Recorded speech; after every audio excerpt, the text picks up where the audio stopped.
Top up mudah di dunia games. Pilih game, masukkan game ID. Pilih Diamond, masukkan kode promo, dan pilih metode pembayaran. Masukkan kode OTP. Selamat, kamu dapat tambahan kuota. Upgrade gameplaymu sekarang. Game Smash andalanku bikin mainku semakin hebat. Tukar DG rings, diamond dan voucher game kau dapat. Main MOBA apa aja with streak di tanganmu. Cuma Game Smash makin no debat. Beli paketnya dan aktifkan boosternya sekarang. Character select. Where? You lapar.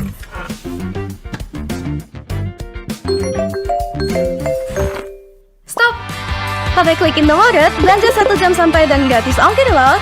Wah, belanja online kayak belanja di toko Indomaret. You kenyang, siap main lagi. Let's go! Belanja online seperti di toko.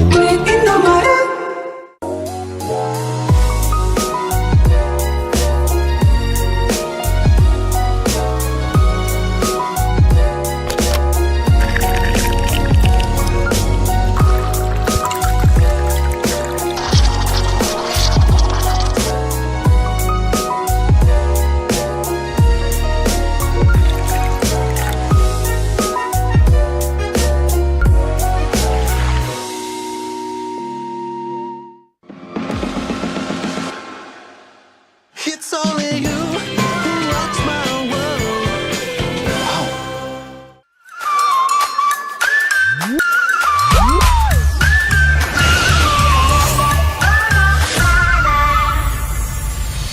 I'll be wherever I wanna be. Wherever I wanna be.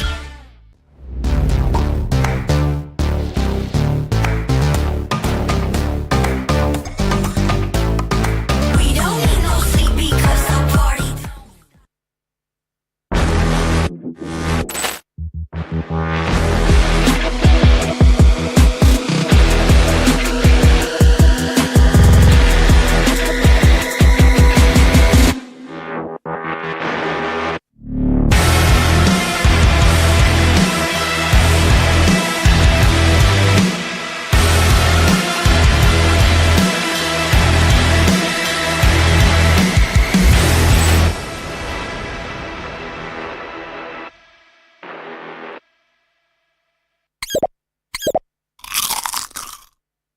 Well, I'm me, and there's no one I'd rather be. You can sit around and wait and see. For a moment I'll be standing free. So hurry up and wait for me. Got a bag of chips by the sea. The sun is blazing down. I've got my smile now. Here's the thing, your chips will really make me sing. Come on, relax and have some chips with me. Chill out, lay back, I'm right where I wanna be. We've got time to take it easy.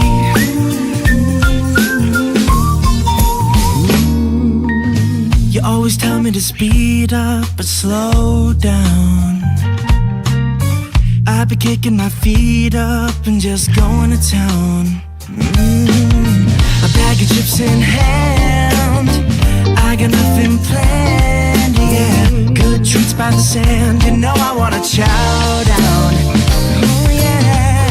So when you ask me if I'm gonna stay, I'm promising you I will. 'Cause there's one thing we gotta do.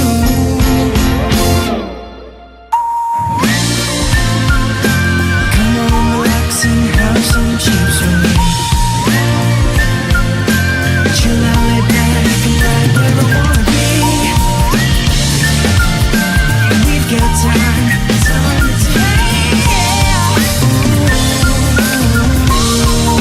And I'm all that I wanna be.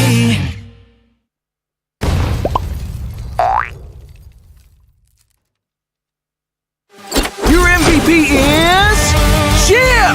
His portals completely set the pace of the match from start to finish. Wow, another MVP!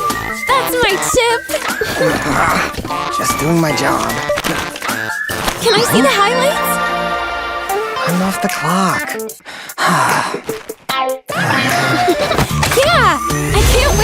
Your portal's in action! Looks like Red Team's trying to catch Chip alone up top. But he just calmly got his portal and Alpha ults in to flip this fight around. A great example of skills persisting through portals. Double kill! Cyclops is taking a serious beating from Gord. But it's Chip to the rescue. Will he make it? What a clutch save! Poor Gord just got jumped JJK style. Arlot's just in time for the buy one, get one special. Man, next time look before you enter enemy portals.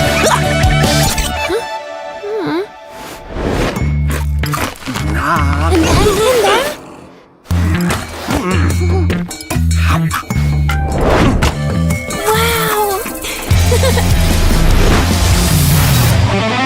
Uh-oh! Cyclops is about to overstay his welcome. Is this deja vu? Oh, wait for it. Wait for it.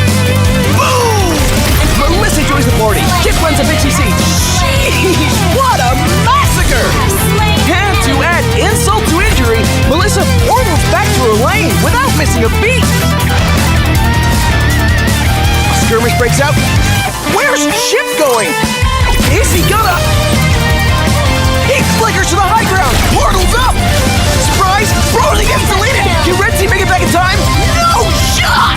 What an insane portal strat!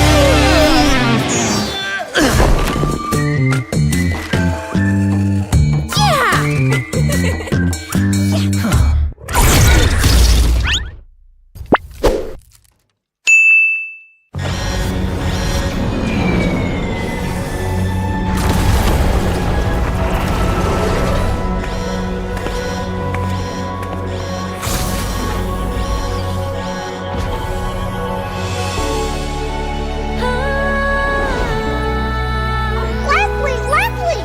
Meet Mr. Bunny!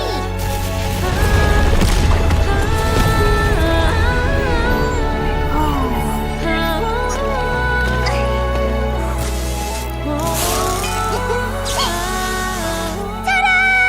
Now you'll be the best sniper ever! No! It's a decoy!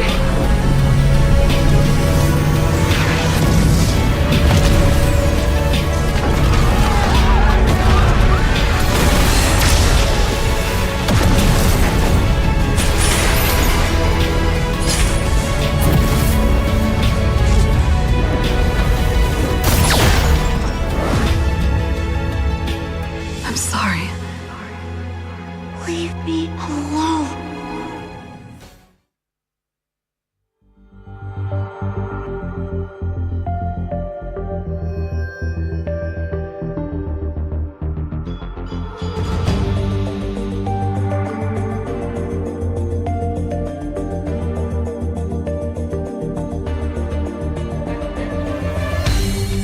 Aku kan berdiri dan terus berlari, terus ke arah puncak tertinggi. Ku takkan berhenti, hanya sampai di sini. Kemenangan abadi menanti. You know we won't miss if we unite our focus. And if you haven't noticed, we all live. Nyalakan apimu, hadapi semua tantangan, hadang semua serangan, jatuh bukan halangan. Bakar semangatmu, janganlah engkau menyerah. Kita akan buat sejarah. We all this, we won't miss. We all this, we won't miss. Saatnya beraksi, jalani ambisi. Aku kan menyawakan hari ini. You know we won't miss if we unite our focus. And if you haven't noticed, we all live. Nyalakan apimu, hadapi semua tantangan, hadang semua serangan, jatuh bukan halangan.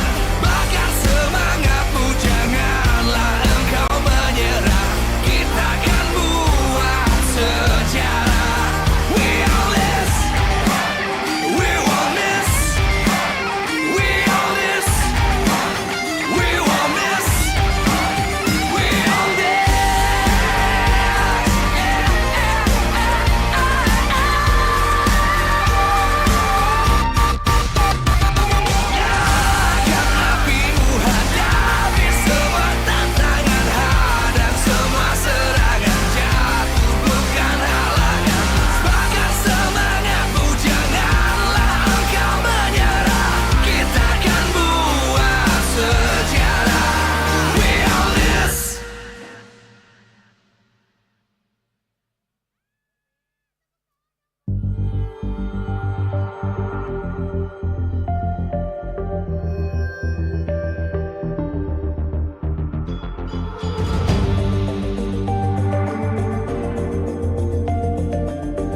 takkan berdiri dan terus berlari, terus ke arah puncak tertinggi. Ku takkan berhenti, hanya sampai di sini. Kemenangan abadi menanti. You know we won't miss if we unite our focus. And if you haven't noticed, we all live. Nyalakan apimu, hadapi semua tantangan, hadang semua serangan, jatuh bukan halangan. Bakar semangatmu, janganlah engkau menyerah. Kita akan buat sejarah. We all this, we won't miss. We all this, we won't miss. Saatnya beraksi, jalani ambisi. Aku kan menyawakan hari ini. You know we won't miss if we unite our focus. And if you haven't noticed, we all live. Nyalakan apimu, hadapi semua tantangan, hadang semua serangan, jatuh bukan halangan. Bakar semangatmu, janganlah engkau menyerah. Kita akan buat sejarah. We all this, we won't miss. We all this, we won't miss. We all this.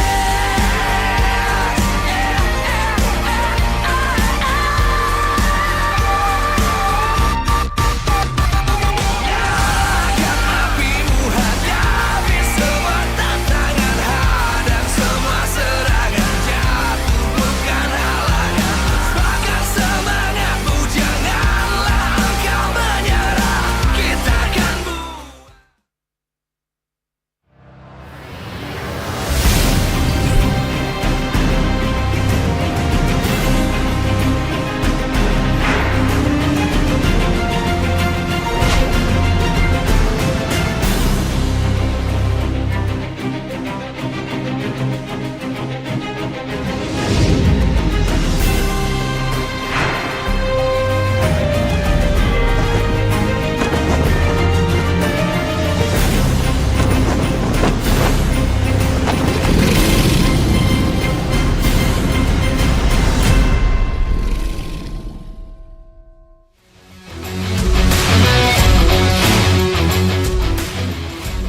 Live from MPL Arena, Jakarta. MPL Season 13 is powered by Moontalk.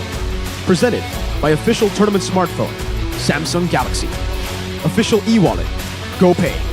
Official gold partner, UBS Gold. We own this.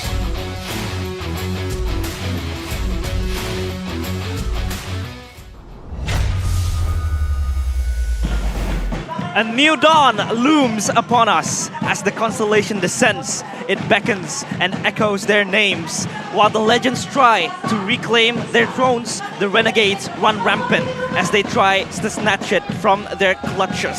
Rivals, but not enemies. They'll battle it out in unison right here in MPL Indonesia Season 13. We welcome you back in Day 2 alongside us, Realize, and my two amazing partners, of course, Mirko and Gani, the people I look up to before I'm able to sit right in this very desk. How you guys doing? And welcome to you.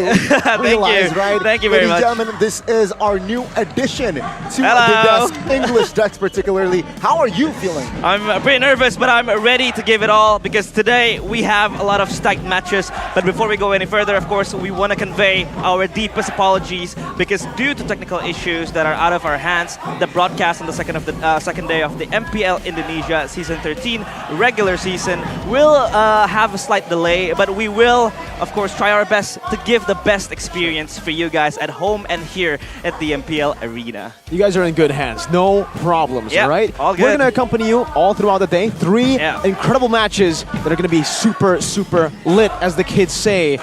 But Season 13 couldn't be as lit without these sponsors. Yeah, of course, our wonderful sponsors, MPL Indonesia Season 13 is powered by Moonton and presented to you by our official tournament smartphone Samsung Galaxy. And of course, our official e-wallet, GoPay, and our official gold partners, UBS Gold.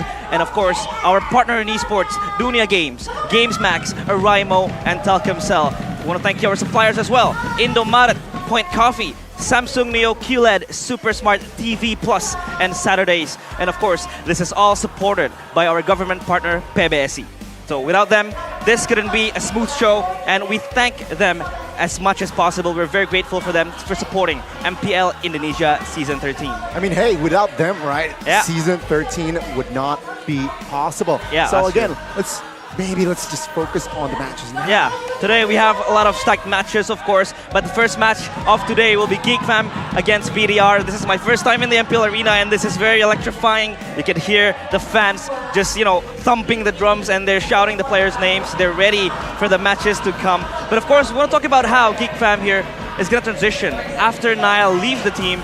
There's kind of like a vacancy in the jungle role, right? And I think the two newcomers, Hazel and Ray, are ready to fill the shoes, Mirko. The big questions for Geek Fam are the replacements. Yeah. Quote-unquote replacements here for Nile. Unfortunately, Nile is no longer with the team, as Realize just said earlier. Yeah. And Ray and Hazel has been brought into the team. Ray loaned from Dewa United, and for Hazel, a purchase from Pajajaran. A very interesting a very interesting pick, I would have to say, especially considering during Liga Nacional, when we did see these players actually perform. For Hazel, he was a very assassin-centric player. The team had to enable him on these assassins to actually be the full carry in the team. Ray, on the other hand, though he does have a little bit more experience on the utility picks and even on stage for Dewa United just last season, unfortunately, we weren't able to see the best out of Ray. Not yet. That was also the case for Nile, though. Yeah. Until he started playing with Boloyski, started getting coached by Coach Erpan, which has also kind of changed here with staff for the side of Geek Fam. Now it's Bluffsy with Wura. Yeah, it's with the new two additional coaches, of course, there's going to be an adjustment in terms of playstyle, in terms of strategies, to what they want to bring. But I want to talk to you, Gani. What do you expect coming in from the two new junglers? Especially Nile was kind of this utility-centric jungler, but he was also ready to play the carry roles, of course, like Lancelot, for example. But he was really heavy with the Baxia, the Akai. So what do you expect coming in from the two junglers? Expectations, I feel, Geek Fam, they set a very high standard last season, right? They made it through the finals, defeating Bigetron, by the way, while they're doing it. Seeing a rematch, right? Will they be able to repeat that with different junglers? Now that is going to be the main issue, I feel like, coming into this match. Without Nile, I feel like Nile was just the right piece, but now with Ray, there's potential, right? Don't get me wrong, there is big potential. Maybe even Hazel, good competition. But I feel like Ray has that slight edge. Mirko mentioned earlier, experience. That is very expensive in MPL, very value, and I expect Ray to deliver the same, or even if not a bigger performance than last season. Yeah, of course, this is the big leagues already. They have to be ready in terms of pressure, in terms of, the players. They're all different now. They have a huge burden upon their shoulders, but I expect them to deliver it pretty well. But now we move on to, of course, the red robots. They have recharged their batteries. They're ready to really stomp on their enemies. Now, of course, the new addition of Eman. We have seen him play in the Hope Cup previously in the previous tournament. Of course, this brings kind of a new horizon because he is a player from the Philippines coming in. But in Geek Fam, we have their gold laner Marky, who was pretty much underperforming in BTR in the first few seasons, but he was benched and loaned and then transferred to Geek Fam. He played pretty well. So do you think that might be the case for Eman as well, or will Eman bring kind of like a different result for BTR?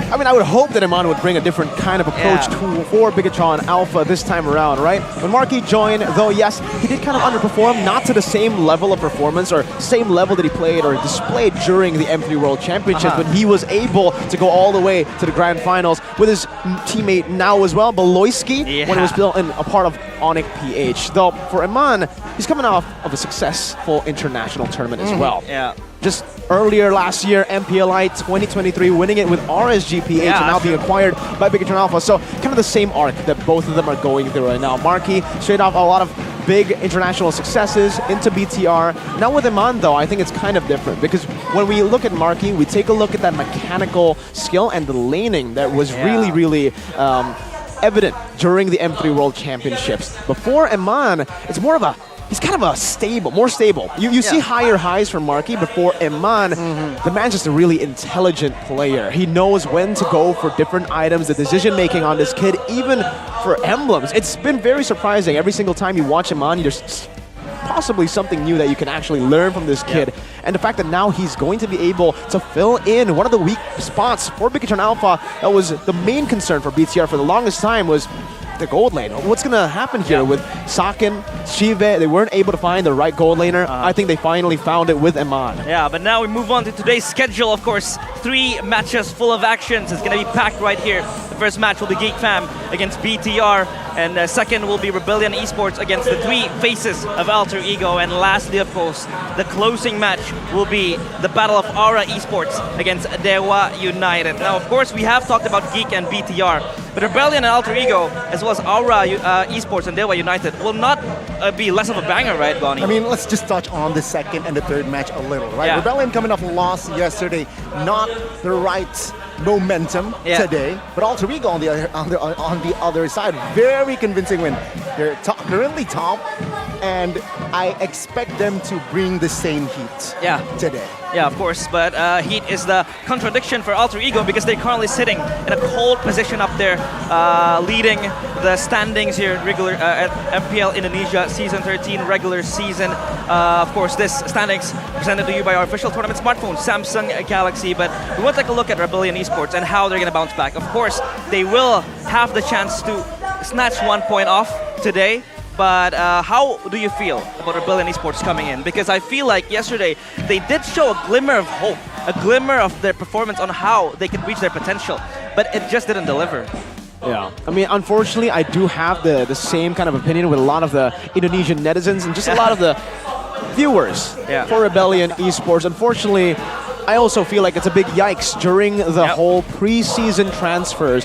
But there is a good side of it that we did try to bring up yesterday. Rebellion, they are actually trying to prioritize that team synergy. They're trying to utilize the team that has been shaped with a lot of young players like Moai joining the roster, even D from Onyx Prodigy, and just recently in Season 11 acquiring someone as high potential-wise as Cars. Utilizing them, growing them, developing them.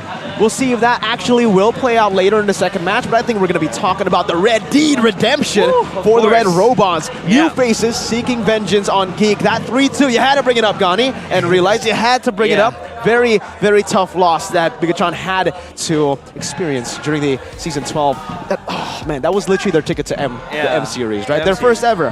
But now with new recruits in the lineup, Iman, I'll have to say Iman I think is the headline. Yeah, the headliner. Compared to Lord JM and compared to Kescute, though Kescute coming off of a win as well.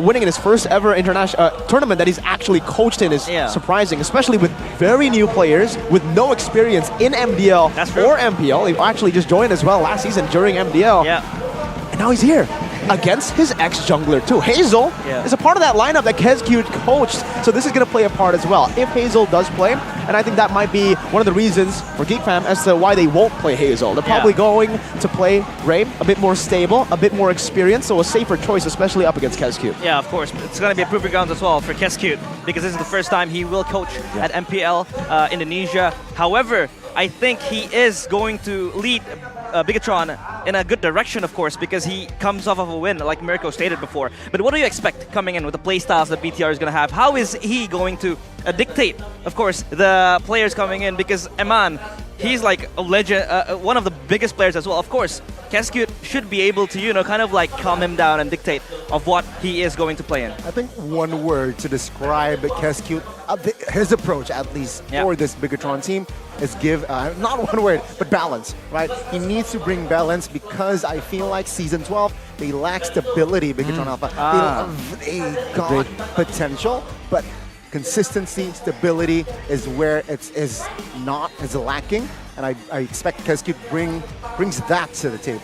Yeah, but of course we're gonna see the team lineup soon because the players are ready and they are coming into the stage. Of course, it's gonna be Geek Fam, Luke, Ray, Aboy, Beloyski, and Marky. Ray will be the starting jungler today, of course, but we want to talk about Aboy as well. Still, one of the most consistent performers in Geek Fam, and he is back here at Season 13. Meanwhile, we've got Bigetron, it's gonna be Cerrizo, Superken, Moreno, Key, and the man, of course, Eman, Americo. The same lineup that they utilized in the Hope Cup in the Grand Finals, though actually there's a little bit of a change in the XP department. It was Lord JM now, Cerrizo. Seeking revenge from last season. With Eman now programmed in the system, let's us welcome Bigetron Alpha. Bigetron Alpha coming off of a win in the Hope Cup against Evo's Glory, 3-0, full of momentum, full of hope. This new red robot lineup is looking to change the MPL League here in Indonesia. With no more supers in their name, but it should stay in their performance. Yeah, of course. Supers were in their name, but now I believe they will still maintain that super performance. And this is going to be also a burden of proof for Eman because he is one of the best laners. He can play weak side, he could be given that strong side as well. But Eman is always going to be the backup plan for Bigetron, as well, because he is that carrier that you can rely on. The next, of course, we have Geek Fam coming into the stage still with almost their 4 cores now, just minus Nile. It's gonna be Ray bringing the different playstyle that Nile used to maintain in Geek Fam. They hacked the program last time around, trying to set the right code early in Season 13 with the help of the communities. It is Geek Fam. When you're up against a robot, you want to try to decode the system, and who better than the Geeks to do it? 3-2 in the lower bracket finals just last season to snatch that ticket away from the red robots. Reverse sweep, by the way. Yeah.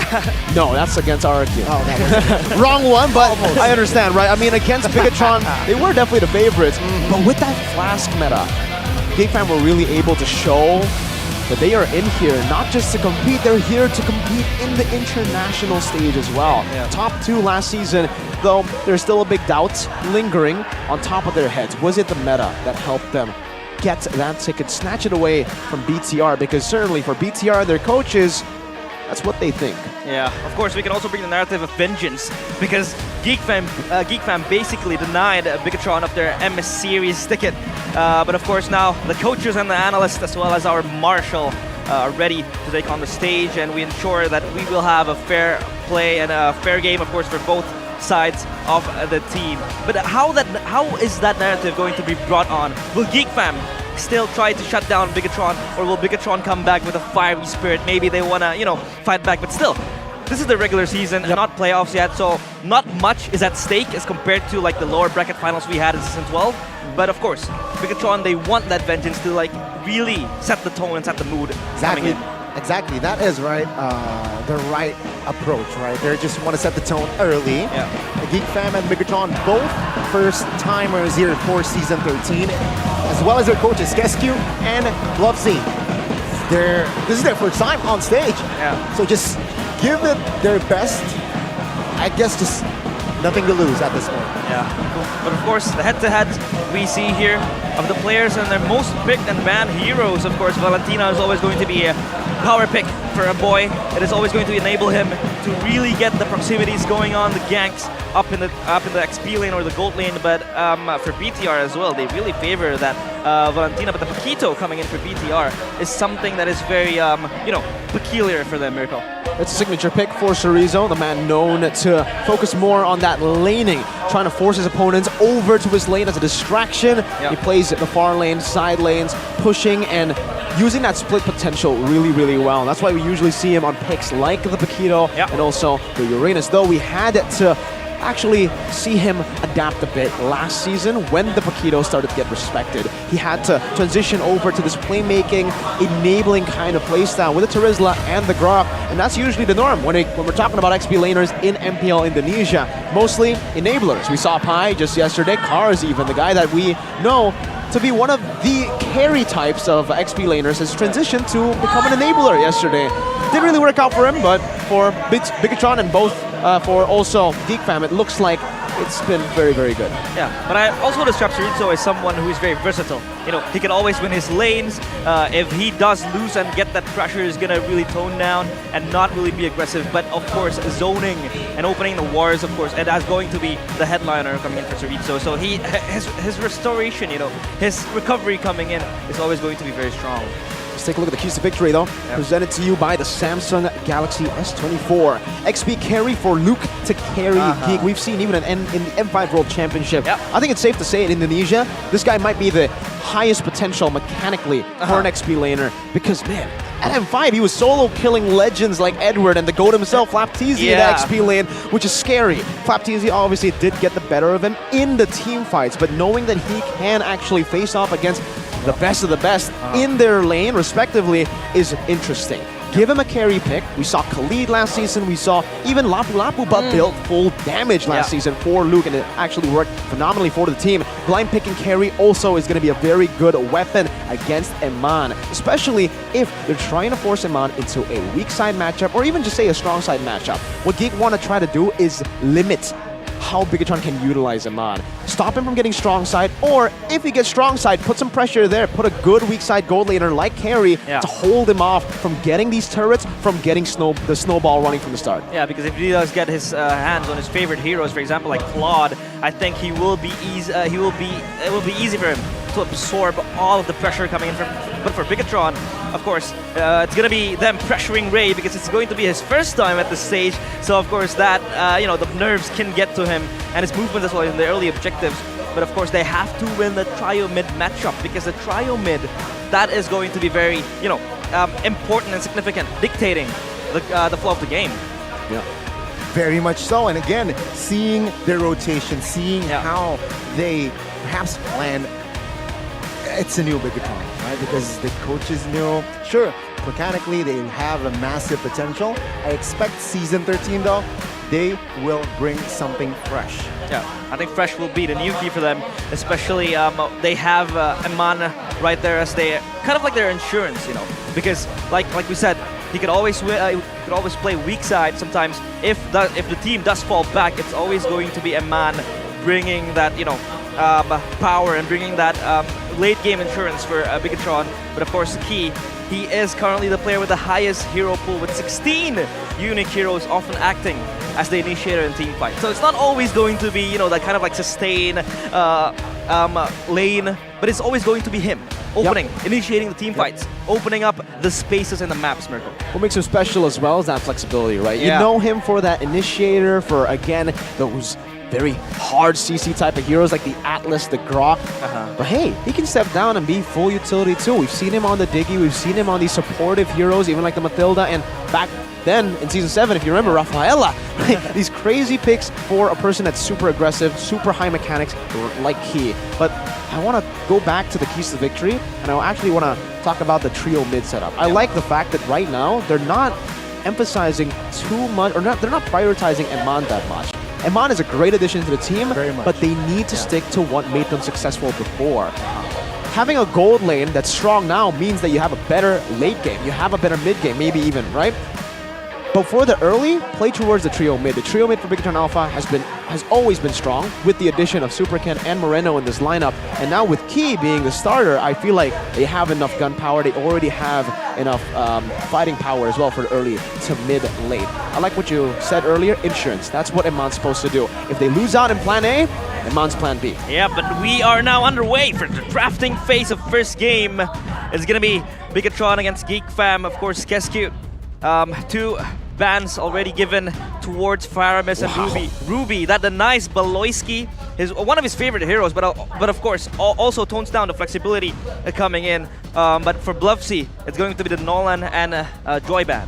straight up jungler bans here, Yep. potentially, right? But because keep seeing I've the been Ruby waiting for too carry long. even. Yeah. Whoa, were you wasn't a saying? K to V. He banned it out, he bans it out, and now what is he trying to prioritize? What is he saying here? Well, for Bigetron, it seems like for Bigetron and Geek Fam, this is the contrast in styles. For BTR, they want to go guns blazing. They want to utilize that high mechanic power, the high skirmishing power that they have in this lineup to beat Always on Geek the Fam way. early on to snowball. team And for is Geek Fam, picking. they want to stop that as much as possible. Joy, Nolan, the setup for a Herith or Natan snowball in the gold lane as well as the Matilda, It's getting them to usually the rotate unseen across hero the that map. tells But as the we best expected even stories. yesterday, unfortunately we didn't get to see it yesterday, but we're seeing it now. The Guinevere left open will almost 100% be first picked. The flexibility, and even when it's flexed to these roles, roam or jungle, kind of has the same amount of impact. It's Yeah, still a it's- ridiculous pick. That's true. It's very versatile as well. 3 times banned yesterday, so it's going to be a priority pick, or a blind pick rather, for Bigetron. But for Geek Fam, I think they will try to have something in response as well for the Guinevere. Maybe a few other playmaking heroes as well. But we do see them wanting to really have that approach come in for Guinevere, but it's going to be the Barats and the Arlot pick. Okay, Barats and Arlot, what does this say? They will and try to play support, right? Yeah. With the support, with the Barats, it will help Barats' movements and sometimes sustain. And that is what they're trying to do. They have opened their cards here. Bigetron, they can answer with a hero that can serve as DPS. So I'm looking at securing a marksman in the first phase, and as well as mid lane potentially. Yeah, Yeah, I like the mid lane still pick. open as well. The Novaria, I think, is going to be a very good option to go for Bigetron Alpha right now. They want to control that mid pressure, but I completely forgot about the Vexana. Yeah. Sure, may not have as much range as the Novaria's map pressure, but when it comes to these team fights, even mid-prio, it's ridiculous. So they already have an answer for the Barats, for the Arlet, for these tanky, beefy frontliners in the export. Get him a War Axe, and he'll shred through these frontliners. Easily. Yeah, it's very impactful as well. I think Export can self-sustain himself in the lane as well, so he doesn't really need it to be dependent on the junglers or the roamers coming in. But the Vexana pick is actually very good, but it is now countered by a Valentina pick for a boy. One of his comfort picks as well. So I feel like that Eternal Guard can always be ready in the cards for Geek Fam, and that is going to be that is going to spell trouble for Bigetron. Most definitely. I think now, with the mid laners already secured by both these teams, the gold lane will have a little bit more emphasis now in the second phase of bans, knowing that the Arlet still can be flexed, and so can the Guinevere. For Bigetron and Geek, they might just want to limit the amount of gold laners.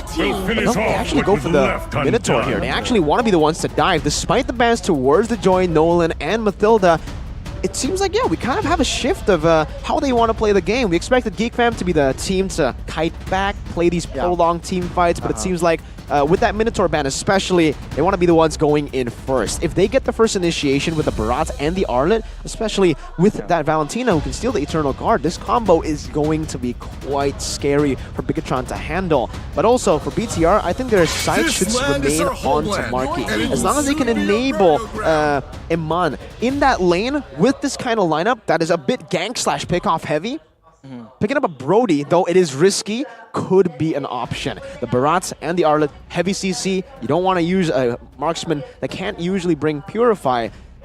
But I'm still saying, if they want to really snowball in the early game, throw him on, it's still possible. Yeah, of course, it is up in the cards as well. But Lapu Lapu ban as well, that denies Luke his comfort pick, and that pick that could possibly just transition into some sort of a damage in the late game. But for the size of Geek Fam, they are going to ban the Diggy that we haven't really seen, because in this kind of like burst meta, Diggy seems to be not so effective compared to other roamers that maybe are more, you know, kind of like aggressive, like the Minotaur, for example, or even the Guinevere that could be flexed into support or roam.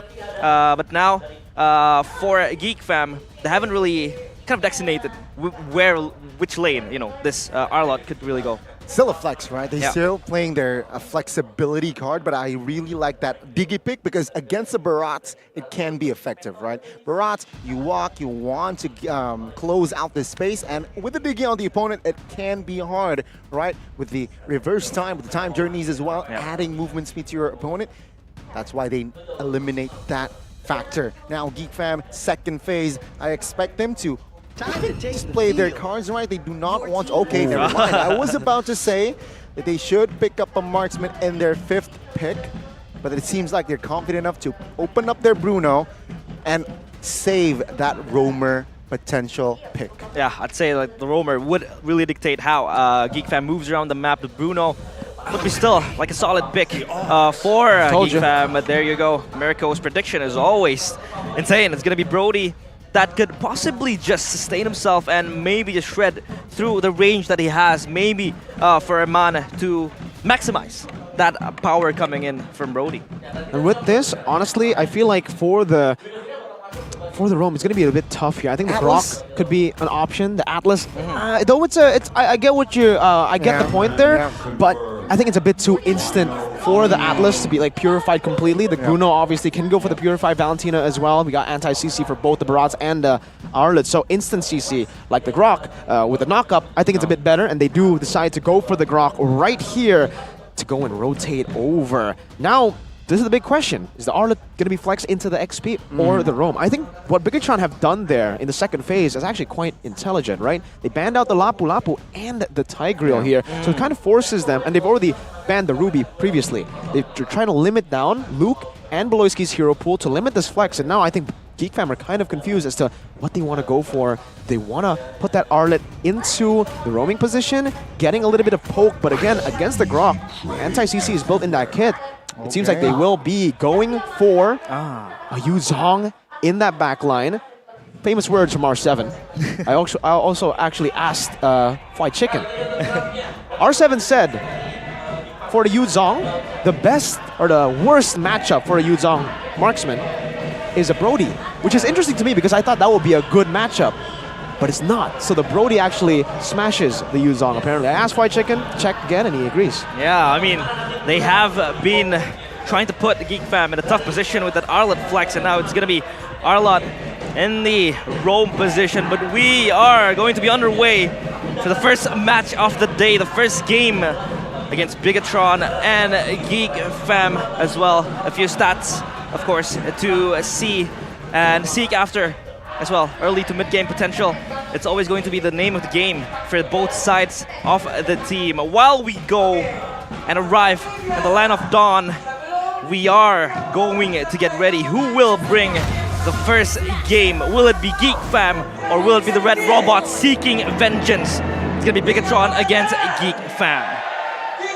Boy, oh boy, I personally can't wait. Again, ladies and gentlemen, it's a rematch, technically, from the playoffs last season. And Bigetron, they got 3rd place. Why? Because of Geek Fam. Yeah, of course. Now we do see Super Ken and Ray both respectively moving towards their buffs. Moreno on the mid side. It's not going to be a tough challenge to really fare up against the Valentina, but Key is currently moving and trying to really deny that, fast farm coming in from Ray. And that pressure they're trying to instill on Ray is really, really conspicuous now in this matchup. You gotta go for the rookie, right? I love the preemptive measure that Bigetron took, knowing that Beloyski on this Arlet could be very oppressive in the early game. Beloyski can just jump in with that vengeance constantly, get the reset, so they actually even rotated Chorizo over to leash Mr. Ken in the jungle. Meanwhile, this should be the main focus when we're talking about Bigetron Alpha's composition. Now that they have a Brody, they have to play a bit more of strong side, but this could also be a subversion of the expectations for Geek Fam. That's why Geek Fam has to be very, very smart as to how they rotate across the map. Ray already getting some good control over that top side, trying to get some pressure away from BTR from that turtle, but he does get walled away quite a bit, just will slow him down. Yeah, Ray's able to really absorb the pressure, and that is very nice for him for a rookie, but I think they are going for a dive. 3v4, first blood, goes to the hands of Ray. Luke now under the turret, gets taken out as well. It's a 1-for-1. It's Chorizo for Luke. In the bottom side, it's Eman now with the flicker as well. 1 HP and Eman. Here's your first kill with the Bigetron jersey. Oh my god, that is insane. And they win out with the advantage. They are able to really collect that top or XP side dive. Was a huge success. They took out one, and now Eman really, really inching himself in that matchup coming in against, against Arky. Black Dragon form. Now Ray comfortably taken. Oh, what? K taken, stealing away the Lord in the backside as well. So Rizzo finding a kill on towards Luke now, who has died twice. And Geek Fam, they are not in favor here. What's that? What happened? I thought he got it and he didn't even use the wild charge. Now Marky 2v1 stunned up bottom side. And Marky gets the stun as well as Amon now collecting a kill again. Oh, it's going to be Beloyski taking the kill though. It's a trade. And now it's Geek Fam still looking for trades, looking to somehow recover from that early game. What? Yeah, they are putting a lot of pressure on Bigetron. All of their movements is working very well now. And Beloyski just being shredded behind. And I think their map movements, their macro control has been very solid in the first few minutes of the game, Mirko. I'm looking at the replay here to really... I want to see what stole Basic that. attack. I think Suki just walks up and smacks it. It's not even a wall. It didn't come out of... He just missed the retry. That's plain and simple for Ray. He completely mistimed it, miscalculated it.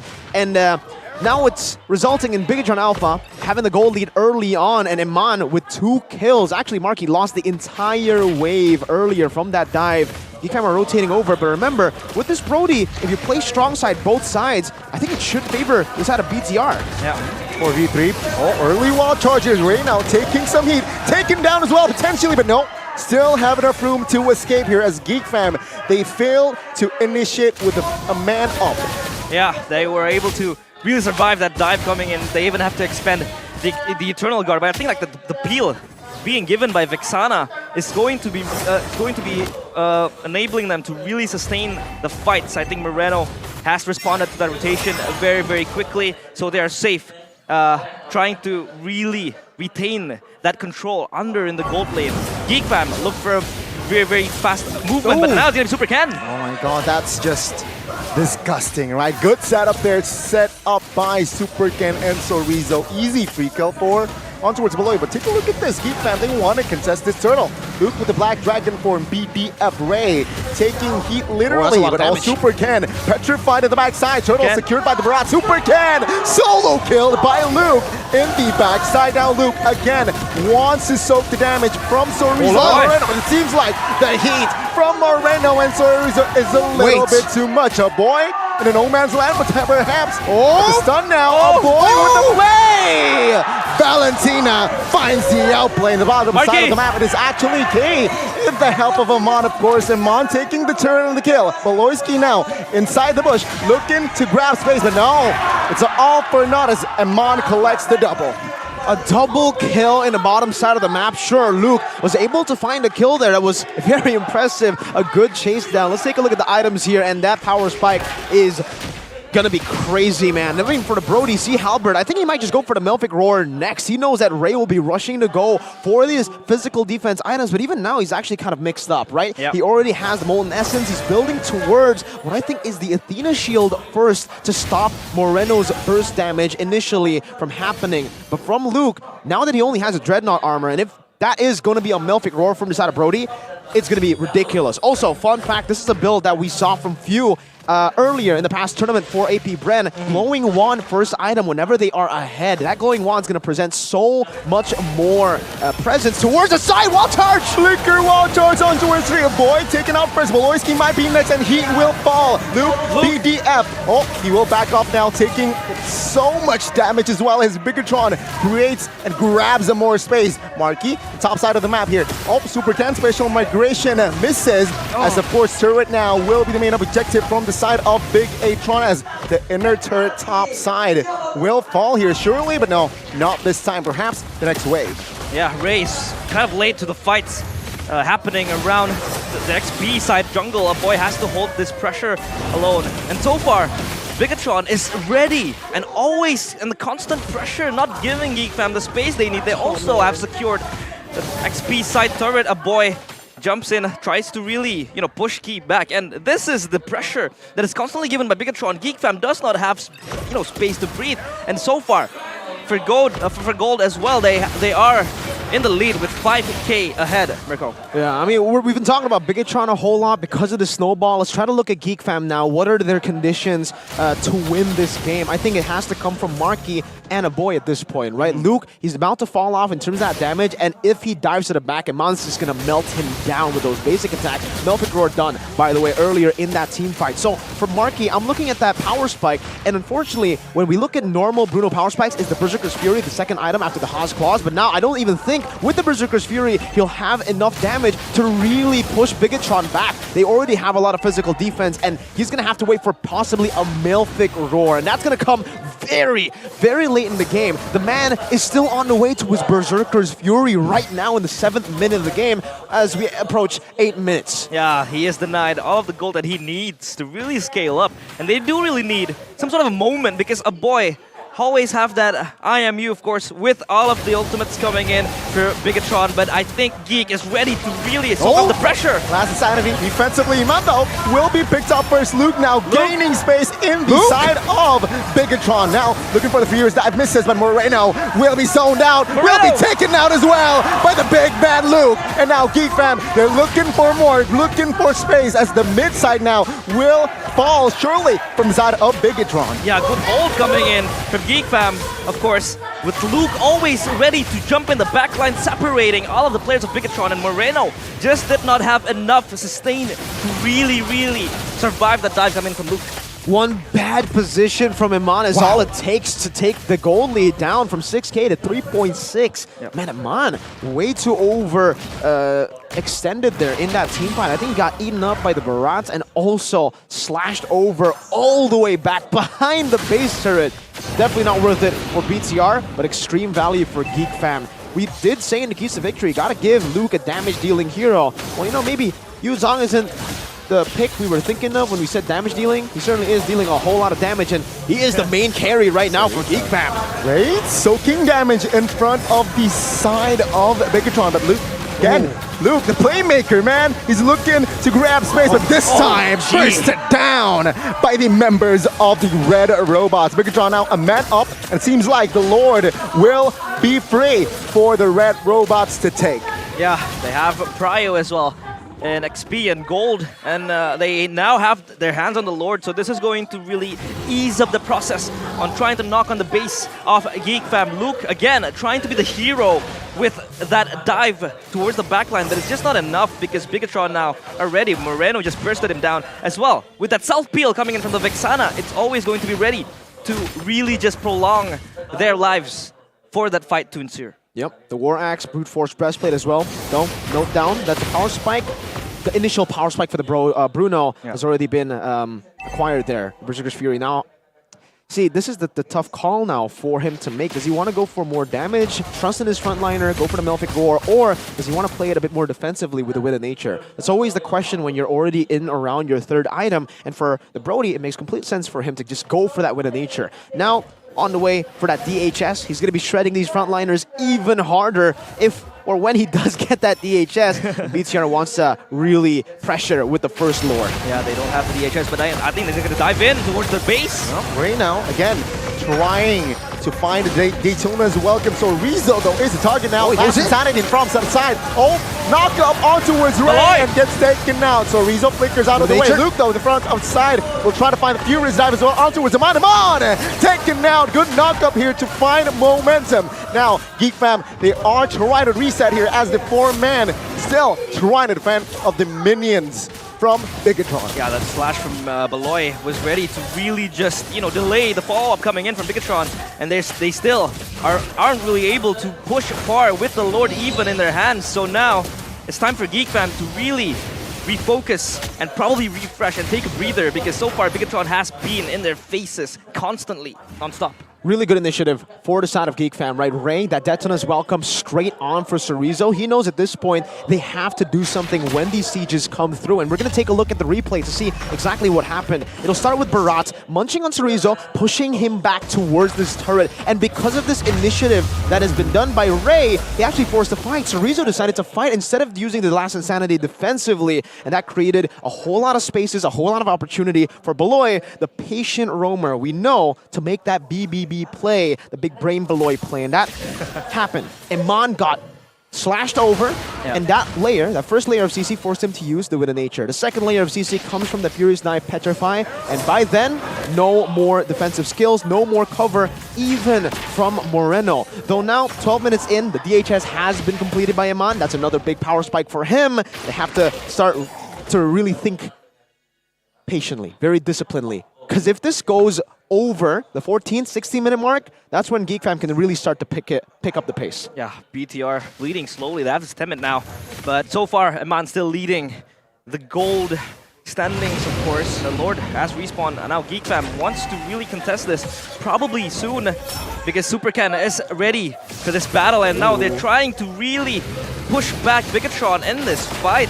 Oh, I don't know about this, right? Far lane secured by Bigetron. So now, yeah, Geek Fam, we force to somehow not contest. Yeah, they don't have resources for this as well. I think they are just losing in the positional sense. Sorizo is just peeling for the team, absorbing the damage for Sorizo, but the Lord is going to be taken down quite slowly. Ray is ready with the retribution as well, ready in the hands. All spells are up. BDM by Lugo with the backside. What the heck? Iman deleted. Beloyski now last insanity. Ray finds the Lord as well as Iman will be taken down. Geek Fam with the swing of momentum. Kui now backing off. Luke though stunned up, trying to soak in, still surviving. And there you go. Geek Fam with a clear win. With the initial pick, with the waves as well, all the forced errors, that was Bigetron's Lord to win, and Geek Fam, they committed. This is what experience shows. For Geek Fam, especially Beloyski's calls, man, he knows that these waves are not going their way. They'll rather just go in, commit, try to look for that team fight, even despite Beloyski getting kicked off in the side, the call remains, go in and 50-50 that Lord. Now with the enhanced Lord, it is all shifting back. Marky has the power spike that we were waiting. That was the win condition for Geek Fam. Marky getting the Malefic Roar. Now with penetration, the front line will get shredded. And remember what I said earlier, if Geek Fam are able to push this game over from 14 to 16 minutes, this is when Geek Fam can really turn the tides, and that's what we're seeing here in the 14th minute. That Lord swing was massive. It definitely turned the tides a bit quicker for them. Game fact, by your new application, GoPay, Brody becomes Iman's victorious hero as Bigetron defeated Evo's Glory earlier while charged though. It seems like they want to look for a fight, but they are going to push back. So yeah, it is a winning hero if they are able to snowball. That was the case against Evo's Glory in the Hope Cup. Right now, Geek has been holding him down. Yeah, Bruno is slowly getting online there for Marky. He is trying to stack up those items, and look at the gold swing. Now 1k up for Geek Fam. A lot of turrets as well, down as well. That mid-side turret is able to be taken down by them. They are looking for this turret bottom side, and now Ray jumps in at the front line. So this is so much sustain coming in from Geek Fam. Oh, Daytona as well. Come on to it, Sorizo. Take a look at the damage, man. Ooh. He's untargetable for a minute and flickers out of the way. Geek Fam, good initiation again. I feel like the last 3 fights was just the creativity from Geek Fam. Yeah. I have to agree with that, man. The creativity has been phenomenal for the side of Geek Fam, and I would say decisiveness as well. They've been very decisive in the approach to every single team fight, even a Lord Dance where they shouldn't have had the winning position. It was Bigetron who had, again, 3 waves pushing, especially the side wave slow pushing into the base, but Geek Fam just made the decision to commit to 50-50 it and to hold it down. Special props to Ray for being the one to actually stand up there and being confident enough to hold it down from Super Ken, who was trying his best to get that Lord to reset. Yeah, the Divine Glaive also ready for Moreno to really just soak up more damage towards Geek Fam, but they have to hold longer.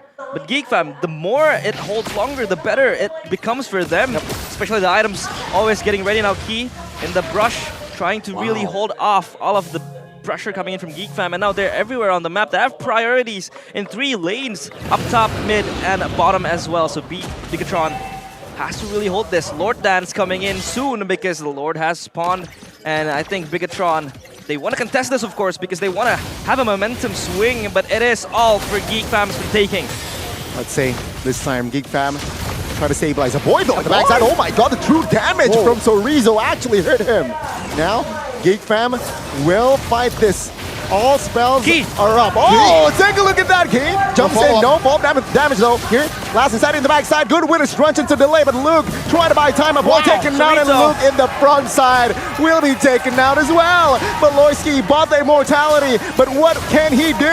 Just soaks in damage, and Marquis will find and destroy the immortality, but it seems like it is all the red robots. So Rizzo last insanity just to intimidate Geek fans. He's gonna go down as well here, I think. This is a good pick-off. And of course, Bigetron take everything as they lose nothing. Geek Fam, 3 players down. They are now bleeding. Let's see if they can actually end this. The base turret in the mid lane is very, very low. They'll have 2 waves if they are able to shove that top side, but they're gonna go in. No clear power. Ray taken out as well as Marquis. And the red robots in this best of 3 will strike first. Yep, they win it after a momentum swing, a shaky one at that. But of course, for Bigetron, they hold on with all of the advantages they have. And Geek Fam, it was very close for them to really bring the tides around, to come back in that game. The gold swing was theirs for the taking. 3 lanes open up, the priorities that they had, the waves crashing in, but that Lord Dance, it was just a difference maker for Bigetron. They were able to hold on and to sustain, because then again, they had all the advantages coming in, the items as well, already ready for them. And for Eman, it was just about him shredding the damage, giving the damage from behind as Brody as well. A safe pick in that position or in that context as well. You're really, you know, the Bigetron special, always making their fans a bit tense in the mid-game when they have a big gold Making lead. you tense. The Biggie throw, we used to call them in Season 11. True. But it seems like they have learned from their mistakes. And though it did look very scary, because I have to tell you though, that was I was really impressed during the play-by-play segment, because I looked back to take a look at Marky's items. Mans had no winning nature. He went for the Melfic Roar and went straight for the DHS. So he had that much confidence in the front line to hold on. And unfortunately for him, in that last team fight, that was exactly what crumbled first, the front line. The front line got poked down. Chorizo was able to force a boy back. They were able to get the front line so low to a point where when the Yuzong dove back, it was 3 people against 1. And the 2 members of Bigetron who were facing the 4 members of Geek Fam in Geek Fam's backline was not winning. It was an all-out win in that last team fight for BTR, and that call as well. Very risky to just go for the end, but they knew what they were doing. Very well calculated. Yeah, but I think ignoring the win of nature as well is very fine for Marky, because I think he trusts his expilators, his frontliners. I mean, Luke was just jumping in with the Black Dragon form, and for a few times it did work. Yeah. But for that last fight, it was just you know, a key opening up every sort of angle, the initiator as well. But again, that is Geek Fam having to bow down to Bigetron, but that's still game 1. We still have 2 more games to play if needs be, potentially. But I think Bigetron wants to look to close this down, because I think so far, their early phase and that laning phase that they have, 3 lanes winning as well. So I feel like they have the advantage, they have the confidence now to really close out the game. I mean, I agree, right? I think for that last bit, it was from Chorizo going ham on towards a boy, right? With that, they lost a trade Geek Fam side, and that just destabilized the formation of Geek Fam, which opens up opportunities. Key jumping in Luke.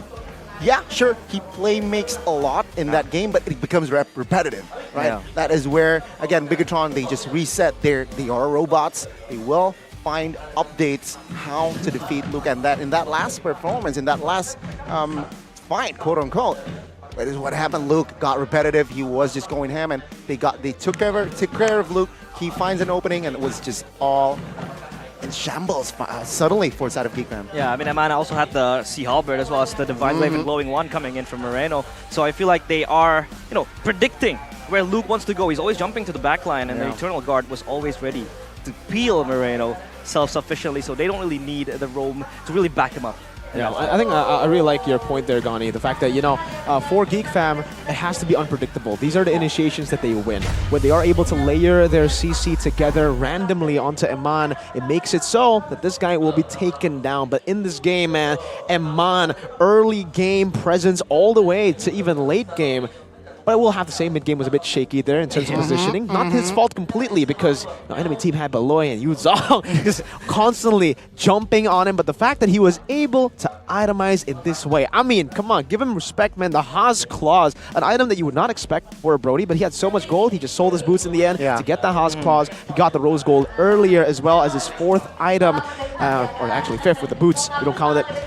It's just phenomenal, the way that he's able to think on the go. I think what really surprises me the most here on the Brody is the fact that he knows he's going to be performing in lane. That confidence to bring the Master Assassin. It gives you a little bit more damage when you are alone in lane against your opponent, and this is exactly what I'm talking about. The flicker advantage as well compared to the Purify. You saw it here with that flicker, able to go back and forth. But massive props, honorable mention to Key, because he was actually my vote for player of the game here. Phenomenal initiations every single time we saw in the collapses, and even that turtle steal that could have actually made it a bit harder for BTR to look for the snowball. And this is the exact moment where it looked very grim for BTR. Geek were able to find Iman there with a final slash instantly to the side, and this was the turn. This is the real turn. Ever since this play happened, they were able to really control these initiations around the Lord even. And you can see just how amazing Luke is on this Yuzong. I mean, he's up against this Brody, which is already really, really tough. The fact that he was able to make it work a couple of times is insane. This last initiation by Key, though, no follow-up, it did force a boy and Marquis to a spot where they had to back away. And it did give an opening for Cerezo to just spin around and melt them down 1v4. He was alone there. Key went in and backed off. And then obviously the side attacks over to the final call. Very able to isolate the carries and the frontliners as well with that initiation 3-man stun. And that's this him. is the man, Iman, of course. The man. Yeah, he brought that Master Assassin as well because the roamers were just around the map. And he was like 1v1 with Marky. Marky had to lose that early goal advantage. So that itemization as well from Iman was pretty much insane. It was top-notch from Iman, proving his quality here in MPL Indonesia. But I think Geek Fam still has something on their cards. They can still fight back, though. I mean, again, solid debut from Iman, of course, right? And seeing the itemization, you mentioned it earlier, but I want to also shout out, man, with the roamers. I think they itemize very well, good, and solid as well. Yeah, I think Key as well with the items. The immortality as well really just gives them sustain if they need to really prolong the fights. In a few scenarios that they had, that Lord Dance as well, they really need to really survive as long as possible. But for Beloy, I think he did get a few clutch slashes, but it was just not enough because Bigetron were just all around their faces, not stopping, just putting the constant pressure. So Beloyski was, he had too much on his plate to really take over, Yeah, he had to be the one to make these big brain plays together with Luke, and unfortunately, when it does get predictable into that final team fight, when they were able to force Geek Fam to initiate out of concern of their backline, that's when Bigetron were really able to step on them. Both winter trunches already completed as well from the mages here. And yeah, for both the roamers, I would say very good itemization for the most part. This is usually the standard as well, though. The Anticuras and the Athena Shield, Dominance Ice. It's literally just what we usually expect from this. But I do want to talk about the lack of, if not any, of the healing reduction items aside from the Sea Halberd from the side of Bigetron Alpha. They know that Geek Fam have a lot of sustain, but they were really banking on the fact that the Sea Halberd is going to be enough. Brody is going to be the main focus for us to peel. So why do we need to put in so much of our resources to go for Dominance Ice, to go for NOD? We saw one Glowing Wand, no anti-regen there, just literally one Sea Halberd. Meanwhile, on the other side, we had a lot. We had a Dominance Ice for the side of Beloy, and also Luke, he was building to it. But here as well, man, the carry rich guy. If this, that's actually Cerezo as the carry. Interesting. That X-Borg with one item dealt more damage than a full damage Brody and Vixana. Bro. X-Borg, holy moly. Broken question mark? Just War Axe. He just had War Axe, bro. That's it, right? Like, I'm looking at it again. He had War Axe and a dagger. You got a dagger. I mean, X-Borg is just, for Cerezo, it was just dealing the damage. The chip damage as well. It was, like, constantly just burning them down. And you wouldn't expect him to really just rile that much damage, but it was just enough for Cerezo to really prolong most of the fights. There's prolonged team fights, right? I think this is the reason the Exborg works so well, especially when you have a burst type of MM like Brody. It's because he's the one dealing the constant damage. They were actually, when we take a look at their damage output, it was almost all burst. It's the Vexana and the Brody. Yeah. So having someone like the Exborg providing the DPS kind of role in the team, very solid. Yeah, it was very solid for them as well. But of course, if you guys really want to, explore new options of cell phones, we have one that is really, really one of the best, top-notch, only one. It's gonna be Samsung Galaxy S24 series with Galaxy AI as well. You can really look good in those pictures as well. If you want to buy it now, it starts from 583k. You can scan the QR code to find out even more. You have cash back up to 3 million rupiah. That's a lot. That's a lot of money. 40% discount as well on Samsung Care Plus. So if you're scared, hey man, if I drop the phone, what's going to happen? Well, if you have Samsung Care, then everything's going to be handled. Shout out to my friend Abstract, because he has changed my views on the world. Whoa. He has transitioned. He's made me a Samsung believer now. The S24 supremacy. Thank Were you, you Abstract. not before? No, I was not. I was an S23 man. True. But after S24, Abstract, thank you. Yeah. 24.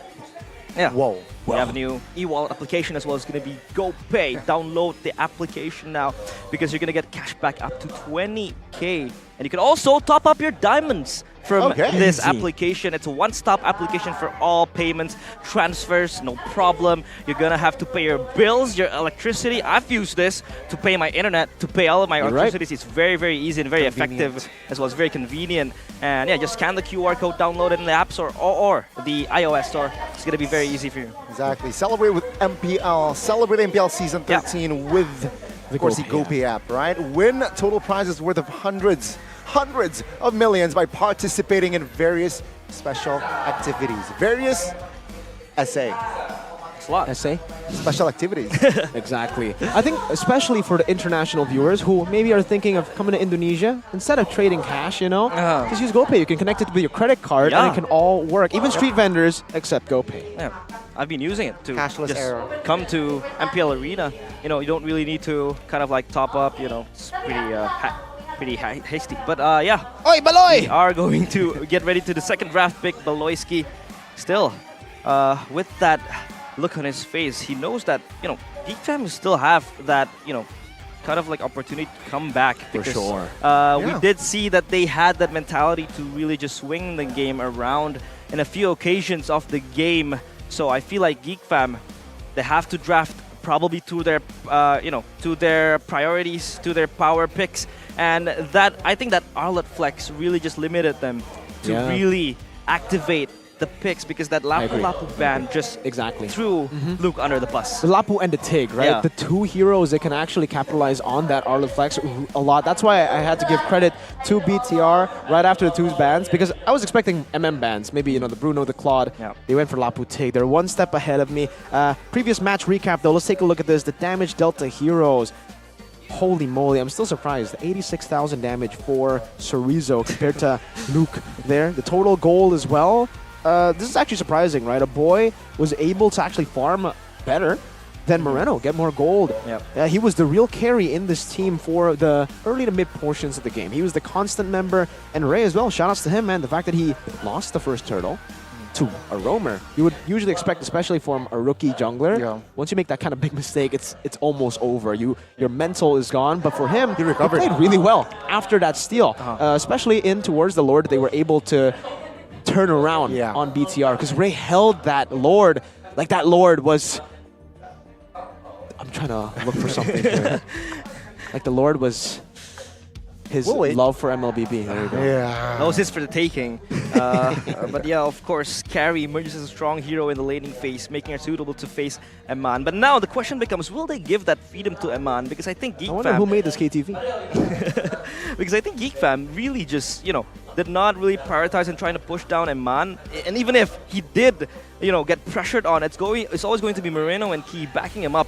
So all of the backups was there to really cover up for Eman, because Geek Fam were trying to really snatch that gold, snatch that lead from Eman, but he was surviving, and that early kill towards Marky really just boosted his performance going through, stepping on a breeze towards the mid to late game. But so far, for Geek Fam now, they really want to draft this towards their power picks, maybe get out the Lapu, or probably just, you know, counter picks towards a Bigetron strong side, you know? Yeah, that is the question from my side, right? How will Bigetron approach Game 2? Will they draft a similar approach, or will they be creative, right? Most likely they will switch sides as well. So again, approaches will vary. But seeing Game 1, I feel like it wasn't the draft that was the problem. It's just, yeah, that mid, right? Usually mid-game is the problem, the main issue for Bigetron. Almost we saw that again in Season 13. Yeah, boy was the backbone, I think, for that team as well. But for boy, he had a lot of moments under his cards because of that ultimate.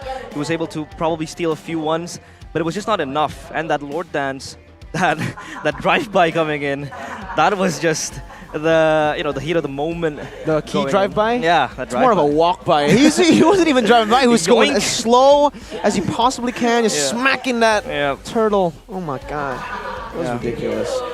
So yeah, it's all a Bigetron for the taking now. Of course, in terms of draft, I think Bigetron did draft a solid one. That Ruby was banned. They snatched that Guinevere in further own hands, and the Guinevere as well was really significant to trying to zone out all of the frontliners coming in towards the carries of Bigetron. And Keskute so far, I think, has done a pretty good job in the draft. So I feel like that could transition into a better one in the second game. For sure. I think in the first draft there, we saw the Gwyn being utilized completely as a flex pick. Then they finished up with a very strong mid lane, and XP lane with Vexana, X-Borg, and then that Grok pick and Brody. Yeah. So that's the adaptive style that BTR kind of have now, right?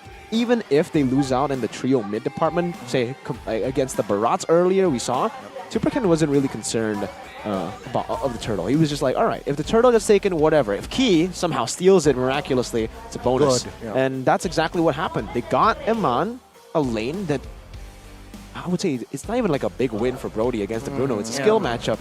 And, they trust him that much to be able to go for the Master Assassin too. That's why the Master Assassin is really impressive for me. Like, my god, this guy is going for the Master Assassin just to get that early lead, and he actually managed to do that. Though, I will have to say, despite Carry being a very big hero for Geek Fam to pick to kind of slow Aman down, if Bigetron do get the red side, I think we won't see the carry ban for the side of BTR. I think they're going to try to force Geek to go for the carry first pick, and if they do, BTR will definitely try to leave as many prio heroes open so that they can get two over that carry, right? Maybe a Gwyn plus an Arlet over. That could be possible. The carry. Yeah. And Iman there, I don't know what's going on there. He almost got like the cables, man. Don't want to get stuck in one. Red suit you, Iman. Red does suit him, Iman. Yeah, he looks good in I it. agree. Bigetron suits Iman. Oh, it's a bold statement. It's I don't think it's a bold statement. I think it's a lukewarm take right now, you know? But yeah, of course, and I think one highlight that we could also explore is that Ray. He was pretty late to most of the team fights, especially as the Barats. He really had to frontline a few times, and most of the times when he arrives, he was just shredded down pretty easily. So it was always Luke trying to, peel down for the carries. And for Beloy, he didn't really have that much momentum to really just make that play. A few slashes and that's it. Because the frontliners were just shredded down pretty easily by that build from Iman as well. And damage coming in. That Vexana from Moreno was also very, very significant in trying to pull on teamfights for Bigetron, push them back. And they had all the priorities, the pressure coming in for Bigetron. So that was for Bigetron to win. And now we will enter the second drafting phase for the match between Geek Fam and Bigetron, in which Geek Fam now does have the first pick. They have two bans, Matilda and Joy, but for Bigetron, they will deny the Ruby and Guinevere this time. Yeah, I think they're going to ban the Nolan next, leave the carry open. If Geek really want to prioritize the carry that much, and as the first pick, we'll see how that translates, yeah. Because for BTR, especially, I don't know if they want to risk it that hard, right? If they don't ban a Nolan in order to carry here, then it means like maybe they want to try to pick it up for themselves and maybe pick a Herod later, but I think if Geek Fam see Nolan open, they certainly just go for the first pick. Carry will not be too big of a concern for them. And yeah, they just go for the export ban. They want to leave either the carry or the Nolan. Now BTR, that's their decision. Do they want to ban the Nolan, stop that flex, stop the Harith from the gold lane from appearing, or... Yeah, they do. Okay. They will ban that Nolan, of course. So carry first pick, question mark? What do you guys think? Gwyn is taken out, Matilda is taken out as well. And this gives carry that agency that is much needed, especially in the hands of Marquis, and it's also a good gold laner to blind pick because of the sustain that she has with the dash as well. And with the transition towards the late game, I think carry would be a very, very important role, important hero to be picked. Oh, wow. First time. Okay. Yeah, we forgot about CC. We've overlooked about CC because usually it's auto ban. Yes. So yeah, CC will enter the Land of Dawn here, ladies and gentlemen, for the first time in Season 13 at Bigetron. Okay. What will they do? Carry and Arlet? Carry and Gwyn? I think Vexana still holds a bit more prio over the carry here. They can go Vexana carry. I think that will still be a pretty good combo. But aside from that, maybe Vexana Arlet I'm thinking of right now. Yeah, I think CC would really give Luke that much viability in terms of winning the lane or sustaining the lane rather, but they're going to pick the carry this time for Iman, so snatching it off the hands of Martin and getting Vexana again with the priority with the 2 picks. I think it will really enable Bigetron to win out the fights and prolong it as well with the sustain and the CC coming in from the Vexana. It's going to be enough for them, but how do Geek Fam respond to these 2 picks? The Arlet's still up for grabs. The Farum is also something that I always forget now in this meta for some reason, but it has been banned, hasn't been picked ever so far in MPL Indonesia. Faramus is amazing, knowing a boy as well, signature pick. This is definitely going to be a scary pick, and this is actually, according to the KTV, keys to victory for Geek Fam. Get a damage dealer for Luke, it's a CC, and now a boy gets that Faramus. Now all they need is a setter. They can go for the Fredrin first, some solid utility for the jungle. Let's Bigetron as to how they want to retaliate here against the Fredrin. They want to go for something like a Martis here, possibly. Yep. Or they want to go for... I want to say they could go for something like a Barats too. Yeah, Barats would be fine as well. Might not be a late advance, but Barats again. 10 out of 10 from Berko. And Super Ken, or rather... yeah, Super Ken with that Barats will enable him to actually just give more prior towards the lanes. But they're going to ban Nathan. And I think Nathan would also be a very good pick for Geek Fam. They need that late game carry. Because I think the damage from Geek Fam is not going to be that much significant and much impactful compared to the picks coming in from Bigetron, especially with the carry and Vexana. So they need something that can ultra carry them in the late game. And I feel like Nathan denying that would really just, kind of cone down the options and the picks for Geek Fam later on in the draft. They might even ban the Harith next. Right? Who's to say? They already banned the Nathan, but they all go for the Grom first. The Nathan provides maybe a bit more penetration against this front line. The front line's going to be completely disintegrated if you leave a Natan open like that. Again, for a Natan to actually come forth, Geek Fam has actually already met that condition, a damage dealer, physical damage to replace the Natan, and it is the CC. Oh, some history here, Team Griffin, 2021 to 2022, and then this is where I actually knew him from, 2022 to 2023, GPX, then he went to Dewa United, playing in MPL last season, and now Geek Fam lone. Though, bans Paquito. Minotaur maybe for Bigetron? Yeah, the Minotaur is going to be a very good pick for Bigetron. They need Peel as well, alongside the Barats. Adds more Herald control that I feel like this composition is also lacking. Yeah, I think they need extra initiation as well because the Vexana doesn't really open. The Arlet could still be a good open flex. Up the war. Yeah, Arlet as well could really be on the cards for Bigetron, so they really need that initiation coming in. So that Minotaur is also ready because of the heroes getting banned. But it's gonna be Arlot picked, and I think that Arlot will most likely go towards a roam. I think so too, because I think Geek Fam are trying to sniff something out, that Lance ban. Yeah. You'd expect Barats pick up 100% jungle. No, I think they're trying to call BTR on the bluff. Yeah. The Barats are gonna go XP. I think that's what Geek Fam is thinking now. So they're gonna have to. Man, this comp is ridiculous, by the way. The front line. No Nathan, no carry. Is Bigetron trying to make Geek Fam overthink? That could also very well be the case. For Geek, Right now, I'm thinking of Claude, right? Because someone who can actually shred through these tanky. They need DPS. But even then, in lane, the Claude's gonna struggle quite a bit against the carry here. Claude's the safest option. Biggie! Oh, Ixia is Oh my lord. Ixia is a good choice, especially when you have cover, not just the Netherrealm, but the Biggie, journey. the time journey. Oh my lord. Okay. Ixia. I think Ixia then will be picked for Marky, and a pick that we underlooked as well. So I think in terms of damage, I think Ixia could still really, output that much with the full barrage as well. So the team fights would be easy for them. But it's gonna be funny. They read it out. Oh my god. My god. The Lance pick was the Lance ban. They did a good job. They oh did my god. snip it, but they did not expect the Fanny to come out. Oh my lord, what a time. Geek debut, Fanny debut as well. And it's just the second day of Season 13. Spicy, of course. How will that Fanny pick be utilized? And will it translate into something really huge? But if you take a look at the stats here, early to mid-game potential, it's in the hands of Geek fam. I mean, they did try to turn it around, and that late-game potential as well were in their hands. And they did have that momentum swing. But of course, Bigetron is always ready to close it out. They're able to really just dictate how the game went, even if that glimmer of hope was in the eyes of Geek fam. But here we go back to the Land of Dawn. We dive, as it's going to be the second game of Bigetron against Geek fam. Will this funny pick bring enough damage and firepower in the hands of the red robots? Well, ladies and gentlemen, of course, welcome back to the Land of Dawn. As a Geek fam, they will try to force the series on towards a Game 3. But Bigetron, of course, the red robots, they defeated the Geeks in their first game. They look to sweep the Geeks in the second. Yeah, Geek has to really, hold on and key now.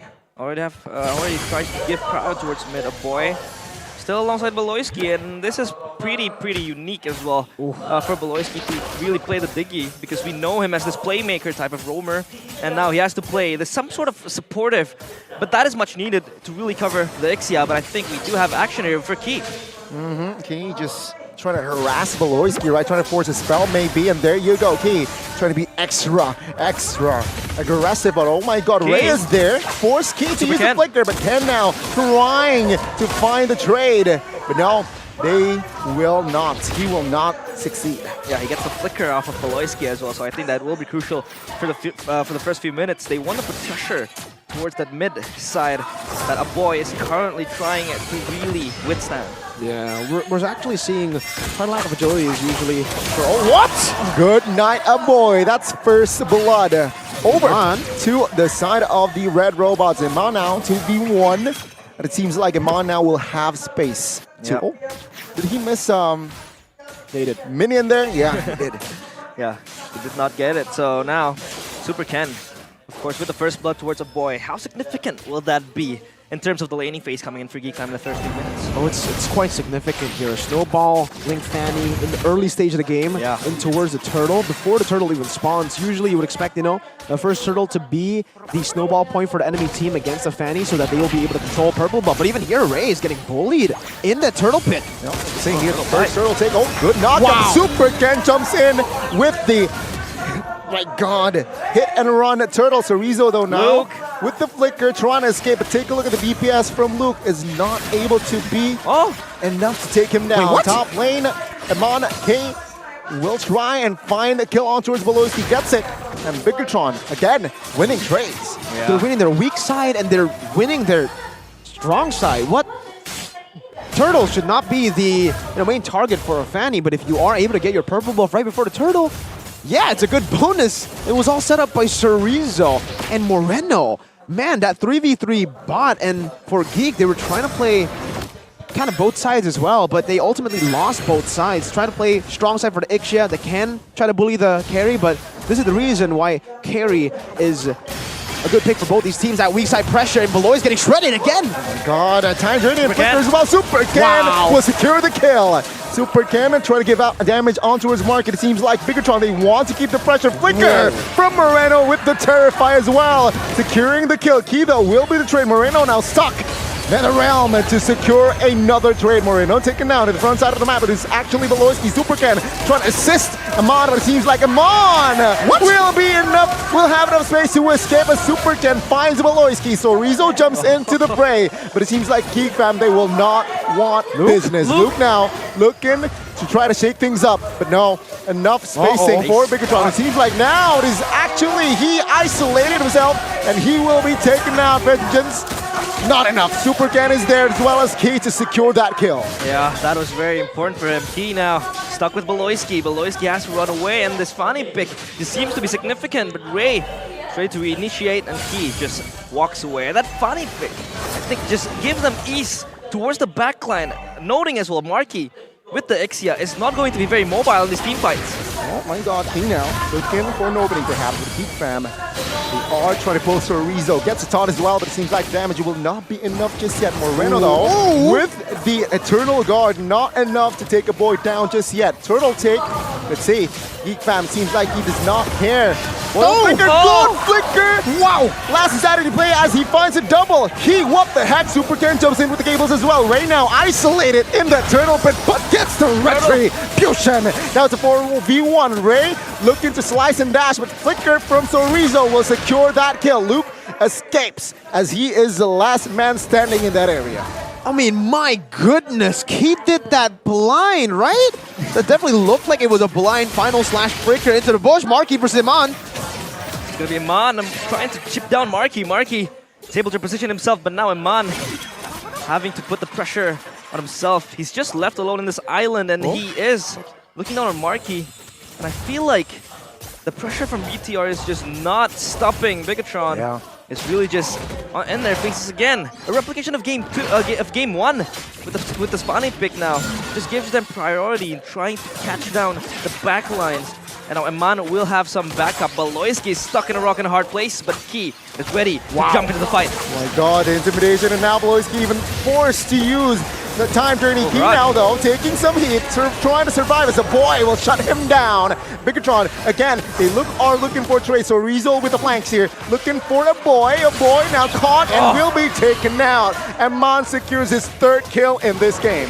Yep, that is very much proactive from Bigetron. They know Iman is in danger, so they come in unison, trying to really clear up that push and the pressure coming in from Geek fam, and now it's going to be Beloyski caught up previously in the bottom side. Look at them tied together, they're walking around. But, you know, the game has been so fast-paced, action all across the board, that I haven't been able to talk at all. And I think that's what Bigetron need to do, especially up against a composition like this. For Geek fam, they want to try to play, well, they don't want to be super slow either, but they want to be slower compared to this, right? The pace in... Oh, wait, the Fredger's going to get picked off instantly. Oh my god! Carry, oh my god, the shuriken, man. Back again, though. They need to try to slow things down all the way from the early game as well. I think they took way too many fights, skirmished as well, and they didn't really put a lot of their priorities into the right place, right? They were still contesting for turtles, knowing that they want to try to get the Ixia enabled. Now that the Ixia is already behind, and Iman is actually the one with the lead, and even in that jungle department, Supercan's in the lead against Ray by a level on a Fanny compared to a Fredrin. So they have lost out on all fronts, and Supercan now is just doing Supercan things. Escape things, man, in the mid, trying to bait out resources potentially, or perhaps trying to bait out spells as well. Take a look at him on though. Yeah. In the bottom side. Can he burst Ray? Is the question. Let's see. Hushy movement. You know, seems like just enough to gain space in the bottom side of the Wow, pops Speedy Lightwell as well. Looking for the 1v1 against Ray. The final slash doesn't connect.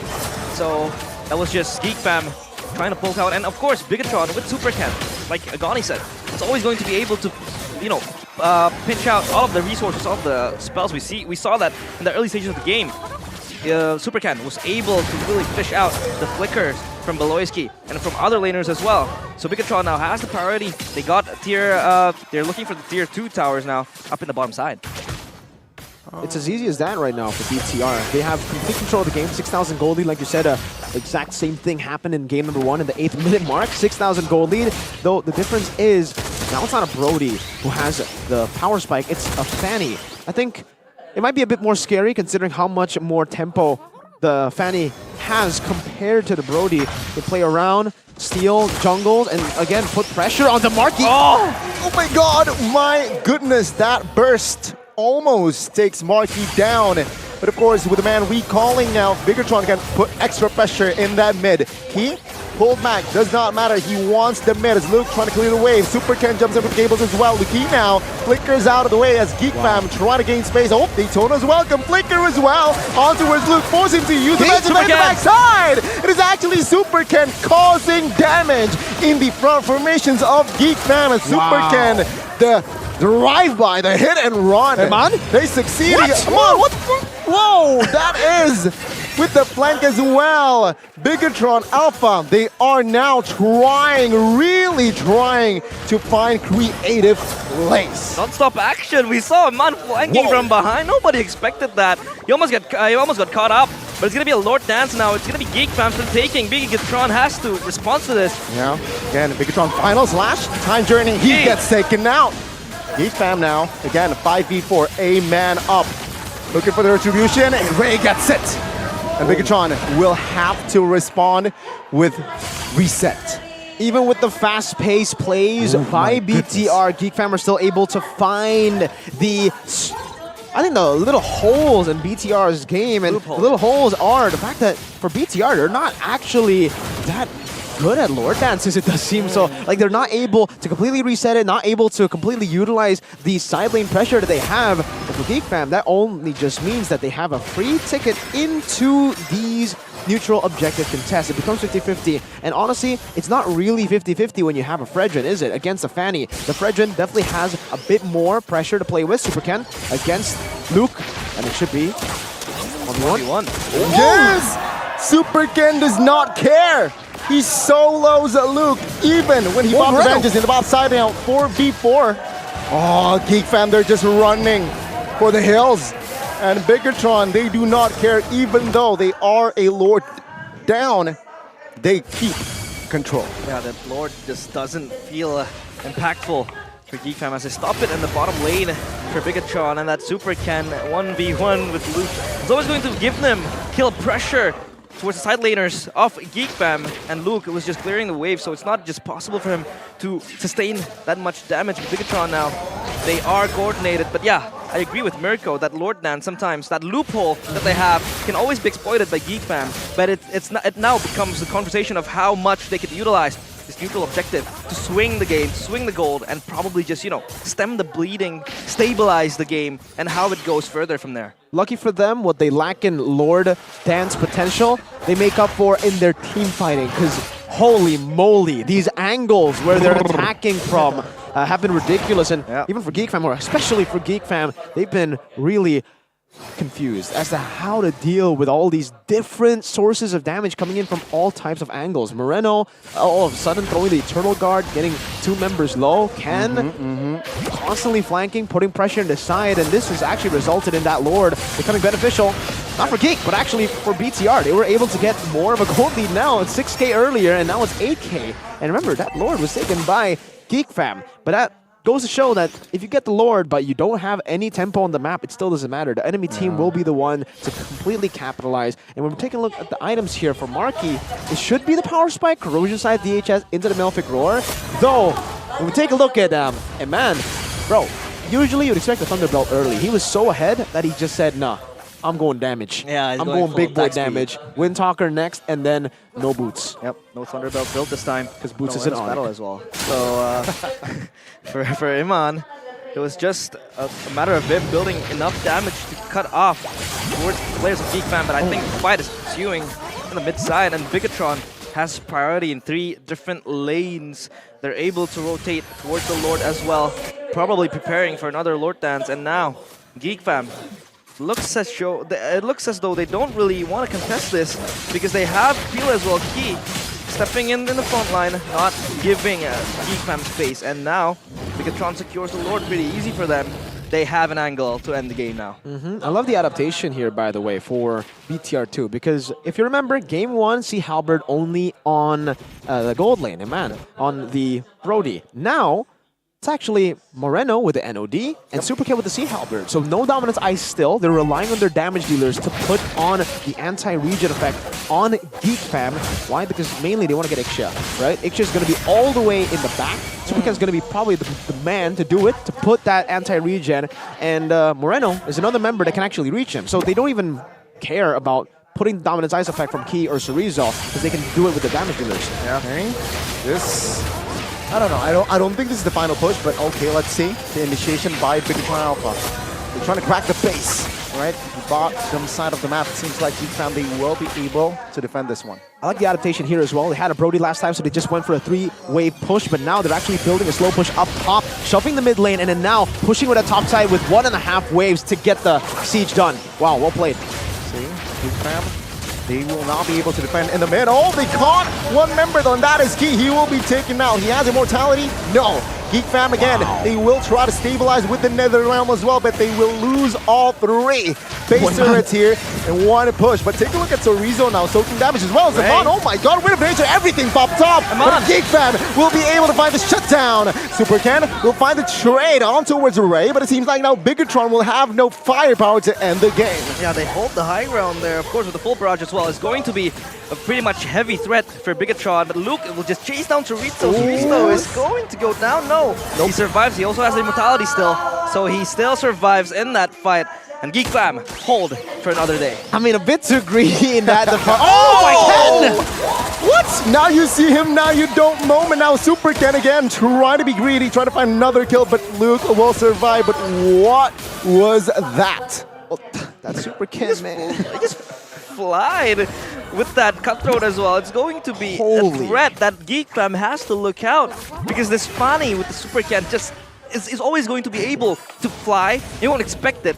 And the kill threats just coming in for Geek Fam. They have to be more wary about this. And even the itemization here, usually last item, you're going to think of an immortality. Yeah. But knowing that, I mean, Ken knows that so far he hasn't been actually threatened at all when it comes to like dying. So might as well go for the anti-Curas, you know, a little bit more sustainability in these fights. Only Marky can really get to him with the full barrage. And possibly Luke in the side lane. So yeah, just go for that anti-Curas. Meanwhile, now we actually do see the Dominance Ice, so 3 anti-regen items, NOD, Dominance Ice, and the Sea Halberd. I like it. I like the approach they're going for here. They go for the 2 guys. The 2 guys that can avoid. Now, Nether Realm force. Ray jumps in as well, trying to assist his teammate. Now, Bigetron looking for space in the backside of the map. Oh! Marky with the full barrage. The barrage of bullets gets Super Ken. And Bigetron with the Amon! What? He has the attack speed! He has the wave! A boy now trying to burst down, but Amon will have enough to take the whole base and the red robots. The second you think they might have finally made a mistake, that's a backdoor. Ken with the overextend getting picked off. That might be the ticket. Meanwhile, Amon just says, hey, hold my cup. Man, I got you, Ken.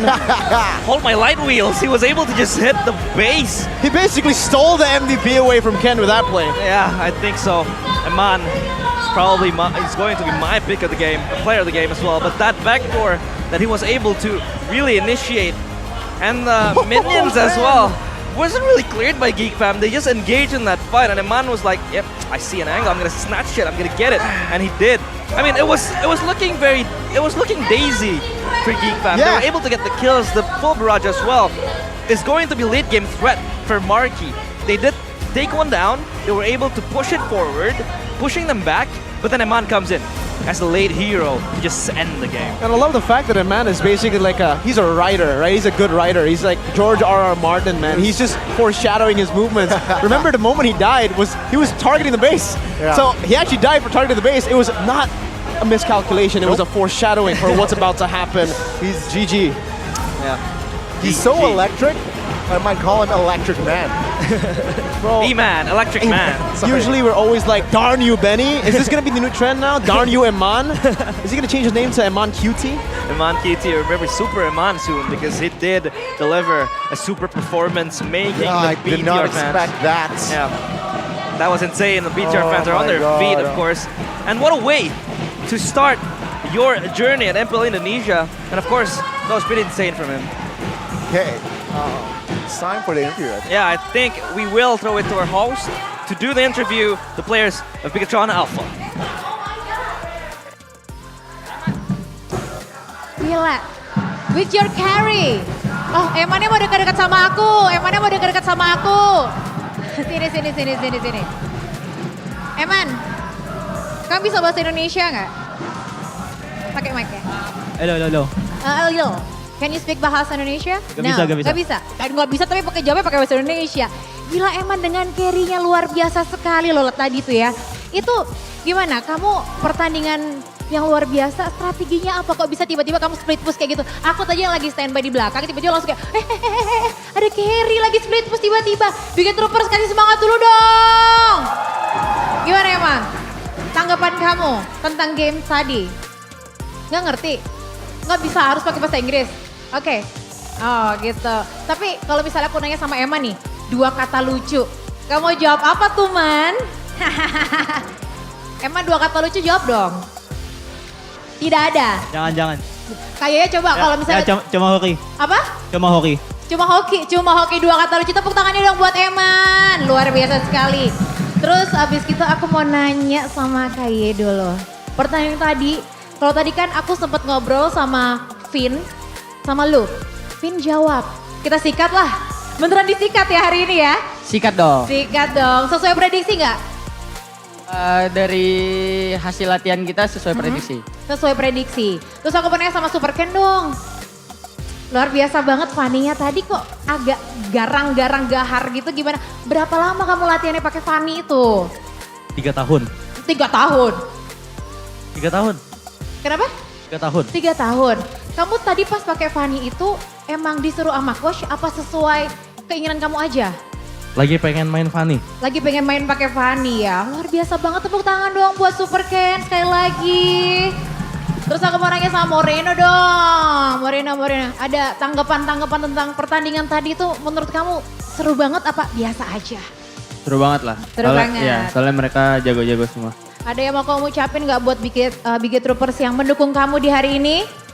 Makasih buat Biget Troopers yang udah hadir, yang udah dukung kita terus dari pre-season sampai sekarang nanti. Semoga kita bisa kasih yang terbaik buat kalian. Amin. Terus terakhir aku mau ngobrol sama Sorizo dulu dong, biar semuanya pada ngobrol di sini. Sorizo gimana pertandingan tadi, sesuai prediksi kamu nggak? Seru. Dan tepuk tangannya buat Sorizo. Sorizo ada yang mau disampaikan gitu buat Biget Troopers? Buat Biget Troopers, makasih udah dukung kita. Terus nanti katanya abis ini akan lawan EVOS. Ada yang mau disampaikan nggak buat calon tarung kamu tuh nanti tuh? Ada yang mau ngomong nggak? Atau mau ngomong berlima? Atau Eman mau ngomong? Talk to EVOS. Anything, you can talk to EVOS anything. Good luck, have fun. Good luck, have fun. Kayaknya ada yang mau nambahin nggak nanti? Pertandingan buat EVOS, nggak ada? Sama-sama semangat aja biar ngasih pertandingan yang seru. Luar biasa sekali lagi tepuk tangan ya untuk Bigetron. Thank you so much. Kalau gitu langsung aja kita throw ke caster. Analisanya kayak gimana sih? Break it down casters.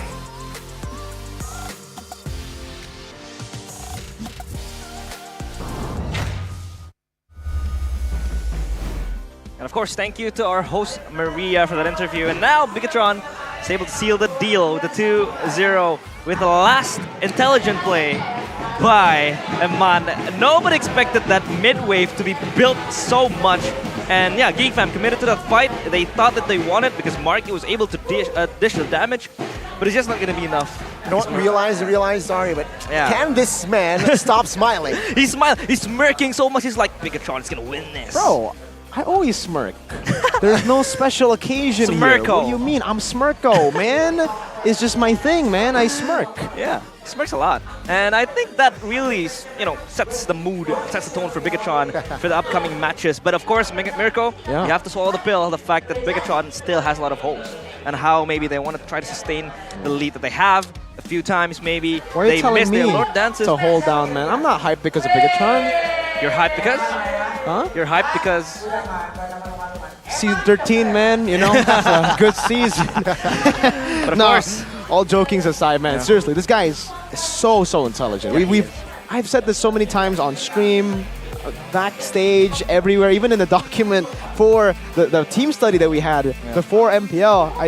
again stated that this guy is the most intelligent gold lane in the world. I believe so. Maybe if people, the doubters, don't believe so, maybe now after that crazy angle to end the game, snatching the MVP from Supercan. I'll have to say that because for the game too, it was almost 100% it will go to Supercan. He was styling, he was playing, he was really doing everything on the Fanny, but this man saw the angle to end when Supercan made a mistake. I don't know if that was a mistake or if it was actually like a big brain play for the whole team making that call to just sacrifice Supercan for this end. But man, we have to take a look at this game again, slower, later when we get to the highlights. But first, we gotta dance with the player of the match for BTR with Fala there. Let's take a look at the highlights. Presented by our official gold partner, UBS Gold. It all started here with Chorizo and Moreno having more mid-fire, rotating faster. Moreno actually rotated prior to this to the XP lane to help Chorizo set up for that turtle. And through that turtle, it completely just became a snowball for BTR because in that turtle play as well, what you didn't see off-cam was the fact that Iman and Key won a 2v2 against Marky up top. Having Iman, a weak side carry pick, win against the Ixia, plus a Fanny pick against a Fredrin where he should be a bit, he should have a slower start compared to the Fredrin. Yeah, everything just went too well for BTR, and they capitalized on it completely. Here, Supercan holding on to that cutthroat to the very last moment, right after the Vengeance. This is the foreshadowing we were speaking of earlier. It was not a miscalculation, it turns out. It was not a mistake. It was only foreshadowing for the bigger story, for the bigger picture. And this is the moment. So let's look at this, right? Supercan was just flying, finds a kill, sets up for the quote-unquote mistake. Look at this, Supercan, again, now chased down, and we'll take a look at this. Look at the mid lane. It's pushed in, and Iman, he just takes the detour, man.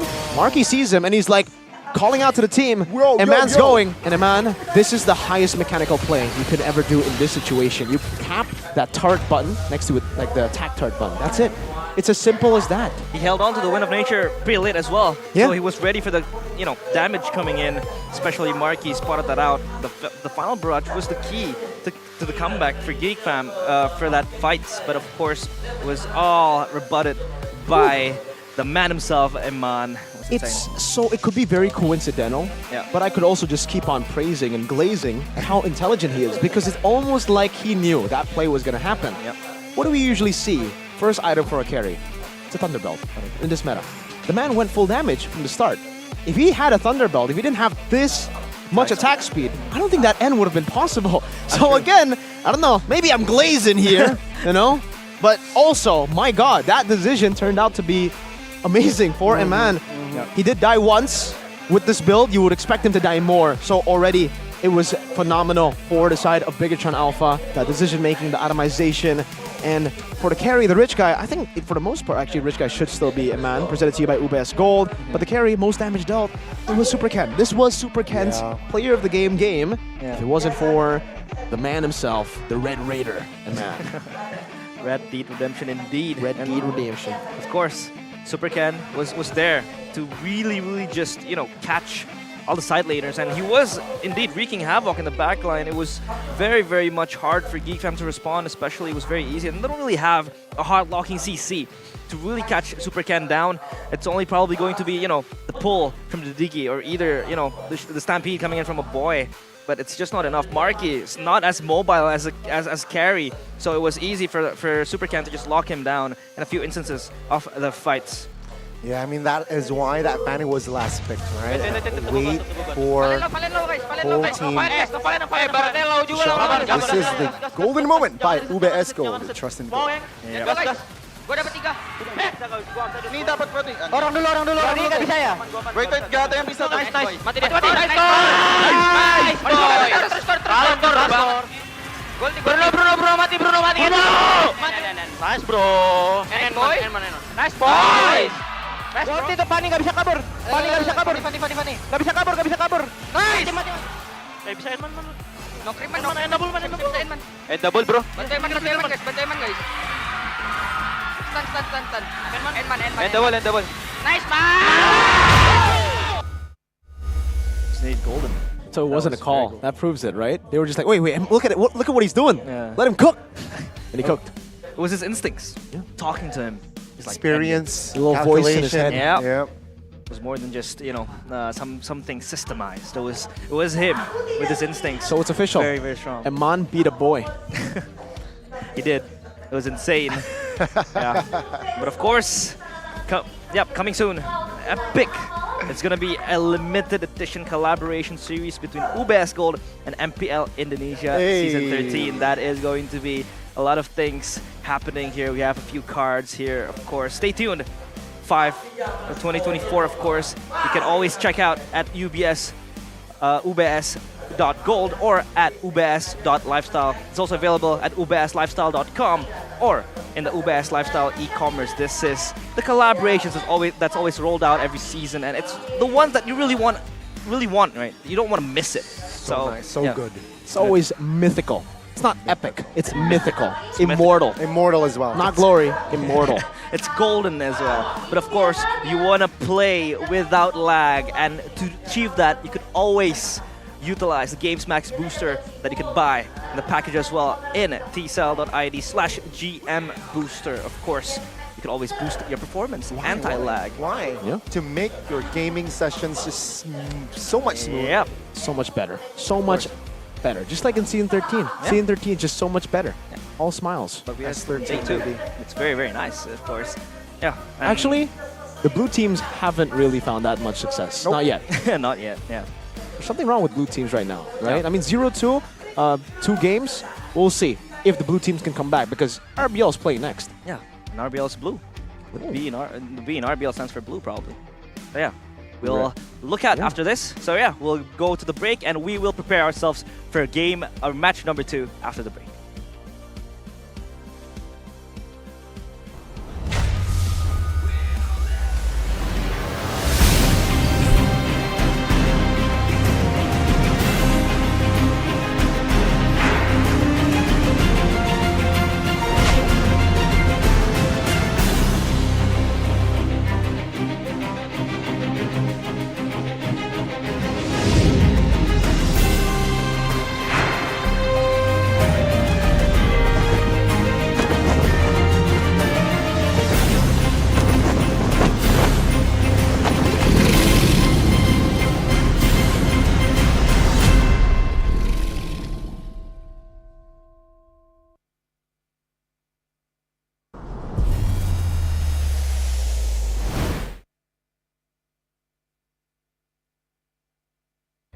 Sí, ¿vos de qué parte sos? Yo de aquí.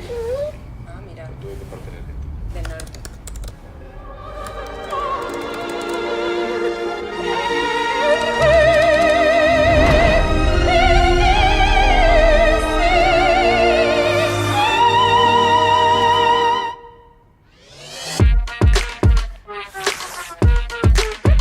Samsung Galaxy S24 series. Get it now. Pakai aplikasi GoPay, dompet andalan gamers. Banyak damage-nya. Ada cashback hingga 20.000 buat upgrade skin baru. Aplikasi ringan gak makan memori. HP lemot bisa victory. Top up langsung dalam game tanpa hambatan. Ikutan selebrasi MPL di aplikasi GoPay. Menangkan total hadiah ratusan juta. Bonus stage. Gratis 100 kali transfer kemana aja. Beli pulsa harga termurah. Scan QRIS dengan mudah. Download sebelum mabarkan.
mudah di dunia games. Pilih game, masukkan game ID.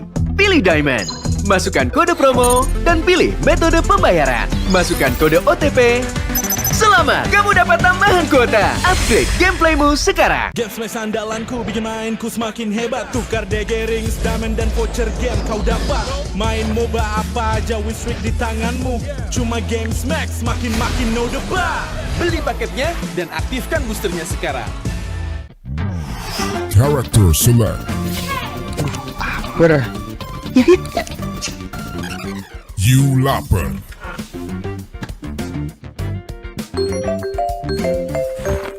Stop! Sampai klik Indomaret, belanja 1 jam sampai dan gratis ongkir loh. Wah, belanja online kayak belanja di toko Indomaret. You kenyang, siap main lagi. Let's go! Belanja online seperti di toko.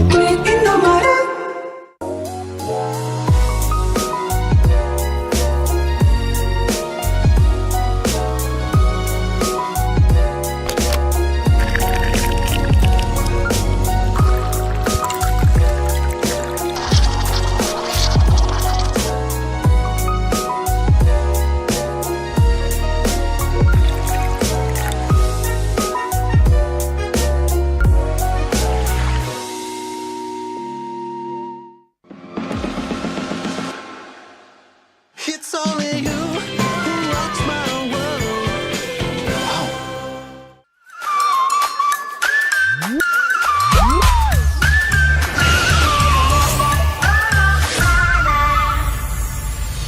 I'll be, yeah, I'll be wherever I wanna be. Wherever I wanna be.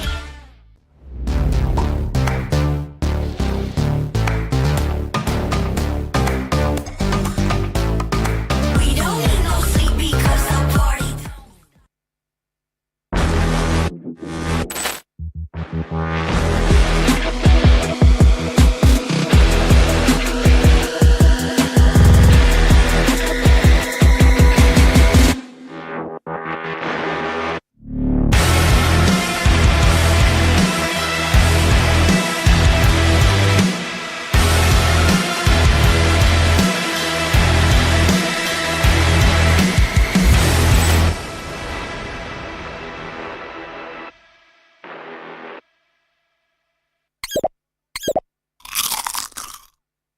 Well, I'm me, and there's no one I'd rather be. You can sit around and wait and see. For a moment, I'll be standing free. So hurry up and wait for me. Got a bag of chips by the sea. The sun is blazing down. I've got my smile now. Here's the thing, your chips will really make me sing. Come on, relax and have some chips with me. Chill out, lay back, I'm right where I wanna be. We've got time to take it easy.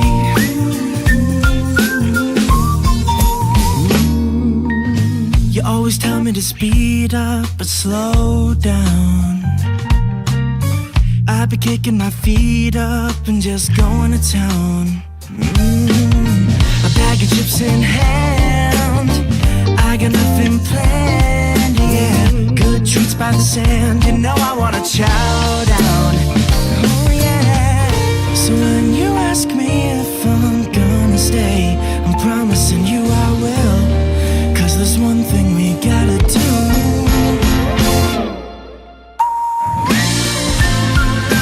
Come on, relax and have some chips with me. Chill out, lay back, and right where I wanna be. We've got time to take, yeah. And I'm all that I wanna be.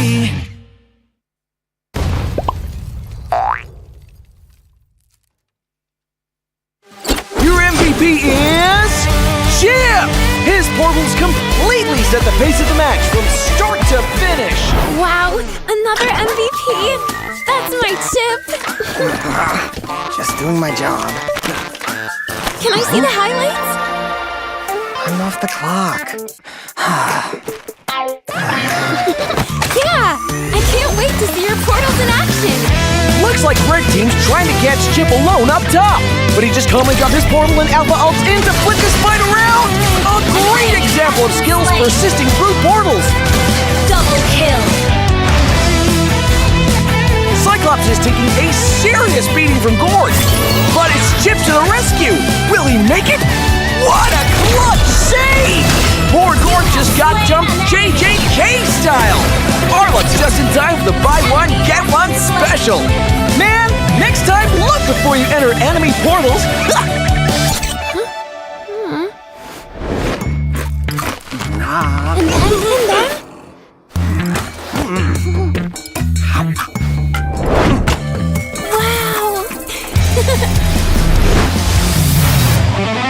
Uh-oh! Cyclops is about to overstay his welcome. Is this deja vu? Oh, wait for it. Wait for it. Boom! Melissa joins the party. Chip runs a Pixie Siege. Sheesh, what a massacre! And to add insult to injury, Melissa portals back to her lane without missing a beat. A skirmish breaks out. Where's Chip going?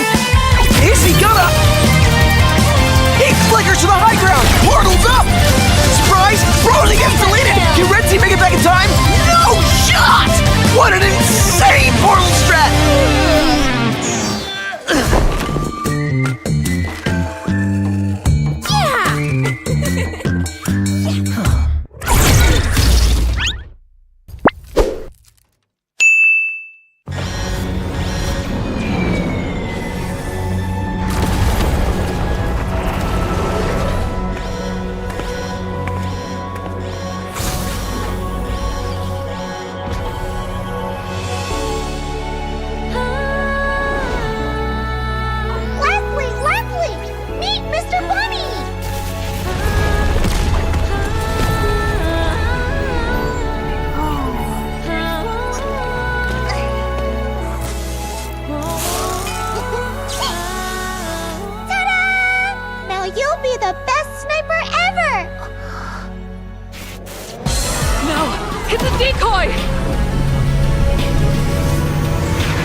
Over here, Ender.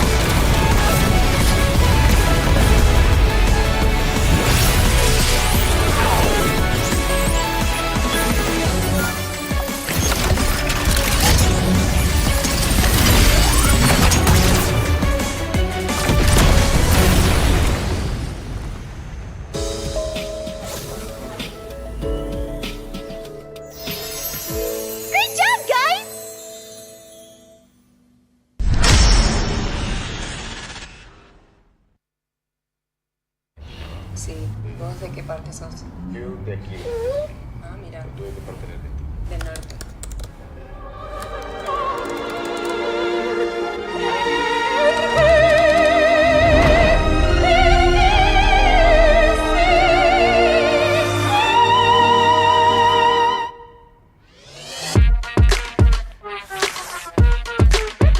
Samsung Galaxy S24 series.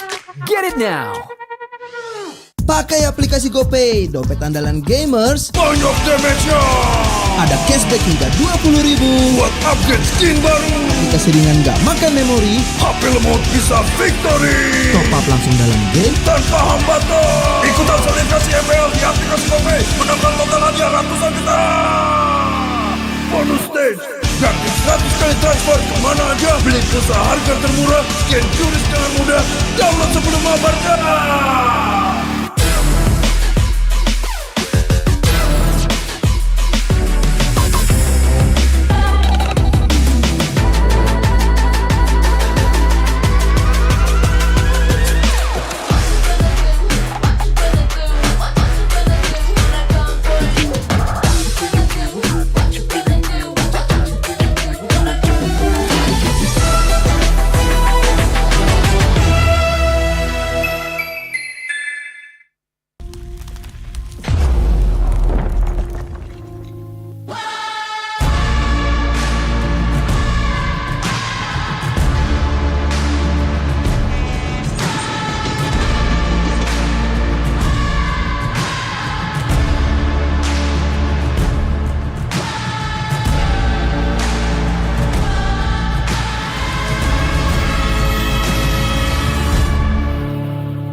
Top mudah di dunia games. Pilih game, masukkan game ID. Pilih Diamond, masukkan kode promo, dan pilih metode pembayaran. Masukkan kode OTP. Selamat, kamu dapat tambahan kuota. Upgrade gameplaymu sekarang. Game smash andalanku bikin mainku semakin hebat. Tukar DG rings, diamond dan voucher game kau dapat. Main MOBA apa aja win streak di tanganmu. Cuma game smash makin no debat.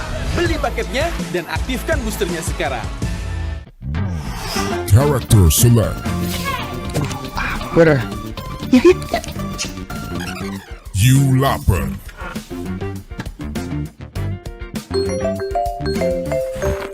Stop! Pakai klik Indomaret, belanja 1 jam sampai dan gratis ongkir loh. Wah, belanja online kayak belanja di toko Indomaret. You kenyang, siap main lagi. Let's go! Belanja online seperti di toko.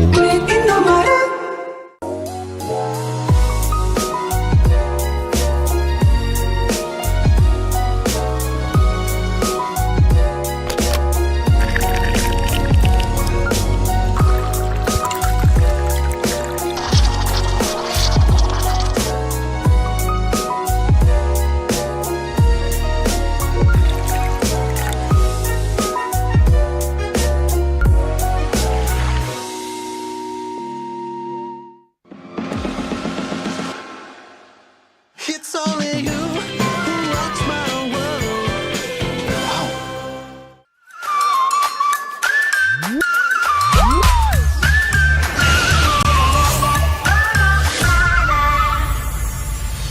I'll be, yeah, I'll be wherever I wanna be.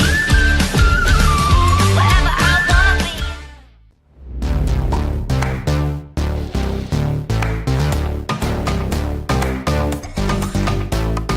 We don't need no sleep because the party.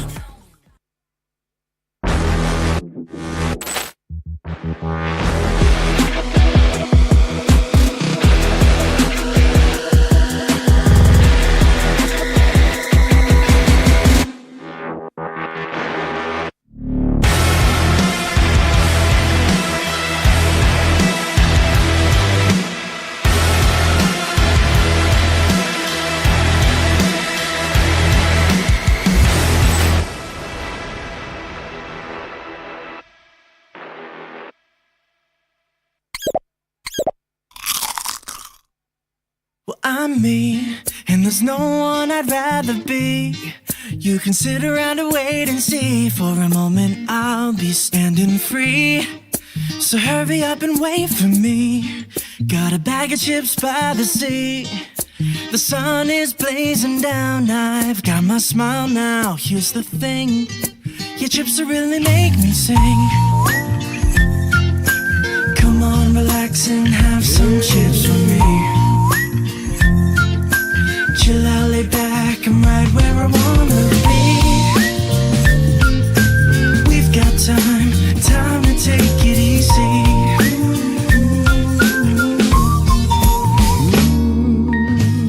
always tell me to speed up, but slow down. I be kicking my feet up and just going to town. A bag of chips in hand, I got nothing planned, yeah. Good treats by the sand, you know I wanna chow down. Oh yeah. So when you ask me if I'm gonna stay, I'm promising you I will. 'Cause there's one thing we gotta do.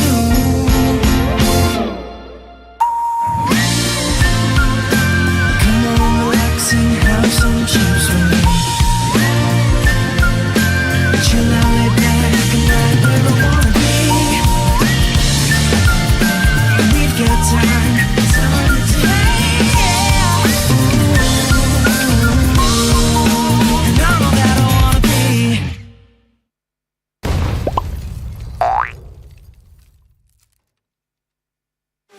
Your MVP is Chip! His portals completely set the pace of the match from start to finish. Wow, another MVP. That's my chip. Just doing my job. Can I see the highlights?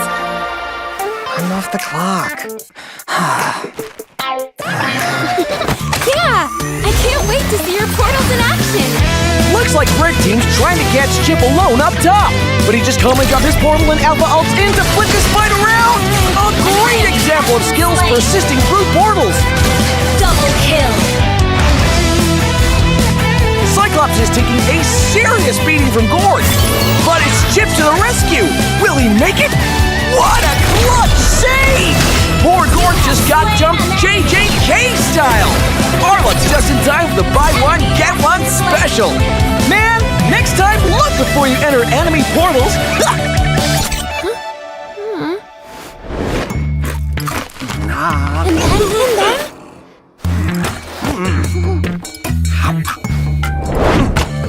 Wow.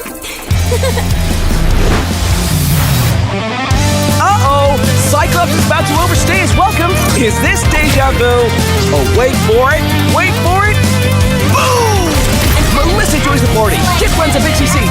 Sheesh! What a massacre! And to add insult to injury, Melissa portals back to her lane without missing a beat.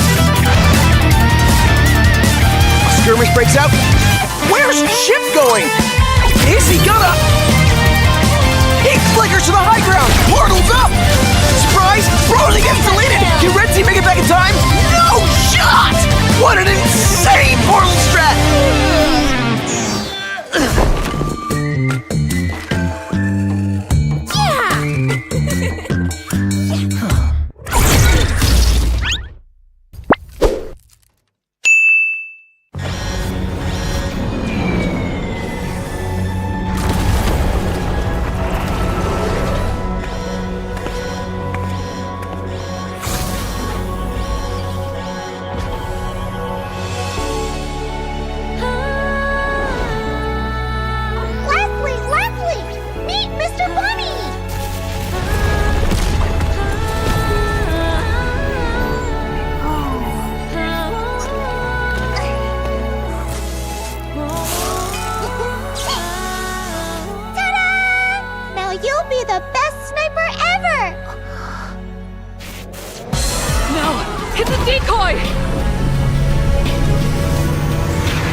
Over here, Ender.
¿Vos de qué parte sos? Yo de aquí.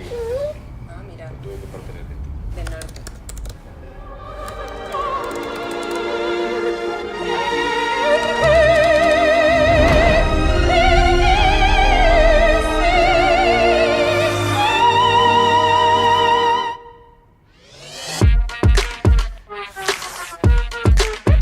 Samsung Galaxy S24 series. Get it now. Pakai aplikasi GoPay, dompet andalan gamers. Banyak damage-nya. Ada cashback hingga 20.000 buat upgrade skin baru. Aplikasi ringan gak makan memori. HP lemot bisa victory. Top up langsung dalam game tanpa hambatan. Ikutan selebrasi MPL di aplikasi GoPay. Menangkan total hadiah ratusan juta.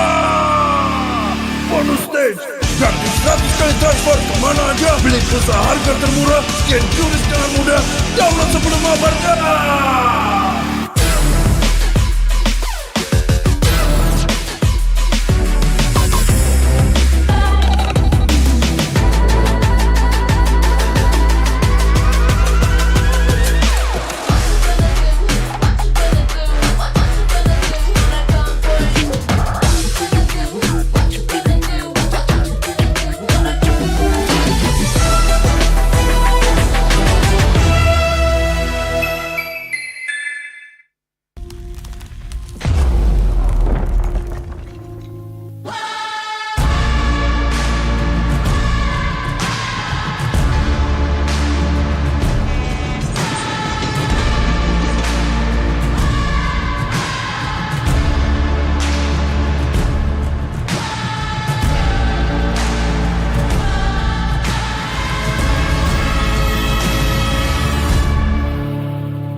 mudah di dunia games. Pilih game, masukkan game ID. Pilih Diamond, masukkan kode promo, dan pilih metode pembayaran. Masukkan kode OTP. Selamat, kamu dapat tambahan kuota. Upgrade gameplaymu sekarang. Game smash andalanku bikin mainku semakin hebat. Tukar DG rings, diamond dan voucher game kau dapat. Main MOBA apa aja win streak di tanganmu. Cuma game smash makin no debat. Beli paketnya dan aktifkan boosternya sekarang. Character select. Where? You lapper.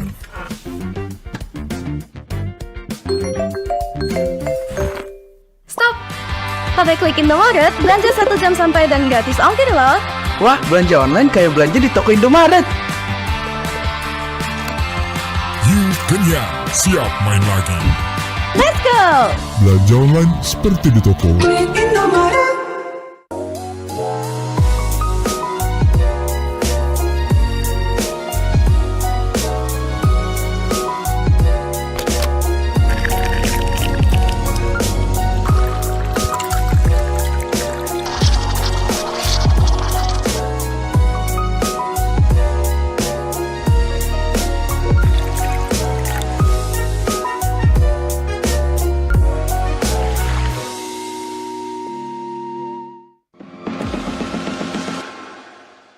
It's only you who rocks my world. Wow.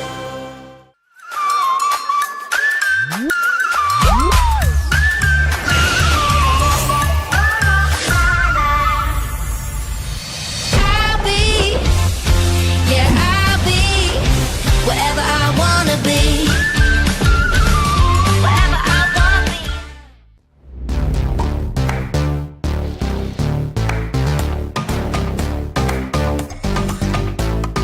We don't need no sleep because the party.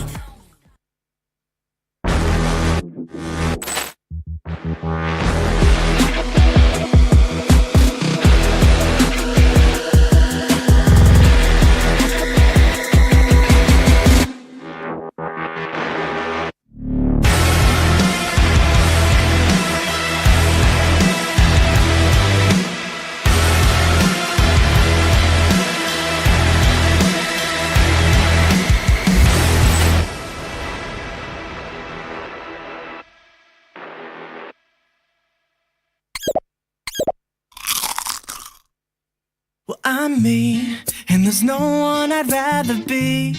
You can sit around and wait and see. For a moment, I'll be standing free.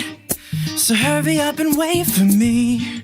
Got a bag of chips by the sea. The sun is blazing down. I've got my smile now. Here's the thing. Your chips will really make me sing. Come on, relax and have some chips with me. Chill out, lay back, I'm right where I wanna be. We've got time to take it easy.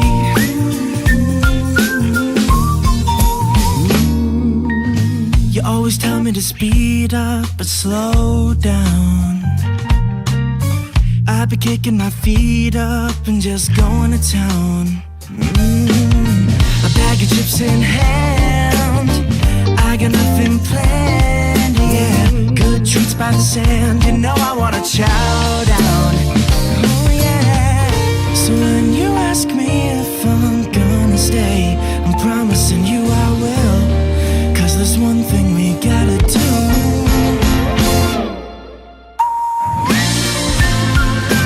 Come on, relax and have some chips with me.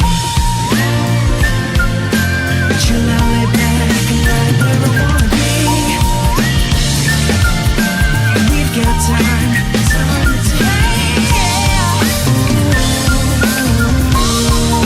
And I'm all that I wanna be.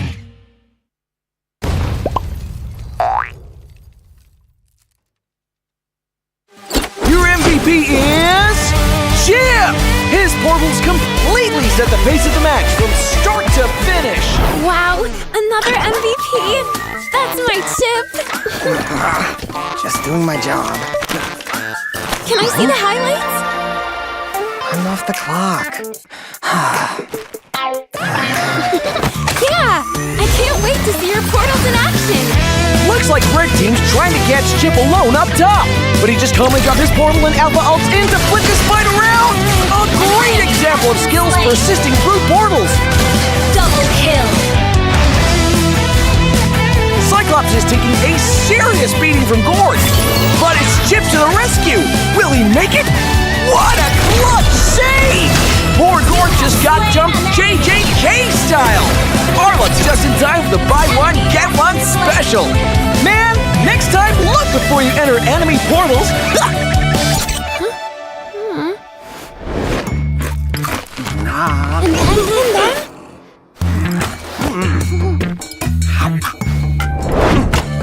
Wow! Uh-oh! Cyclops is about to overstay his welcome! Is this deja vu? Oh, wait for it! Wait for it! Boom! Melissa joins the party! Chip runs a BCC! Sheesh! What a massacre! And to add insult to injury, Melissa portals back to her lane without missing a beat! A skirmish breaks out. Where's Chip going? Is he gonna... He flickers to the high ground! Portal's up! Surprise! Frozen gets deleted! Can Red Team make it back in time? No shot! What an insane portal strat!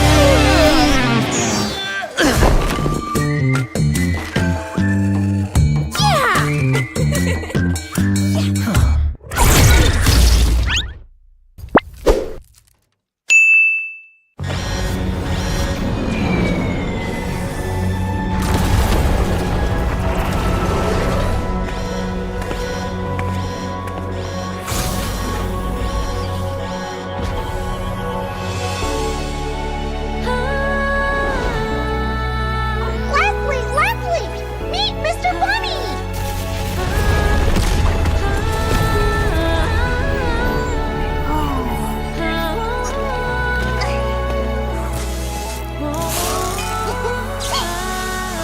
Ta-da! Now you'll be the best sniper ever! No! It's a decoy!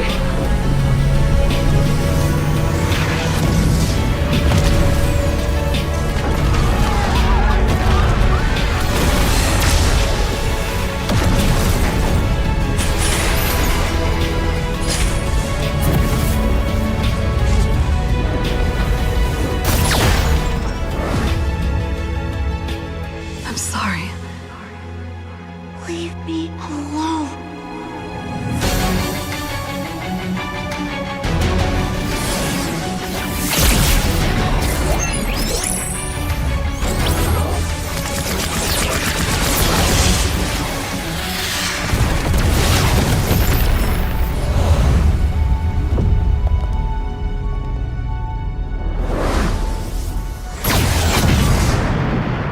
Over here, Ender.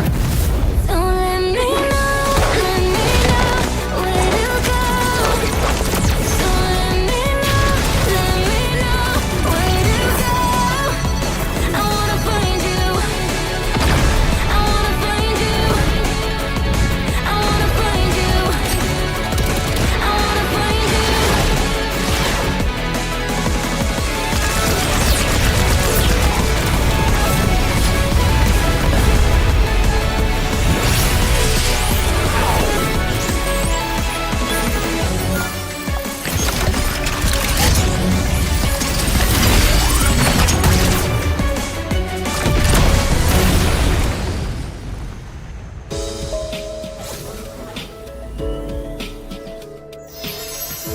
Great job, guys!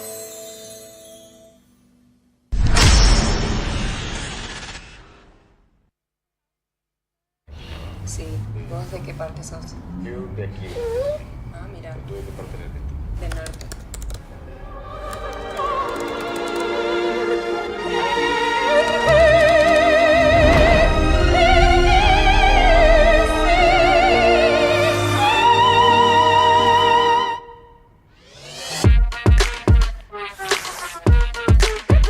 Samsung Galaxy S24 series. Get it now.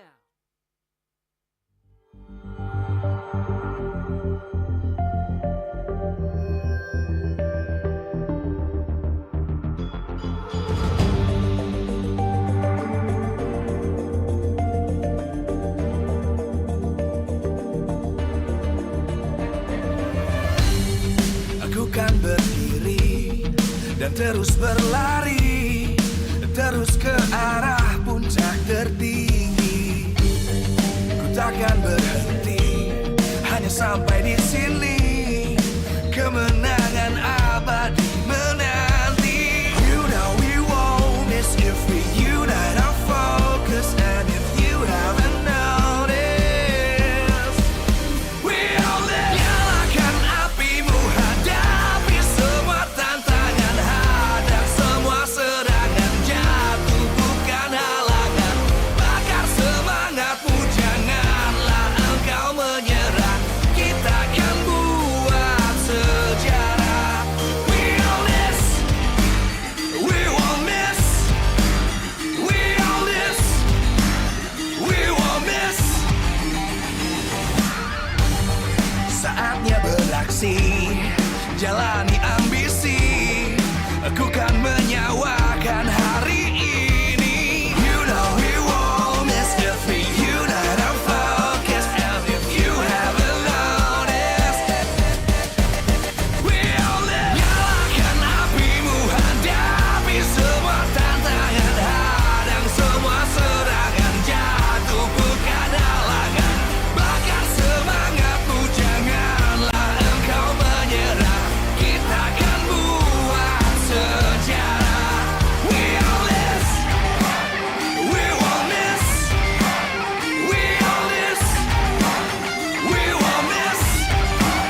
We all this.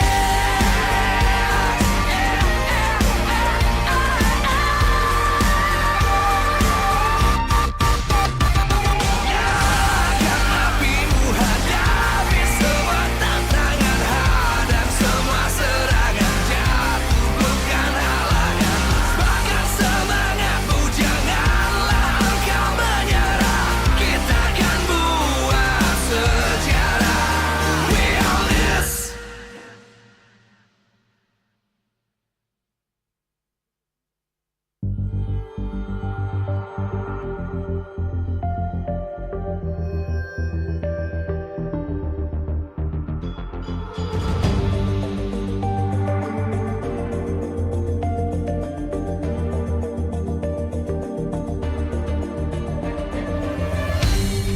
Aku kan berdiri dan terus berlari, terus ke arah puncak tertinggi.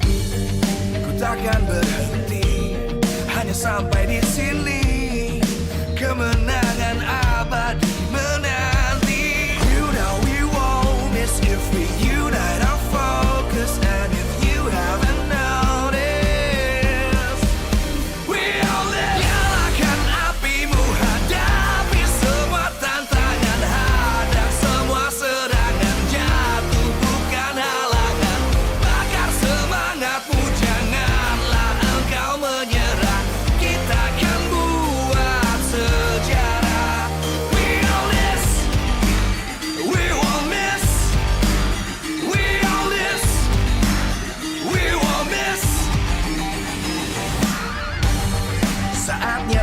masih jalani ambisi.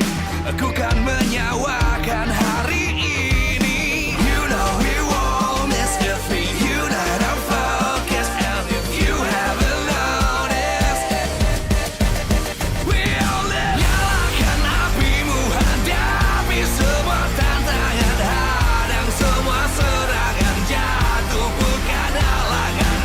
Bakar semangatmu, janganlah engkau menyerah. Kita akan buat sejarah. We all this, we won't miss. We all this, we won't miss. We all this.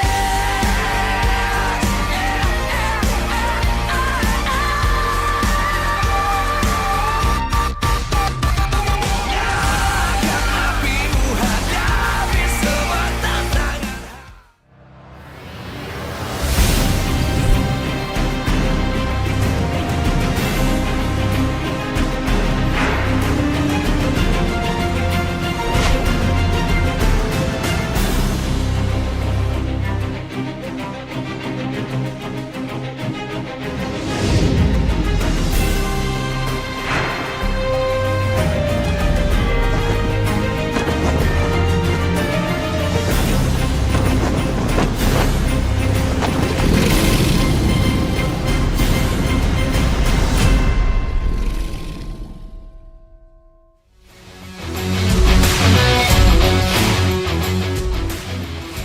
Live from MPL Arena, Jakarta.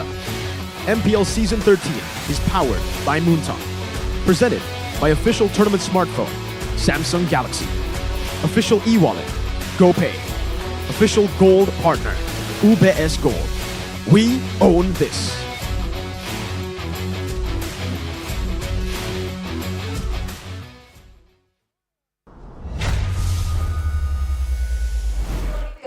Ladies and gentlemen, welcome back to MPL Indonesia Season 13. Still on the second day, of course, we are heading into the second match of today. It's going to be a clash between the Blue Rebellions against Three Faces of Alter Ego. But we had gone through a thrilling match between Bigetron and Geek Fam, which Bigetron came out as the victors in a 2-0 sweep in the last play.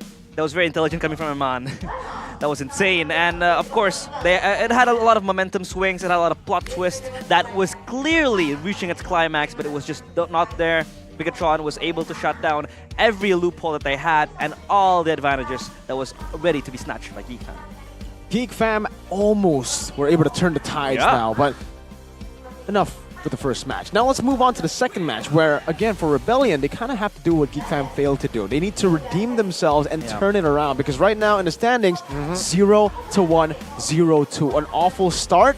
But again, it's only just the beginning of the season. They still have a whole lot more matches, and it starts with this one too. They got tough matchup, a very tough matchup. This is Alter Ego, who won 2-0 yesterday against Evo's Glory too. Yeah, against Evo's Glory, and they won that in convincing fashion. Both games were dominating. Coming for Alter Ego, Taz showed up to the party big time. Nino, who was like performing differently compared to how he was performing in the second in the MPL Season 12. And he was sustaining that gold lead as the gold laner. He was playing safely, but also aggressively, and a few decision making that he had was sublime, was on point. Very different, right? We are going to see Alter Ego and Rebellion, very two different teams. Again, Rebellion coming to Season 13, not a lot of changes. That's true. Apart from Highs going to Alter Ego, that is also the question. Will Highs play against Rebellion this time around? But Taz has been the highlight of Alter Ego, right? Seeing his performance, seeing how quickly he adjusts to this new team, it just shows that, again, this guy has huge potential. Yeah, he has a high ceiling, I'd say. That high skill ceiling that he's slowly able to expose, slowly able to reach in Alter Ego, but still, it's still like a match that they played against Evo's Glory. But for Highs, he has his own story. If he does play, it's going to be kind of like, it's going to be poetic. It's going to be a trip down memory lane together with Rebellion Esports. But of course, Rebellion Esports looking and fishing for their first win. But of course, we are going to see today's schedule soon enough. because we still have 2 more matches to go. And for the side of Alter Ego, they will come to this match full of, full of potential, full of emotions as well, coming in full of confidence because they were able to snatch that victory from EVOS Glory yesterday. And here we are in our schedule. Geek Fam has been defeated by Bigetron Alpha, and now we are moving to the second match between Rebellion Esports and Alter Ego, which will also be a banger because I think Rebellion Esports does have that potential high. They were playing around, Odyssey's proactiveness. It was able to really enable the side laners. However, yesterday Dewa United was just way too far because they had the experience, they had the mechanics, and they had the on-point decision making. They had the last Kage, man. The guy who was super flexible. We'll see if he's going to be able to be as flexible on the Cho up against the Cho god himself later in the third match against Hai. I'm talking Yaoi. But amazing matches we have today. RBL Alter Ego. I think our main focus now is on this matchup. And speaking of this matchup again, Moai or D, right? We're talking about Nino or Highs. We should also put out the question, or who's going to be playing for Rebellion here, Moai or D? Yesterday we did see Moai play with the Brave Smite on the Claude, a very interesting choice to go for the emblems, and the way he played, so far, I have to say, from Moai, he's a very mediocre. I think average is, I think average is just the word to use when you're talking about Moai. He doesn't really do anything special, but he's not bad. He's not a bad player. He's just there. He's kind of standard. So maybe giving D some playtime would actually be very beneficial for the team here, especially against Alter Ego, because if they play Highs, it's kind of like a mental battle too, The old versus the new. That's true. Highs vanishes, Moai rises. It's going to be his stage to take, because today it is going to be him in the blue shirt, wanting to rep that Rebellion Esports flag. And of course, this is going to be his show to play because, again, Alter Ego is one of the strongest teams we have here coming towards MPL Season 13. And of course, Odyssey, will he be the mastermind of another victory in the face of the ball?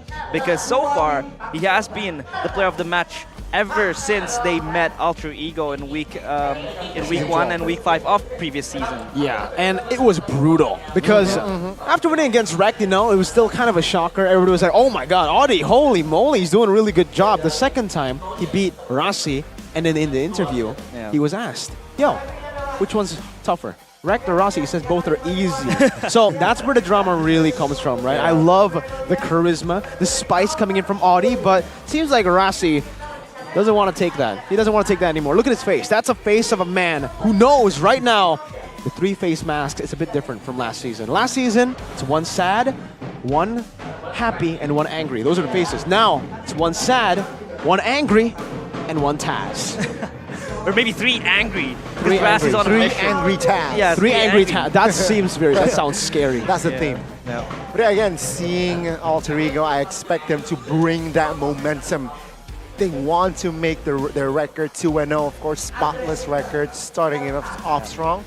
That is the main issue for Rebellion here. How do they bounce back after a tough loss, I have to say, yesterday? Yeah, because you want to pick up the points, especially at this stage of the season. Of course, it has just started, but you want to be, in a safer position up there. And Alter Ego has their chances to lead the standings, of course, with a 2-0 win. If they do win today against Rebellion, but Rebellion, they don't want to be down in the dumps. They want to claw back their way slowly, of course, step by step. Because yesterday, Dewa United was one hell of a obstacle for them. But today, if they are able to at least, shake Alter Ego a bit, that could restore their morale, and that could snowball into something greater. Because I think Rebellion Esports, they have a lot of potential players that are playing very, very nice. They have a lot of strong players as well. You see Odyssey brings in the experience. You have Moai as well, sustaining that gold lane area. And of course, you have Swayulo. Yeah, a lot of high potential players who can play normal heroes. I think that's where we have to start when we're talking about Rebellion Esports here. The way that they were actually taking the game yesterday was, it was a very weird way. They were drafting in a way where they were prioritizing cheese. They're trying to flex their way into that cheese pick, which I respect. That Hanzo pick was crazy. It almost worked out, but this early in the season, when we have so many prio heroes open, especially the Guinevere.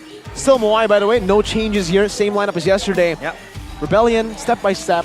First step is go for the normal heroes first. Let these players, especially the new one, Moai, get comfortable on stage, and then you can try to go for cheese. You can try to go for more crazy, unorthodox strategies. Yeah, I think the coach was actually pretty nice on giving that freedom, giving that agency on playing these cheese picks, playing these niche heroes. But I think, true, what Mirko said, you have to be comfortable on stage, you have to be able to adapt yourself to the meta heroes, to the heroes that you want to play when it is needed.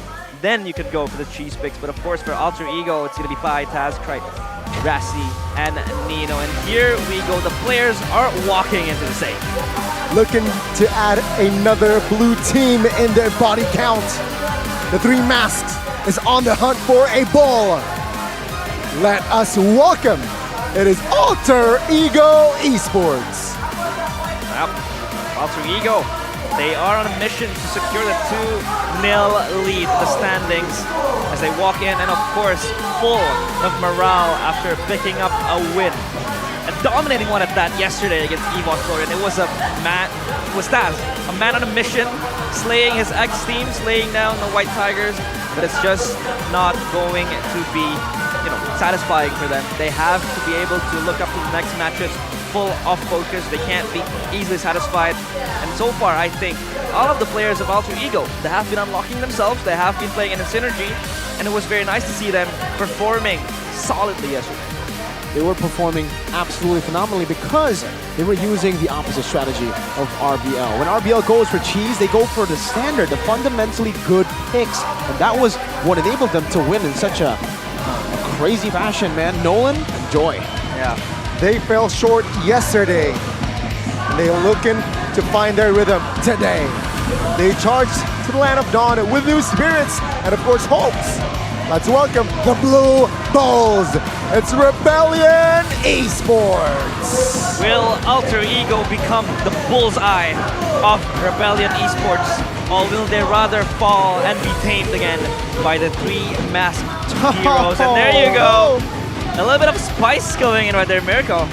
Okay, we got a picture of Highs and Moai. They're all choosing Moai. It's a bit of a low blow. Highs is not playing today, but I guess that's what they'll be doing today. They're going to go for all the low blows, anything necessary to secure that victory. Yeah, I think Moai is already acquainted to the playstyle that is given by Rebellion Esports. Of course, they want to pick, or they want to seek comfort as well coming into this match, because it's going to be against Alter Ego, a rather experienced team, but Rebellion Esports is also not without experience. They have a lot of this in their bags, and here comes the coaches alongside our lovely Marshall, of course, and they ensure that the game goes well today. Chico and Vivian, I gotta say, man, Rebellion Esports, their entrance is always a highlight. Yeah. They were the last airbender yesterday, disappearing when the world needed them the most, and now Moai or Highs. I think that's pretty solid. And if it does go with the trend of their opening sequences, they did choose Moai. So does that mean they're gonna win now? Yeah, that could possibly happen. But I feel like for Highs, he is that mechanically gifted player. He's able to really snowball with the lead, but his decision-making sometimes could be premature. Yeah. It could not really be, that type of decision-making that really wins you the game sometimes. You really want to slow down a bit when you have that lead. I thought he was ready to avenge on Rebellion, but for now, he's not going to play, so it's going to be Moai, of course, and Alter Ego. They still bring out Nino to this battle. With Nino in, not Highs, right? Team head-to-head, this is previous season stats, and the Beatrix, that was for Highs. That was when Highs was playing for Rebellion Esports, and that was kind of the main problem for Rebellion as well. They didn't know what heroes to give Highs. He had a very shallow hero pool, and therefore they had to just really bait or kind of waste a lot of their resources in the draft to get that Beatrix up for grabs to give it to Highs. If it wasn't the Beatrix, you probably remembered Irithel. Even the Claude, he wasn't really able to perform on that. Now with Moai, sure, maybe so far on stage he's been of an average. I think it's more about the jitters, right? I think he's still trying to get the jitters out. And you have to take a look at the keys to victory here. That will reflect the point earlier presented to you by Samsung Galaxy.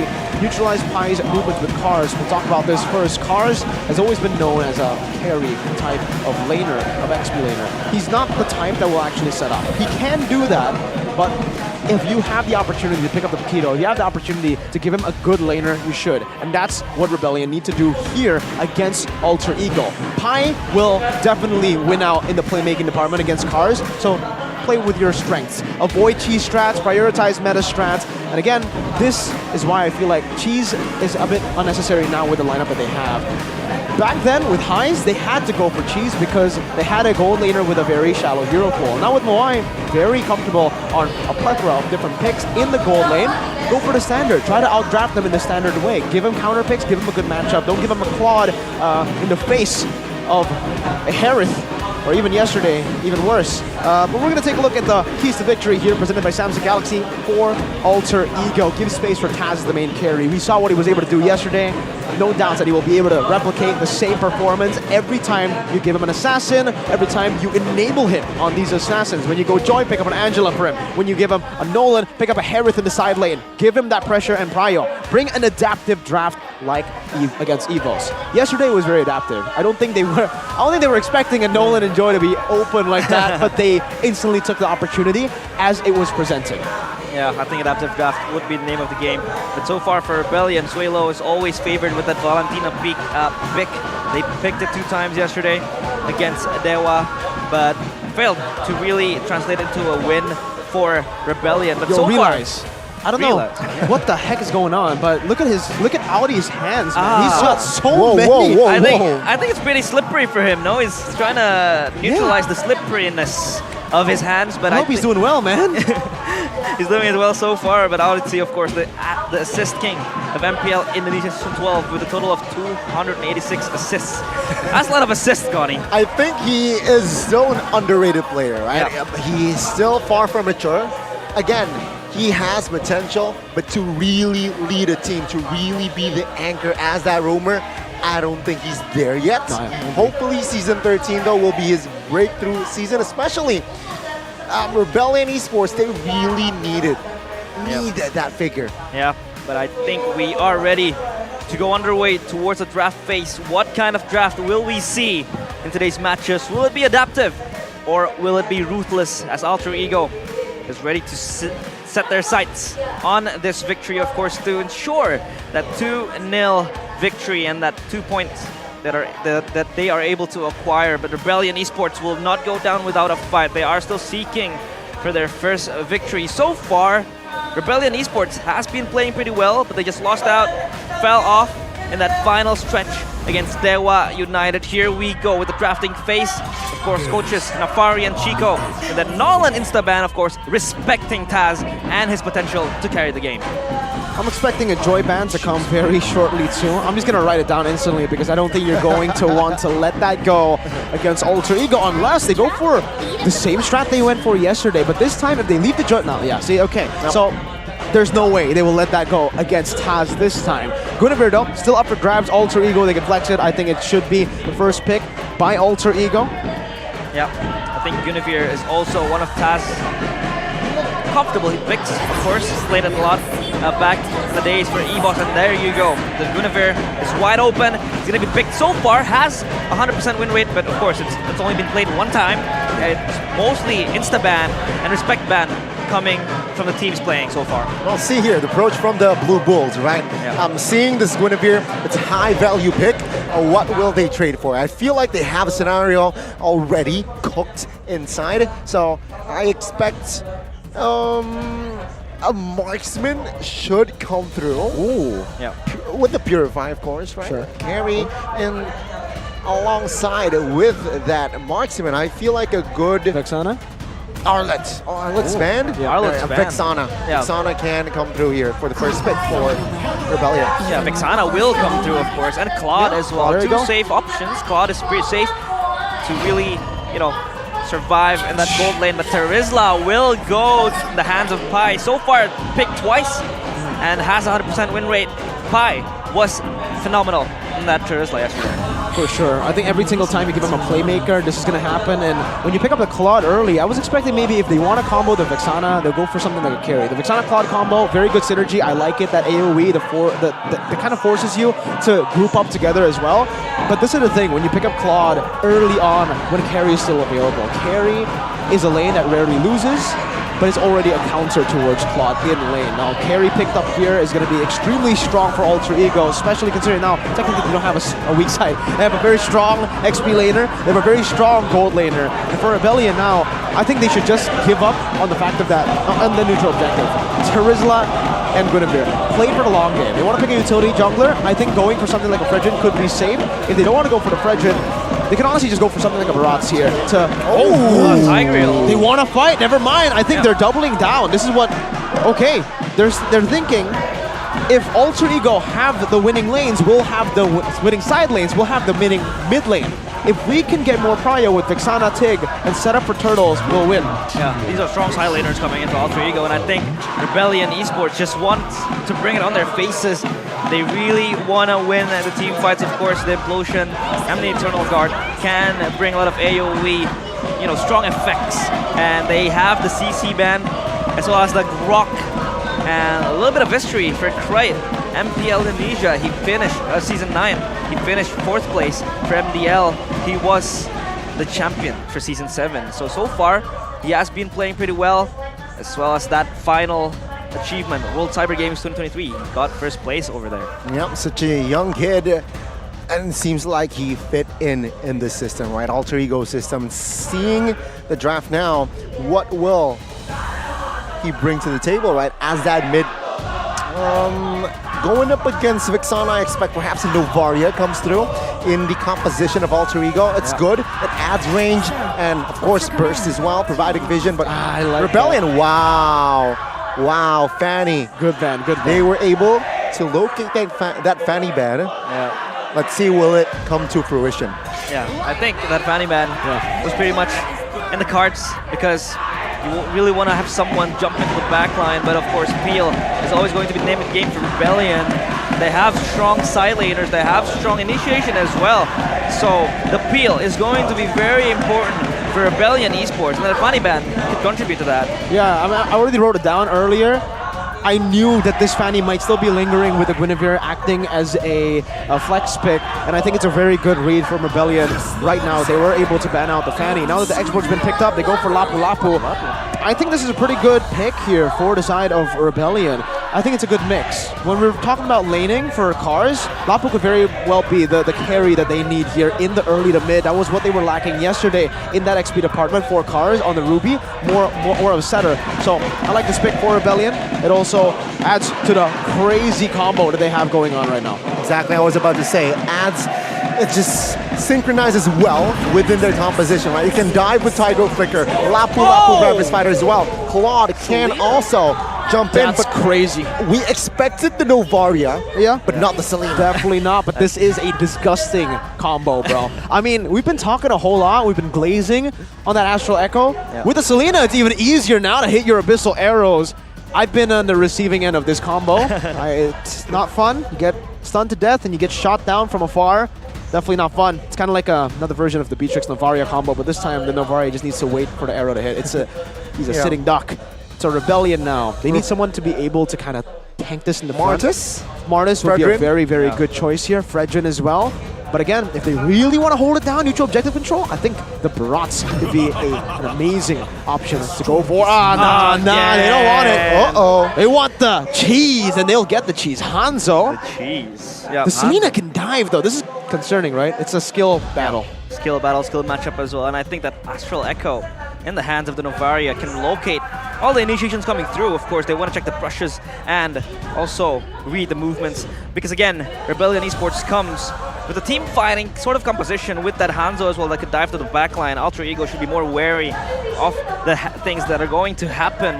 But so far, Taz as well, high expectations for him to again carry the game. But we have seen Nino playing pretty well yesterday. Pai as well, zoning out.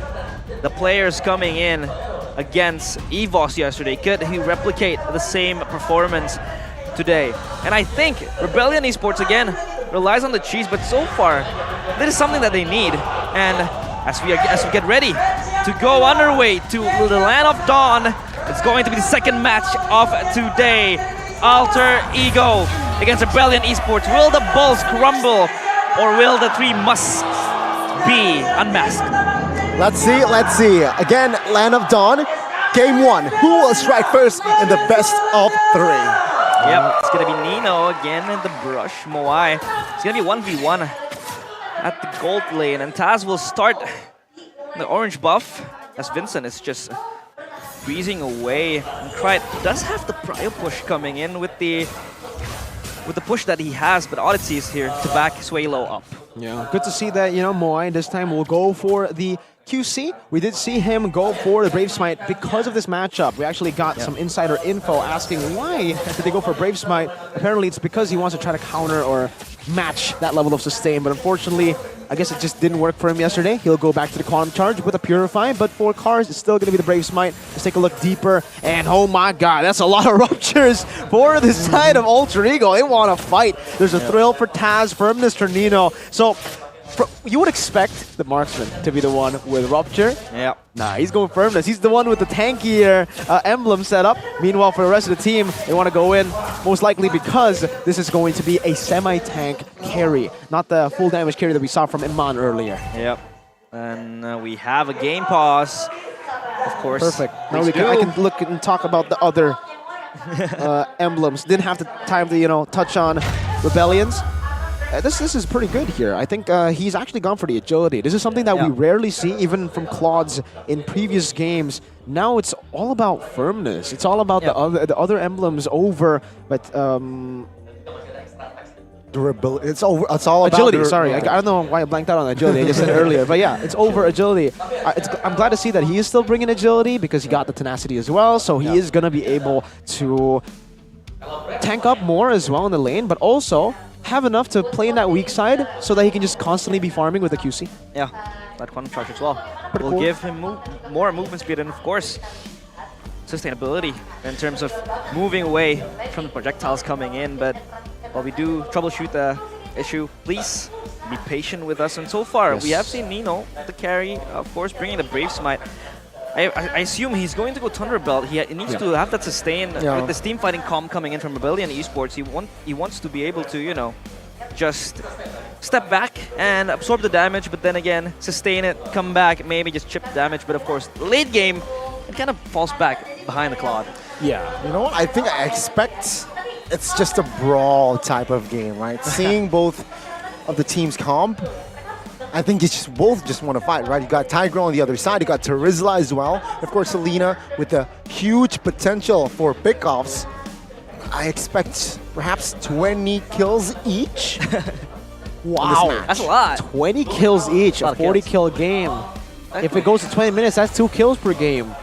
It's quick maths, but that's why you're the analyst. 20 kills, man. That's a lot of kills. I'm trying to calculate. We don't usually see 40. Well, maybe. It's an Indo game, right? No. Usually we see that in Malaysian games. Oh my god. Yeah, but of course, Taz with the Guinevere.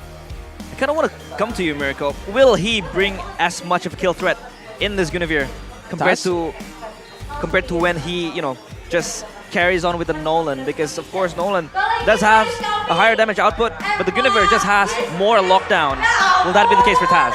Well, I think we gotta look at highs first here. He's smirking with the fans, but yeah, to answer your question, we want highs. We want highs. D better. Okay. D better than highs. Moai better than Nino. He's saying both gold laners from RPL are better than the gold laners on the other team. Fans are going crazy. Chico's surprised. Chico, do you agree? Blink if you agree. Oh, he does? Okay. I think he was watching the English stream. No, I'm joking. He's listening to Indo. I don't know what they were asking, but anyways, back to the kill pressure. Not in terms of damage, but in terms of lockdown. Yes, I think they will have similar levels of kill pressure, just not alone. If he can combo it with Novaria, Selena, goodbye. Goodbye to the people who gets knocked up. And I think this draft from Alter Ego could also be adaptive. This could also transition to a pickoff kind of a draft with that Astral Echo and the arrow coming from Selena. But I think we are underway as a Marshall shoots his bow and arrow, and we are back to the action. Again in the mid lane. Krite just tries to push Swalo back. Rassi again course, with the proximity towards Nino, he wants to ensure Nino is all fine. Moai completing the wet. It's just to clear though, right? Adding pressure as well. Meanwhile, Rossi here will recall to regain his mana pre-turtle. And no first blood, right? Rebellion and Alter Ego, they're just hovering around looking. Oh wait, first turtle? Whoa. Wait, Alter Ego got it. Alter Ego, what? Okay. Okay, never mind. Alter Ego got We're the stuck first in a nukes. time chamber. Yeah, they secured the first turtle. That is going to be beneficial for them as Pi against Cars. This is going to be a 50-50 type of matchup, I think. It all comes down to the skills and the mechanics, but Pi, again, always loving to play that aggressive. He has Taz behind him to always back him up, and Cars is always going to be aware of this. So they have XP prio this time, as now Nino is just going to be left in the hands. Of course, spatial migration connecting. Oh, with the Violent Rick Room as well, and that's first blood for Pi. Now Rebellion looking for a trade here. Pi now receiving some heat, and he will flicker out of the way with the penalty zone. But no, the damage from Vincent will be enough to take him down. Man, good trade back there from Rebellion Esports.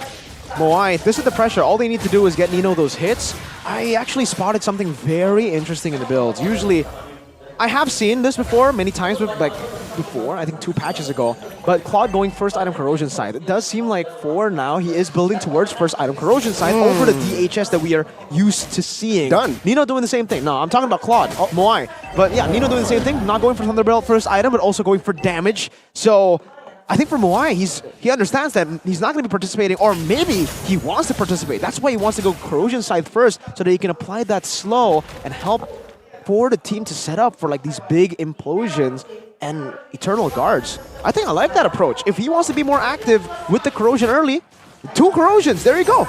Yeah. Stun connects towards Odyssey again. The turtle dance underway as Rassi is just trying to zone out. The implosion flat! Oh, flicker, implosion as well, connecting all towards 1, but take a look at the knock of Rossi! Insta deleted. Now, Pi will find the trade, but he will be taken down as well. Good stun there by Cars to have more space for Rebellion. Turtle, though, still here, poked by Taz.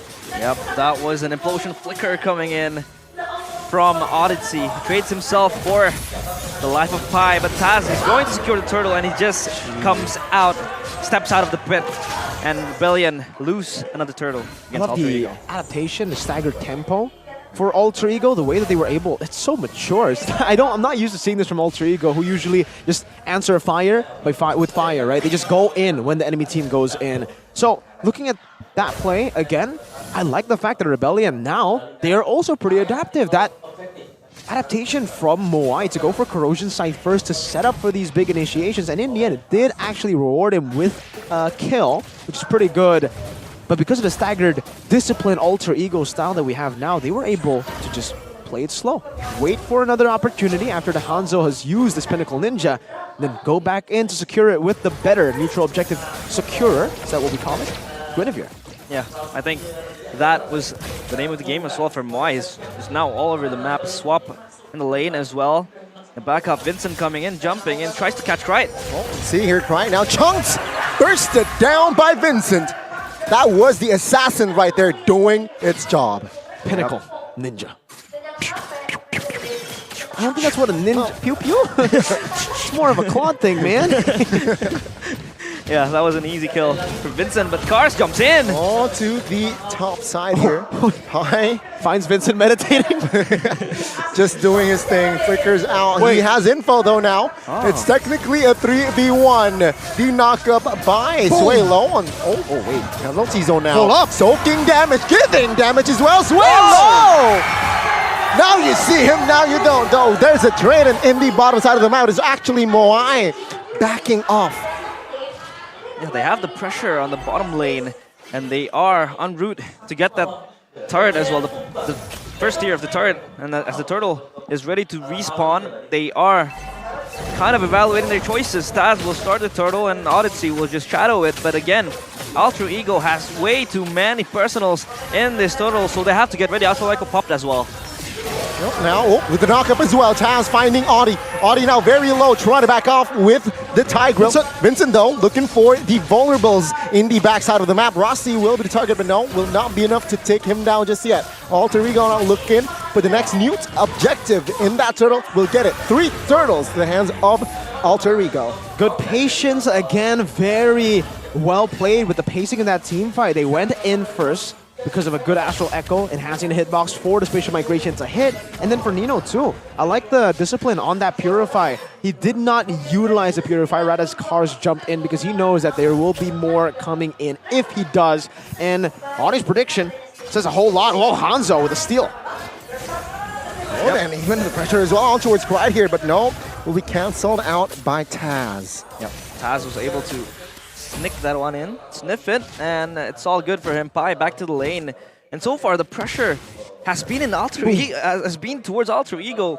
The only one saving them are the Astral Echoes, trying to sneak out, sniff out all the movements coming in from Rebellion. They're all over the map. Moai as well, participating in all of these team fights, or rather in the skirmishes and then in the little skirmishes. So far, the Turtles and the neutral objectives are in favor of Alter Ego, and Rebellion, they have the goal advantage though, so they are looking to snowball and translate those leads towards themselves. Pi is a tool, basically, he's an item up here because Cars has actually decided to go for the small components. Went for the... Well, I'm trying to look back at the items there. Steel leg plates first, and then now he has a leather jerkin, fury hammer, and then the radiant armor. So he's actually prioritizing to get more stats early on with these small components. Vincent's running away with the Pinnacle Ninja. I'm looking at his items right now. He's doing a pretty good job at scaling. Both teams actually scale quite well. The Hanzo and the Claude. Alter Ego have the carry and the Novaria. It all will just come down to the poke in the end, or if Rebellion can catch some of these members off guard with their team fighting. Yeah, Rassi just trying to fish out the arrows. So far, that could be the opening pick for them. The initiation, the little ones, but the Lord has been spawned, and they are ready for a fight. Of course, this Lord is going to be very important for Alter Ego. Both gold have their power spike on him. Both of them have their 3 core items. Taz down, finds the knock-up on towards Audi. Cars now jumping in. L15 will not survive for long as Alter Ego clearly finds the kill. Now Pi on the backside will be the trade as everything in the kitchen sink put on towards Pi as well. Both EXP down, but the Lord, the first Lord in the game, will be claimed by Taz. Selfless Pi. That's why we call him Sir Pi. Sir Pi, Audi! Oh, with the catch as well, and that is a mega for that Vincent, but Alter Ego will find a trade in the turret. Yeah, that was a very important kill towards Krite as well. He does not have anywhere to go with the implosion, so they're ready to put everything to get the pickoffs. So far, Rebellion also has that pickoff potential with Vincent just trying to split up the push and the catches, the chase, they all have it. And Odyssey is just so proactive in the implosions. He doesn't really want to look for the montages. He's ready to spend it if it means getting a kill on one member even. Solero connecting with Alter Ego will not commit just yet. Lord is still the first Lord. See our Alter Ego, how will they play this out? And again, Alter Ego very good playing with range, right? Novaria with Selena as well 3 times now. Pi, take a look. Looking for an angle in the backside, looking for a flank. Does not commit just yet here as take a look at Vincent now, moving on towards Taz as well. Looking to claim his purple buff. Who will get it? It's a great defense, man. They didn't just defend the Lord, they also got the same amount of turrets as Alter Ego did. They were able to crack that tier 2 open up top. Well, Alter Ego were only able to get a tier 2 down below. Rebellion are doing a very good job, and that Melfic Roar means that the Hanzo should be online now. He actually went for Radiant Armor quite early, and now... Just Vincent here trying to find a pick off. Good deflection there by Taz. But in the mid lane, you can see here Rebellion again looking, waiting. Audi has no flicker, and that's why I feel like Rebellion has hesitated to engage, right? Waiting for that flicker in Audi. Yep. And Pi went for the Blade Armor, if I'm not mistaken. I think he's ready to really, counter the DPS coming in from Vincent and Moai as well, because they are chipping a lot of damage towards him. Pi has to sustain if he wants to open up the fights, if he wants to initiate with the penalty zones as well. So far, he has been making a lot of space for Alter Ego, but Rebellion is just everywhere on the map. Oh, good. Again, good defensive spatial migration by Taz to deflect the Pinnacle Ninja. See here again, it's a reset. economy-wise, Rebellion, they have the odds. But take a look at the spatial migration right now with the Violent Recruit as well. Cars now taking heat, taking damage as well. Mai with the blazing duet, but Nino will have enough damage to take Cars down. Audi very low, will not be taken down though. Taz again forced way low to use that Purify. When everything's slow, when you don't know what to do, Alter Ego just find a way through Taz. My God, time and time again, yesterday on the Joy and on the Nolan, this time on a utility jungle pick. And I guess we have an answer to your question. Will he have the same amount of kill pressure? Yes, Vincent does too, though. My God, Cry almost got slaughtered there. Yeah, that was close for him. But yeah, so far Taz has been the difference maker with the spatial migrations and Violent Requiems as well. Really just zoning out Rebellion and setting Pi to the penalty zone, and the damage is coming in for Nino, another Lord Dance, and Root. Same Cars, oh my God. Particular damage from Nino now. Nino popped his Purify. That's info for Rebellion. Can they play around that? Particularly Pi distracting at the backside. Pinnacle Ninja again. Oh, it's a four. Pi, man. 4v1, 4v Pi. Now Audi again has no flicker. He used it earlier. It has the implosion though. Why now? No Purify. I think Alter Ego will play it slow. Yeah, that's a gamble. That's a 50-50 coin flip as well for Alter Ego, especially with the health bars being chunked down. They have to recall.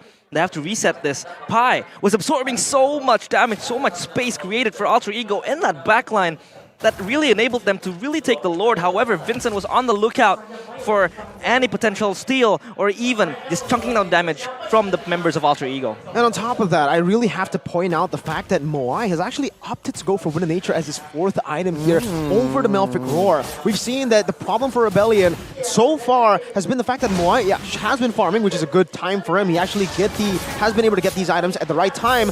But, oh, hold up. Okay, nah, they're all still good. But he still is lacking that damage into the frontliners. He won't be able to melt anyone down until he goes for that Melfic Roar. And he's still quite far off from that Melfic Roar. He needs 1,000 more gold, I think, right now, based on what I'm seeing behind us in the item builds. Alter Ego might commit to this Lord here. No response is quite secured to the Lord. Now Taz knocked up, but it seems like Rebellion will not have enough trade. Pi though, with the flag side of the map, with the penalty zone as well, trying to soak in damage, trying to buy time for his team. But the damage will come through and Pi will be eliminated as Alter Ego will be a man short with the Lord push. Yeah, Pi is down, but they get the Lord, so that's all good. And Rebellion, so far Cars has been trying to open up the initiations, but the follow-ups kind of slow as well from Rebellion because Alter Ego is just putting on Pi, planting him behind the backlines of Rebellion so they can't come close, they can't come through, and Alter Ego just zones out with that fight. Right! What a truncheon force there to be used.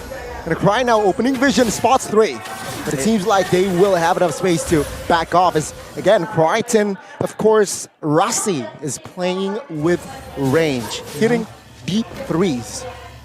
So let's take a look back again at what happened earlier. We mentioned that Rebellion, they were going to lack damage when it comes to dealing with the frontliners in these team fights. Luckily for them, they were able to find a great pickoff over Pi, and that delayed what should have... Oh, wow, that transition over to Nino. Luckily, still had peel. But Moai now, that weakness where he didn't have Melfic Roar, it's over. He was able to find a kill onto Pi. Taz, what? Oh, scary. Good resource placement, resource timing there from Taz. Yeah, but again, back to the point, Moai already has Melfic Roar now. So that time where Alter Ego maybe would have been able to win a fight based on the damage alone, where they're together, because Pi was picked off, Moai closed that instantly, that opportunity. Now, it's almost 50-50 in these team fights. Yeah, Nino doesn't even go for the Thunder Belt, so he's ready to dish out the damage because they do need damage so far with Rebellion. Just being on their faces, they have to respond to the team fights. Being pulled, the trigger as well from Rebellion Esports is just way too much of a pressure for Alter Ego to contain. But so far, Taz has been very, very excellent in the spatial migrations and the Violent Requiem. And it's so annoying because he's able to layer it together with that Abyssal Arrow.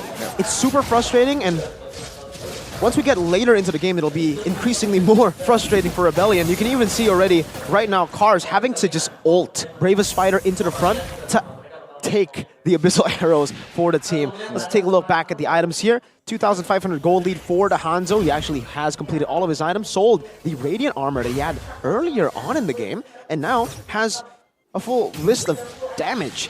Now it all comes down to how the backline deals with it. And the backline, they have 2 Inner Truncheons and a Wind of Nature. So I think it's already a proper answer. All Rebellion needs is one bad move. I think they have the better or easier comp to execute in the later stage. For Alter Ego, everything has to kind of like line up together. They need to be able to land their skill shots, which is very hard to do. They need to be able to get a good set. Meanwhile, for Rebellion, all they need to do is look for space for Moai and Vincent. Vincent will shred through backline, Moai will shred through frontline. Cancelled the penalties over here. Alter Ego now, it's an even space between Rebellion and Alter Ego. They have even space. But they are going to take it slow here. Both teams. Far lane, it's equal. Slowly pushing for Alter Ego, though. Yeah, the Lord trying to be chunked down by Taz. And so far, 2 Inner Truncheons. Of course, it's going to be counter towards that Hanzo jumping in. They have the mid turret down. Still on the Lord. Taz will try to chip it down alongside Nino. Cars is always going to be the response for Rebellion Esports in these Lord scenarios, in these objectives. Of course, as the frontliners, he has to be able to tank all of the damage. But again, the arrows from Rassi is just way too nasty, way too disruptive for them. Pair that up with the Astral Echo, it's going to really reveal a lot of the locations, and here they go. Yep, spot of 3, the knockup as well. Here's Cars! He will be melted down by Nino! And Alter Ego, they go crazy with a 3-man penalty zone. Finding another Suelo down. Rassi on the backside will be the trade as Moai claims his life. Audi on the backside loses immortality with Pai now, taking the DPS and blazing duets for Moai. But he will not fall just yet as Taz is there with the pizzazz as well. Alter Ego claiming 3. Yeah, that was a very huge fight. Vincent still goes for it though. Oh my god, loses immortality. But that is just it.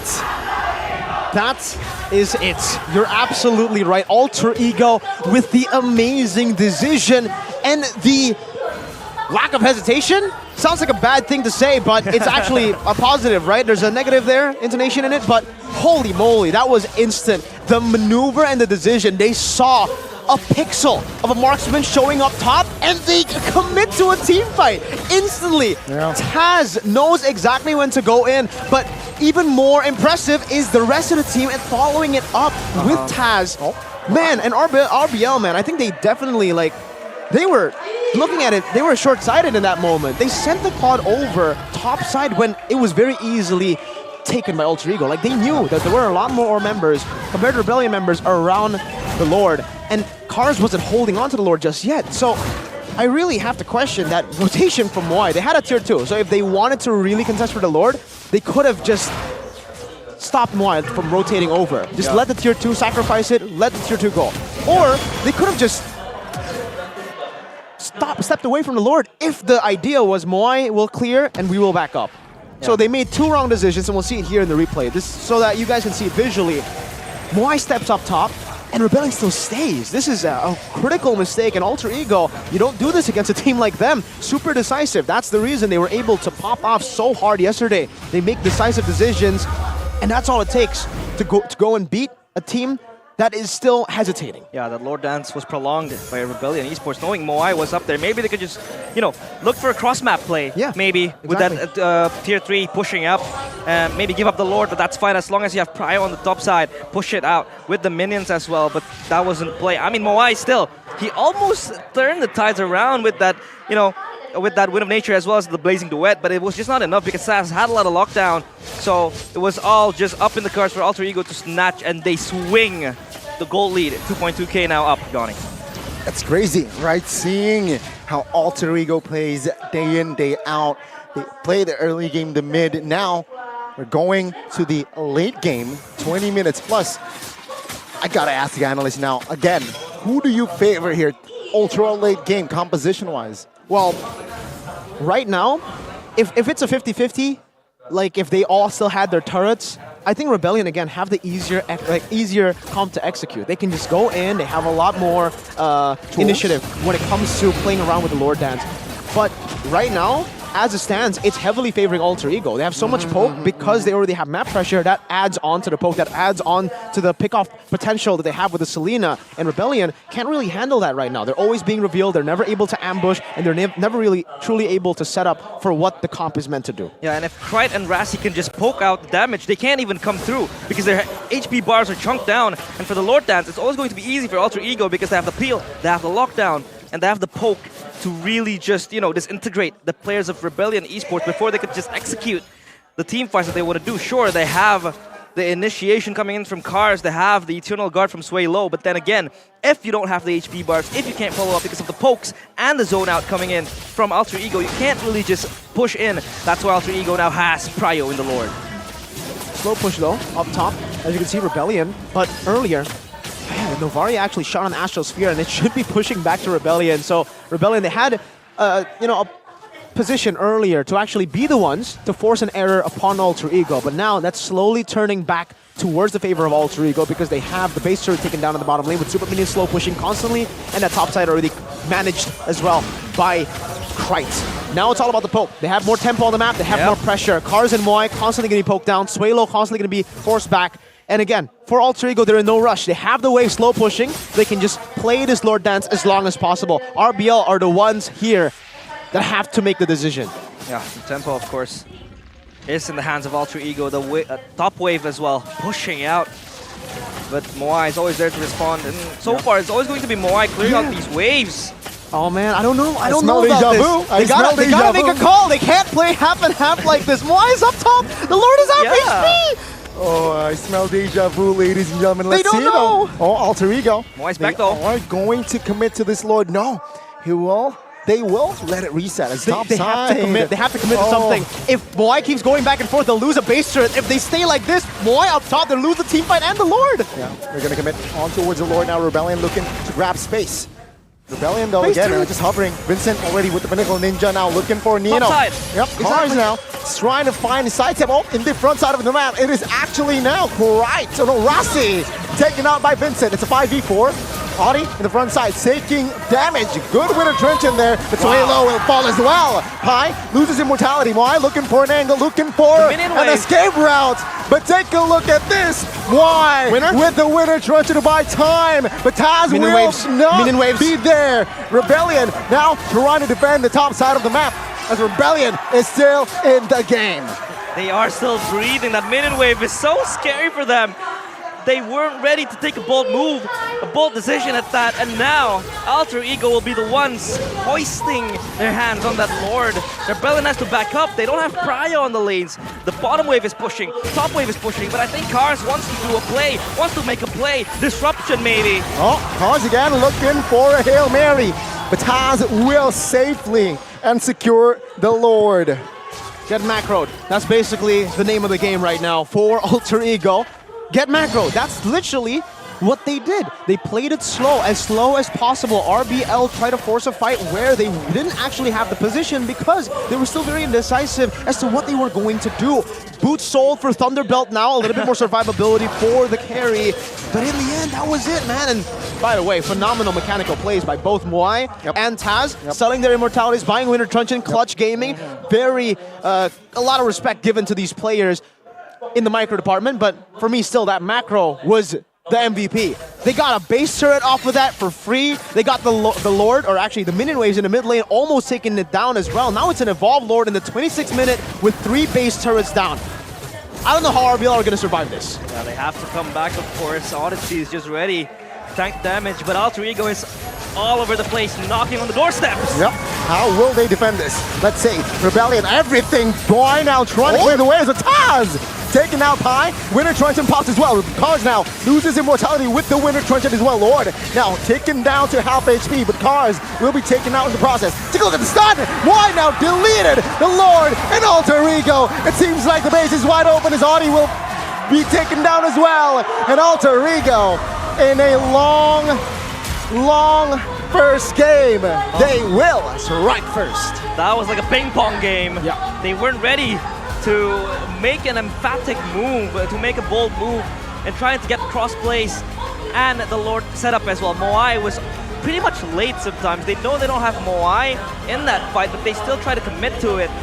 Maybe you could have just gone for a cross-map play, and maybe trade out the objectives. But again, it was kind of like not so bold from Rebellion Esports. They don't really, it was kind of indecisive from Rebellion Esports to try to just make a decision, make a move, which one would you want to go with. But then again, it's always late for Moai to jump into team fights when Taz is already in the heads of the Rebellion Esports players. Out macroed? Yeah. The Thai Grill won't be able to do anything when you're out macroed, right? That's a hero that kind of needs to be decisive. You need to be decisive when you play something like a Thai, any setter, anything that sets. And this just shows the immense growth for Alter Ego. Amazing props to the coaching staff and to the players as well. Taz, holy moly, what a player. He is. Cried as well. I mean, a lot of doubts. You doubt, right? Yeah. I think most people did, right? For a good reason as well. Last season, when he did join back to EVOS Legends after playing for EVOS Icon, he wasn't all that great. Maybe it was because of the struggling team in general. Maybe he didn't have the right environment to grow. But with his coaching staff, with his team, I think Krite was the standout for me. Oh, okay, guys! Yo, I'm trying to make a, I'm trying to read the game, man. This guy's coming out spitting hot fire. And I think Moai will definitely take a hit on that one, though I will have to give props to Moai as well. Yeah. He did the best with what he was given. But in the end, for the Claw 2, he was so confused as to what to do. What was the call? I think there was definitely an issue with communication. There was definitely some real issues there when it comes to the shot calling, because I think there were no shot calls there. They didn't want to engage on the Lord, but they were still hovering over the Lord. They didn't want to send Moai up top, but they did, and he kept on hovering back and forth. The decision was just not clear. Yeah, and Moai was always not in time to really just help dish out the damage, and even if it did, his players were all chunked down. It's either he's going to have to do a Hail Mary to save out the team, or Alter Ego just walk away with all the macro benefits or macro advantages that they could get, the Lord as well. It was always so easy for them to just poke out, pull in, again, like a ping pong battle again for the players of Alter Ego and Rebellion Esports. But so far Taz has been performing excellent.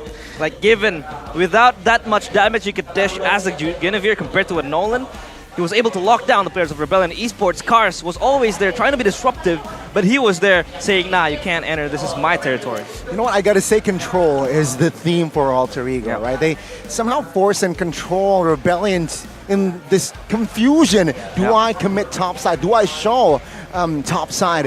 If not, of course, they know what's coming. Alter Ego will commit to the Lord, if not a team fight in the bottom side of the map. And that is what I call control. And of course, Pai's zoning. Flanking angle always there in the front side of the map helps Alter Ego to gain that control. Yeah, not only zoning, but he was also able to absorb everything that was given to him. And of course, our MVP, the player of the game, which is Taz, so far. Insane performance. Not mirrored in the KDA, but he was giving so much significant influence, so much control, like Gani said. So far, he has been the backbone of this team and trying to initiate the macro plays and trying to initiate the objectives, also in trying to initiate also the team fights. This is why the game should never be based on paper, right? On just stats, because if it's stats, there's no way this man would win with 114 with a 114 KDA compared to the other carries. But let's take a deep dive again as to what he was able to do that game. He was the difference maker in most, if not all, of the team fights. He was the man who was decisive. That was all it took for him to get that MVP. He knew exactly when to go in. I think we will see it in the replay again, but the second Moai showed up on top, showed a pixel on the screen, he goes in instantly with the spatial migration. But I also want to give props to Krite, because if not for the Astral Echo, that spatial migration would not have hit. There are so many little mechanics in the game where you're already used to with the muscle memory. Just that 2-time hitbox rate being like bigger actually changes a whole lot. Like, the miscalculations happen a billion times more with just the hitbox changing. And we'll see it throughout this game. In the early game, Rebellion were actually doing a stellar job at keeping it even with this kind of composition. They were trying to scale up for their Claude, for their Hanzo as well. The fact that they were still able to keep the goal lead for a better part of this game, actually, was very impressive. But again, towards the Lord, towards the later stage. Alter Ego, as long as they were able to hit their skills, as long as they were able to reveal these members, they had the advantage, man. It's a skill issue with their composition. They have so many skill shots to land, but if they land it, this is the exact moment, by the way, where Taz initiated because Moai stepped up top. This was the play that we were talking about, where they were still hovering over the Lord despite Moai rotating up top. And yeah, he did this much damage. You mentioned it, Realize. He almost turned the tides. Imagine if he was not sent up top, if they sacrificed the tier 2. Maybe Rebellion would have been able to do much more. Stellar plays here by Moai and Taz. He buys the immortality, almost outplays, but then everybody remembers, yeah, it's Taz. He can do the same thing. He can buy the immortality, swap it out again, and in the end he buys Sky Guardian helmet to get him to regen all the way. And in the final fight, with the 26-minute Lord, with the damage reduction around the people or in the Lord like vicinity, it's so difficult to defend. That's why when the Lord was marching down 26 minutes in, I said, I don't know what Rebellion will do to defend this. They need nothing short of a miracle to really defend this because of all the stats you get with the 26-minute Lord, man. That was insane. And of course, the poke coming in for Krite and Rassi as well. We can't really undermine those two players, but so far, a fantastic showing from Alter Ego. 26 minutes game. Yeah, just had to say it, you know. It was fantastic. Fantastic. The longest game in Season 13. Yes. Fantastic. And it was amazing because we saw the growth, not just for Alter Ego, but I think as a league. We saw a macro, a team get out-macroed here rather than just a team fight. For Alter Ego, Nino, he actually sold the Thunderbelt towards the end for that emo. They really wanted to go all in, just shows you. But I want to give special props to Pai. He knows that he's in the front here. He already has enough physical defense stats, enough magical defense stats as well. So what he goes for is actually Queen's Wings, which is great because it adds damage reduction on top of a Terizla damage reduction. And with all those stats, I think it's better to go for damage reduction over more stats to, you know, increase your health or you know, magic physical defense. The carry, the main man, Nino, despite him getting the damage dealt, like the rich guy in the carry, he's actually the most normal player in this team. Everybody was doing far more and beyond, but he just had to do his thing. All he needed to do was stay in the back, hit. Yeah. And he did a good job at that. It was hitting the damages. That's why he went for the attack speed build. Sold his boots though for Thunderbelt, looking for more sustain, and then went for the immortality. But again, for Pai, of course, the sandbag, he was absorbing so much damage, even able to kind of pull 4 players towards him. So that's what also made Lord Dance so much easier in the first stages of the game.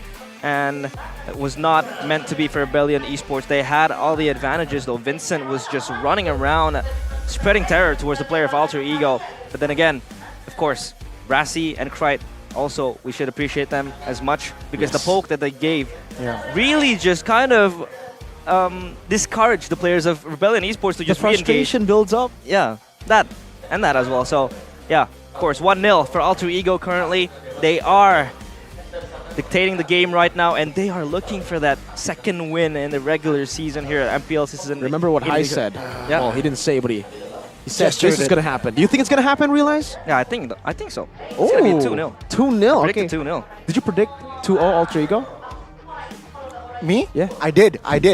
Okay. Yeah, but of course we have to thank our sponsors, Oraimo, our official audio partner with the Free Pods Lite, which also includes an exclusive Edit edition. Oh my goodness. Which will be one of the choices that you, as a gamer, have to choose. Because of course, with the earpods, you really want to hear the crisp, clean sounds. Nice play, or like good game, thank you. It's going to be very, very much of Realize facilitated by Oraimo, of course. Yeah, or if you want to watch the MPL Indonesia Season 13 broadcast and hear our beautiful voices, Oraimo is your official audio. You have to say it right. What's the code though? What's the code though? The code? Oraimo MPL. Oraimo MPL. Ah, yeah. Goodness. Is that simple, Gani? Yeah, it's very simple. I don't want it though. If it's not as simple as click Indomart, though. Of course. Wait. When you're watching MPL at home or at the arena, you want snacks. You want drinks. And Indomaret, especially Click Indomaret, is there as your, facility, as something that you could use. Facilitation. And of course, with the code Click Indomaret 15, you could use the promo code to get discounts up to 15,000 rupiah. Wow. 15,000 That's a lot. rupiah. That's trying to calculate. Hold up. Depends on what water bottle. I was about to say like You'll quick get a naps. lot of water. Yeah. But I don't mean, know you should how much keep water hydrated. is. Yeah, you should stay You have to hydrated. stay hydrated. So you can get like what? Almost 8 bottles of water. Yeah. That's more than enough. You need 8 liters, right? Is it 8 liters? To stay alive, yeah. To stay alive. Yeah. To keep I thought that was breathing. really healthy. 8 liters to stay, just barely stay alive.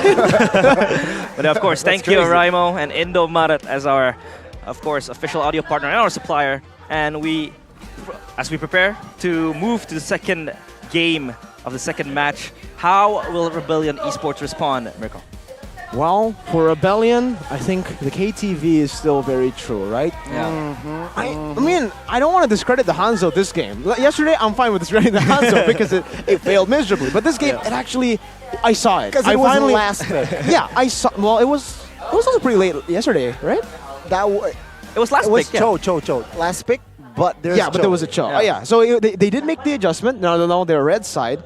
But still, man, despite it being good, despite them being able to hold off a very strong alter ego for 26 minutes, I still think something more orthodox for a player like Vincent would suit him better. He's known last season and previous seasons in the MDL for having a very solid retribution.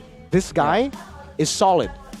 They're trying to make him special, which is, again, a very good attempt. But I think now they need to try to come back to that orthodox style to see what they can do with that. If it still fails, then they go back to the drawing board and then maybe look for another strategy. Yeah, and one thing that we could also highlight was that Vincent was mostly non-existent in most of the Lord dances. Exactly. He was always just chasing down, which of course is good when you can pick somebody off. But then again, the win attractions come in, the immortality is They gotta always there delegate ready. the role of holding the Lord to Cars. Yeah, Cars was always there, existent and non-absent in trying to hold down the Lord. But then again, you don't have the retribution to steal it, nor do you have the escape coming in. Once you commit to that fight, you have to commit. And Moai was also not there, so it was very hard for Rebellion Esports. And I think that's true what Mirko said. Vincent should just revert to a much more traditional jungler, maybe, that could really facilitate him in trying to contest the Lords. That's what we expected on the desk, right? We expected a Fredrin, a Martin perhaps, that can really challenge the neutral objective. But again, they just they look lost in that mid-game, late game, and that's why Alter Ego, that's where they overextend in a good way and grab more space. And of course, Rebellion, they weren't able to find footing in that game. Abyssal brings misfortune to Hanzo. Rossi. Yeah, it was stunned a lot of times with the Abyssal Arrow as well. And the Astral Echo really just, amplifies and bolsters the stuns coming in because it just gives them free vision, gives them free spots to really just look at. And of course, the hitbox as well really enables them to just poke out, chunk the damage, and get ready when the team fight comes, when they want to open up the fights. They're ready, seeing Rebellion Esports having low HP bars because of the poke coming in. Yeah, that poke is insane, especially considering the map pressure. They had so many more turrets. That advantage led to a bigger advantage in their composition. Because again, if we go back to it, especially late game, RBL should have a better time at actually forcing these team fights, having more map pressure, etc. But because they had to constantly rotate their main damage dealer up top to these side lanes, it became a very hard battle to fight when you have a composition built for team fights. The Lapu is not going to be able to clear out these waves. But the thing is, I understand, I think most people will say, why didn't the Lapu actually rotate? Why did they provide the vision then? Why did the Claude have to do it? It's because Claude's the only one who can be that mobile, and Lapu has to hold the Lord. That's the thing with the Hanzo. Yeah, and we are underway on the drafting phase. Of course, presented to you by our official tournament smartphone, Samsung Galaxy. Of course, 2 quick bans already dished out. Nolan is again not available for Taz, as well as the Fire Mist and the Ruby. Can always be flexed or blind picked. The Joy and Matilda, though, from Alter Ego, 2 quick bans. And I think they're ready to give away the Guinevere. It's either they ban it now, or they give it to either Rebellion or Taz. Let's see though, right? Alter Ego, should they ban the Gwyn out now that the red side is the question? No, it's gonna be the CC. Yeah, Gwyn or what do we have here in store for Rebellion here for their first pick. I think Gwyn could I also think be it's Gwyn. fine. Yeah, Gwyn could be fine. Vexana could be flexed could as well. be. Vexana is still a priority. Valentina as well. I But think they want to first pick then that again, though. Yeah, Arlet is open though this game. yeah, Arlet. too. It's Arlet's not open. banned. But I think Alter Ego. this basic, if they don't go for Gwen, it confirms that maybe they're just not comfortable. Both the roamer and their jungler Yeah, on true. the Gwen. You have to be comfortable when using that Gwyn, and so far it's Staz proving that he has the mechanics and the macro to execute the plays with the Guinevere, as Rebellion still decides on what they want to pick. They will There pick you the go. Guinevere, so that confirms that maybe they have something up in the boards, and the comfortability is up there for the Guinevere. It's either going to go in the hands of Vincent, or it's going to be in the hands of Odyssey. I mean, note with the timing though. It's not an insta pick. Yeah. Gwyn. They took their time, which means maybe they Considering their are options. exploring their options, right? Yeah. And Alter Ego, they now take their time. Again, Arlet is open. Perhaps if they want to go the same approach, low-key, they can go carry or Novaria is what I'm trying to say. Novaria can be an option for Alter Ego. I agree. But something else that could be an option, I don't know if they want to pick it this early. Fanny, it was banned last game. They're going to go for the Vexana and the carry, the normal combo that we have been talking about. The combo that I think Rebellion should have actually gone for. They went for Vexana Claude last game, Vexana carry. Now the carry's taken away again from RBL. For RBL, at this point, they have the Guinevere. They have the setup already for an early game comp. I was thinking more Brody, but there you go. I guess they are trying to go for that kind of response. It's snowball. They want to try to get the... Thing is, we did see this yesterday. Moai on the Bruno against Dewa. And it was what on the carry? Yeah, well, Novaria is going to be snatched in the hands of Rebellion. Is going to go to Swalo later on. But Bruno, I think, is a laner that could fare against the carry as well. You have that extra range and of course the mobility with the tackle. But how do Alter Ego respond? So far, it's going to be two solid picks, Vexana and carry. It's enough for you to dish out the damage given. But now, it's either they lock in a jungler or they could go for a roamer now. If they go Fanny here, it'll be kind of scary, right? That's a Novaria and a Bruno. Taking out of the Onyx playbook. yeah. They could, Mid gold revealed. Go for an assassin. Okay, no, no, they don't.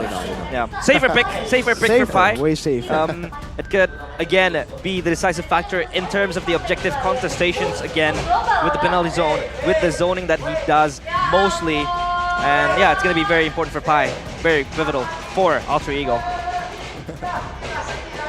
Let's see here. I don't know what to say about this, right, guys? Because the girl's leaning over to the other girl, the guy's leaning over to the girl. Does that mean the girl's rejecting the guy? It's collective love. It's collective. Okay. That's the positive. That's the. You're very positive, man. You know. Yeah, true. But I saw that they had a ring and they're engaged probably. They're married. Maybe it's. I don't know, man. Yeah. True. Wait, she has a ring? Yeah. Arashi has a ring. I don't think he's married. I have a ring. Do you? Are you married? No. Okay. Not yet. Arashi, do you not? He's in his BBE. BBE. Bad boy era. Maybe I'm married to Arashi. Oh, there you go. Arashi Just like the Kaja is married to the RBL. For some reason, Kaja's always been banned away against RBL, but this time they are the ones banning Kaja away. Yeah, and Xborg banned away in the hands of Cars. I think Xborg is that self-sustaining laner that can really dish out the damage, and Arlet is going to be our next ban. So far, just trying to, cone down if they don't ban Fanny. All the choices that they have. Yeah, Fanny is still open. The junglers are yet to be revealed though. But for Rebellion, this Guinevere still can be flexed. Yeah. Yep. They can pick up the Fanny themselves if they see against this. If they want to. There's a chance. Yeah, because maybe Novaria is still mobile in terms of Astral Recall, but then again, if you dish out the damage, you can't really fly again. The Fanny is going to be banned. They sniff it out. So Taz now, what will he be playing? Of course, Novaria and Bruno, both two kind of mobile heroes when it comes to laning, but when it comes to big team fights, you really want to stay away from the frontliners of Alter Ego. But so far, Alter Ego are yet to reveal their jungler. What could possibly Taz play? It's going to be Martis, a safer pick, of course. It's either the Fredrin or the Martis. Yeah. Fredrin gets countered by Gwyn, so they go for the safer choice, something that can't be CC'd. Mortal Coil, Martis. Yeah. Martisi. And Rebellion, their last two heroes, they have the range already, right? Enough range with Novaria and Bruno. They need someone that can close this space out. or if they want to sustainability, they can go Minotaur here. Minotaur, and I don't know, I really like Lapras. Yeah, Minotaur and Oh, Paquito. Paquito, Yeah, okay. that extra damage as well from Paquito and Minotaur, as predicted by Gani, will give them more CC and AoE, and of course also frontline and sustain. And Alter Ego is down to a roamer pick, I think. Yeah. A lot of roamers really available in the cards now, Miracle. Yeah, I'm still thinking about it right now. Natalia, does it work? Natalia is a wild pick. If they actually do go for it, Donnie, that's a W for you. And Natalia is really good for the Novaria and the Bruno. They can go, but yeah. How crazy would it be if they go for something like a Valier? Oh. Like, I mean, it's still unorthodox, right? Yeah. They have played the Selena just earlier. Let's see what they go for. They go for the standard, which is Grok instant CC for the Paquito. For the Paquito too, but the Minotaur too. Minotaur very good against dive though, so Rebellion have a pretty solid draft, to be fair, I think. Yeah, solid drafts coming in from both sides as we prepare and get ready. The fans are erupting, expecting for a second win for Alter Ego. Will it be a 2-0 or will Rebellion bull their way to game 3? Of course, Alter Ego looking out for a clean sweep. If they do close it, they'll be the victors and they'll be the kings of the standing so far in the 2 days of MPL Indonesia Season 13. Yep. But Rebellion, of course, they don't want to go down without a fight. I mean, 2 days of MPL, no 2-1s. Right? Yeah. All 2-0s if this go 2-0. So let's see the potential final game of Rebellion and Alter Ego. Yep, as we prepare ourselves to then again delve into the land of Dawn, the players march their ways into their respective lanes as Alter Ego seek out a final blow towards the Blue Bulls Rebellion Esports. And now, of course, they are trying to contest this orange buff. It's only going to be Rassi just disrupting it, not really, engaging and initiating deep inside. Meanwhile, it's going to be Taz starting at the purple buff. I like the fact that they are going back to the keys to victory that we presented earlier. Presented to you by Samsung Galaxy, with now Cars playing a signature hero of his, a hero power pick, which is that Paquito. We'll see if this will actually be the key to victory for Rebellion in this game. Rossi's already being super annoying here, but Vincent still has that red tree. Looking at all the emblems now, Audit's easy with a concussive blast. And Rossi opting to go for the Brave Smash, so still 3 Brave Smash for Alter Ego. Super sustain. For Cars, it's the QC. For Moai as well, it's the QC. They want to have that mobility on top of the sustain, not just the sustain. It's still 2 ruptures here for the side of Alter Ego. For Taz, he's staying with the Thrill, plus the Season Hunter, the classic. Yep. And Moai has that Master Assassin as well to fare up against Nino, especially in that 1v1 in the bottom lane. But, of course, for Pai, he's just going to absorb the damage. Cars with the Quantum Charge will look to chase down the players of Alter Ego. But they're putting so much pressure in the mid lane. Oh, good spatial migration there to harass, to intimidate right there, even forced to use that Purify. Yeah, it's just enticing for Rebellion Esports to go forward and just try to put so much pressure to Krite. With him not yet ready to spawn the Eternal Guard, I think it's their window frame now to kill him, but so far he's surviving and he's going back as the turtle spawns.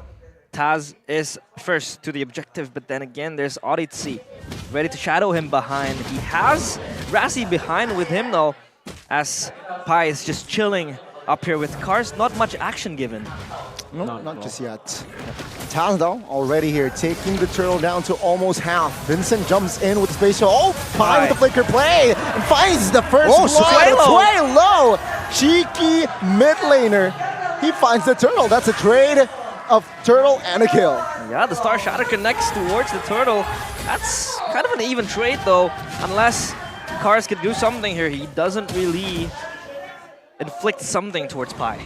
Wow, that was well played, man. I really thought that with that kill over the Guinevere, it would have been a free turtle in hand. That's why I expected Rebellion to just play it really slow, maybe give away a lot of these neutral objectives over, because when it comes to setup, Maybe for the Guinevere Martis, it's a bit more 50-50, but for the rest of the team, it should actually still favor Alter Ego. They have so much instant CC, so much setup that Paquito isn't really much of a setup hero. He's more of a damage dealer, and we'll see that here in this game. I believe Cars should be going that route, but with the Fury Hammer here with full damage, you can already see an early leather jerkin though. For the Bruno, into the Haas Claws as well. That's the problem. Even on Bruno, you don't really hard bully the carry anymore because of the spatial migration. See, Vincent here trying to escape. Oh, good spot there. But Audi with the menu and Fury and Flicker as well, but the damage now is taken all by Rossi. And Suelo finds the execution on towards Rossi. He gets taken out. Yeah, Rebellion Esports, good response. That they are again moving as a unit, trying to cut down. Oh, the damage from Moai though forces Nino back. The Brave Smite is not yet enough, giving the sustain, and then again, so far Rebellion Esports so proactive on the map, trying to just catch down and catch fish and angles for the players of Alter Ego if they could die. Moment. Oh, good penalty zone on towards Su now. Take a look at Taz already moving on towards Vincent, finding the decimation kill. Just wow. That is Jungle v Jungle. Taz finds one. The jungler did get the kill, but holy moly pie. That he jumps in. Timing. What? The initiative to pop in penalty zone onto, I don't know if that was lucky or it was communicated. I think it was communicated. Taz knew that Vincent was rotating over, but man, he canceled the spatial migration on that. He didn't get knocked up and they were able to outplay and now set up for the turtle. Better again over Rebellion because of that. Good lane swap too, and Rebellion did not do the same thing. Moai still the one in the bottom lane. Carry's already up top. So Alter Ego, technically, playmaking-wise, they have the advantage. Yeah, the lane swap's happening now. But Rebellion do have their hands on the turtle slowly. But see, it's just trying to push them back. Taz is always ready for the neutral objective contests. And I think so far for Rebellion, they want to do something in the early games. They want to get the advantages that they could get. But so far, Alter Ego is always on the response, even if they don't really have the advantages because Nino up there trying to pull down back.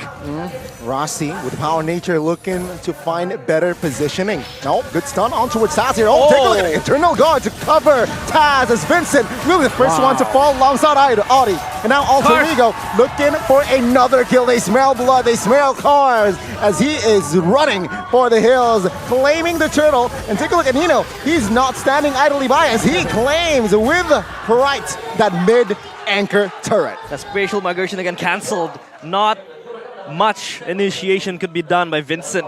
Then again, they follow it up with the Eternal Guard. Boom, you have a stack of CC connecting. Oh, bye! Hold up. It flickers and penalty zones, but Taz is there in the brush. Oh, let's see. Again, looking for an angle for Moai now. Vincent trying to regain space as the bottom tier 1 will fall alongside the top one as well. Oh, power charge on towards Cars here. Take a look at the damage now. Cars is receiving. Nino is just going ham at it as Nino claims his first kill in this game. Yeah, let's go back to that turtle, right? Let's take it real slow here. Alter Ego, they have the better comp for neutral objective control. We know that. Rossi, good cancel on that too. Trying to contest this. But Rebellion, they rotated 5 members there to commit for the turtle. It was a 4v5, but still they were not in position.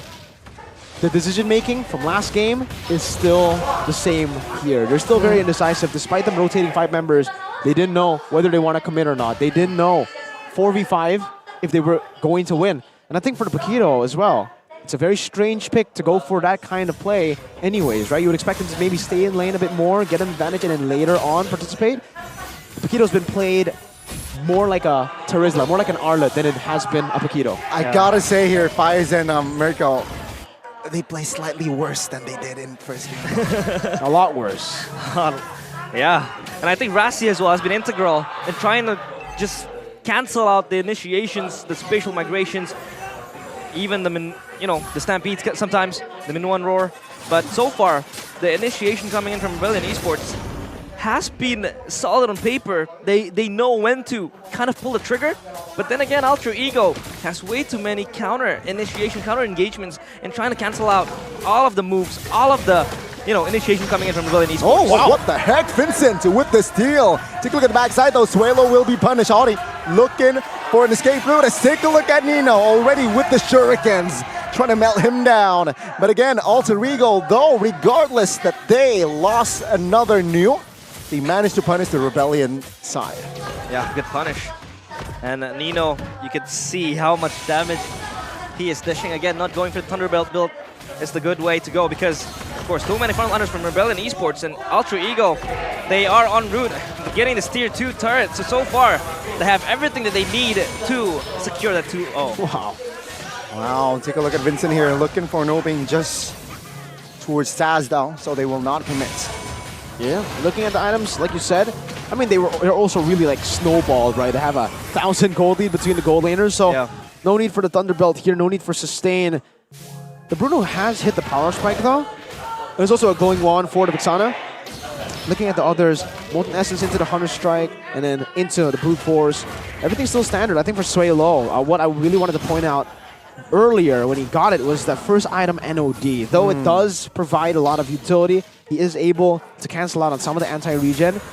That does mean he is going to be lacking quite a bit of damage in that mid-game, and I think that has been quite visible. The Navaria's damage hasn't really been seen so far in the last few minutes. Yeah, which is only in the early game, especially when you don't have that much defense. But Pi, of course, so far has been very proactive, has been very, trigger happy with the ultimates with the penalty zone as well. And Nino playing very safe so far, but when he gets the window to really just push up, get the damage down, he is ready for that. But so far, Rebellion Esports losing a lot of turrets left and right, left, right, and center. So far, Alter Ego, 3 turrets still intact, standing strong. All objective turrets from the side of Alter Ego has been untouched. So now, let's see here. The first Lord in the game spawned in Rebellion. What will they do with their lack of space? Yeah, of course, in the hand cam. Brought to you by Samsung Galaxy S24 series. You see the Taz coming in now. Knock up on towards Rossi now. Taz will secure the Lord. In the backside though, take a look at this fight. And Shuadi claiming one. The knock up as well, but it won't be enough. It's high. Still soaking the damage. But now looking for an escape as carry. Whoa. Nino taken out in the backside. That's a loss. Of course, for Alter Ego, because Nino is down. Then again, they get the objective, they get the neutral, and they have the prio at top side, so they could really just push it, usher it as it pushes up. But so far, they have to clear the way up at mid lane, so not much of a disadvantage for Alter Ego, but Rebellion will just try to get every possible loophole that they could really get their hands into. Good punish by Rebellion. It should be actually a positive for Rebellion now that Alter Ego actually decided to fight after getting the Lord. Big win. Big win for Rebellion. Big L for Alter Ego on that decision to actually fight after the Lord has been taken for free by Taz. Could have been a defensive wild charge, but they decided to go in for the fight. And I think they are underestimating the damage of Kars' Paquito. Yeah. He was 0-1, but it's still a Paquito. You get him 2 free hits, and he should still be able to burst you down. Taz, though, here, still good. Gets a turret. It's all G for now, right? 2,000 gold lead towards out of Alter Ego. You can say, it is safe to say that both teams here, what they're trying to do, it's just holding on, right? They want to wait for their spells to be up. They want to wait for their ultimates to be up as well. Seeing Suelo's and Kright's ultimate is still off. Yeah, the ultimates are not yet up, so have to play this more conservatively, as Rassi is just all around trying to seek out and scavenge a possible angle for the Wild Chargers, but so far, Wild Chargers has been quite on point. Not a defensive one at the last fight. Could have been a disengage for Alter Ego. Rebellion is just fishing for something, if they could get it. They did get the turret, bottom side. That first tier 1 turret that they are able to secure. So far, it's been looking very good for Rebellion. They are inching closer to the gold lead, but still a mountain to climb. They're up in the hills already, so slowly but surely they'll climb their way. Alter Ego has to try to close it out if they really want to, sustain and maintain this advantage that they have. Negative 1,900 on that Lord play earlier for Alter Ego. Definitely a bad Lord play. But let's take a look at the items again. And you can clearly see earlier, Nino just bought the Win of Nature. It's a very recent item, so he did not have it in the last team fight. And that was actually the reason as to why he was picked off by the Paquito. So yes, as we expected, very, very they underestimated Paquito very much. Looking at the other side, though, for the Bruno, it's the same. He doesn't have the Winner Nature. He has a Leather Jerkin, though, and he is already building to the Winner Nature now. We'll have to hope for him, at least, that he does not get hit. He is able to position... Oh, my goodness. Not bad. He's not actually going to go for Winner Nature. I thought he was going to go for Winner Nature, but he's going for the Windtalker now. So he's going full damage. At this point, he's all in. He's all in for these fights. He's all in on his own positioning. Yeah. Positioning should be very important. I think it's a good decision, though. Alter Ego don't have much physical damage that can actually go and dive him. So, WMOI on the decision. Yep. I think that's pretty good for him as well. Dishing out the damage. He has to be the main damage dealer as the late game ensues.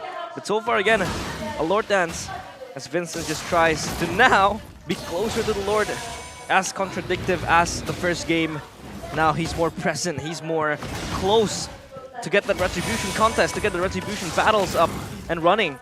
So far, not yet dictated, as Pai is ready. And Moai, will he be able to dish out the damage, or will he probably get caught by Pai? Because Pai is always aggressive with the penalty zones, so he has to be more wary of this. Rebellion disengage, and Alter Ego is just a pull and push for them. Gotta say, same theme, right? Control. Just like the first game, Alter Ego, what they're doing is gain control as much as possible. It's strange because you would expect Rebellion to have more side control right now with the Paquito. Meanwhile, for Alter Ego, they have all immobile targets, but Rebellion are not playing the macro game. Oh, good knock up on towards two. Take a look at the combo there. Rossi finds the power, or a wild charge rather. Pai now will not survive this time. Why? Burst him down. Now Vincent looking for better positioning. Alter Ego now stands with 4. Rebellion, they know they're men up. They will take this fight. Take a look at the Lord take though. Let's say Lord 2000. Oh my God, he really reset it by both teams. Now Rebellion. Let's see, Taz spends his retry, and Alter Ego, they're quite low. They need to be careful on this. Yep. That Lord reset was just anticlimactic. It was close to a Retribution battle. Oh my God, Kreitz taken down, and the Lord will be surely fall to the hands of Rebellion, and they go ham. Taz looking, running for the hills. Zeno popped everything on his board. Wind of Nature will not be helpful, as he will be taken now. Yep, that was a swing, momentum swing, gold swing, moment swing for Rebellion Esports. That clutch reset, as well as the Retribution coming in from Vincent, secures them the Lord, and probably they can end the game right now. They can. 8 seconds on Krite. Gani, can they do it? Is it endable? Let's see. Pai and Taz trying to hold on. Krite the minions looking for more. Every resource is spent now as Pai will be taken down. But no, minions now eliminated. Another wave though. Jumping in. Will it be enough to crack the base? Knock up onto it to Taz with a Mortal Coil. Power charge as well. Take a look at this. Rossi. Taz will not be able to defend Krite. Trying to escape. But no, the minions will not be enough as Rebellion will just find another turret top lane. They hold with the high ground as well. One more wave, but how long? How long? Still a wave coming in. Oh, Nino taken out of this. Surely the trend will not continue as Rebellion will force the series on towards a game 3. Oh my God, they hold on. And that was insane coming in from the players of Rebellion Esports. They're still able to pull it to game number 3. Alter Ego, they slip off all of the advantages that they had in the early game and even post-early game. After it all just, descends towards them, they were able to translate it into a win. And Rebellion Esports were on the lookout for the loopholes that they could really seek. Of course, with the Lord Dance, with the aggressiveness from Alter Ego in that final Lord fight previously, it just chews them from the inside. And Rebellion Esports is ready to, just strike. I'm actually quite speechless to see that skirmish happen there. Man, 2,000 goal lead for Alter Ego. Had so much map control, so many turrets, no slow pushes, no side lane pressure. And the same from Rebellion. Had a Paquito to take care of the side lanes and decided no side lane pressure. They both just 50-50'd it. It's like everything that we praised in game 1 about the macro, which is not present at all in game 2. In game 2, they were just fighting. RBL's counter initiation forces Ultra Ego into game 3. I feel like those initiations were weird, man. Like, I'm quite like, I did not enjoy that game. It was entertaining. The fights were entertaining, but really, that was a 2,000 gold lead. There's so many ways to take that fight. They decided to just go and the like most simple route possible. Let's fight. Caveman instincts. Let's beat each other up in the pit. And it reset even. But I think, the kind of foreshadowing was seen after Taz won that Lord. And they were just going all in ham. Not even a defensive wall charge. They were just trying to get the players of Rebellion Esports when they could have just reset. And when they could have just recalled. But then again, Ultra Ego just showed that they were trying to really just rattle into the players of Rebellion Esports. It just bites them from the back. It stabs them from the back. So now Rebellion Esports 1-1. Still equalizes the match right now. And it's still losable for Ultra Ego. Of course, Rebellion Esports could strike back and get their first point, possibly. I mean, for a split second, Alter Ego lost their composure. Yeah. Fully capitalized, right, by the side of Rebellion, forcing our first ever in Season 13. We'll witness a game 3. Yeah, so far it's always 2 games, 2-0, 2-0s, 2-0s. But now, we are going to go to a game 3. Of course, still in the best of 3. Rebellion Esports could strike back. Ultra Ego needs to reset, needs to refocus all of their objectives, all of their, probably focus in that match. Because the objective play was so far pretty good from Ultra Ego. It's just how they maintain what they want to do after the objective and when to really just press the brakes, when to stop and when to gas. That's where they really need to look out. Yeah, I mean, it was really good from the early game all the way to that final Lord. And in that final Lord, both teams were just like, it's battle it out, bro. We're tired of the macro games. Mano a mano. Let's fight right now. Suelo is going to be the player of the game, and I think he is. Presented to you by our official tournament phone. It's Sway Low with a new high, 218604 GPM. Ice Queen wanted to the NOD. The NOD turned out to be a great pick early on because they were able to hold on the mid game. Yeah. If that mid game was a bit more macro-centric for Ultra Ego, if they were able to play with their advantages a bit better, that NOD would have been maybe one of the reasons as to why they lost. But because they were able to hold on, turned out to be an amazing purchase for the man here, the Rupture and the fast movements, the Wilderness Blessing around the map. Highlights here, official gold partner UBS Gold.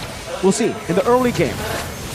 Early skirmishes, just really good playmaking, honestly, from Ultra Ego. Very good steal by Sway Lo. That kept them in that team fight. That kept them in the game for the early parts of it. And then AudiTZ with Sway Lo. The reason AudiTZ has been able to hit a lot of these big sets, the reason the Guinevere even has been able to hit is because of the hitbox that we were talking about. This is the big blunder from Ultra Ego, but the amazing capitalization and punishment from Rebellion. Ultra Ego got a free Lord and decided to team fight the team that was behind with the Lord. And then this final team fight as well. This was when Ultra Ego had the lead, mind you. Had the pressure on the lanes, could have gone to the side lanes first, played it slow just like in game number 1. And Rebellion as well had a Paquito. We maybe would have been able to see someone push, but for Rebellion it's like, why do we need to go through all the hassle of the enemy team isn't even going to care about the waves, it's just fight them in that pit, and that's exactly what happened, and that's exactly what led to Ultra Ego's demise. They completely 180'd their strategy from game 1, where it was macro, when it was intelligent plus the micro, to this game just being, let's fight. Yeah, and I think Cars was trying to be, planted as the kind of like anti-push in the side lanes, as the Paquito, but then again, there wasn't really much of a necessity in playing to the side lanes as the Paquito because Ultra Ego was just forcing the fights left and right when they had the advantages, when they had the Lords. They were just too hasty in trying to initiate towards the players of Rebellion Esports. But if we take a look at the items, of course, for Nino, still a standard build, he wasn't even able to finish his last item there. Fortunately not. I think he did, but he sold. Oh, he sold it probably, yeah. I don't know if he sold it though. That's the question, right? Maybe he didn't. Gold. Yeah, at 16 minutes, he should. I think, he did have enough gold to actually reach the Malefic Roar there. But also for Nino and for Ultra Ego, the decision to fight after winning that Lord, especially for Nino, right? He did have winner nature. It was just so greedy for them.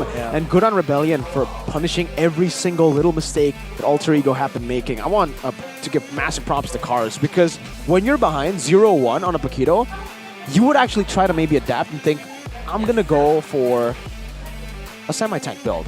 He still went practically full damage, right? We don't count the brute force here because early it was Hunter Strike, Malefic, and then Heptaseas. Like, man, no wonder he one-shot Nino.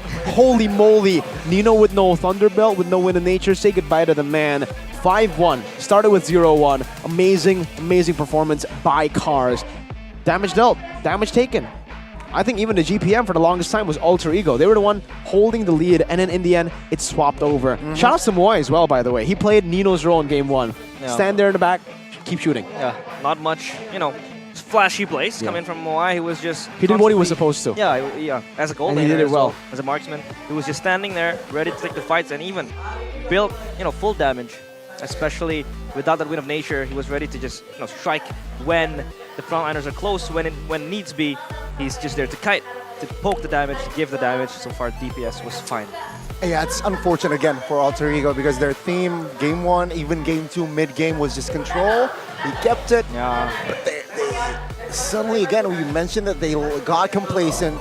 And Rebellion is always there, waiting for you to make a mistake, and they will capitalize hard even. And there you go. Rebellion got the job done in game 2. Yeah, it was a bummer. Control was the name of the game, but then again, it did not translate into what Alter Ego was trying to reach. Yeah, it was very hard for them to really, really push up. But yeah, I think we are preparing ourselves to game 3. So as we get ready to prepare the game 3, we are going to go on a break. So stay tuned. At MPL Indonesia Season 13, we are going to go back after the break for game 3. Very short, so be patient. Very short. 3 minutes. 3 minutes. Maybe even 2 minutes. 2 minutes.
Kan berdiri dan terus berlari, terus ke arah puncak tertinggi.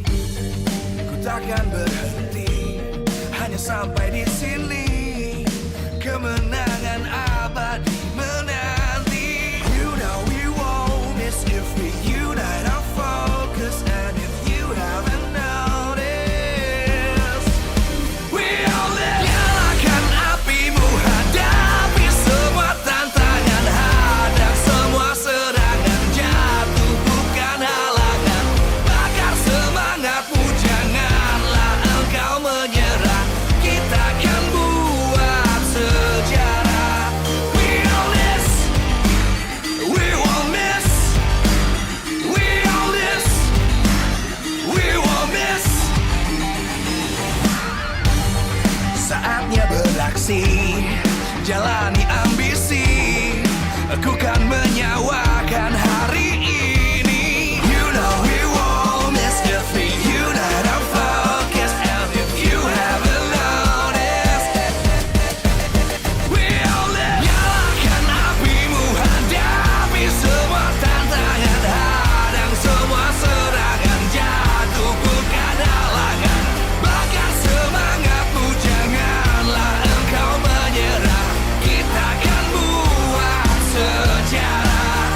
terus berlari, terus ke arah puncak tertinggi.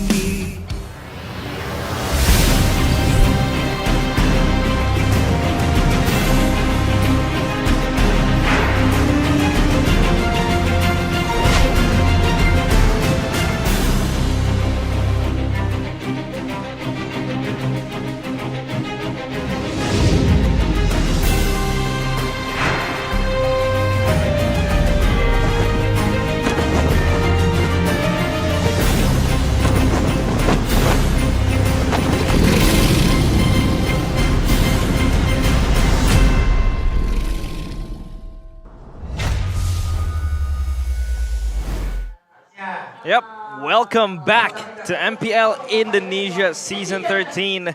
Still on the second match between Rebellion Esports and Alter Ego, of course. And yeah, we are preparing ourselves for Game 3. And of course, Point Coffee is very nice. That's why we've seen Indonesian casters just slurp it. They were drinking it, you know. We took a break. They have it. We Yeah, have it. fine. If they can have it, we can have it. Exactly. We were actually drinking it earlier in the break. That's why you can see it. Yeah. We've been consuming it. Okay. It's very nice. It I is. like this. It's actually very nice. What did you get? Is that the pandan latte, bro? The Pana Latte, yeah. This is the macchiato. Macchiato. And fun fact, I don't really drink coffee, but this one is really, really nice. Is that a fun fact? It's a fun fact. You're not a... I'm not a coffee head. I'm not a coffee addict. Boring. He's not a coffee head, Gani. He said he's a coffee addict. Yep. I thought he was gonna say something about tea, like, cause my friend, he's like, nah, coffee, nah, tea. But no, for everybody who's a coffee addict, like Mr. Man, Realize Man, and also like Mr. Ulf, who's watching. Shout out Ulf, because he makes a lot of coffee and he appreciates Point Coffee. We got him Point Coffee when he came to Indo, and he liked it because it's high quality coffee. How would Wolf know? He's the richest caster. He has a whole cafe in his house. Yep. Even he buys his own coffee beans, Exactly. grinds them all by himself. But of course, our newest partner. What day special is it today? supplier. It's Saturday. What brand is it that has collabed with MLBB with the MVP collection? Saturdays. Saturdays. With an S because it's multiple, because you can get multiple. Yep. And of course, Glasses. Saturdays Hook me up. with the MVP HMU. collection. Oh, yeah. Yeah, they're collaborating with MPL Indonesia to create their MVP collection. Of course, I really want a new glass frame, so I think I'm gonna contact them soon. I really want one. Saturdays? No, it's not. Not yet. See, we haven't got Saturdays because we've only now been like introduced to the collaboration. Yeah. Next week, we're all gonna be rocking some Saturdays on Saturday. Yep. Today, no, I mean next week. I try to rhyme with another day, you know. But of course, as we go back towards the player cams, it seems like pressure now is on Alter Ego. Because I feel like that was their game to lose. With all the advantages that they had, the control that they had, that was a sloppy mistake, forcing all of the fights, especially in that Lord dance. But so far, for Rebellion Esports, especially for Moai, he was always ready to dish out the damage, and Alter Ego was just so, they were so hasty trying to catch down the players of Rebellion Esports. That's the thing, right? I think they needed that loss, I feel, to reset, Wake them up. to wake them up, to, again, just a good slap in the face sometimes takes you wonders. Yeah. I like how you said that, man. Very wise of you. You need to wake up. You need to wake up, and sometimes, yeah, the big slap is what it takes for you to wake up. Cars, though, man, I think he didn't really slap Alter Ego, kind of punched him, bruised them real hard, man. 10,000 or earlier, more damage dealt earlier, actually. I'm going to take a 45,000 damage dealt. He almost dealt as much damage as the Bruno, and the Bruno actually did go for full damage. So they got a big beating, right? They got punched and balled. Yeah, exactly. That was so insane from Cars, and he didn't even need to respond to the macro plays, to the waves, the side lanes, but he was still there, getting the gold, dishing out the damage, one-shotting people, just moving left and right, especially with the Quantum Charge, really enables him to chase down players of Alter Ego. Nino was also kind of in trouble, especially facing towards Cars. But Now then, we move to Game 3. Draft, what do we expect coming in to Game 3? More or less the same, I think. Yeah. After seeing Game 1, Game 2, I expect still carry prioritized Guinevere as well. Will they ban the Gwyn now? It's either they ban it or they take it for Alter Ego. Because Taz has been very wonderful with that Guinevere. He's able to open up the fights. But then again, I feel like in that previous game, Guinevere wasn't that much of a problem because Rassi was there, and then you have the kind of like anti-engage that you could use to re-engage again. And so far for Alter Ego, it has not really been so violent towards them, but it's just that they were on the gas way too long. They didn't know when to break. But again, I feel like still Guinevere is going to be very significant in a lot of these picks and drafts. All right, let's take a look at this head-to-head, the player head-to-head, Audi TZ versus Rossi. Same heroes here, as you can see, the Tig and the Angela, but I want to take a look at the kill participation versus the average KDA and average GPM. Rossi, we've seen him, especially last game, or game 1 actually, playing heroes like the Selena. In previous seasons as well, he played heroes like the Valier, things like this, was more like poke-heavy, poke-centric, and actually plays behind. He's not super active around the map, but he plays to enable usually 1 or 2 players, right? He's very focused in that department. Meanwhile, for Audi TZ, he's kind of like the main guy for the team, for Rebellion. If he can get team fights going, if he can get these ganks going all around the map, Rebellion thrive. And that's why the kill participation is much higher, but the KDA isn't. He is a sacrificial boy, but he's also an enabler boy. SB and EB. Just flip a coin. Well, he's both, so you don't flip the coin, you don't choose. You get him. You get a bill. Oh, yeah. It's a 2-for-1 special. He's a 2-for-1 special. He's a 2-for-1 special. Ooh, yummy. Very nice. Yummy. I like that. Yummy. I'm lost in the conversation. Me but too. Yeah, of course. Drafting phase. Drafting phase is underway. Will they flip the coin in this draft, or will they be able to refocus and regroup? But now we see 2 bans coming from Alter Ego. It's gonna be the Faramis and the Novaria. Novaria did become a pest in the feud of the Challenges and the contest. But again, Rebellion with the Nolan ban and the Mathilda, I feel like they are trying to disable Taz and Guinevere ban coming in this 3rd game. Okay, 2 adjustments from the side of Alter Ego, and the Joy ban coming in from RBL. I think they were trying to get that up for grabs. Now the CC has been left open though. It might be picked up. We don't know if Pi actually plays this, by the way. Usually it's always Terizla, and I guess this kind of means that Vexana is more prioritized, or Pi only wants to enable, only wants to be the playmaker. With those Terizlas, with those massive setters, Vexana still prioritize over. This does give the CC up for RBL. Do they want to take it, or do they want to just utilize what has been working for them in game 2? Yeah, I think Pi so far has been playing Terizla pretty well. Especially in that game 2. He was so trigger happy with the penalty zones, and it did significantly improve their fights and in the laning phase as well. But now Rebellion needs an answer. Maybe they could snatch back the carry, and they do snatch the carry. So it just kind of minimizes the damage output coming in with the Vexana and the Ruby first pick as well. Yeah. Ruby's the adjustment that has been changed. Alter Ego and Rebellion, they both banned it on blue side earlier in the first 3 bans. So now that it's up for grabs, good flex pick with the carry too. This is the first time that RBL has been given a carry pick, by the way. A question as well here, right? Does Novaria roam work? Novaria's banned. I'm not a big fan. Oh, never mind. Nah, Novaria's banned. But I'm not a big fan. You're not a big fan? Okay. Arlet and Bruno now locked in. A very good pick there by Alter Ego. Why? To complete their first phase. They have burst, they have lockdown as well, and of course range with that Bruno. Yeah, that range, that DPS as well, and the final slash could always be this some sort of CC you could use to pick off or disengage in a fight. And I think that works wonders, especially when you have a Vexana with you. And the Bruno as well to dish out the damage.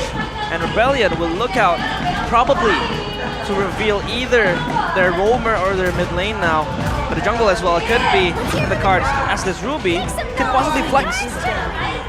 Well, I don't guess think so now. They're like, you know what? The CC is a bit too prio to let go, and they will be picking up that CC. Good CC pick here. Something that I expected to be picked up earlier, but it does show up in the last pick of the first phase. As we get into the second phase, they will ban out the export. Wow. Instantly for RBL. Alter Ego, at this point, has to be just all mages. They're going to try to lock Swaylo down. This might be a bad call for LBL, because Swaylo is actually kind of known to have a shallow hero pool. We only usually see him on Eve, Novaria last season, Lilia maybe. Oh, but they go for the Hanzo ban, so they're not really targeting Swaylo. I think they think they've done enough. Fair miss Novaria. Yeah, I think that Hanzo is to expect maybe a cheese pick coming in again for Vincent, as they have locked the roam and the XP, so the jungle and the mid will be up in the cards next for Rebellion Esports. But what do they ban here in the second ban coming in for Rebellion? Because so far, Alter Ego looks solid. In the first phase of the draft, they have 3 pivotal roles in terms of control, in terms of damage, in terms of CC, especially with the Vexana, the Arlot, and the Bruno. So we are still waiting on what Rebellion could possibly pick. I mean, if they want to, like, go, okay, there you go. They will ban another hero that has massive ground control, and that is the Tigreal. Alter Ego, they can't ban another hero. Baksha. Okay, they're gonna ban on the jungler. Baksha ban, whoa. Yeah, utility jungler that could really Did not see enable that one coming. Vincent in helping out the lanes. As now it's down to the mid and the jungle. Fredrin. Maybe Fredrin still up in the cards, and Martis as well. If you want to get a little bit cheeky, probably the Barats could really be up there if you want to pick it. Yeah, shout out to the crowd, by the way, ladies and gentlemen, here in the MPL Arena. Electrifying atmosphere in the MPL Arena with the Alter Ego fans and even the Rebellion fans on the other side, just taking turns every single time at chanting their team songs. We're hearing the Alter Ego la la la la theme. Yeah, there you go. It's like a football chant. Yeah, Martis though. It's going to be the choice. I think it's a good choice here for Vincent. This is the first time in the season where he has... Oh, Fanny! The Fanny. Both games banned out. Game 1 and 2. And the glue! Oh my goodness! The glue! Oh my lord! Shout out to Flapteezy, the guy who played this in the previous tournament and absolutely dominated. Oh my goodness, we're gonna see the pie glue, seared pie on the glue. It's gonna be a niche pick, I'd say, for the glue and the Fanny as well, to jump in the backline that could enable her, especially for Rebellion. They don't really have that hard lock CC unless with that, you know, I'm offended from Ruby. But now they will look to collect their final pick, which will be the mid laner. Think about Valentina. Valentina could probably be picked. Valentina, you're right. Yeah, they're looking for a mid laner. I don't see no good picks here for that mid. Yeah, there you go. Support. They will go for the Angela mid instead. Oh, much more supportive one. Probably in response to that Fanny pick, maybe. Yeah, they want to get some sustainability. They want to also combo it with the CC. Could also be combo with the carry. And mainly the CC here. Holy Alter Ego. I like their lineup. I really do. The Fanny as well. Mainly the Fanny. I'm a fan of Taz's Fanny. I'm a fan of Taz in general, but the Fanny especially. This guy in MDL did not get to play Fanny a single time. He was banned out completely, and I think that will be the same here in MPL.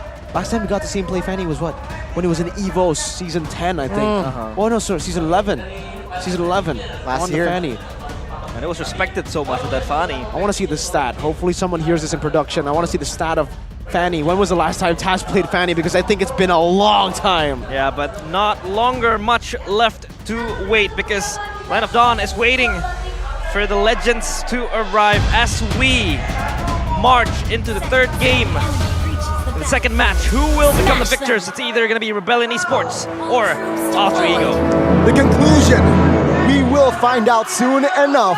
But let's focus to the Land of Dawn. Yep, and Taz starting in the purple buff. Of course, with the Fanny, you want that sustainability in terms of the energy, as Vincent will start up in the orange buff, pathing maybe towards that bottom side. And Swaylo taken down, quite low, but he's all fine. As an Angela, you know, he has sustain. He could really just soak up the damage. He has heal. He tries to recall, but gets cancelled. But so far, not much action happening. Again, pressure in the mid lane. So far for Alter Ego and Rebellion Esports, they can play the slow, not take too many indecisive moves. And Nino and Moai again, 1v1 up on top side. Interesting. Great item builds here and in-game equipment revealed early on to show that there is no roam boots at all for Rebellion right now. Oh, yeah. Both of them, no roam boots. They really want to share their go. gold now. So in the early stages, to get them to level 2, to get both to level 2, they actually did not go for it. But they did actually have to split it. So as you can see, Krite is a level ahead. We'll see how this plays out later on. But also, my goodness, you spoke about sustain. Yeah, Rebellion really wants to stay 4 Brave Smites across the board. Yeah. We only have 2 on Alter Ego, so Alter Ego did take an L in that department. They're not red enough. Yeah, they want sustain, and Angela is not enough for them. They deem it worthy to bring 4 Brave Smites, and as well as for the carry. You really want to protect this backline, and the Angela will provide that. But then again, as Stas, you can always jump back and probably just burst him down before the Angela could even arrive. And at that point, if Taz snowballs, it's going to be very hard for Rebellion to respond. As Krite now, again, still chilling in the mid lane.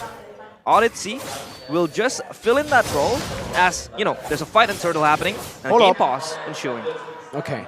I really want to see if that level, or yeah, right after level 2, the roam boots delayed by can actually get them both to level 4 during the turtle.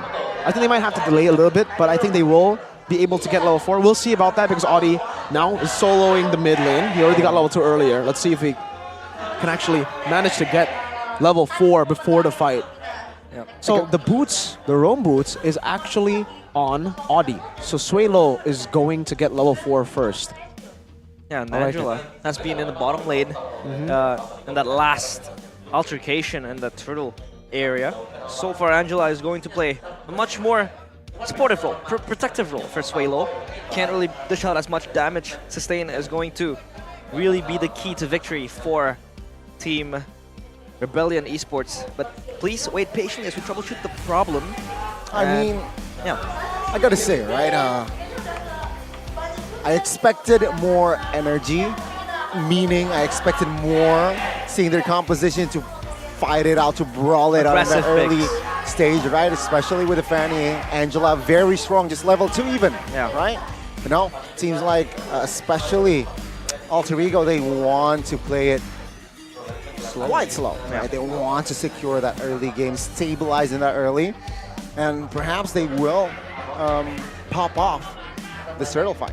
but I think it could be quite late for them if they really want to drag it out to late game. So I feel like they have to make their mark in the first 10 minutes of the game, get the objectives running, get your side lanes online, get their items ready, because this Angela could be a problem in the late game, especially with that poor Brave Smites that we saw as their emblem. So I think Alter Ego will try to look for a different approach towards the game. Maybe start it slow, but then as they get their first items, their power spikes, their ultimates, they can then pull the trigger to try to catch down players of Rebellion Esports. Sustain versus Burst, Vexana, Fanny.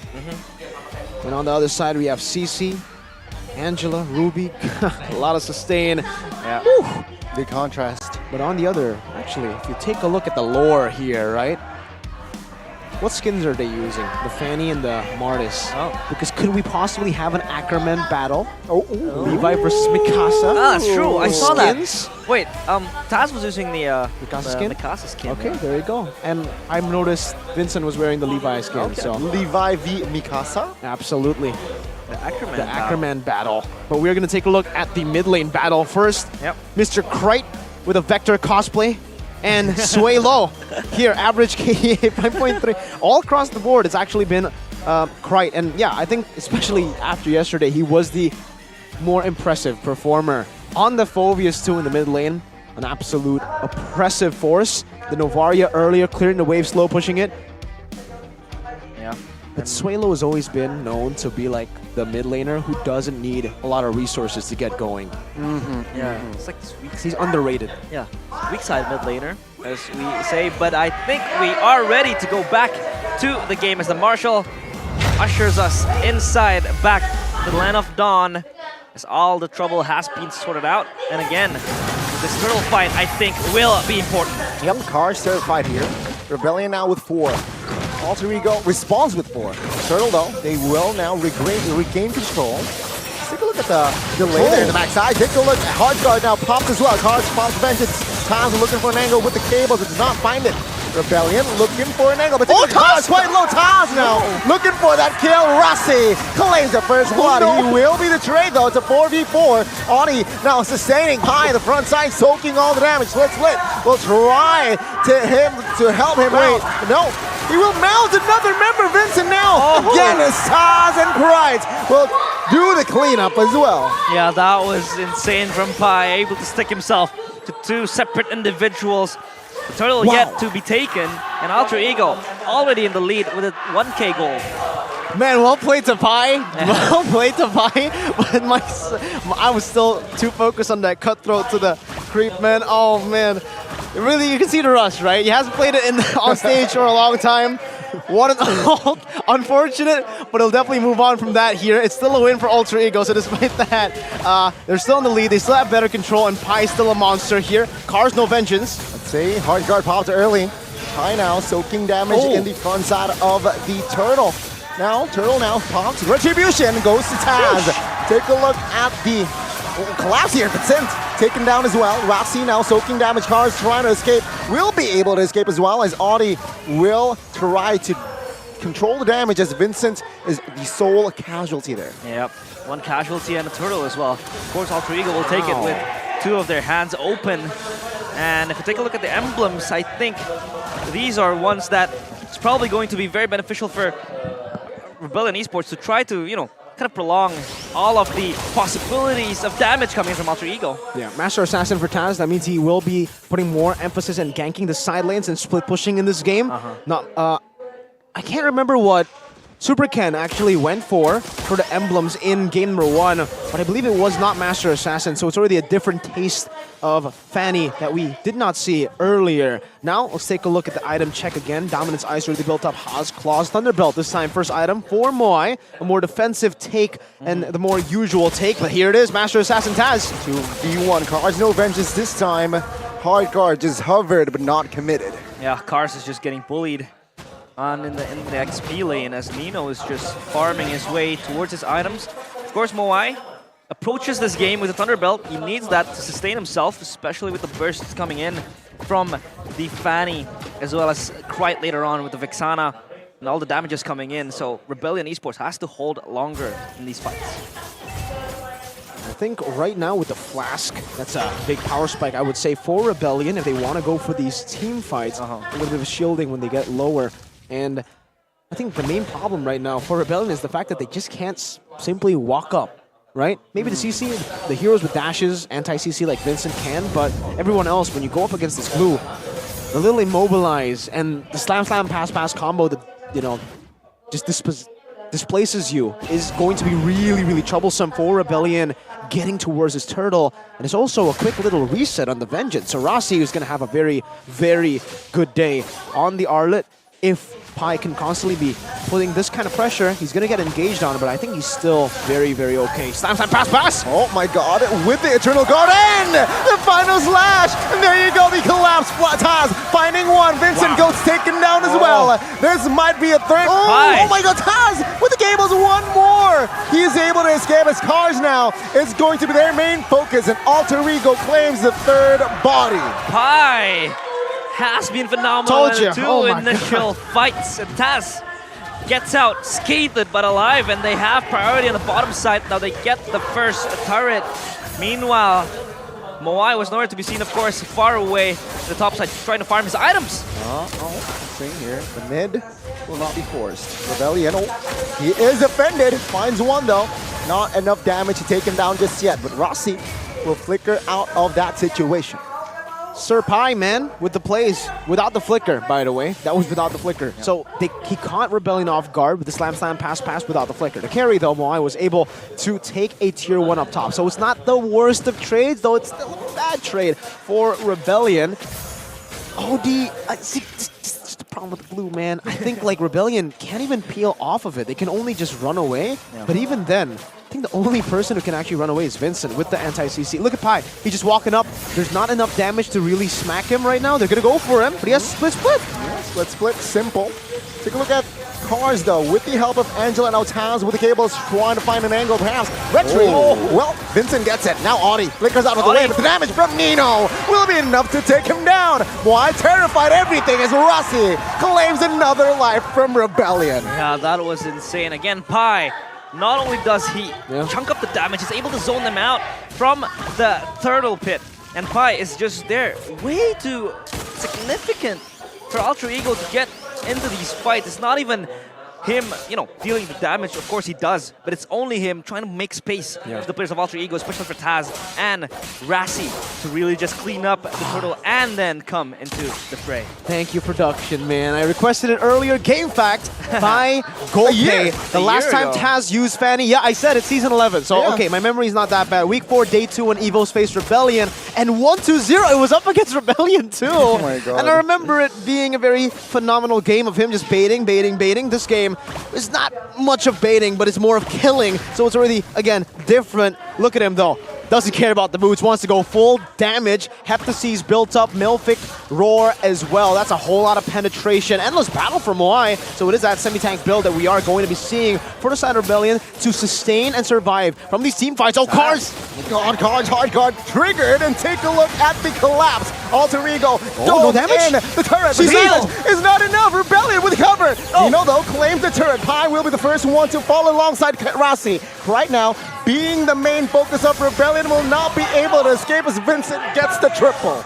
Yep, that was actually a lot of sustain coming with the hard guard and the healings as well. And I believe Suelo has completed a flask, I think, so that could really provide him a lot of heals coming and sustain that very well. But Taz still able to find the purple. The plot thickens, man. The dive. That was unfortunate, honestly, for Alter Ego. The way they actually went in, the approach was a bit off on that dive because Nino was the one who hit and he got aggro first. So they weren't able to really juggle the aggro. He had to bounce away from the turret. And in the end, they didn't have enough damage to beat up a hard guard CC. That's a sustained game, man. Once you trip, you're going to get punished. And Rebellion are utilizing it now on Cars. Look at diving at Nino. Oh my God, alongside Angela, but the Lord, take a look at Vincent again, so reliable on that retry. He will be taken out, though, very low HP here at the top side of the map. Now Pi again creating havoc, but no, Vincent will sustain and no casualties on that fight. It's not enough to take down Vincent. He's still alive,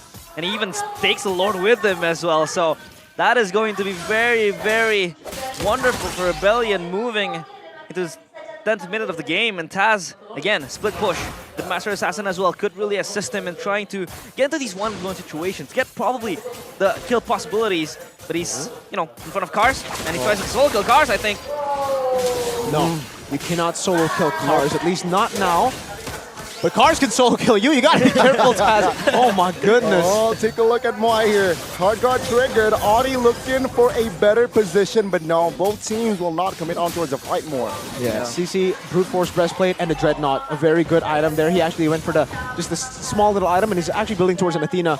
So just a Brute Force for the base physical defense stat, and then for the stacks, and then he actually goes for Dreadnought armor to go up against that Fanny damage, the ability damage. Doesn't want to go for the full anti-Curious because you already get the job done technically with that. Rossi, though, Thunderbelt here. Looking at the back again, just take a look at these items that has been built. Wow. Yeah, Moai's going to be really tanky, man. He's going for Brute Force next, so he only has one damage item, Endless. The full semi-tank build for Rebellion. Alter Ego going to have a tough time bursting these members down, man. Their comp is more bursty. They have to rely on Nino to actually be the one to deal the consistent damage, and I don't think right now it's going to be enough just yet. He has a Melfic Roar. He already has the 3 core items, but I feel like Rebellion are just more tanky. Even with those 3 items, I don't think they're going to be able to really fully burst them down. So Rebellion with the sustain, they're a mid-game powerhouse, bro. Yeah, they need to wait for Nino to be online, get the items and the spike as well. Even Vixana, by the way, Dreadnought. Yeah. My God. Extra protection, of course. The goal advantage as well for Rebellion Esports. They are the first team to get their hands on the Lord. in this match, in this game specifically.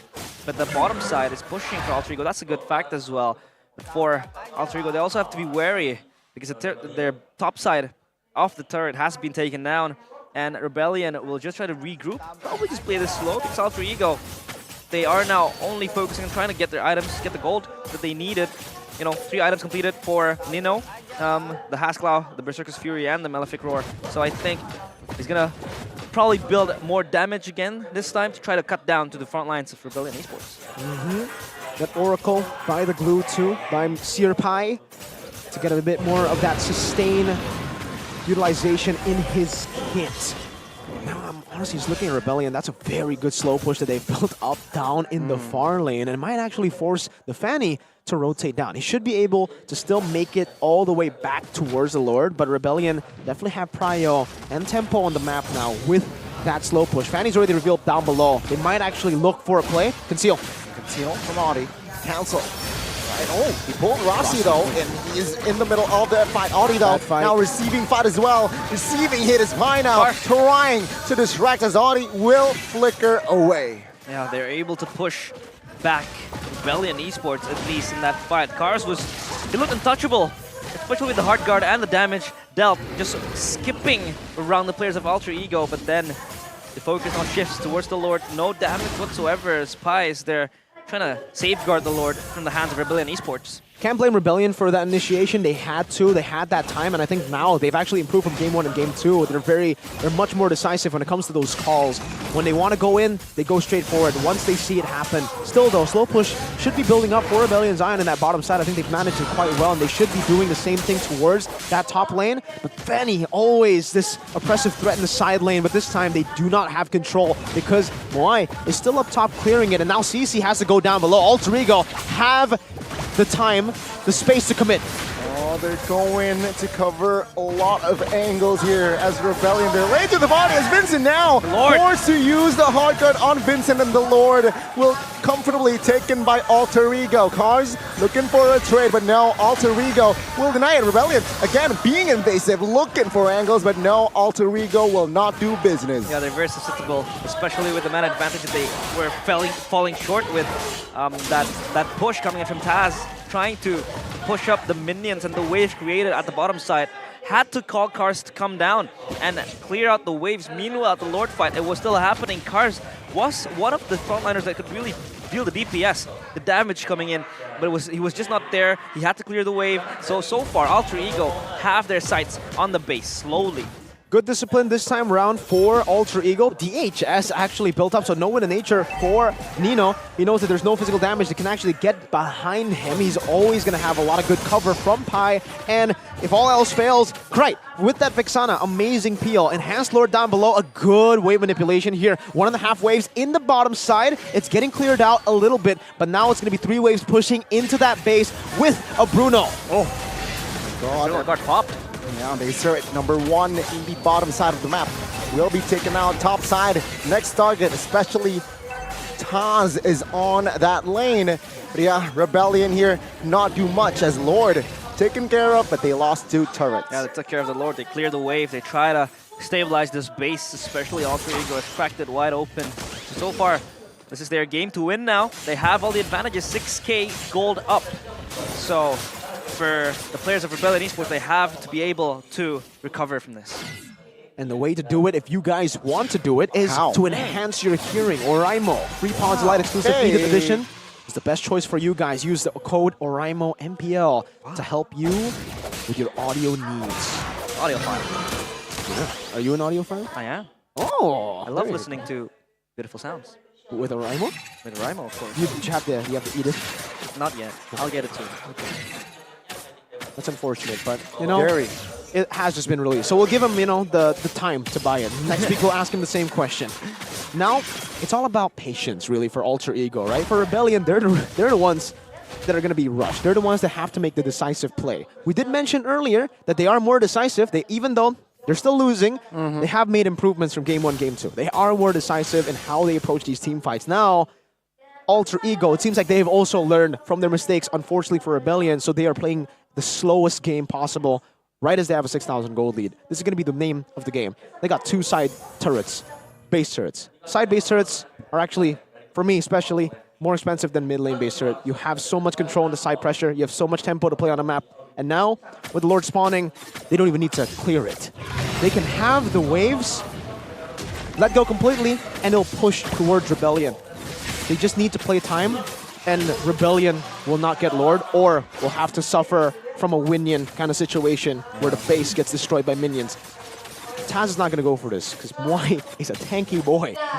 He is full tank. He has Golden Staff, and an Endless Battle, and a Melfic Roar. So 3 items physical, and then 3 items defensive. Again, Alter Ego, they don't care about bot side. It's always going to be pushing to Rebellion. Yeah, side lanes pushed up, but then Lord Dance ensuing soon. Cars tries to push back Pi. And of course, with the side turrets down, they don't have much vision as well in trying to spot out the Winions, as mentioned by Mirko. But I think this is going to be important for Rebellion to win, especially this Lord can't go to Alter Ego's hand, because if they do, they have a lot of priorities coming in the top side and the bottom side. They just need to clear the wave up mid, but there's going to be Taz flying up.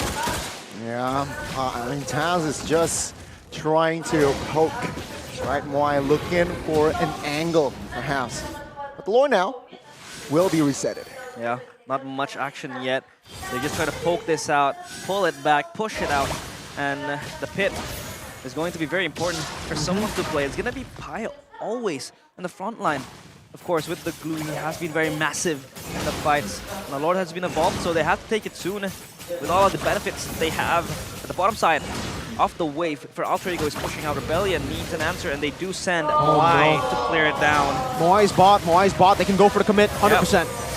So let's see here. Hot Guard tops as well. Moai's back. Everything. Cars now receiving a lot of damage. Take a look at Scribe though. Repositioning in the backside now. Rossi trying to hold on for his teammates. Audi now mounted by Pi. The damage though will be focused on the base. In the backside, Moai is there to hold on the base. Now, focus down on the top side. Cry taken out as CC claims the double. Vincent now looking for an angle to escape as Taz will not find the body. Now, again, Pi, Tars now with the help of the hard guard trying to find a kill also with Rossi, but Rossi escapes with the flicker and he has an immortal, but he will lose it now. Pi trying to provide cover for his teammate. Can Cars deal the damage onto his Rossi? The answer is yes, as he finds the killing spree. Pi, again, 2v1, but the split will not be able to help him as Cars, the damage is just so much. But take a look at Taz punishing the little girl, Angela, taken down. He was back there, but at least Rebellion now has prio towards the Lord. They can get this.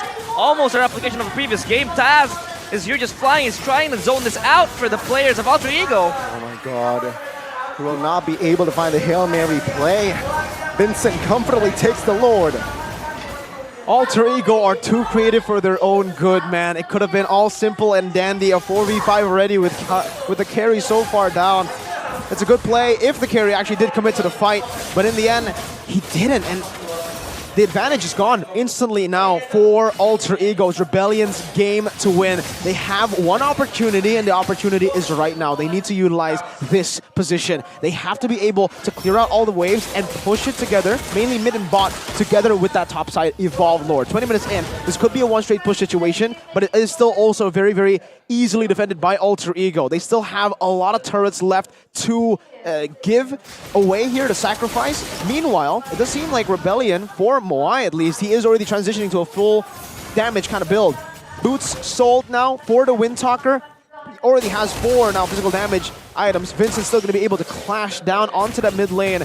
And yeah, there's still too many turrets for Alter Ego for it to be a full punish. But Rebellion are taking a step in the right direction. Yeah. They are, again, more decisive compared to Game 1, Game 2. They are able to withstand that kind of pressure and to withstand the creativity of Alter Ego. Yeah, they're able to deteriorate the current state of Alter Ego. They're able to white swing the gold advantage as well. 3k gold up now, as they are able to get a few turrets up in Alter Ego's sleeves. But that was almost an insane play coming from Taz. He was able to try to open up the base. He was even hitting at the turret, but it was just not enough because he got caught up. And now Rebellion Esports do have an answer soon, because Alter Ego, they're now a little bit disintegrated for a few times in the fight. Rebellion Esports, again, the sustain, the heal, it just proves to be very consequential in the late stages of the game. They have the heals, they have the Brave Smites, they have the Hard Guard always on standby from Swalo. So far, it looks as though Rebellion Esports might just swing this game around. Alter Ego, though, still not away and not deleted yet. We're almost at a point where the gold lead is going to be irrelevant. So that 6k gold lead that Alter Ego built from the start, it's going to be irrelevant very, very soon. Player gold still held by Moai, second Taz, Nino then following third here. So they will have a lot of resources that they can use to swap in their items during these big team fights, and that will definitely help. We did see Taz actually sell one of his items to buy Immortality during that split push attempt, but it's still a big problem for Rebellion now that were not able to crack a single base turret open. So this still means that they will be the ones that are going to be forced into a tough decision. They need to be the ones committing again. Alter Ego can play the patient game again.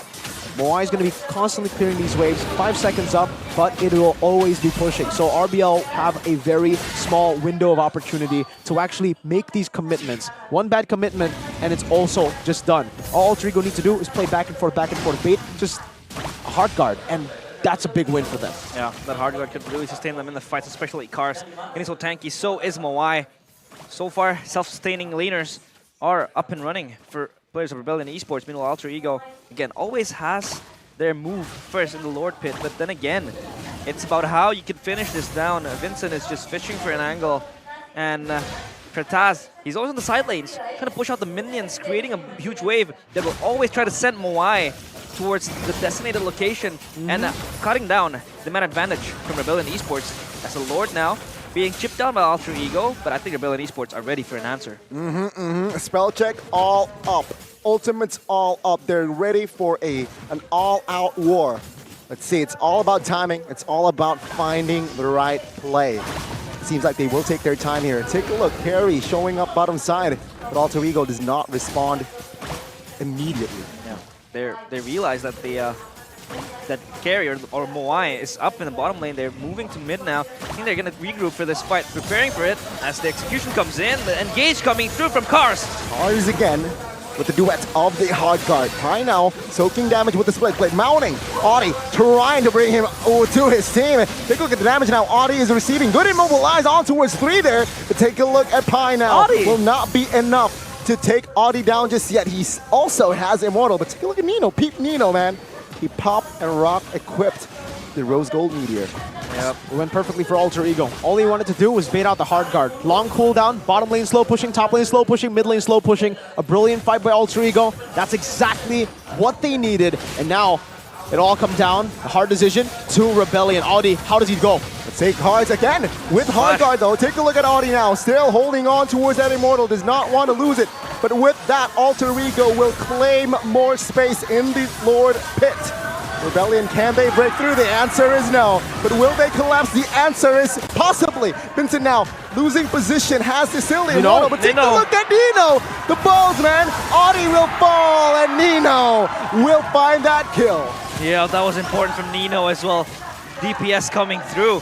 But that was so long from Rebellion Esports. They were able to sustain that much damage, especially with Odyssey being able to survive that long, and the hard guard just proves to be very beneficial in trying to, just kite back from Alter Ego, going out with resources. But here comes another fight. Oh, here comes another fight. Alter Ego taking it slow. Cars again. Pi. Oh, Pi. Aggressive play, but take a look at Taz munching down Vincent. Now, 2 waves crashing on towards the Rebellion's base. Alter Ego, all they need to do is focus down on the main base as Taz is there to clean sweep and also finding the win. It's 2-1, and they claim another blue team in Season 13. Oh, Alter Ego, good finish. They come through with the 2-1 victory. They are still perfect and flawless up in the standings. Meanwhile, for Rebellion Esports, another tough loss to chew on, a hard pill to swallow.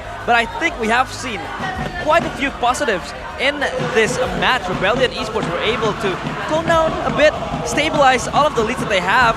They were able to stretch it out towards 20 minutes plus, so Alter Ego still had a lot of difficulties trying to take down Rebellion Esports. A lot of difficulties due to the decisiveness of Rebellion throughout the series. We saw them grow, we saw them improve, but unfortunately it was not enough for them in the end. They lost a bit too much in the early game. Base turrets taken away gave Alter Ego so much more of an advantage. And in the end, they were able to decipher what they needed to do. Bait out these skills, play the longer game. Because Rebellion were playing the long game already. They had to play the longer game. Bait out these skills, hard guard. Once the hard guard was used, it was basically a sign that it was GG, practically. Because they were all able to survive whilst the hard guard has been baited out. Minions all the way in. Free Lord macro game by Alter Ego. What gave them the win in game number 1 ultimately gave them the win in game number 3. And it's what gave them the series victory too here. 2-1 over Rebellion, who were quite outclassed in that macro department. Yeah, the macro play coming in, the wave pushing as well. Always able to pick off one-man advantage because Moai had to be sent down. Because essentially only Moai has the wave clear to try to deal with the minions coming in towards the bottom side of the base. So for Alter Ego, it was all planned out, played perfectly. This time at least they didn't overstep and then overextend their welcome, especially in a few team fights that could look very stretched out because of the sustain coming in, but of course the taunts coming through from the players of Alter Ego. The dramatic win for Alter Ego, mainly for Highs. Beating his ex-team though, he did stay in the back. He did not play. A win is a win. Game is game. Has influence. Game is game, bro. Yeah, game is game. Win is a win. I mean, you're still up there, scrimming as well with Alter Ego, but Billion Esports now, the question becomes how can they bounce back from such a tough loss? Because this one seems quite close, seems winnable for them, and they even won the second game. But for the third one, it seems like they stretched out so long with all the sustain that they have, but they weren't able to close it out because of the macro play coming from Alter Ego. They were able to stretch out Moai a few times. So far, it has been very nice. But we will throw it to our host, Maria, for the interview with the winners, Alter Ego. 2-1 pertama di 4 match yang sudah berlangsung. Gimana nih perasaannya? Kebelet tipis ya tadi ya? Ya lumayan teman-teman. Tadi yang ke toilet siapa sih? Tas sama Pai ya? Apanya? Yang ke toilet tadi siapa? Pai sama Rasi. Oh Pai sama Rasi, Tas di sini doang ya? Kamu gak kebelet tipis ya mereka juga? Enggak. Deg-degan ya? Enggak. Enggak, biasa aja ya. Aku mau nanya dong sama Rasi. Ya. Gimana Rasi? Wah suaranya Ultra Champs luar biasa. Rasi, aku mau nanya di match pertama, kamu kan pakai Selena tuh. Itu respon karena tadi Rebellion pakai Hanzo atau gimana? Apa ya? Kalau masalah Selena kayak emang pengen aja. Coach yang suruh. Coach yang suruh aja. Mungkin Gocha mikir kayak karena ada Hanzo gitu kali ya. Terus apakah ini balasan karena Audi itu berhasil mengalahkan kamu 2 kali Oke. di MPL Season 12? Sebenarnya ini gue bukan bahas dendam dari diri gue sendiri ya. Oke, dari tapi nggak apa. Tapi kan di tim gue sekarang ada ex-Rebel kan, Hais. Hais. Oh, Hais bawa-bawa di sini loh, Hais. Jadi dia udah termasuk keluarga kita kan. Benar. Jadi ini Forposa. El Familia emang kekeluargaan banget ya, by the way. Thank you so much, Rasi. Aku mau nanya dikit sama Nino. Boleh. Oh 2 mic ya, langsung pakai 2 mic ya. Aku mau nanya, kenapa Hais nggak dikasih main sih? Aja buset. Gak tahu kenapa lagi disuruh main aja Nino. Kamu disuruh main aja. Terus tanggapan kamu, tadi kan pas aku lagi ngobrol-ngobrol sama Hais sama Moai, si Hais tuh nyindir-nyindir cloudnya Moai. Tanggapan kamu tadi ngeliat cloudnya Moai gimana? Jago, cuman harus disekolahin lagi aja. Kalau boleh tahu nih, di sekolahinnya di mana? Ya banyak belajar lah, banyak main. Banyak gitu, belajar, banyak main. Terus ini sih apa namanya? Kita lawan RBL juga nggak terlalu takut sih, soalnya senjata. Sabar. Tenang dulu, kasih penjelasan dulu soalnya, gimana Nino. Senjata yang paling serem juga Hais kan. Haisnya kan udah ada di AE, jadi aman. Jadi aman. Aman. Gitu ya. Oke, thank you. Apa tadi apa? Forposa. Oke, nice banget. Aku mau nanya sama jungler kita nih. Jungler yang baru di Alter Ego. Gimana perasaannya main sama Alter Ego? Enak nggak? Seru sih, cuman kan gue tadi niatnya pengen main jungle tank semua kan. Biar gak terlalu cepet lah matchnya kan. Ternyata. Itu gue gak ada plan main Fanny itu makanya tadi lagi. Oh jadi tadi gak dibolehin main Fanny? Lagi pemanasan aja tadi. Tadi tuh cuma pemanasan gimana Alter Champs? Cuma pemanasan doang loh kayak gitu. Ya, lagi pemanasan. Oh, terus tapi kalau misalnya emang kayak gitu, tapi kok Fanny split pushnya gagal tuh tadi aku lihat-lihat tuh. Ya udahlah ya kalau gagal. Ya udahlah ya, namanya juga manusia kan nggak ada yang sempurna ya. Iya. Tadi aku juga lihat di match pertama, tangannya Tas tuh cepet banget ya. Abis Winter Transit Immortal loh itu. Ada ritualnya nggak sih? Tips-tips buat aku yang masih newbie nih. Oh, nggak ada sih Nggak ada. sebenarnya. Ya. Harus sekolah di mana nggak? Kalau kata Dindo kan harus sekolah dulu nih aku. Sekolah di mana ya? Di mana sekolahnya? Nggak tahu deh. Sekolah aja pokoknya. Terus katanya ritualnya makan sate. Bener Tas? Kata siapa tuh? Ada sumber terpercaya katanya suka makan sate. Bener nggak? Tas suka makan sate nggak sih? Oh sukanya martabak isi sate. Itu. Yaudah, aku mau nanya sama Sirpai. Sirpai, kamu ada rencana mau ganti nama nickname nggak? Sirpai, King Pai, nanti apa lagi gitu? Nggak, cringe. Apa? Cringe. Oh cringe, katanya cringe. Pai, aku lihat-lihat dari kemarin tuh, kamu sering banget pakai Terisla. Emang lagi suka banget main Terisla? Emang kebetulan suka dan mau stop sampai kalah kalau nggak di respect band aja sih. Mau stop sampai kalah kalau nggak di respect band, coba tepuk tangannya dong. Luar biasa banget. Supaya aku mau nanya, bentar lagi kan puasa nih, ya kan? Kamu mau request buka puasa pakai apa? Pakai risol bihun lagi? Iyalah jelas risol bihun. Kenapa sih kan? Kalau nggak ada bisa di demo nih MPL. MPL dengerin ya, itu dia Serpai mintanya risol bihun nih. Terus pas banget minggu depan kamu tuh bakalan main juga di bulan puasa, ya kan? Dan bakalan lawan Bigetron. Ingat gak season lalu kamu mintanya requestnya apa? Perang sarung. Nah minggu depan kamu ada request-request sendiri gitu gak? Taraweh bareng mungkin kali ya. Taraweh bareng. Tepuk tangan lagi buat Alter Ego. Congratulations buat kalian semua. Dan langsung aja kita breakdown barengan sama casters kita. Monggo.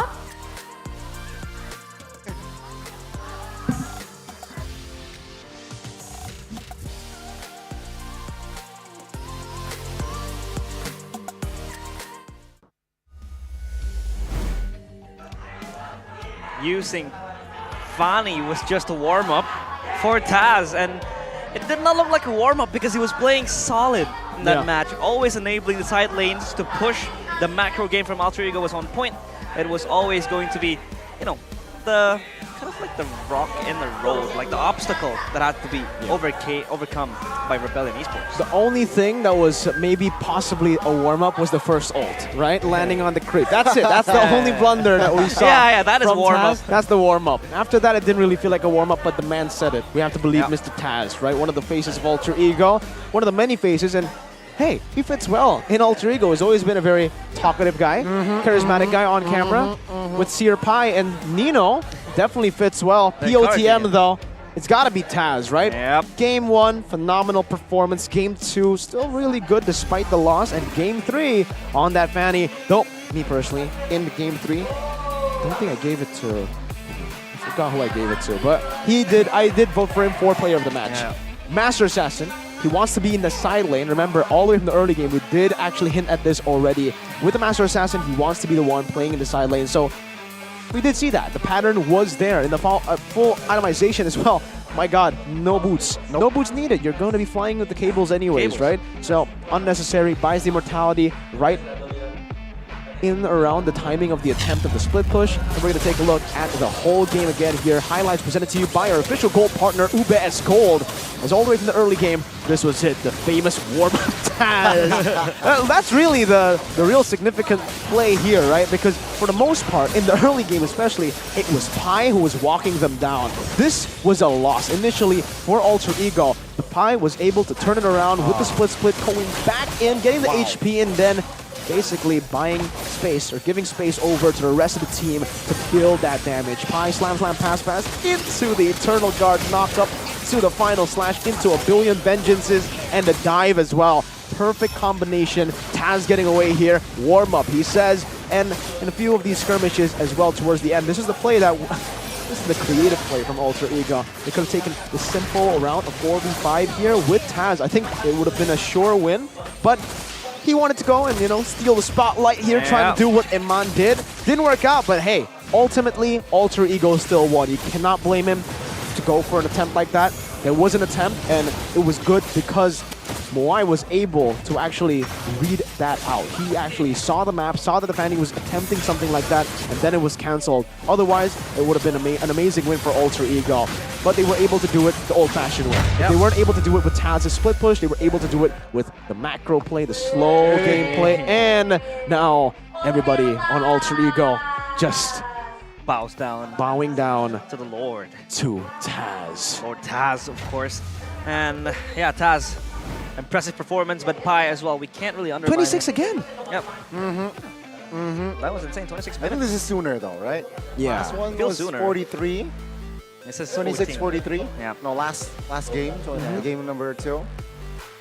And yeah, for Taz, it has been a very impressive performance for him, but Pi as well was just sticking himself to the players of Rebellion Esports. Didn't have a chance to really re-engage because of how, implosive this glue is in the hands of Pi. And Nino just had to do what had to be done. Stand there, kick the balls, and get the damage in, and that's it for Rebellion Esports. This is now going to be their second loss of the regular season. They're down there in the bottom of the standings, and as well as the narrative for Highs. Of course, he is not playing. He's still a part of Alter Ego though. Yeah. And he kind of like kicks Rebellion Esports now. So that's probably a sweet revenge, but then again, if you're not playing, it won't be as sweet, Yeah, it won't be as sweet, but still, right? I think Rebellion started it.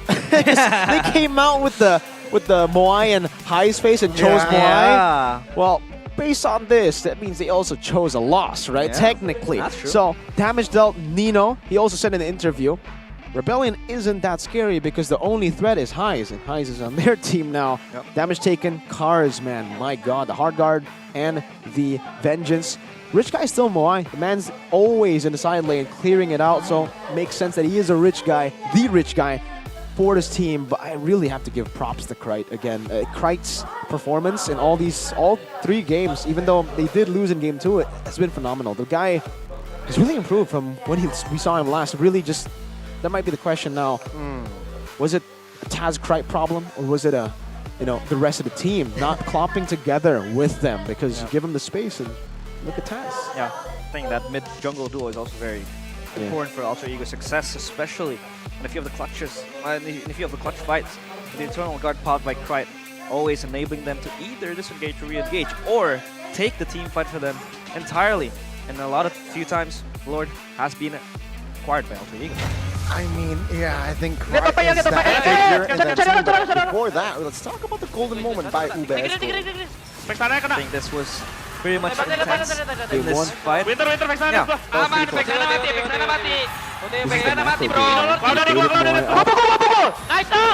Santai. Crazy too. Nice. What were you saying though, Gani? I mean, it was very silent though, yeah. Krite, I think, shows in their 7 games means, right? They've played 7 games this season. He's the most consistent. He doesn't shine, right? But he's not also, he never plays quote unquote badly. Yeah. He's not a flashy player. 5 games. But it's consistent. 5 games? 3, oh, no, yeah, 5, you're right. yeah. 3 plus yesterday too. Yeah. No. Not 7. But yeah, 5 games, he's been very, very consistent. Yeah, Very consistent. Not the type of player that's really flashy. Not the type of player that's aggressive, but He he's used there. to. He used to be flashy. But this time for Alter Ego, I think you have more flashy players. You have Taz warming up with a Fanny. Yeah. That's insane. And Nino, right? As well. Very flashy in the game yesterday as well. And well, actually today he wasn't really flashy. He was just, again, doing his job in the back. Never needed to do anything too flashy. And it's strange. Whenever you see Nino not make flashy maneuvers, I remember the old Nino on the Benedetta Golds back in the day still. But for every single one of you guys, realize, what do they need to realize? They need to realize that the opening week of MPL Indonesia Season 13, especially in the MPL Arena, will entertain you with various activities. So if you want to meet, your favorite players, you want to meet Keyboy, Watt, you want to meet Mirko as well. I remember being in M5, and everybody was wanting the signature of Mirko. It was like a celebrity. But of course, a lot of skins as well. 130 skins free for you every day, especially in the first week of MPL Indonesia Season 13. First come, first serve. So gotta get your thumbs quick. Shout out to the international fans who were asking for picks and signatures. Come I over have. to Indo and watch MPL ID, 130 skins, right? Yeah, boom, boom. There you go. So many Value. new rewards. And for everybody who maybe wants to join in a bit more than just the event itself, we got hashtag MPL Self 13. MPL Self 13. You could always, join the TikTok challenge. What does Either you that wanna dance it translate to? out. So basically, you could get Samsung phone. You can, there's a chance that you get. There's a chance for you to get So it. all you need to do is post the TikTok challenge Yeah. with hashtag MPL Self 13. That's a dance, by the way. It's a dance? It is a dance. Do they have to dance on stage, Gani? Who? The people who want the phone. Of course. Of course. They have to dance on the stage. So they have to get up on the stage, While the dance game next is to the playing. players. Don't do that. Don't do that. No. That's pretty bold. You're gonna get kicked out. Yeah, that's no, true. don't do that. Yeah. Okay, but that is it for our second match of today. Alter Ego comes out at the victors, but we still have one more match to be played. Uno. It's gonna be our esports against Dewa United. Of course, an interesting match to peel your eyes in. So stay tuned. Stay tuned. While we prepare ourselves for this third match of the day, stay tuned with us. We'll be back after the break right here at MPL Indonesia Season 13.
Sí, ¿vos de qué parte sos? Yo de aquí. Ah, mira. ¿Tú de qué parte eres? Del norte.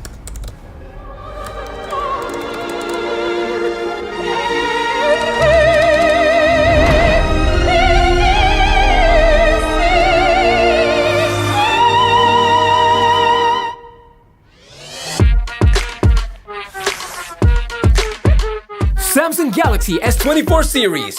Get it now. Pakai aplikasi GoPay, dompet andalan gamers. Banyak damage-nya. Ada cashback hingga 20.000 buat upgrade skin baru. Jika seringan nggak makan memori, HP lemot bisa victory. top up langsung dalam game tanpa hambatan. Ikutan selebrasi MPL di aplikasi GoPay, menangkan total hadiah ratusan juta. Bonus stage, gratis 100 kali transfer kemana aja. Beli pulsa harga termurah, scan juris dengan mudah. Download sebelum mabarkan.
Tambah mudah di dunia games. Pilih game, masukkan game ID.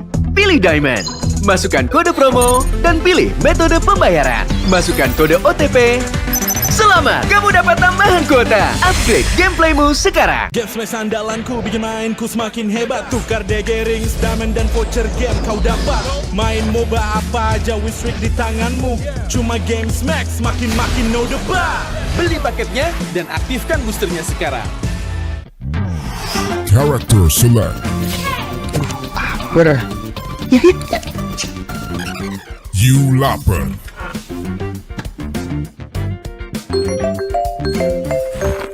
Stop! Pakai klik Indomaret, belanja 1 jam sampai dan gratis ongkir loh. Wah, belanja online kayak belanja di toko Indomaret. You kenyang, siap main lagi. Let's go! Belanja online seperti di toko.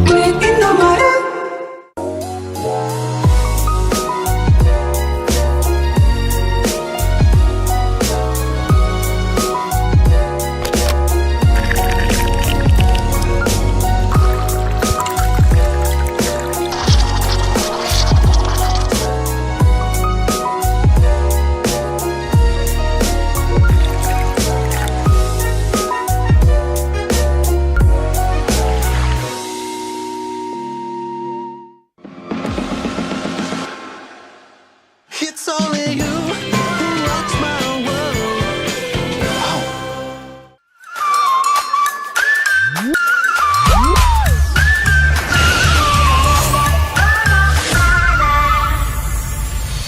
I'll be, yeah, I'll be wherever I wanna be. Wherever I wanna be.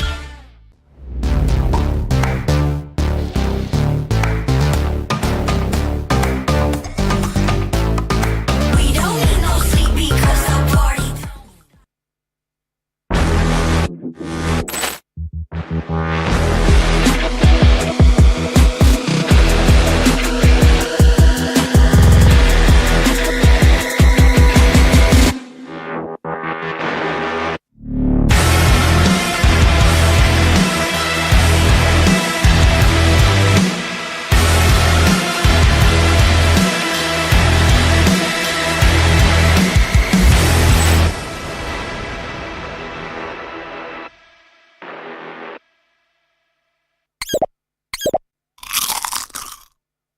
Well, I'm me, and there's no one I'd rather be.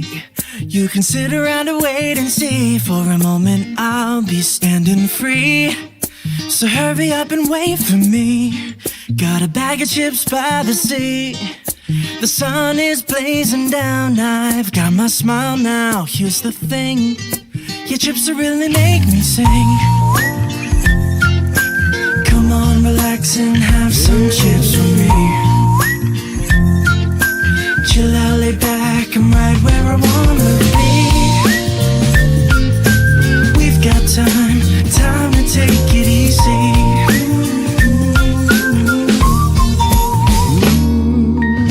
You always tell me to speed up, but slow down. I've been kicking my feet up and just going to town. A bag of chips in hand, I got nothing planned, yeah. Good treats by the sand, you know I wanna chow down. Oh yeah. So when you ask me if I'm gonna stay, I'm promising you I will. 'Cause there's one thing we gotta do.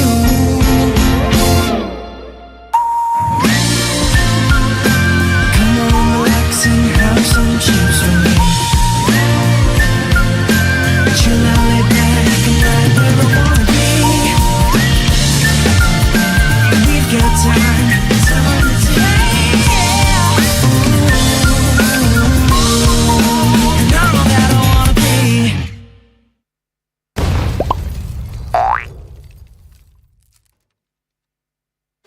Your MVP is Chip! His portals completely set the pace of the match from start to finish.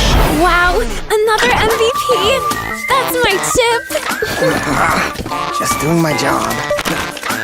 Can I see the highlights? I'm off the clock. Yeah! I can't wait to see your portals in action! Looks like Rick teams trying to catch Chip alone up top. But he just calmly got his portal and Alpha ults in to flip this fight around. A great example of skills persisting through portals. Double kill. Cyclops is taking a serious beating from Gord. But it's Chip to the rescue. Will he make it? What a clutch save! Poor Gord just got jumped JJK style. Arlot's just in time for the buy one, get one special. Man, next time look before you enter enemy portals.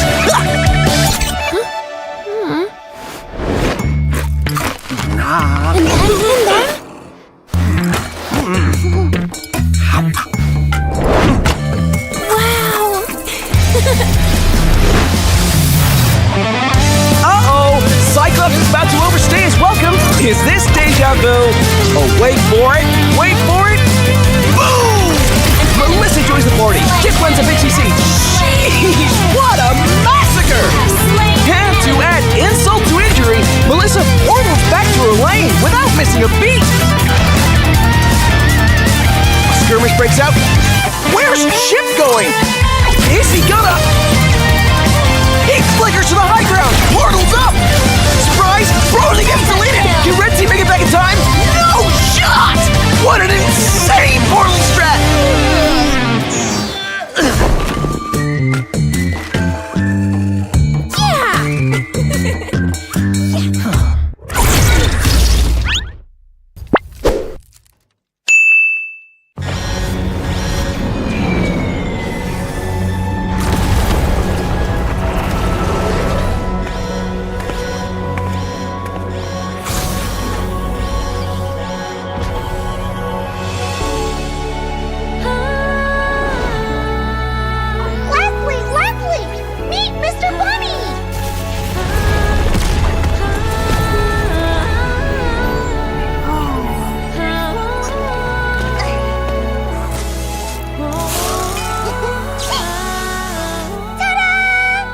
You'll be the best sniper ever! No! It's a decoy!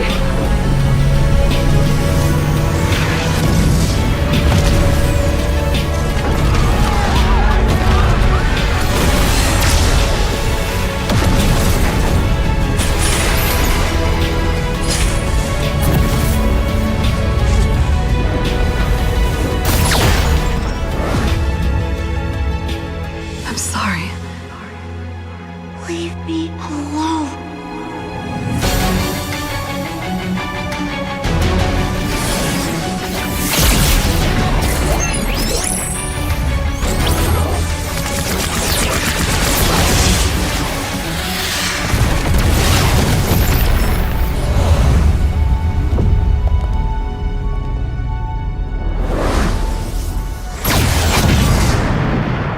Over here, Ender. So let me know where to go. So let me know where to go. I wanna find you. I wanna find you. I wanna find you. I wanna find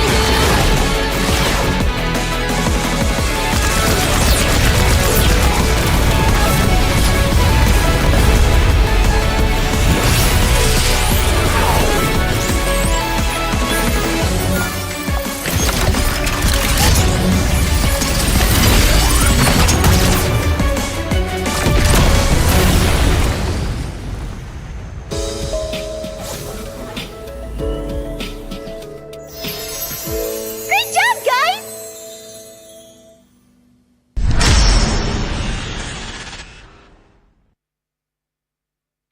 Sí, ¿vos de qué parte sos? Yo de aquí. Ah, mira. ¿Tú de qué parte eres? Del norte.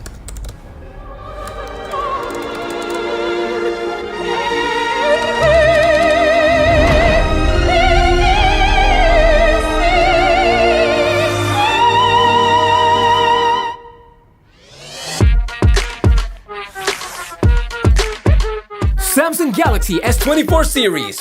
Get it now. Pakai aplikasi GoPay, dompet andalan gamers. Banyak damage-nya! Ada cashback hingga 20.000 buat upgrade skin baru. Aplikasi ringan gak makan memori, HP lemot bisa victory. top up langsung dalam game Tanpa hambatan. Ikutan selebrasi MPL di aplikasi GoPay. Menangkan total hadiah ratusan juta. Bonus stage. Gratis 100 kali transfer kemana aja. Beli pulsa harga termurah. Scan juris dengan mudah. Download sebelum mabarkan.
mudah di dunia games. Pilih game, masukkan game ID.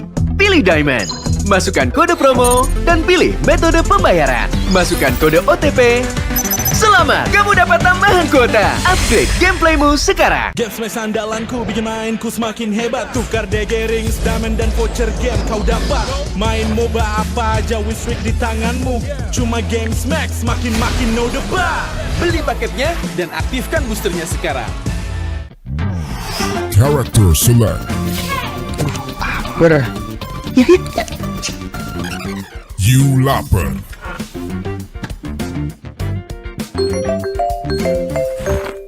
Stop! Pakai klik Indomaret, belanja 1 jam sampai dan gratis ongkir loh. Wah, belanja online kayak belanja di toko Indomaret. You kenyang, siap main lagi. Let's go! Belanja online seperti di toko.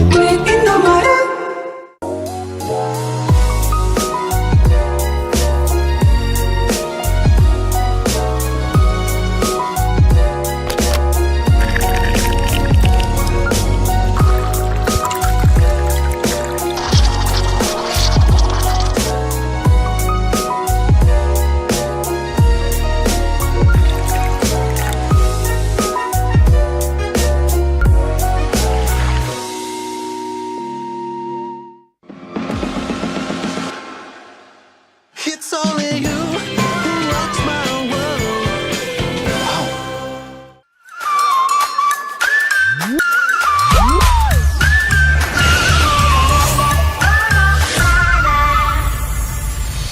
I'll be, yeah, I'll be wherever I wanna be. Wherever I wanna be.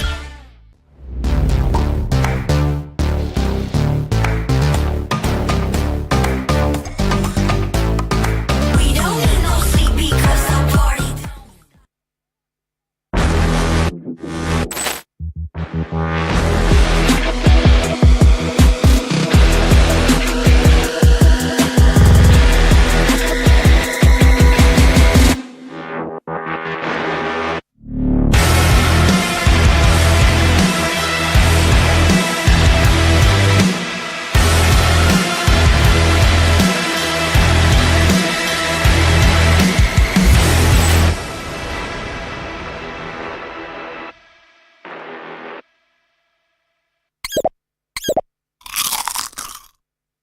Well, I'm me, and there's no one I'd rather be. You can sit around and wait and see. For a moment, I'll be standing free. So hurry up and wait for me. Got a bag of chips by the sea. The sun is blazing down. I've got my smile now. Here's the thing, your chips will really make me sing. Come on, relax and have some chips with me. Chill out, lay back, I'm right where I wanna be. We've got time to take it easy.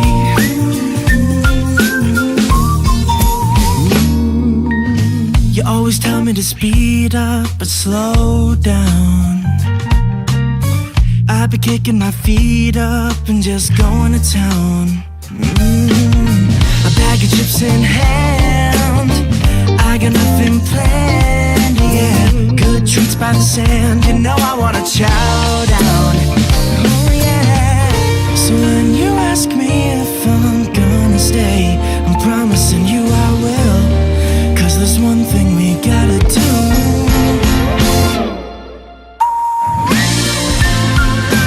Come on, relax and have some chips with me. Chill out, lay back, and right where I wanna be. We've got time today, yeah. And all that I wanna be.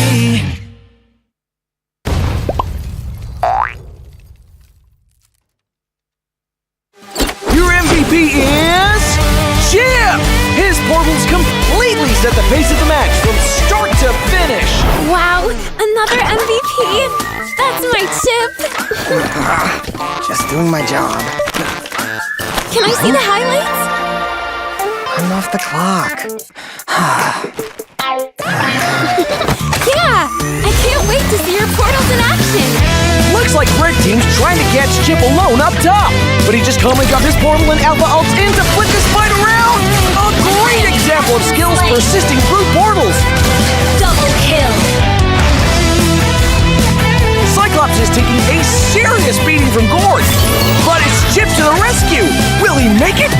What a clutch save! Poor Gord just got jumped JJK style.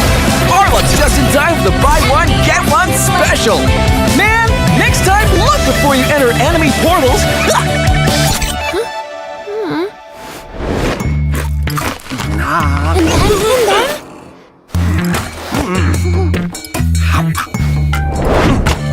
Wow.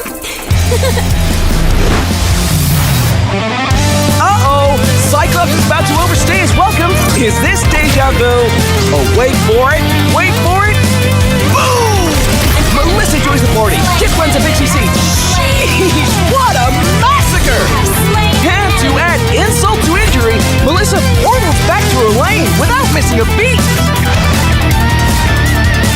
A skirmish breaks out. Where's Chip going? Is he gonna... He flickers to the high ground. Portal's up. Surprise! Brody gets deleted. Can Red Team make it back in time? No shot! What an insane portal strat!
Over here, Ender.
Sí, ¿vos de qué parte sos? Yo de aquí. Ah, mira. ¿Tú de qué parte eres? Del norte.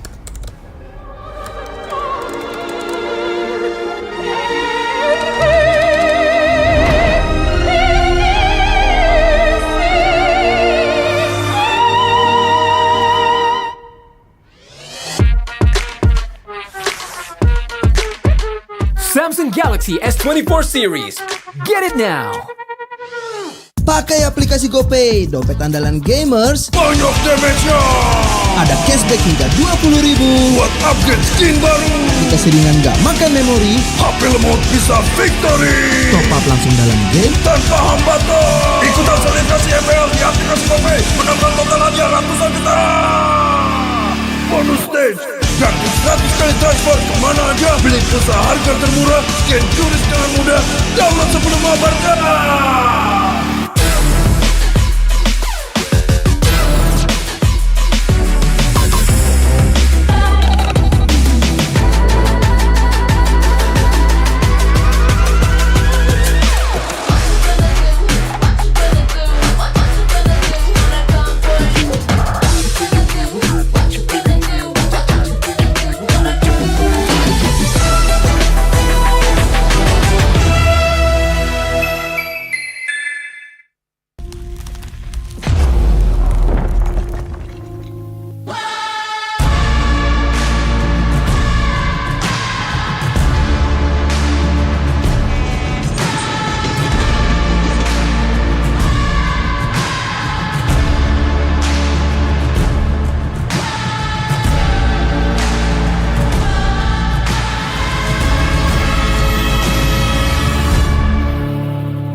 mudah di dunia games. Pilih game, masukkan game ID. Pilih Diamond, masukkan kode promo, dan pilih metode pembayaran. Masukkan kode OTP. Selamat, kamu dapat tambahan kuota. Upgrade gameplaymu sekarang. Game smash andalanku bikin mainku semakin hebat. Tukar DG rings, diamond dan voucher game kau dapat. Main MOBA apa aja, win streak di tanganmu. Cuma game smash, makin no debat. Beli paketnya dan aktifkan boosternya sekarang. Character select. Bener. You lapper.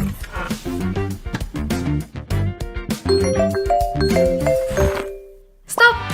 Sampai klik Indomaret, belanja 1 jam sampai dan gratis ongkir loh. Wah, belanja online kayak belanja di toko Indomaret. You kenyang, siap main lagi. Let's go! Belanja online seperti di toko. Indomaret.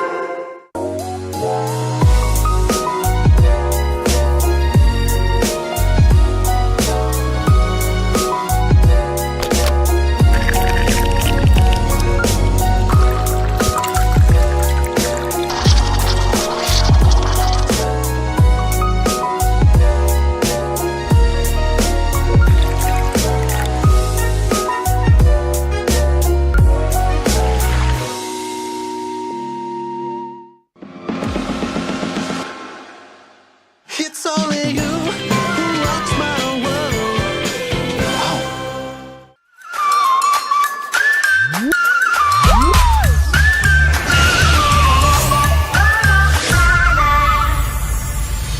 I'll be, yeah, I'll be wherever I wanna be. Wherever I wanna be.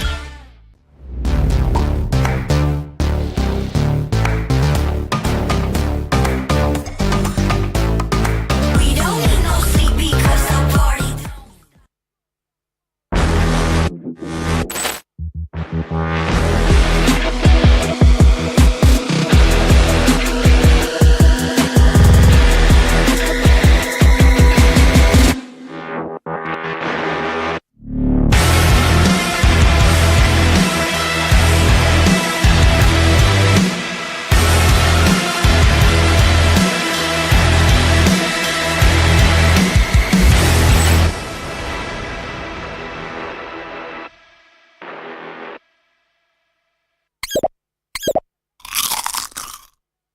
Well, I'm me, and there's no one I'd rather be. You can sit around and wait and see. For a moment, I'll be standing free. So hurry up and wait for me. Got a bag of chips by the sea. The sun is blazing down. I've got my smile now. Here's the thing, your chips will really make me sing. Come on, relax and have some chips with me. Chill out, lay back, I'm right where I wanna be. We've got time to take it easy.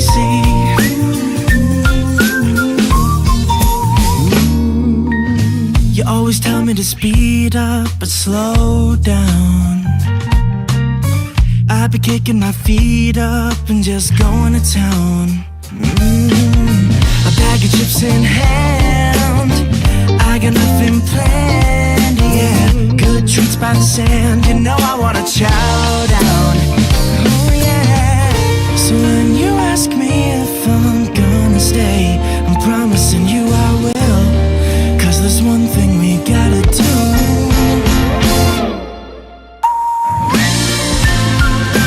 Come on, relax and have some chips with me. Chill out, lay back, and right where I wanna be. We've got time to take.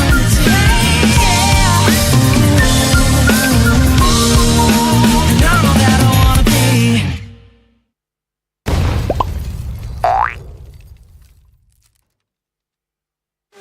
Your MVP is Chip! His portals completely set the pace of the match from start to finish. Wow, another MVP. That's my chip. Just doing my job. Can I see the highlights? I'm off the clock. Yeah, I can't wait to see your portals in action. Looks like Red Team's trying to catch Chip alone up top, but he just calmly got his portal and Alpha ult in to flip this fight around. A great example of skills persisting through portals. Double kill. Cyclops is taking a serious beating from Gord, but it's Chip to the rescue. Will he make it? What a clutch save! Poor Gord just got jumped JJK style. Arlot's just in time for the buy one, get one special. Man, next time look before you enter enemy portals.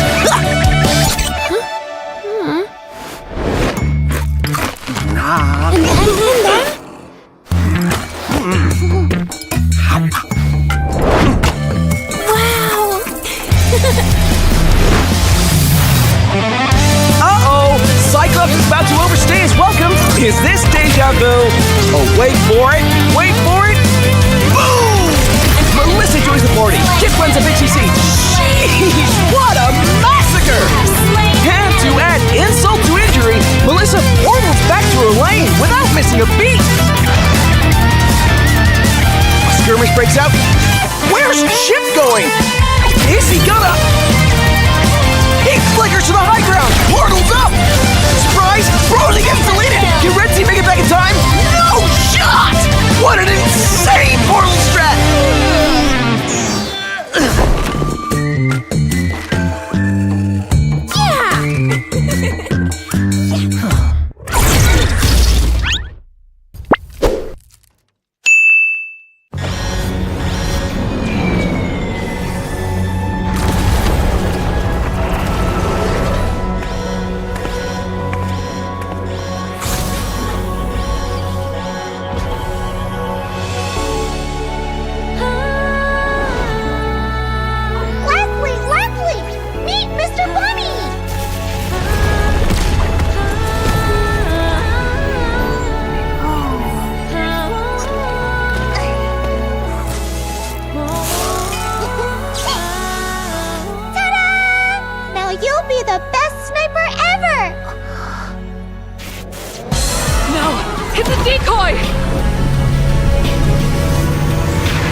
Here. Enter. Don't let me know where to go. Don't let me know where to go. I wanna find you. I wanna find you. I wanna find you. I wanna find you.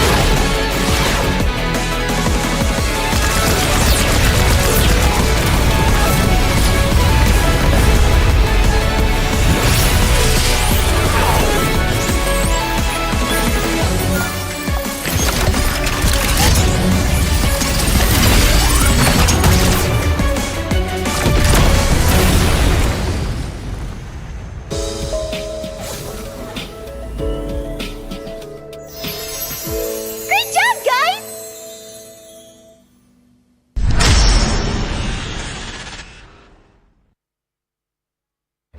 Sí, ¿vos de qué parte sos? Yo de aquí.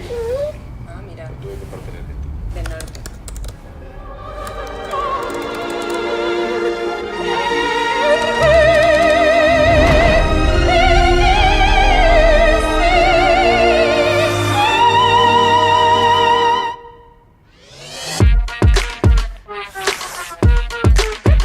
Samsung Galaxy S24 series.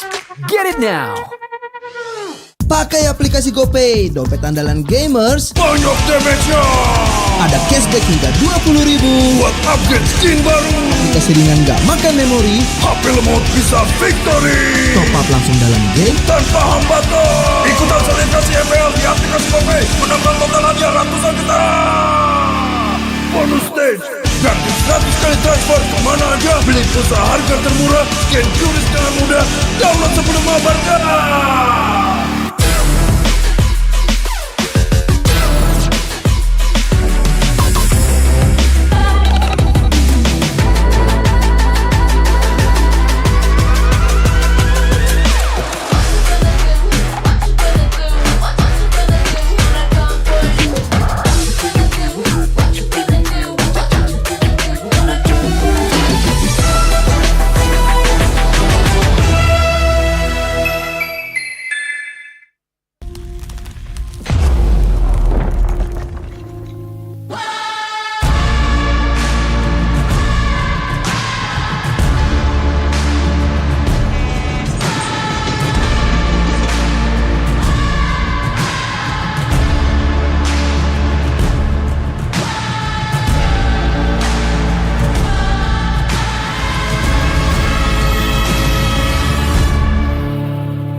mudah di dunia games. Pilih game, masukkan game ID. Pilih Diamond, masukkan kode promo, dan pilih metode pembayaran. Masukkan kode OTP. Selamat, kamu dapat tambahan kuota. Upgrade gameplaymu sekarang. Game Smash andalanku bikin mainku semakin hebat. Tukar DG rings, diamond dan voucher game kau dapat. Main MOBA apa aja with streak di tanganmu. Cuma Game Smash makin no debat. Beli paketnya dan aktifkan boosternya sekarang. Character select. Winner. You lapper.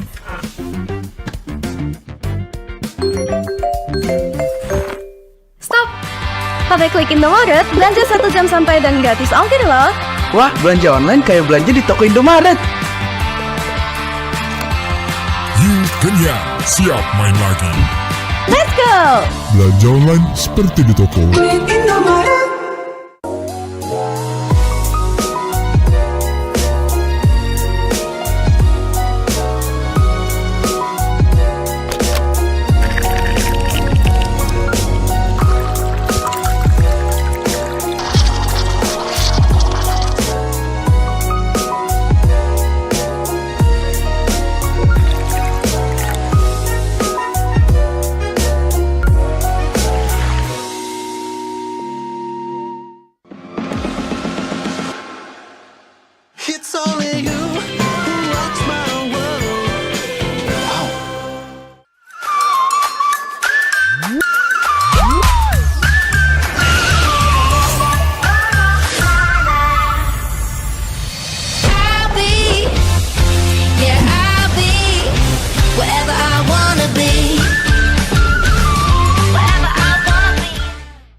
I'm me, and there's no one I'd rather be. You can sit around and wait and see. For a moment I'll be standing free. So hurry up and wait for me. Got a bag of chips by the sea. The sun is blazing down. I've got my smile now. Here's the thing, your chips will really make me sing. Come on, relax and have some chips with me. Chill out, lay back, I'm right where I wanna be. We've got time to take it easy.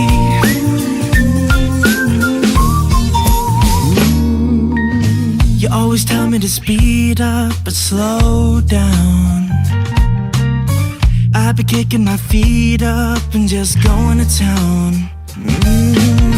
A bag of chips in hand, I got nothing planned, yeah. Good treats by the sand, you know I wanna chow down. Oh yeah. So when you ask me if I'm gonna stay, I'm promising you I will. 'Cause there's one thing we gotta do.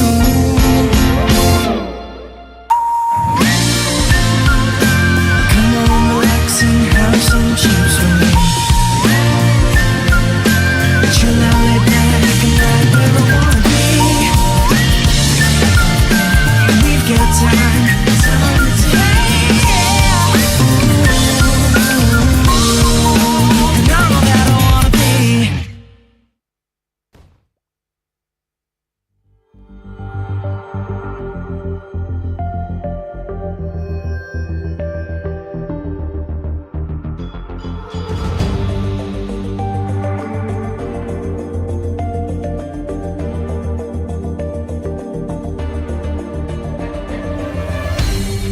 Aku kan berdiri dan terus berlari, terus ke arah puncak tertinggi.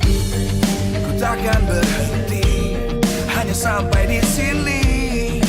Kemenangan abadi menanti. You know we won't miss if we unite our focus. And if you haven't noticed, we all live. Nyalakan apimu, hadapi semua tantangan, hadang semua serangan, jatuh bukan halangan. Bakar semangatmu, janganlah engkau menyerah. Kita akan buat sejarah. We all this, we won't miss. We all this, we won't miss. Saatnya beraksi, jalani ambisi. Aku kan menyawakan hari ini. You know we won't miss if we unite our focus. And if you haven't noticed, we all live. Nyalakan apimu, hadapi semua tantangan, hadang semua serangan, jatuh bukan halangan. Bakar semangatmu, janganlah engkau menyerah. Kita akan buat sejarah. We all this, we won't miss. We all this, we won't miss. We all this.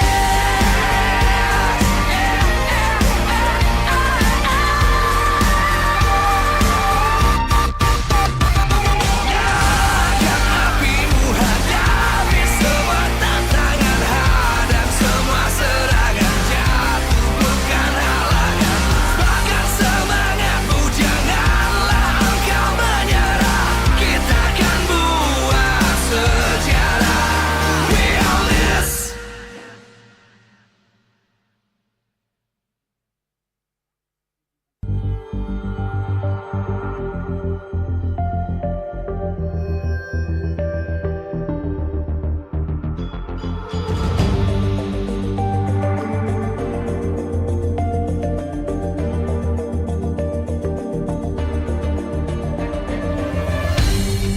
Aku kan berdiri dan terus berlari, terus ke arah puncak tertinggi.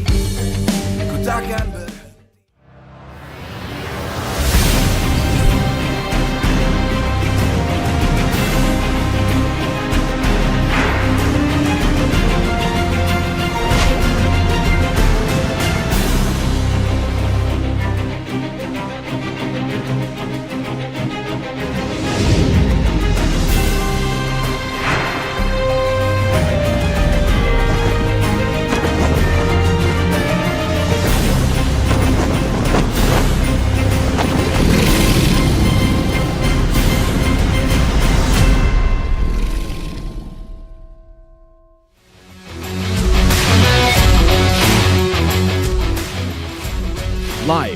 from MPL Arena, Jakarta. MPL Season 13 is powered by Moontalk. Presented by official tournament smartphone, Samsung Galaxy. Official e-wallet, GoPay. Official gold partner, UBS Gold. We own this.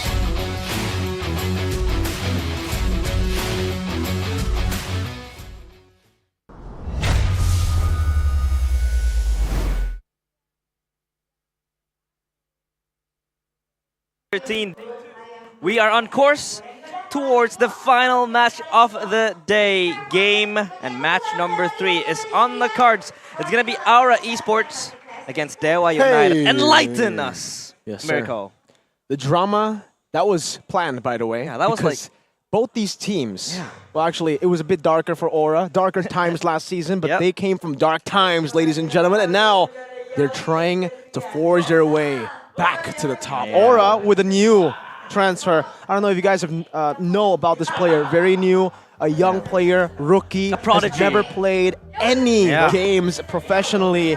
I heard he's pretty good on heroes like Diggy, S13, Angela, healer type roamer. No, I'm just kidding. You all know him. He's a world champion. It's Yaoi. It's Yaoi. Yaoi. Yaoi, bro. Yaoi. We got Yaoi in the bag. Yeah. But his job is not done. Aura's got Yaoi in the bag. We don't have him in the We don't bag. have him with us. But yeah, I think Yaoi will have a lot of things to prove today. Yes. But of course, his counterpart, Rian, is going to be the last Kage standing in front of him. That narrative can be brought upon because it's going to be the champion's DNA that we're talking about here, as Yaoi was the M4 champion. And we have Drian in that MSC slot. So who's going to be the better Cho? Because Yaoi has his own skin. The Cho skin up his sleeve. And Drian has a mullet. Yeah, a good one at that. A handsome one. Good one. Yaoi doesn't have a mullet. He doesn't have a skin. I wanted to say skin, but I'm like, yeah, not yet, not yet. Not yet. Not yet. Maybe later. Maybe later. But he has the title, Donnie. What's his title? Kage. He was once a Kage. He was once the last Kage as well. But now on they're Kageless. Kage-less. But of course, we are en route to the last match of today. We have seen Bigetron take down Geek Fam. So did Alter Ego towards Rebellion Esports. And now we are going to serve you with Aura Esports and Dewa United. The last match that could not be less exciting as the first two in today's match schedule. Of course, there's going to be a lot of things happening between the two teams. And we can also talk about Kimura, who is now in the jerseys of the gods, the Dewa United jersey that he is donning right now, as he could be looking for revenge art on Aura Esports. Though I do think with the addition of Kimura into Dewa, he's more of a player that will replace Pendragon. Yeah. Not a player that will replace Dixon in the main lineup. Yeah. Dixon's a bit too good to be replaced in that lineup. Yeah, it is. Let's take a look at the updated standings though. BTR making their way up to that second place, but Alter Ego +3. Match point 2-0, 4-1 earlier, losing a game off of Rebellion. The Alter Ego passive is still there, but hey, they're still up top #1 right now. Yeah. They are the team to beat currently. Meanwhile, we do have 3 teams struggling below. It's EVOS, Glory, Geek Fam, and Rebellion Esports. They have to refocus and regroup. And they try to climb their way up top because it's still the second day of the first week. We still have a day tomorrow as well, the third day. So there's still time to refocus, to recover, to fix your mistakes. Revisions is always going to be up there because if you make a mistake, you're always bound to try to fix it. And I think these teams, they're experienced enough. They are exposed to the, kind of like the work ethics that are the players are facing. So of course they will try to face their mistakes and fix it. But of course it's going to be the battle of two roamers with champion DNA. Victory for Dewa or Aura? We'll see right now. New shock on the block. Both Yaoi and Drian have just departed from the teams that elevated their names, with Drian achieving various championship titles, MPLI 2 times. We have MSC 2 times. Yaoi as well, world champion title with Echo. Cho skin. I don't think it can get any more iconic than that, and we're going to be taking a look at both of these roamers. Now, Drian, obviously, back then a mid laner, now swapped into the roamer. He's actually swapped back when he was in Onyx. We did get to see him play just a few games. Take a look at the MPLs, though. 1, 2, 3, 4. Whoa, That's a lot. that's 6. a lot of MPLs, man. That's it. Wait, really? Would you rather have 6 MPLs or 1 M4? Or 1 M series? M series. M series. Unfortunately, right? As much as I want to be like, yeah, Dreon, Indo. M series. Quite decorated though, right? I mean, Quite Durian again, decorated. very experienced, both being better, and of course the man on your screen, Durian. Yeah. Technically 2 MSCs, no? He was part of the roster in last year's He didn't play, but he was part of the roster. True. Right? You have your hands on that trophy as well if you're part of the roster. My question is, 2 MSCs or 1 M series? Yeah. 1 M series. Easy answer. But of course, for Drian, I think that transition that he made from the mid lane role towards roamer was seamless. Yeah. It seems like he's so flexible in this roamer role. He's not that static roamer. We saw yesterday he was building full damage with the lethal ignition on a Cho, just split pushing, functioning as this kind of like an XP laner as well, dishing out the damage. So I feel like that could be something that Aura has to look forward to and has to look out, of course, try to tame him down because he is the one that is always going to be on the playmaking role, especially in this roamer. I mean, quote from Bruce Lee, right? Be like water. Ooh. And Be like Drian. Be like Drian. Exactly. Water equals to Drian this season. And such a key factor in yesterday's win. Dewa, of course, with that momentum, or they are trying to build our winning momentum against Aura. Debut today in Season 13. How will that pan out, Aura? I want to see Yawi. I want to see Yawi's impact.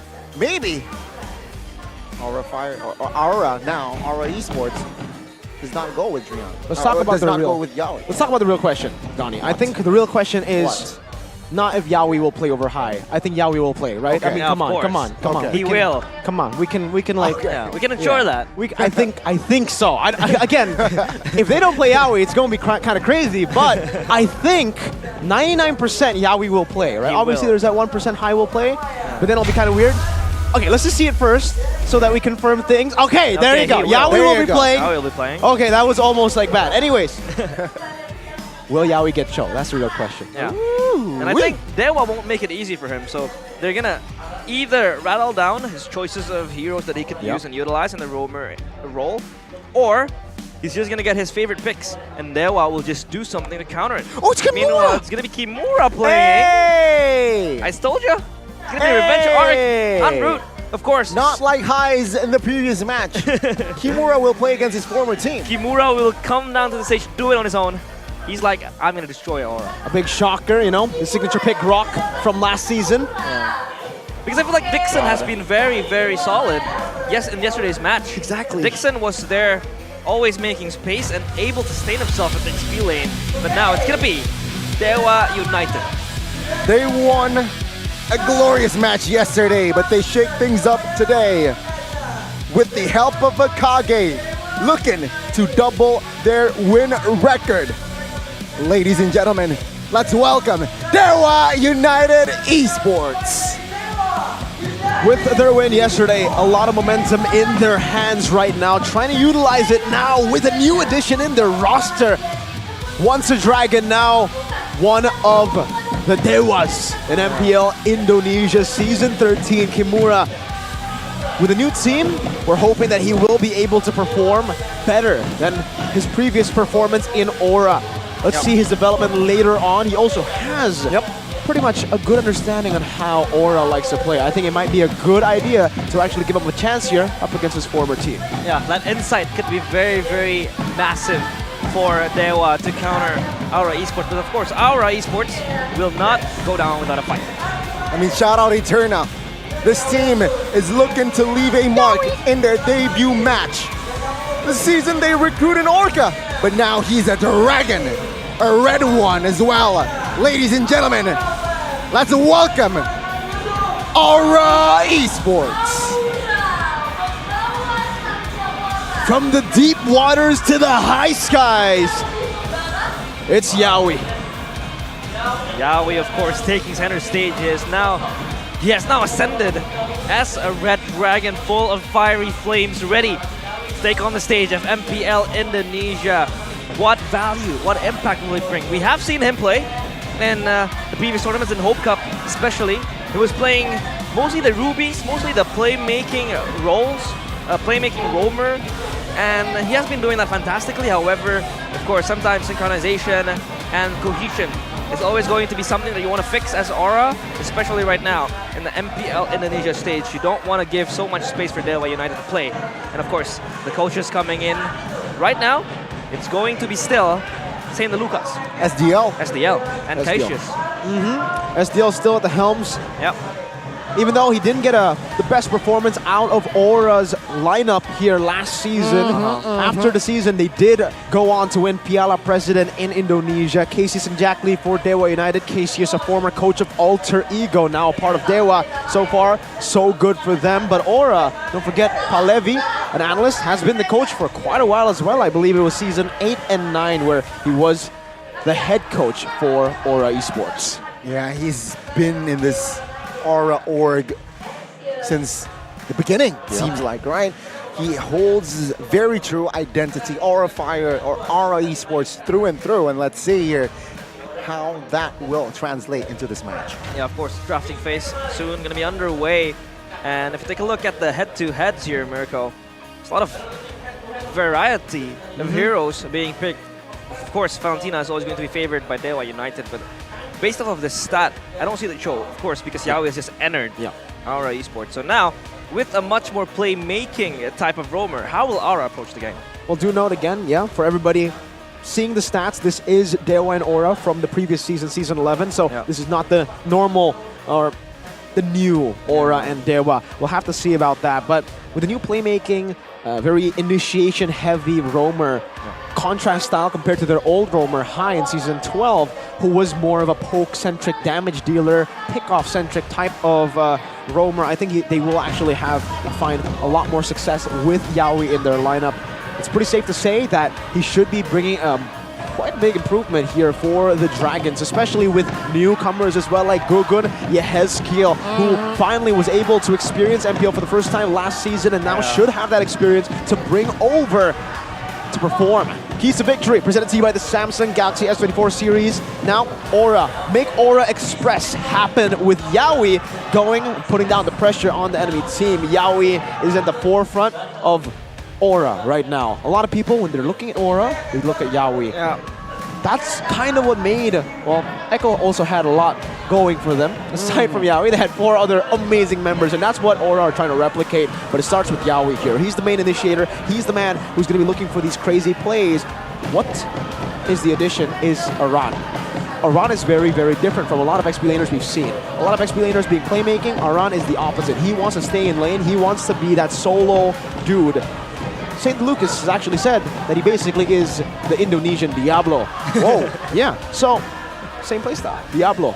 Badonkadonks in the lane, do your thing, man. I think Aran should do his thing. If he's forced to play the normal playmaking XPs, standard XPs, he's not as special. He still does a good job though. But now let's move on to Dewa. Keys to victory by Samsung Galaxy. Utilize the advantage of Drian's hero pool. His playstyle pool is also pretty crazy. He could pick Cho as a roamer and then play lethal ignition damage, which is ridiculous, but not to him. Other than that, though, his hero pool is massive. He's a guy who's played Lapu mid, who's plays Hanzo mid.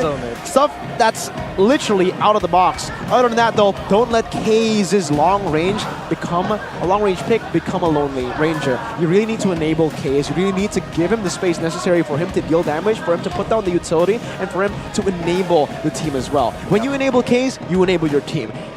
It's kind of strange, but that's how it is. When he plays the Yi, when he plays the Navaria, and he's able to find these angles to shoot, the whole team, they're able to find even more angles to attack because of that centerpiece.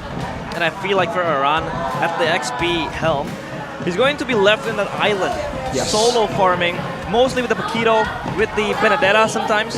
That's going to be possibly a niche peak coming from Aura Esports. But so far, I feel like Aran has to really scale up if he is given that freedom to farm.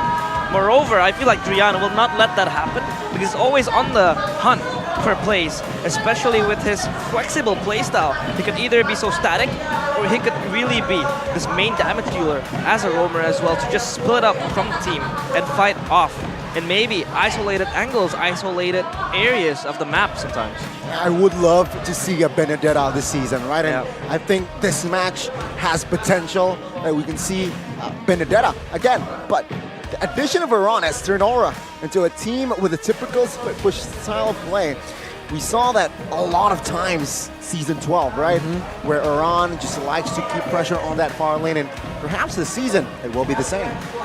63% KP, that's the lowest in the league for an XP laner, but you have to look at the results, right? They did not make it to playoffs last season, but when he entered, they were able to suddenly go from an 8th, 9th place looking team to beating Onyx, bro. They beat Onyx when he joined in his first week. Sure, maybe because a lot of teams weren't used to his style, but now with even stronger reinforcements behind him, this could be a special team. Yeah, special proximity probably happening going in with Yaoi. Both are going to go hand in hand and trying to open up the initiation, but again, Iran will be left up in that XP lane and trying to farm up his items.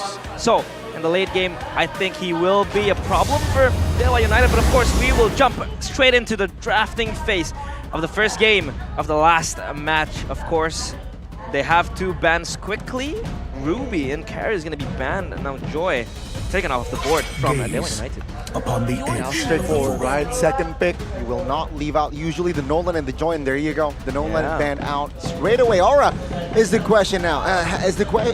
What will they prioritize here, right? They have the first pick. They possibly want Vexana. Always on the way. I think Vexana could be an option as well, but Mathilda is going to be banned out as well. I think a pretty much, insta-ban for most of the teams playing so far in MPL Indonesia Season 13. But for Dewa United, they have the first pick going on. And that Ruby denial, I feel like they have something else left up in the cards. For Yaoi, probably, they will probably go for something more centric in terms of playstyle, in terms of initiation. But Cho is still up for grabs. And I think it's going to be either Ban, Gwyn, or Gwyn as well. Gwyn is still up for contention here. I'm thinking more Gwyn here in the first phase, even though, yes, Cho is a signature pick. Oh, Novaria. Hey, interesting choice here, leaving the Gwyn open for Aura. They have still a few heroes under their wing that they can pick up. CC is also one of them right now that they can actually utilize for Kimura. Faramis left open as well. Two amazing picks, big picks, but the Gwynevere is a bit too expensive to let go. It's going to be first picked here by Aura Esports. A pick that is very flex. But again, Faramis up, Vexana as well, and CC.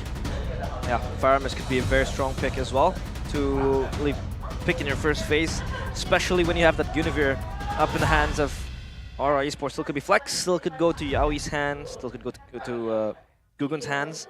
But for Dewa United, they really want something strong to be able to fare off against the Guinevere. Maybe the Claude will be picked. And I think this is a safer option for Watt, because he also is comfortable in this hero, especially as Claude. You could really lane by yourself, you're not so dependent. Arlott is going to be picked as the second option. Solid two picks, right? I have to say, Claude and Arlott adds layers to their composition. Very good foundation already. Now with this, all right, what are they going for here, right? With the crowd control, enabler, with the Gwyn, they will add a hero that just sits in the back, deals damage, Bruno. And I believe they can secure an EXP or even, I think EXP here just makes sense. EXP does make sense here, but then again, we have to really wait until we see, because this Guinevere can be flexed. Yeah, the Vexana as well, still too valuable to give up. So they will have their hands on Vexana for Yehezkiel over up in Aura Esports. Now Dewa United, they could either pick a mid laner now, or they could just go for something else, because this Arlott can still be flexed. Yep, could be flex right now. I think they want to utilize the flex pick into the second phase of the draft. A mid lane would be a safe option to go for right now, or maybe possibly just a jungler to go and face off against the Gwyn. Barat's is still up for grabs. Aside from the Barats of Fredrin, the Martis comes into mind. Yeah. If Gary really wants to go ham, then something like a Fanny could show up. Gary's one of his signature picks back when he was in MDL. We'll have to see though right now is, again, they're, I completely forgot about the Bakshia. That's actually the pick that they were able to utilize yesterday to grab a win over. Yeah, Bakshia, of course, the utility type of jungler that they are going to pick themselves up. Of course, we have seen a Fredrin, we have seen a Martis, but not in a Bakshia for today. That will be picked for Gary. So now we enter second banning phase. It's Dewa United. They have their marksman, they have the gold lane, they have their jungler, and this Arlot that could still be flexed. So I think they want to target ban either the XP or the jungler for Aura Esports. It's going to be the X-Borg taken out of the drawing board. Trying to perhaps limit Iran. Limit Iran. Yeah. That's what I'm trying to say. Maybe, yeah, the Paquito. If not banned out, I think Dewa United can pick the Paquito for themselves. Yeah, I think So, they something really that's wanna also limit it. interesting for Aura and for just this meta in general. But first, history. Look at this: MPL PH Season 10, second place; M4 first place; MPL Philippines Season 11, first place; and then the MLBB Southeast Asia Cup, losing Onyx, top three. They were able to achieve third place after beating Burn X Flash in their home court. Grok ban though from Aura Esports. Now I'm actually earlier the bans. The pick that can actually come through for Aura. This is a pick that we haven't seen, but we have seen banned. Uranus. Another option to go for if you're Iran. Technically, you're already up against Bakshay. There's already anti-regen built in the kit, so I'm not too sure if they actually want to commit into the Uranus, but it is an option that we have seen banned, interestingly enough, even though we haven't really seen it a lot or at all. Yeah, I think that Uranus could be a strong pick for Iran, especially if you want to leave him on his own devices, especially in that XP lane.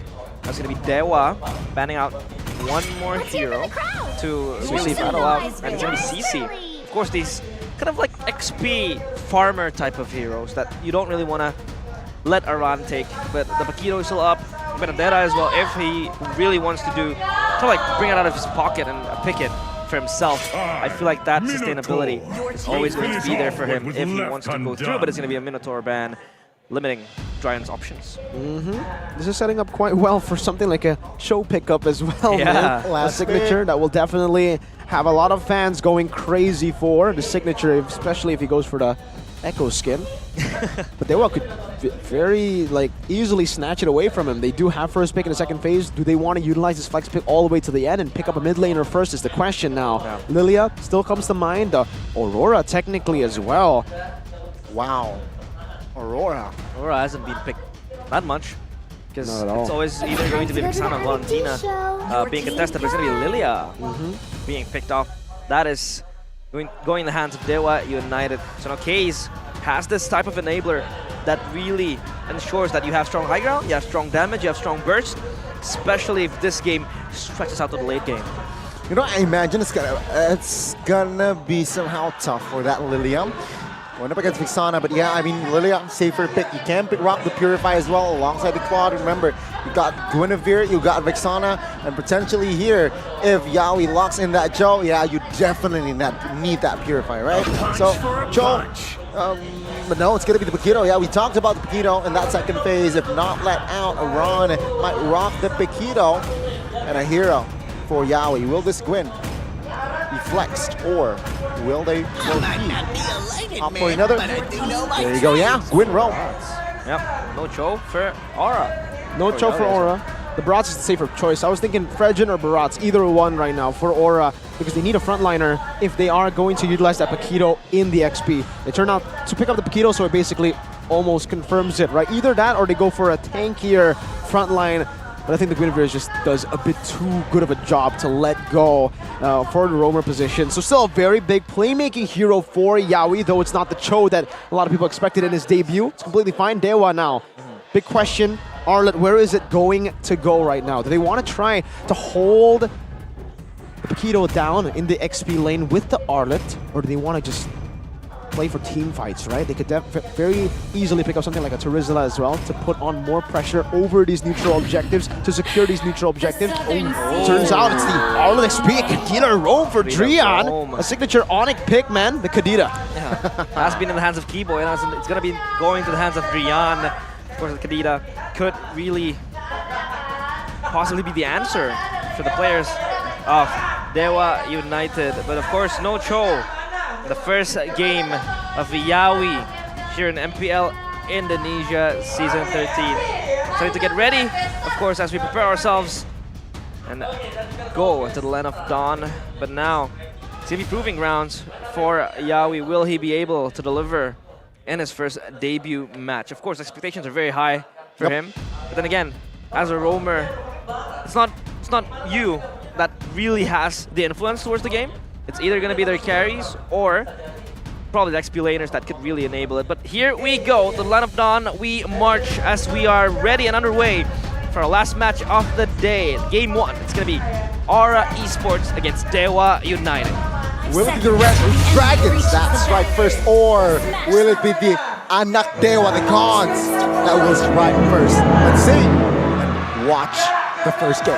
Yep. And, the crowd is ready. Hey! Gugun now starts purple. Drian again trying to zone out. Of course, that movement that he has is the Kadita, especially with that Ocean Ode, will always enable him to kind of like just jump in, jump out, try to poke, and probably just, you know, kind of disrupt the movement of the players of Aura. Of course, Yeskiel receiving so much damage, and I think a fight ensues here. Very invasive. Oh my god, who got it? Gugun. Gugun? Okay, He didn't get it. Oh my god. Gary, though, will be punished as first blood by Iran there. That is going to be the first blood. Thought Gugun got it, but it's his teammate, Yawi. All right, already with the orange buff early on in the first blood. Take a look at that itemization here. Both roamers going for conceal. Nothing too special. What just happened to Iran Kimura with Drian? Okay, that's a nice combo, of course, coming in. And finally, they got themselves a kill, even if Iran was able to secure their first blood. However, for Iran, he still might go back. And Gary, he is indeed very invasive with the Baxia, especially with that shield unity that you have. You can always roll in and have that extra mobility to get close to your laners, especially with the rotation that you want to build and conceive in the early stages of the game, especially in the laning phase. But so far for Iran, there has not been many action, especially after the moment he died. So I think this time he's just going to play a little bit more safer, just farm, but he has someone behind him, and that is Yeskiel. Two lethal ignitions, by the way, for Dewa United, even for Kaze here in this mid lane. A very aggressive choice to go for. A bit more damage. They're looking to burst these members down before Aura can actually even say much in this team fight. Yeskiel and Iran. Iran is actually not 4 yet, and he's already setting up for this. We'll see how it goes. Aura definitely have the man's advantage, but Gary has just finished up that creep with the Baksha now. Let's see how this goes. 4v4 in the turtle pit. Very raw. Oh, what? Top side of the map. It is actually a solo kill. Watt finds Kabuki.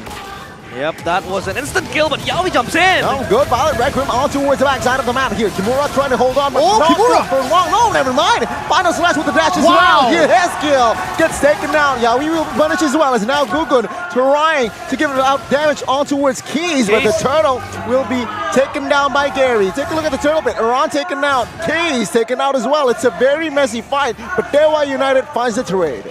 They find a combo, spatial migration into the Requiem, locking Kimura down.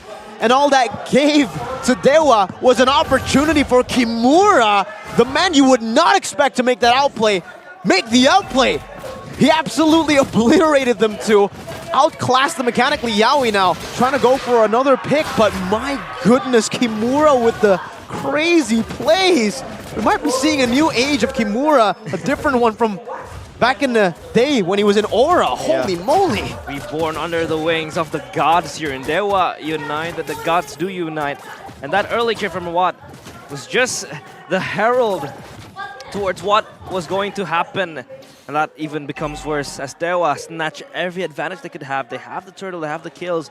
Yawi, though, was the initiator of that fight. He was the catalyst in trying to catch down Kimura, but Kimura was able to prolong himself pretty longer, especially in the context of the fight. But of course, don't forget that we have the Aspirant skins now available. Get 50% off for your first 10 times draw. Of course, you want to get your hands on those spicy skins. A lot of uncharacteristic maneuvers, a lot of uncharacteristic things happening here for Aura Esports. For Dewa, it's going all good. Even that solo kill, I want to see a replay of it. I don't know exactly what happened there. Let's take a look at the top prediction here by Samsung Galaxy. All across the board, mostly Aura, but it's just me and Mr. Pulong who goes for Dewa United. That's definitely not a curse. Anyways, For Aura, what happened there in the gold lane? Kabuki solo killed. When have you seen that like last? The last time I don't remember, man. This guy rarely makes those kind of mistakes in lane. Yeah. But Dewa, they're doing a very good job. My God. Yeah, Watt blitzing towards him.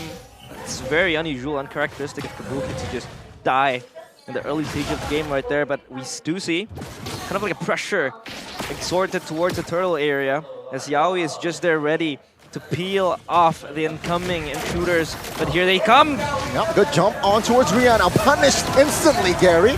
Cannot revive or assist his teammate right now. Reggie Rattle, let's see who gets it. It's going to be Gugun.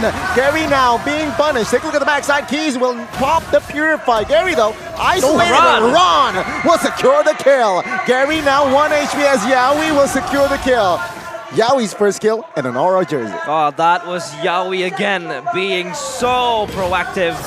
Jumping in with the Violent Requiem towards the backline of Dewa United. And Aran was just casually blitzing his way towards the mid lane, getting that kill towards Case. And that was the nail in the coffin for Aura.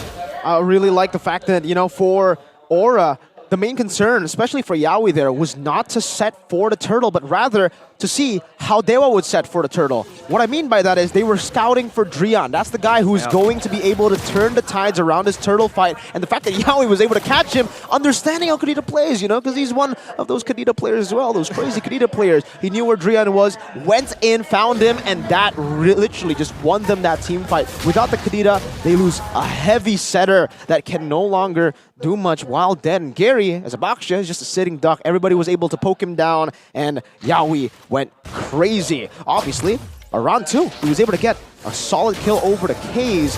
And if you take a look at the item builds earlier, I actually did want to take a look at something. Enchant Talisman is actually going to be the option here for Yehezkiel. He's prioritizing the mana and cooldown over the usual glowing wand that we've been seeing all throughout the day. Yeah, I think he wants to really kind of lean towards the utility and the cooldown reduction as well, coming in with the guard that could always be there to peel the players of Aura Esports. So far, Dewa United has implanted Watt on the bottom lane, trying to push out and create this wave pushing in. It's always going to be spotted by Aran, of course, playing in his own island with the Paquito, clearing out the waves, farming, and probably getting more gold. The Lord, or the Turtle rather, will be spawned soon. Positioning of Drian here with the conceal as well. Oh, good spot there. Aran. Imagine if I hear Aran trying to clear the waves. Blazing Duet committed as well. Aran will survive. And he has defended the bottom inner. Now Gugun secures the turtle as Aura is winning on the trades. They have equalized. Yeah, absorbing the pressure on his own. He was able to pull 2 players towards him, and that makes it easy for Aura Esports to just secure the turtle. Great, solid play there for Aran, and also solid retreats coming in from Gugun. If you guys don't know who Gugun is, this newcomer for Aura, he is a very, very new player, making his debut with Yaoi in the MPL Indonesia stage. He is an MDL champion though, so not completely a rookie, not his first time in the pro scene. He was the jungler for Bosque, the team that won MDL last season, from the open qualifiers to winning MDL to now playing in MPL next to a world champion. Yeah. World champion is of course Yaoi, and he has proven his quality. That I think so far has been very, very on point, meticulous with the initiation that he did. Always able to lock down the important targets that Dewa United has always posed, especially disabling Drian and making all the plays. And now, if you take a look at the gold, Aura Esports up 1.6k, 1.5 now, and Dewa United is just looking for something that they could really scratch, because so far Aura, they have Prio in bottom lane, and Aran is just left behind. Kabuki dodges the final slash. And still keeping the Purify. He popped it though, but he gets stunned up. Carry secures the kill. Now will they want more? Is Gugun now quite isolated in 2v1? Take a look at backside as well. Violent Requiem on towards Drian, and he gets taken down. But take a look at Juan now with the Blazing Duet. Will find the BMI though, but Gugun soaks in a lot of damage and will be taken out. That's a 2-for-1 for Dewa United. Still a winning trade for Dewa. They were able to catch again Kabuki overextending in that bottom side of the map. They were able to somehow kind of minimize their losses with a good pick by Yaoi over to Drian, but still a bad loss there for Aura. They lost their gold laner and even their jungler who was trying to peel for their gold lane. Kabuki uncharacteristically overextending again and getting punished hard for it. On the Bruno, you have to look at the items now. He has the Berserker's Fury, but the Claw's on the way to the third item. You'd expect the Bruno to be slightly ahead, but it's actually the opposite. The Claude is the one slightly ahead and should be able to connect or build that Golden Staff faster than the Wind of Nature for Kabuki. He's actually going for Wind of Nature here, so he won't even get that Malefic Roar, which will enable him to actually start dealing damage to the front line, and that's where Dewa United will really find their main mid-game power spike. Yeah, for Aura, at this point, even Aran is actually not going for full physical damage, right? He's actually going for Hunter Strike, so this might actually mean that he won't be spending too much time in the side lanes. I think he's actually going to try to play with the team, rotating together with the team and finding some picks with Yaoi. Yeah, the problem is that I think the front line of Aura is probably just gonna be burdened upon Gugun, absorbing so much damage as the Barats compared to Dewa United. They have the Baxia already, and they also have Kadita probably for the Beal and the CC, so it's gonna be quite problematic for Aura Esports if they kind of keep up the tempo in this state of the game. But so far Yaoi with the picks, and I think Kabuki should be more wary. He was that dodge with the final slash was pretty sleek, but then again, overextension does not really get you somewhere. I don't want to jinx this, right? But I feel like Gugun played a very solid first minutes in MPL. I gotta say, I thought that he would be the weakest link in this Aura's roster, but so far, he hasn't disappointed. Yeah, had to let out a good ooh there, a dramatic ooh. Because I think, you know, from watching him in MDL too, he's a very good talent, and I think it's a good buy from Aura. The fact that they were able to acquire a player as young as like full of potential as Gugun. He's a very good utility. You'll see how good he is on Assassins when he does get the opportunity to go for those Assassins, but that was one of the surprising things about him. He's one of those junglers who can play both utility and assassin very, very well. Let's take a look at the history, though. Speaking of young players, let's take a look at the veterans' history. Yeah, Drian, MSC 2019 and 23, first place, so he is included in that squad. The two-time. He is indeed. And of course, SEA Games, he was also up there with the national team. So far, Drian, not too shabby, not too shaky coming from Drian, but it's always Yaoi able to catch him off guard in the first few sequences of the team fight. So far, the objectives has been pretty solid from Aura. The way they were able to put Aran as someone who's going to disturb and disrupt the players, soaking two players towards him. But of course, the Marshal with the bow will, of course, show us that we're still in a pause. Yeah, unfortunately, there was another pause that was called for. Very sorry, ladies and gentlemen, for this issue. Please be patient with us. We are trying to troubleshoot it as fast as possible for the game to continue. We got juked.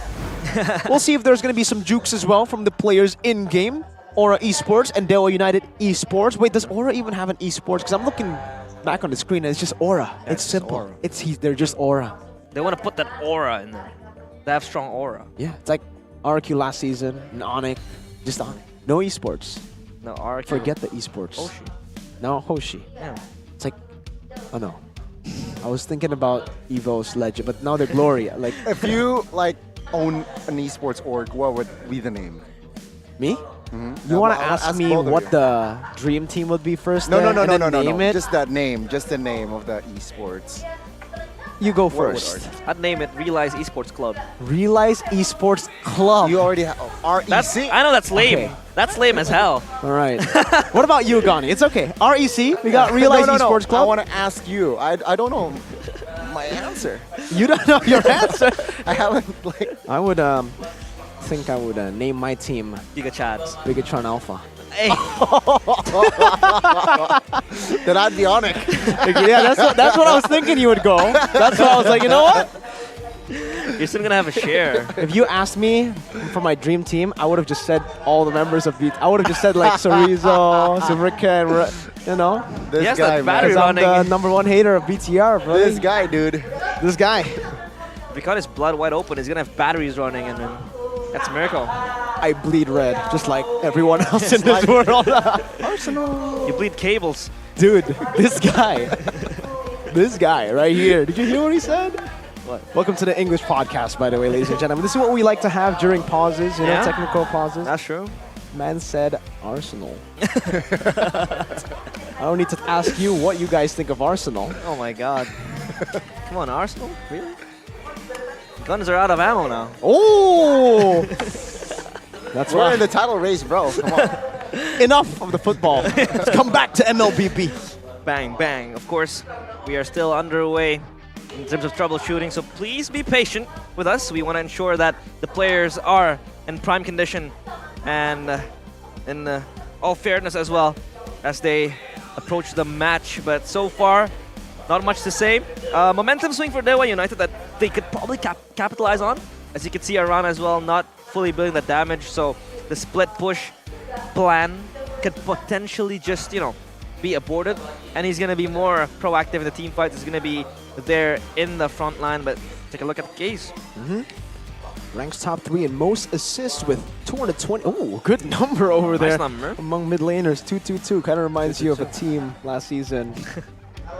In MPL Indonesia Season 12, Case obtained 222 assists, ranking 3rd among mid laners. Case's involvement in providing poking damage makes it easier for his team's gold laner and jungler to secure kills on enemy heroes. I think he's been a very underrated mid laner. Not a lot of people give him props, not a lot of people, because they look at Dewa, a new team, and they're like, new team, you know? They're newbies here.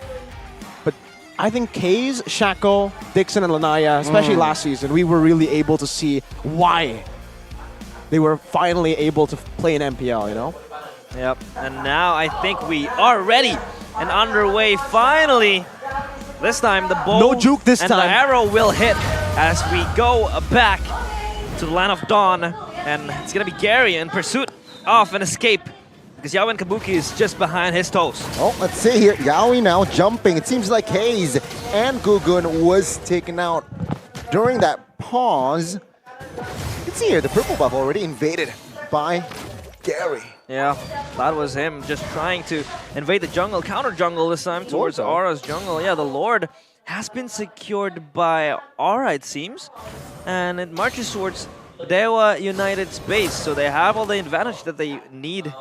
Still, gold lead, even if it's minor, still in the hands of Aura Esports. Dewa United still trying to capitalize more on the turrets that they have secured. They have secured bottom side tier 1, mid tier 1, and top tier 1, so they have all the priorities that they need to shove in the lanes now, as the Lord will be taking care of Gary. Meanwhile, the mid lane, now Aran, not split pushing, he's just grouping up with the players of Aura Esports, and Gugun will probably be the frontliner, because if you could talk about the frontliners, they don't have much frontline to really sustain that much damage compared to Dewa United. They have Gary, they have Kimura that could always use the final slash either offensively or defensively. So in that context, I feel like Aura will have to rely on Gugun to absorb all the damage, or either it's going to be Yaoi jumping in, making a play, making a moment, and that is where Aran's is going to jump in and, you know, just go guns blazing. I mean, very interesting, right? Again, with that Lord push here, we can see the replay, what happened. Okay, so Daytona's welcome. Kabuki secures the Lord. Case taken out. But yeah, so Dewa, they were a little bit late for that Lord take, but they got 2 members, right? Yeah. But with that Lord, they don't even, no turrets were taken. Yeah, that was a good defense by Dewa. Yeah, that Lord wasn't maximized to its potential, so props to Dewa as well, being able to tame down the Lord, neutralize it. So Aura is not going to run around with the gold lead, but of course the AI prediction presented to you by Samsung Galaxy, it's going to be 36% Aura Esports and 64% Dewa United. At this stage of the game, of course, still 50-50.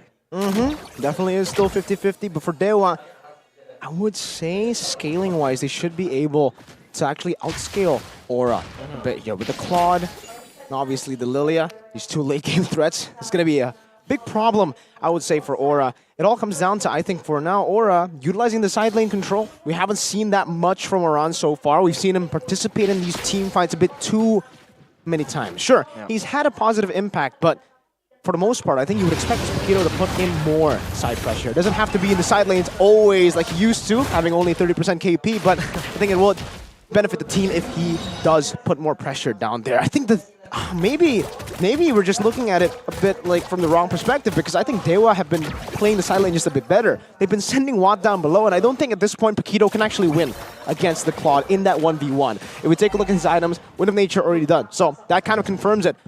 The slow pushes made by Watt will not really be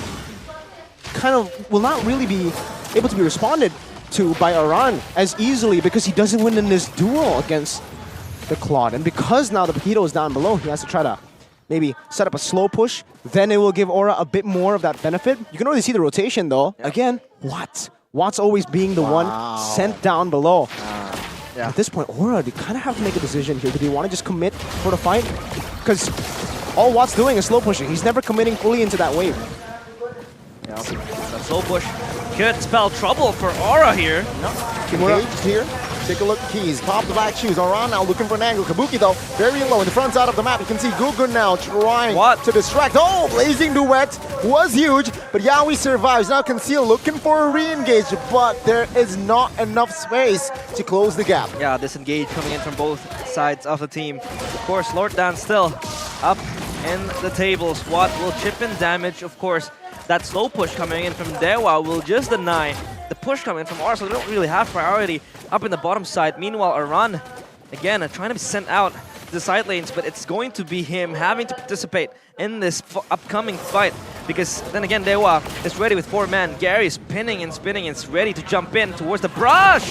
Shield Unity finds Kabuki. Oh, Flicker Last Insanity now blazing duet as well. And now Yawi will be taken out alongside Kabuki. And now to 5v3. Gugu now in the front side of the map will not be able to soak in the damage, and he gets taken down. 3 bodies taken out as Dewa United. Huge momentum. Massive momentum. The Aura Express might be derailed before it even gets going right now. And it's going to be derailed, it looks like it, from Dewa by Dewa United. Watt, the old veteran, Drian as well, trying to show the new block, the new boys in the block, how it's done. Yep, Aran has to die, and they get the control up to the base, as Aran is just left stranded there. The Heskil as well at the backside, trying to survive. But there you go, Yawi is up. Aran trying to distract in that bottom side of the map. Let's see though, Watt focuses on Aran and gets taken down by Kimura, and that is a reset. 2 base turrets taken down. Yeah, too much advantages have been claimed by Dewa United. They were able to wreak havoc in that last fight, especially for Kimura, who is very proactive in this R-Lot with the final slashes. He's 5-0 up, and Dewa now has set their sights on the Lord. An easy Lord should be for Dewa United. There's no real way for Aura to get into this Lord pit, and they will have to just give it over. Concede it over to Dewa United. K is also pressuring down for this purple buff, forcing Gogo to use this retribution, but we have to talk about what happened in that team fight, where again, I feel like the positioning for Aura has just been all over the place in this game, right? For Kabuki, he has been sticking with Yehezkiel, but I don't think at this point Yehezkiel is enough to keep him from harm's way. Right now, Dewa have too much dive, and Aura are too out of position. We have Gugun still holding on to the Lord by himself, and the rest of the team around that bush topside mid bush river. Yeah, and now it's the Lord coming down. Dewa should be able to take all base turrets. That's the least they can do. Or are split again. Let's see here. Lord taken care of. Gugun again trying to hold the top side of the map, but take a look at the bottom side here. Aran taken down as well as Kabuki. Now the base is wide open as Dewa United. They look to end, and there you go. Yawi's debut tainted. Dewa United claims and strikes first in this best of 3. Yep, they have secured that first game. Yawi, a stain on his debut. Though not the match ending, it's going to be the first game in the hands of the gods. Dewa United, after a swing, they did concede the Lord in the first 10 minutes, but they were able to pull it back, to push it forward. And Aura Esports, the Aura Express, is just not going to arrive. Not even, hasn't even started, and it's already almost been derailed. Obviously, they have Game 2 and Game 3 to try to adapt, try to look for better performance, but my God, this game, Dewa United, they were able to utilize all the strengths that they have in the lineup. Watt winning against Kabuki. Kimura outclassing his replacement. He was performing phenomenal in this match, Kimura. goes to show you, you don't give him the grok and he actually performs, right? The grok last season, Kimura, now Arlet. Did you see that play when he got engaged on by Yaoi and Aran? That's insane. Yikes. That was insane, and we will have to see what happens again later in the highlights, in the replay as well, because my lord, was this a surprise? Oh my god. With the additional of Yaoi, Eterna texted me earlier. Oh, okay. Is this team too Yaoi centric? Was that a mistake? Is this team too Yaoi centric? I feel like the team just, I don't think it's Yaoi centric is the... I feel like most of the times they weren't really synchronized. Yeah, they were just not synchronized. Yeah, they were not synchronized. Yaoi was finding good picks. I think it would have actually been done better if they were Yaoi centric. Yaoi was getting a few good picks there, but only one person usually is the guy. Like only one person. I'm Pak Pulong, by the way. Anyway, only one person usually was there to follow it up. Unfortunately, so I think they're just too chaotic right now. Yeah, it's almost like there's no vision. Yeah, he got a few good violent requiems as well, especially in that Lord fight, or the third fight rather, against Drian, who was able to kind of like just isolate him in this unfavorable angle. But of course, Kimura, I think he was playing out of this world. Surprised me. Man, I thought Kimura was just there for the vibes, but no, he was there. And he was vibing though. I thought he was going to be vibing like Pen. What? Last season, Pen. Yeah, he gave a lot of influence, particularly in that game. I want to see some more. I'm intrigued to watch Kimura now. Yeah, I don't know if it's a fluke in game one, right? We'll never know until we see game two. But what we do know is, I think we all agree who the player of the game is. Kimura. Kimura? Kimura. What about ASG over there? I guess, yeah, I agree. ASG. I agree. Kimura. Well, POTG. Let's see it spoiled behind us. Never mind. We'll see it here on screen. Ladies and gentlemen, it is Kimura. 6-0-6, a perfect game, perfect KD, the rupture. And, you know, I actually expected him to go a bit more aggressive after getting the first early kills. The 2 kills early on. Common Emblem as well. So he's able to spam these abilities even harder. Yeah. So, because he went for the rupture, I guess he didn't need the Fury Hammer. It would have actually helped him do a bit more damage after the 2 kills.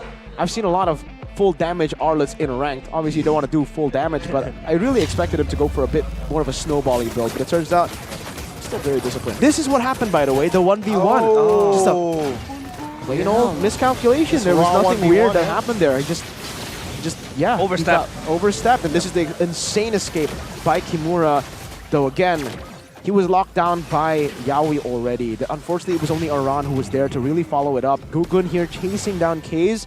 And you have to take a look at the whole game here, right? Because throughout, it feels like Aran was always getting picked up and Aura weren't really able to find trades across the map. Here, they were able to secure the Lord, and that was also through Kabuki. But even there, you can see the clear disconnect from the team.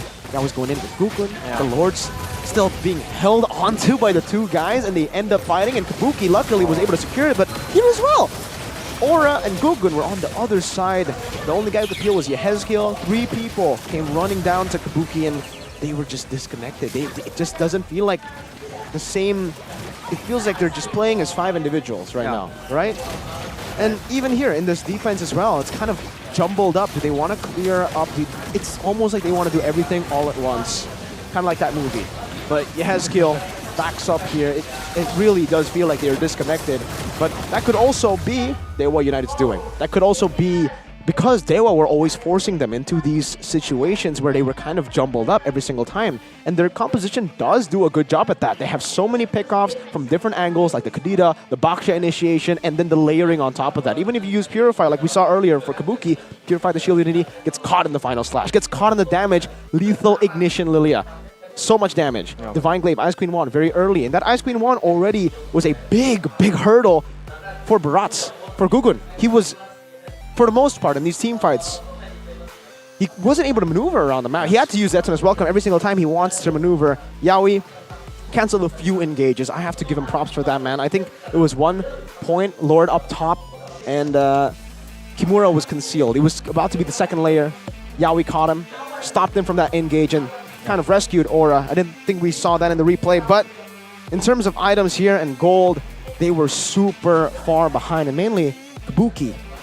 Haas Claws, Berserker's Fury, Melfic Roar, all done, but the Claude got to the mid-game power spike faster. We did mention that earlier, and we did mention if the Claude is able, as a laner, to go even. Just even as against a Bruno, it's already a W for the Claude. He didn't go even. He actually was slightly ahead. So he got that Golden Staff, got the Corrosion Scythe. He actually got the Corrosion Scythe first, so he ended up with the Golden Staff DHS last. And he was just able to participate in these team fights way sooner. That's what the Corrosion Scythe first item gets you for the Claude. You're able to put on that slow way faster, and in the end, you kind of help your team that's already very, very aggressive with the additional slow on top of another slow, Ice Queen 1. There's so many slows going on, so very little mobility for Aura. Yeah, especially in that prolonged team fights. Goon can't really, tank and frontline the fights, especially. What we initially thought on paper was going to happen was Iran split pushing, and then, you're either going to have Gugun or, Yeskia peeling with that Vixana, especially with the Eternal Guard, but then that didn't happen because Dewa United was just way everywhere, so it was very hard for them. But of course, they're like Samsung. They're everywhere. Yeah, they are. They're everywhere indeed. Win the game with the new Samsung Galaxy S24 series. Gaming performance is much more enjoyable with this new phone. Anti-lag, everything. Anti-everything bad. Anti-everything bad. Yeah, I was about to say it too. Would have been a bit concerning if it was literally anti-everything. But what makes it special is it's supported by Galaxy AI, the new technology. Everything's going AI now. So if you want to take a picture, if you want to ask AI for some questions, usually you have to find help into your exams, maybe. Oh, maybe. Mr. Abstract. Shout out to Mr. Abstract. He has turned me into a Samsung Galaxy S24 man as well. Such abstract. Because he's a classy man, just like all of you who have an S24, and all of you later on when you get an S24. Go ahead and check it out right now because it comes with a 3 million rupiah cashback and a 40% discount on Samsung Care. Never care about dropping your phone anymore, man. Yeah. You're always or maybe you should care, but maybe you shouldn't care as much because it's like you have an immortality. There you go. Second chance. Second chance. You have that free warranty, of course. But of course, the newest e-wallet on the block, of course, is going to be GoPay, the new app. GoPay. You can always top up your diamonds if you want to buy those new skins, or maybe go for that aspirant role. You can always top up at GoPay. Scan the QR code to download the app on Google Play and get cash back up to 20K rupiah. There's also some challenges, right, Gani? Of course, right? Yeah. With a new phone, with a good quality phone, you need a good quality app, GoPay. It's there, everything, you just...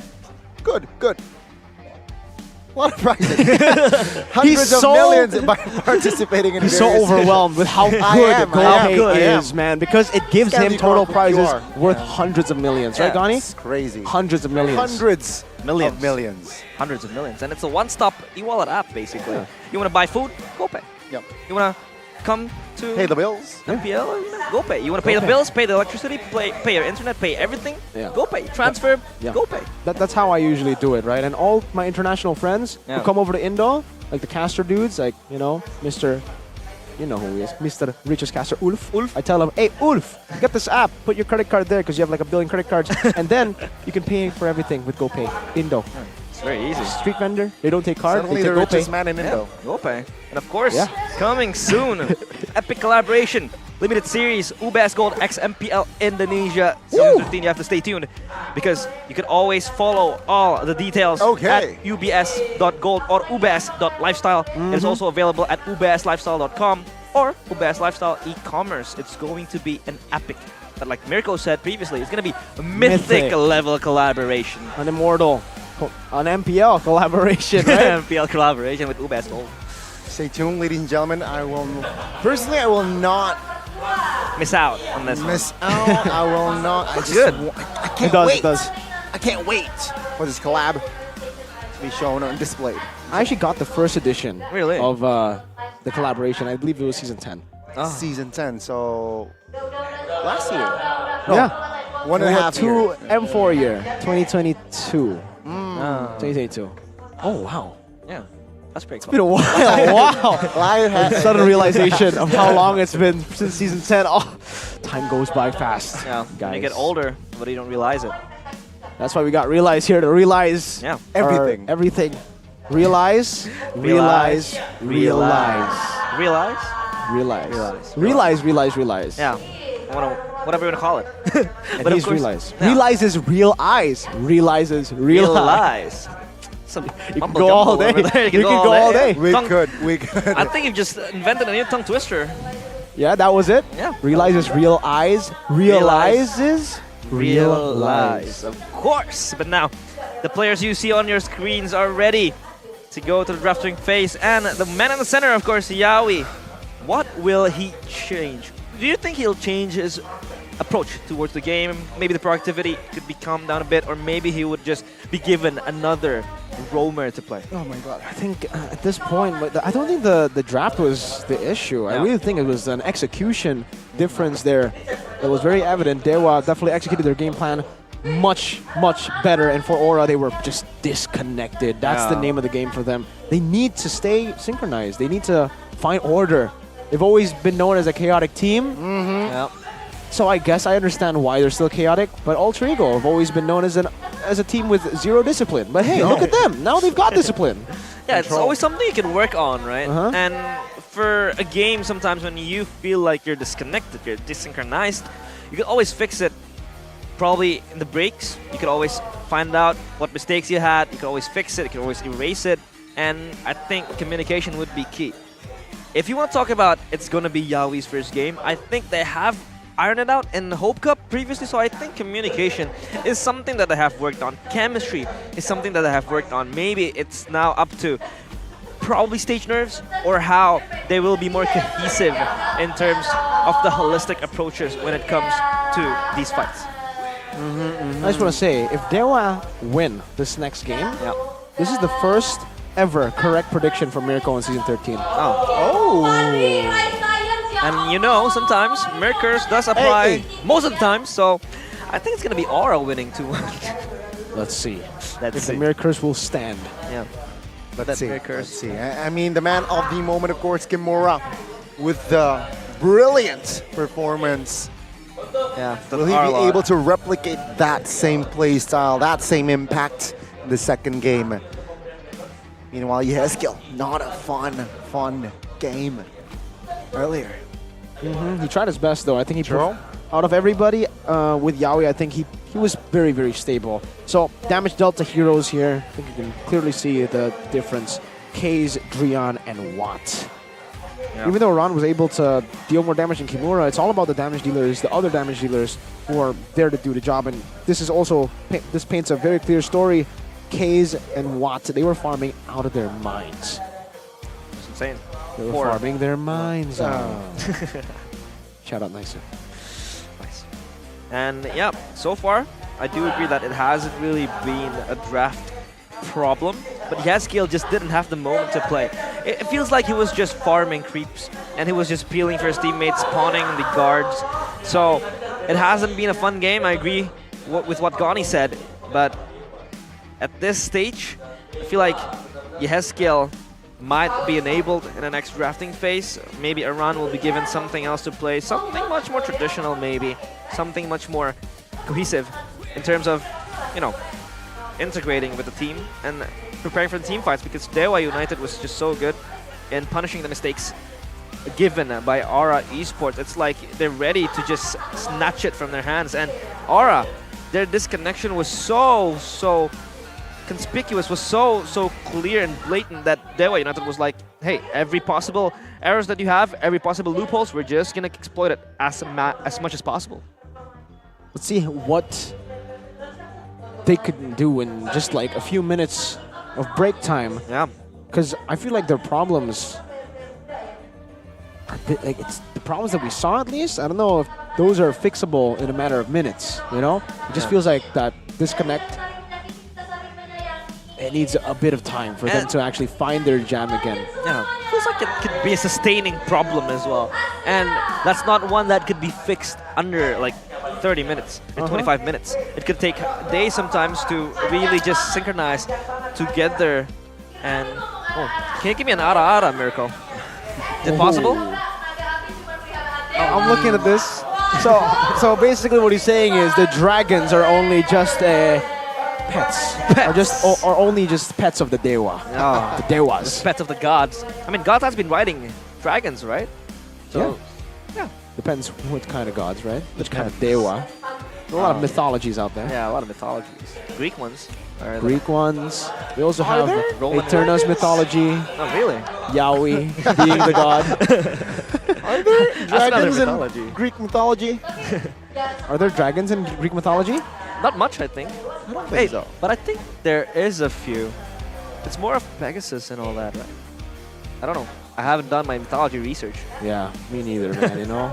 We're not much of Greek mythologist connoisseurs here, you know? Connoisseurs. But of course, we are the connoisseurs of drafting phase, so we will jump straight into the second game draft phase. Of course, Arlet, respect ban now. Kimura will not have his hands on that Arlet, and the carry will also be banned by Aura, just limiting Watt's hero pool, and his choice is, but that Joy is also going to be taken away from the hands of Gugun and Nolan as well, because these two really enables Gugun, because he is so far not yet given the stage to play this utility, to display this kind of like carry junglers. He's always on the Barats and pretty much just shadowing his carries and being the frontliners, being the utility jungler that is much needed to prolong and sustain the fights. But I think it'll be very nice to see him in a carry role.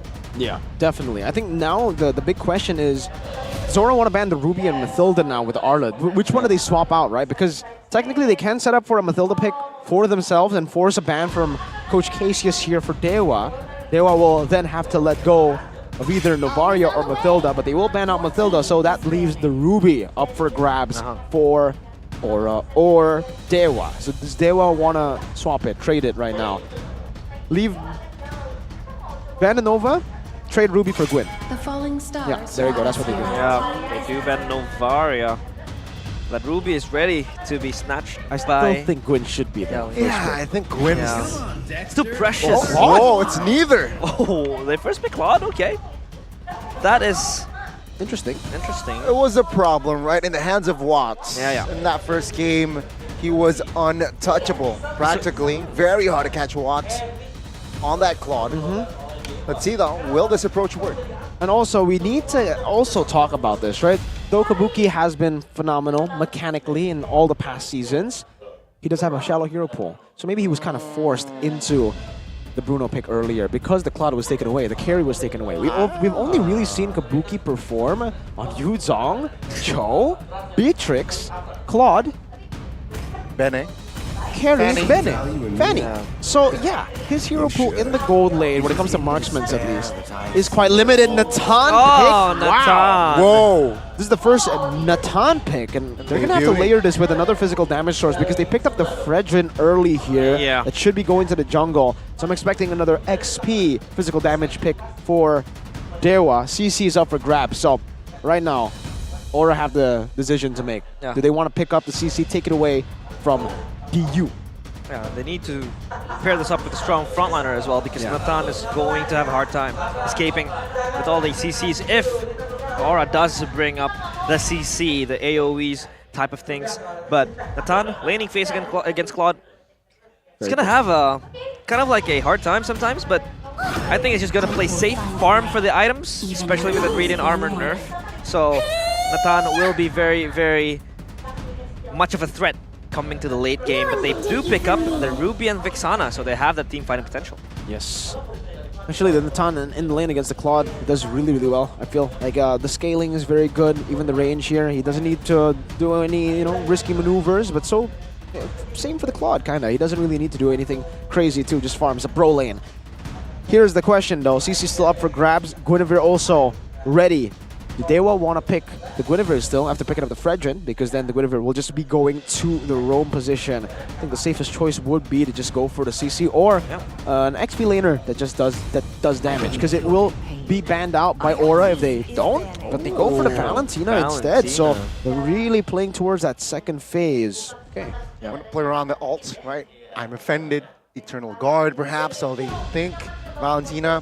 the situation in this composition, it might work. Because again, they need that crowd control. They have crowd control in Natan, Fredrin as well. They want to have all 5 heroes possibly, potentially, to have all crowd controls as well. Yeah, I think that, you know, that IMU would be very, very valuable when you're facing against heroes like Ruby, like Iksana, like how Goni mentioned, but they're going to ban out the Barats and Minotaur as well, banned out in the second phase of the banning phase. So they haven't really revealed the XP and the roam so far. So yeah, they do need an extra physical damage because they went for the Valentina mid. So thinking about something strong in the XP, physical-wise. Probably Paquito could also be up for grabs. Baxia ban, not giving it up for Aura because it was very effective for Gary. It was mobilizing quite fast. He had that agency to move fast towards his side laners. He was able to just get, you know, what's your command? first claim on that Turtle and Lord. But of course, history of Gugun. Yep. Lead National Series 5 to 8th place, Kohai C Championship Season 1 4th place, Piala Ketum Kadin Esports 2023 first place, and MPL Indonesia Season 8 first place this last season. Now Grok pickup here, I think it was very interesting fanny ban there by Aura. They're trying to sniff out that, you know, this Fredrin is going to be the XP. The XP, not the jungle, which is very interesting, which makes sense as well. Knowing that they have a Natan, they need someone with a lot of physical damage, so that fanny ban makes a lot of sense. Now, with the Grok pick, they're still flexing this Fredrin all the way to the end. Aura, though, this is the question now. Against a Natan, you still want to go for frontline. Usually, especially if it does get to the late game, you don't have a front line. Yeah. Even if you pick up a front line, you don't have a front line once the Natan is in that late stage, full items. They go for the Martis and the Terizla, so there's a bit of dive, but still, yeah, it's basically kind of still frontline. The Terizla and the Ruby, they still want to play it front to back here. Let's see if it works out. They should be able to get a mid-game power spike way sooner than Dewa. Natan's going to be a bit tougher to play in that mid-game. Holy Crystal is the power spike. We'll wait for that. Now it's the decider. Do they want to go for a big physical damage carry, or do they just want to be like, all right, Natan's the raid boss. Raid boss Natan strategy. Game's in Watt's hands then, and he has that burden to carry the game with the Natan late game, of course, going to be much of a threat coming into Aura Esports. Paquito, I think, no? Paquito could be picked Kimura. up, or maybe a Benedetta as well could be in the cards. CC's still up for grabs. Yeah. Benedetta. Benedetta. That's it. That's the Kimura Benedetta. He performed on the Arn. Let's see what he can do on this Benedetta in the XP. Yep. I'm expecting full damage, just like Banana in the previous tournament. Yeah, Banana in that past tournament, of course, was able to really just jump around, split push more. And that physical damage as well with the Electa final blow was very much important. Oh, he's gonna roll something. Nah. You guys have lover affinity in game? I do. You do? With myself. With yourself? Well, you have 2 accounts? How does that Do work? you love yourself? Realize? Yeah, I love myself. Okay, yeah, you need to. You got it. I realized I love myself. Oh, okay. Let's Nice. realize the draft right now. It seems like lineup rating still favors DU, Dewa United. Counter index as well, 0.3 to Dewa United. Honestly, I think it'll come down to the execution, man. Yeah, the execution and how they want to funnel all the advantages towards that Nathan. But of course, we are ready to march down towards the land of dawn as we resume match 3. Ready for game number 2. Could this be the final game? Or could Aura Esports push us to the limit to game 3? But we have a game pause. Let's see the composition. Kimura on this Benedetta, right? I think his job description is quite complex this game. You need to win as your lane. You need to also stretch the map, right? Trying to somehow dismantle the formations from the flanks. Yeah, that's a lot of job description for Kimura this game. Yeah, I think the Benedetta could always enable the side lanes to push up, probably set up a slow wave push, and call and force Aura Esports to send one member to clear up the lanes to kind of just neutralize that push and that priority. And that Benedetta will be very, very much frustrating to face against, especially when you can disintegrate the formations of the players and the team, and they couldn't be more cohesive. Especially when you bring up a Ruby, you really want to group up. You really want to kind of get like that 4 or 5 pull. But when Benedetta is up there in the side lanes, it's always going to pose a threat in terms of pressure in the side lanes, in terms of how they could always build up that slow wave push and that big wave coming in to the lanes. Thinking about it again, how for Aura, they have the same kind of strategy as Dewa in game 1. They have that Claude to clear up waves, but it all comes down to how he does in that lane. He needs to have that mid-game power spike, similarly to how Watt was able to acquire that mid-game power spike very early into the game. I think it was 9 minutes where he was able to finish off the DHS 3-item power spike with the Corrosion Scythe first item because he was able to participate in the team fight. Now with the Natan, I'm not too sure if he actually wants to go Corrosion Scythe or DHS first. Because normally I think he would go DHS first here because you want to just try to sustain in the lane against a Natan's poke. That's the big question that I have right now. But for the rest of the team, I think it's quite clear what Aura want to do with the Terizla, Martis, Ruby. They want to contest in Vexana, neutral objectives. And Dewa kind of want to do the same thing. The Valentina there to steal a lot of the big ultimates. Grok, Benedetta, and Fredrin. Though Benedetta is a carry hero, damage-dealing hero, it's one of the damage-dealing heroes that can actually be a setter as well. Usually you would expect like for Paquitos, etc., to just stay in the lane, try to dominate it, try to get as much value and as much of an advantage by pushing. You'd expect that for a Benedetta, but the Benedetta is surprisingly very good as a setter if he goes for Petrify, which is the normal, the default battle spell. We've seen some players go Execute back in the day. So far we haven't seen it at all, the Execute Benedetta, but modern days, you never know. Kimura, he's one crazy XP, man. Intelligent. Loco. Oh, Loco Kimura. Loco Kimura. Return of the Kage. You want to take this, Gani? This is your player. Yeah. Drion, man. Drion's last appearance in MPL Indonesia Wow. was 224 days ago. Specifically on July 28, 2023, during the regular season, a Week 2 Day 2 match between Onyx and his current team, Dewa United Esports. How poetic, which was won by Onyx with a score of 2-0. So he joined the team that he beat 2-0. If you can beat them, join them. Yeah. If you can beat them, exactly, you can beat them. Join them. That's how Drion minds work, man. He wants to compete. He wants to be like, he's like, that was too easy. Let me show you how it's done. Exactly. Let me show you how to beat Onyx. Let's see if that happens. I mean, sometimes it doesn't really feel as thrilling. I know, like, you're up there, bench, you get the trophies. But when you're not playing, the adrenaline rush, the euphoria, you can't really much feel it as opposed to when you're on stage. And I feel like Drion now has, for sure, kind of like ready to descend redeem to the mountains, redeem himself. I always have so much more respect for veteran players. Yeah. So Drion, Watt, 2 veterans here. Watt's been playing since Season 1, by the way, folks. If you guys don't know, Watt was the finals, was the MVP actually of Season 1 MPL, which is, again, insane that he's still playing today and he's still competing. So mechanic-wise, he's like, it's just very rare in Indo. I think super rare. Like in Philippines, it's actually not that rare, right? Maybe just 1-2 times. Few. We want that God damn. Carl Teasy. So we don't talk about them. We talk about the few veterans that are left here in MPID. And Drion, Watt. Those are the 2. Wrecked. But he's sitting on the bench, technically. So the 2 players who are still active, these 2. Drion and Watt. Shout out to Drion and Watt. Of course. Looks like Kimura will have a long career too if he keeps performing like this. I mean, and it's like Drion and Watt are like wine, you know? The older they get, the better. His potential, man. His potential. Kimura's potential. Over the ceiling. I was about to say, I don't know if you know, Gani, but I don't think the viewers can see what you're doing visually. His potential, he raised his arm, guys. His potential. Okay, let's take a look at the potential players. Actually, never mind. I thought it was XP. Gold lane. This is just dirty, man.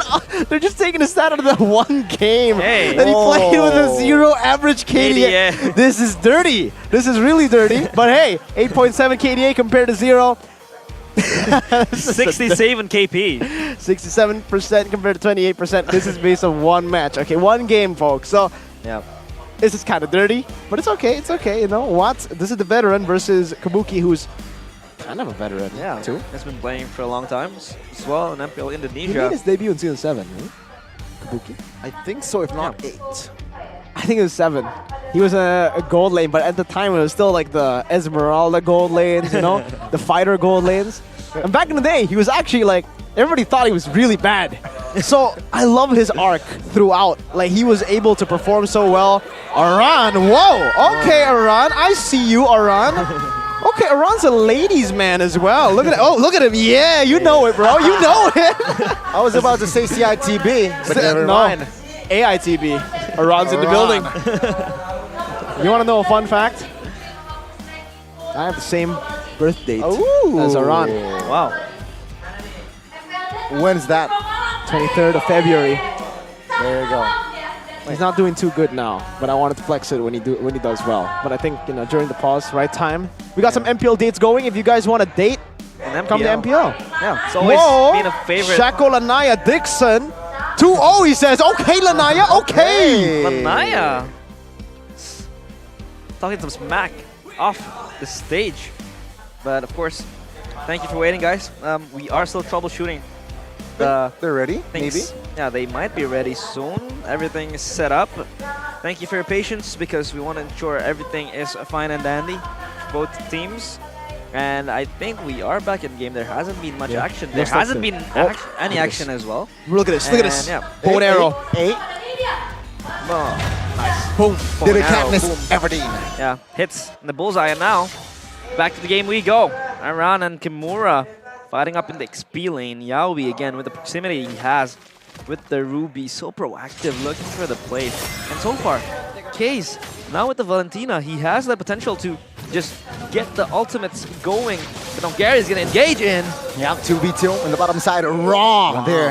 Gugun and Aran surviving with no spell popped. Yep, important spells they have still in their pockets. And that backup coming in from Gugun as well, trying to neutralize the harm. And the presence coming in from Gary. We have a Cage rotating the bottom side of the lane. They want to have contest. They want to have prio towards the turtle. Yaoi is just jumping into the middle of the back line. Here, looking and waiting for level 4, but take a look at the bottom side of the round here. Kimura trying to make a play. Oh, take a look at the damage though. Ron claims the first blood in this game. It's a 4v3 now in the turtle pit. Keys, Drian trying to hold on, but oh, yeah, Yaoi now will gain space. As a turtle, the first nuke will fall to the hands of Gugun. Good zoning from Aura, a good kill as well. And I was actually about to talk about the emblems, but I feel like the setup was just way better there for Aura. Seems like they are back in their zone this time around. Looking at the emblems though, I do want to talk specifically about Drian. Agility and Wilderness Blessing, that's another bonus. We didn't see that earlier, so a lot of pressure. This basically means for Drian, the difference is compared to Key actually went for Brave Smite. So for Drian, it's all about helping the Valentina. He knows that Valentina right now doesn't have the best clear, especially compared to this kind of combination, the Ruby and the Vixana. Very amazing mid-prio control, mid-wave control that they have. So he's trying to equalize that with the Grok, using the Concussive Blast to help the Valentina be a bit more active around the map, clearing it so that he has a lot of tempo to play around. But even with that, Aura has been able to get the better of this duo mid of Dewa in the mid lane. So for Drian and Kaze, they have to be very, very careful about this kill pressure. Well, charge there behind Drian just to intimidate. Right, good power of nature as well. Giving some info. Now, Aura though, they will rotate towards the top side of the map, but yeah, Dewa United will be able to anticipate that. Yeah, defensively they used it. Gary pops up the Appraiser's Wrath, doesn't really get anything, and it's just going to zone out the players of Aura as they scramble. But they now regroup towards mid. They have this much pressure. Case is able to absorb it properly. He has Decimate as well. And I think so far Aura has been trying to sustain and maintain everything that they have currently. Skabuki, yeah, not much action happening as well. The Nathan is able to get his hands as well, still in the gold. But so far it's been Kabuki with the gold lead, 400 gold advantage. Interesting approach too, man. Yeah, usually we see either like just a full commit onto Corrosion side or full commit against to DHS, but it's actually going for the components of Corrosion side and then finishing up the DHS. I'm offended. He is offended there. Gary though, will try to find a taunt on towards Yaoi. No clear commitment on towards the fight just yet. Both teams are just hovering over. Tom though, he's in the mid, trying to clear the mid side or mid lane. Yeah, Newt will be neglected. Yeah, it has been neglected for a while, but Dewa is still there, patrolling this neutral objective. The turtle as well, going to be pressured by Aura. Kimura from the back line though is ready to strike! Yeah, penalty zone on towards the backside, but Yaoi now soaking damage. Gugun though will secure the Newt. Yaoi will put the trade. Take a look at the round now. In front side of the map. Oh, that's huge! He's finding the double, looking for the triple on towards the run and gets it! My goodness, the steal on towards the Marches was impeccable. Yeah, that was beautiful. And now, Dewa has the advantage that they could translate probably what is just chilling in the stop side in the gold lane. The Kabuki having to soak this pressure beyond the watch out misses. Good blazing duet here to clear the wave as well as give out damage. He finds the shutdown, a very important shutdown for Kabuki. This is the Kabuki that we were waiting for to pop off in game number 1. It seems like, yeah, you gotta give him his comfort heroes for him to be able to make these kind of plays happen.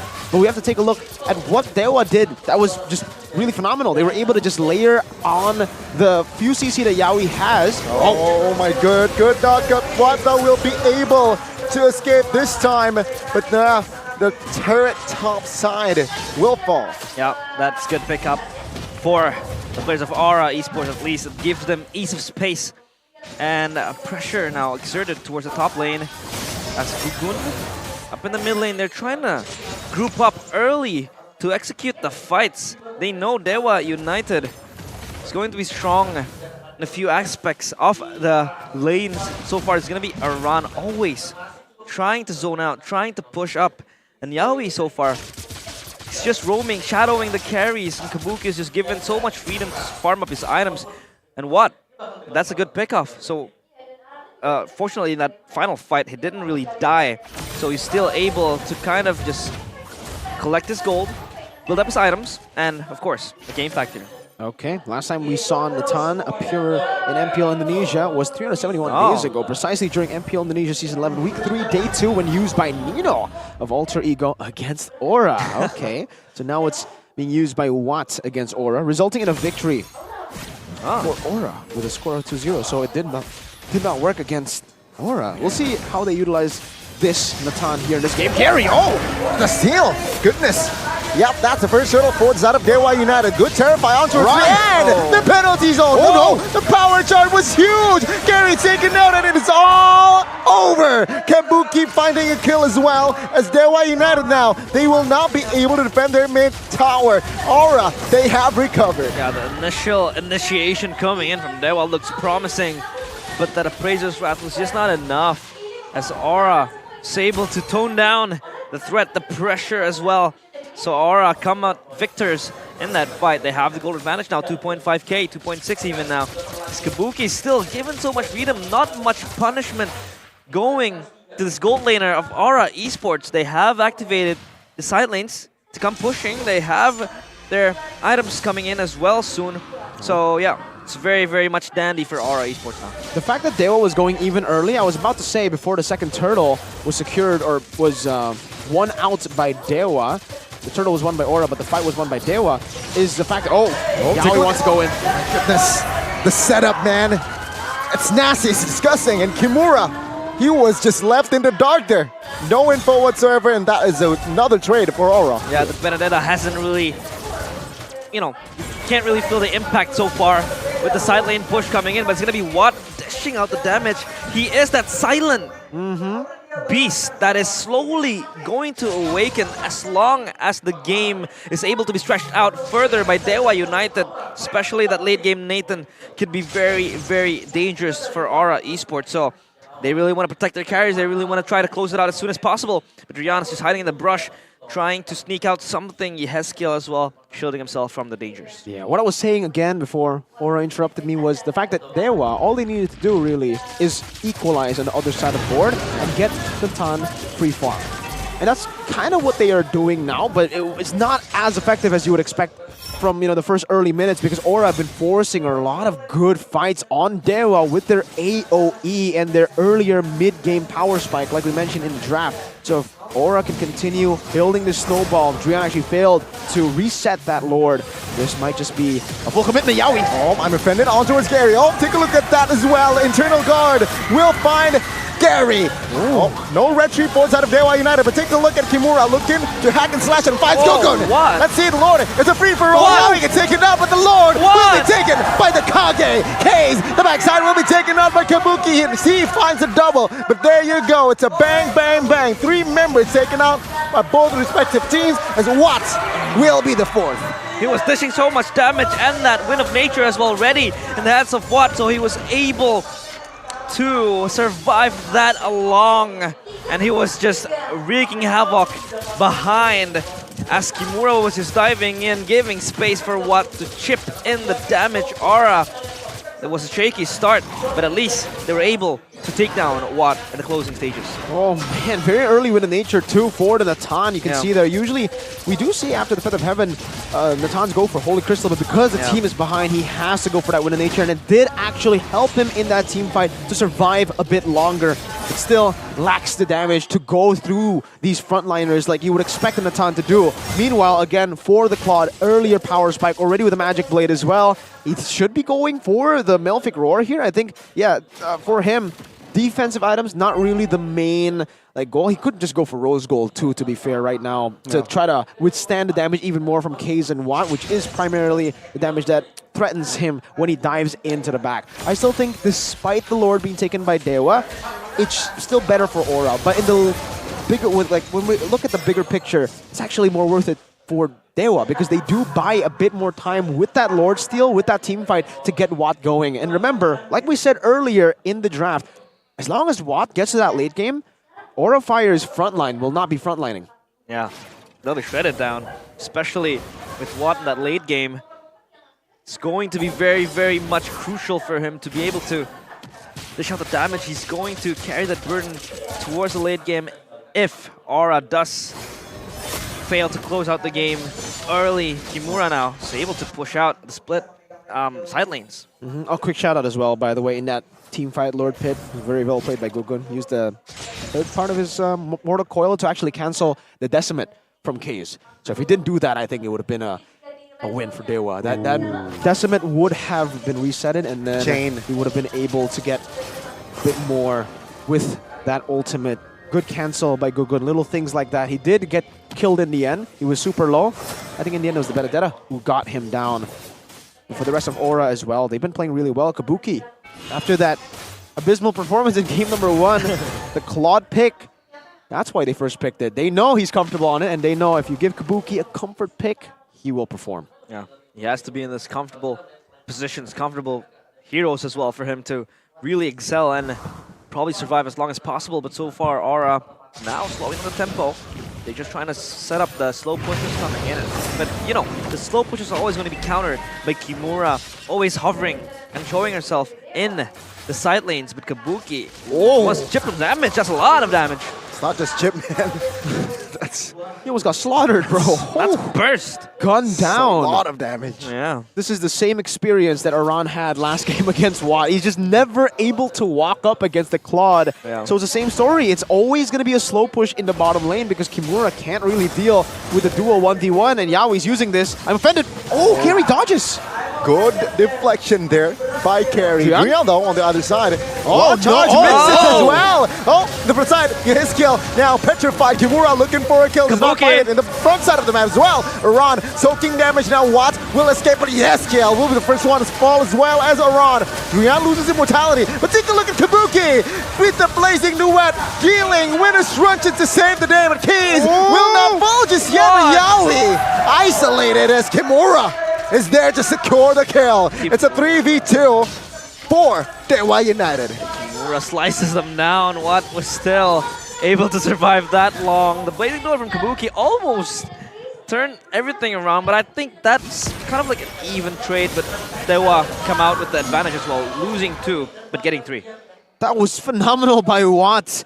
The Wind of Nature saved him and gave him the opportunity to look for that team fighting Natan play to just hit, and hit. Yep. Watt was free hitting for almost the entire fight. He was only zoned away a bit by the Blazing Duet, but once he popped that Wind of Nature, he was basically a turret, just that was free hitting entirely in that fight. And Aura, this is where it's getting very concerning. That was a fight where Drian made a fatal mistake, by the way. Yeah. That was a fight that should not have gone Dewa's way. Drian whiffed his ultimate. That was one of the biggest whiffs. That was like the Rossi Grok whiff back in Season 11. And they still won the team fight. The Natan is gonna be insane, man. They have to deal with him. They need to find some way. They need to find an angle to attack where the Natan will be zoned out at least. Yeah, Dewa was fighting without their main initiation tool, which was the wild charge. They even missed, but they were able to come out as the victors in that fight. So Aura, they need to press the panic button now, and that panic button might be this Lord that they want to shred down. They want to take this, but Gary and Rian is on the proximity, so they don't want to let it slip. But Yaoi's caught in his rock and hard place. Careful, Yaoi. Now taunted. Oh, knocked up as well as Watt secures the kill. That's not a good sign. If you're an Aura fan, a 5v4 pre-Lord. Yeah, Yaoi's gone. They don't have the... I'm offended, of course. Without that initiation, it could be very, very tricky for Aura to come close to the fight. Kabuki, though, steps forward. 3-man knockup, penalty zone misses as well. Take a look here, Dewa. They want to re-engage. Gugun, quite low. Gary, soaks damage. Kimura finds an angle. Petrifies well, looking for Kabuki. He finds it again. He claims the Mega. And now Dewa United, they want march onwards. Gugun, next target with the flicker as Gary calmly secure the Lord. Oh man, the frontliners are no longer frontlining. Natan, full item. Say goodbye to the frontliners HP every time you're out of position. Just the slightest mistake and you will lose your life. This is the danger of the Natan in the late game, man. That's why for Dewa in the early game, all they had to do was really stay equal, the rest of the team, and let Watt keep farming. The man is farmed up. I want to see the items now. I have to look back to see his items. For Dewa, let's take a look. Watt, already full items, man. Complete. Starlium Scythe, Feather of Heaven. We have the Holy Crystal. He even sold his boots. I don't know what he's going to buy now. Let's see what he's going to buy. But he also has the Divine Claim on top of it. This guy has full item looming. He sold his boots, by the way. I'm still waiting for what he wants to buy. Yeah, that's... Maybe Blood Wings for a bit more... Yeah, there you go. He did. Yeah, Blood Wings for this Nathan that is just crazily full of damage. The Lord now marching into the base of Aura Esports. They are probably going to fumble all the lead that they have. 2.7k gold lead goes to Dewa now, as they have the entirety of the base control. Oh, good. Eternal Guard around now looking for an initiation. Well, Baser in the mid lane will fall. Take a look at Kimura again. Looking for an opening. Aura, they are holding on their last base here in the bottom lane, but Dewa United wins a trade. Yeah, they're able to hold on.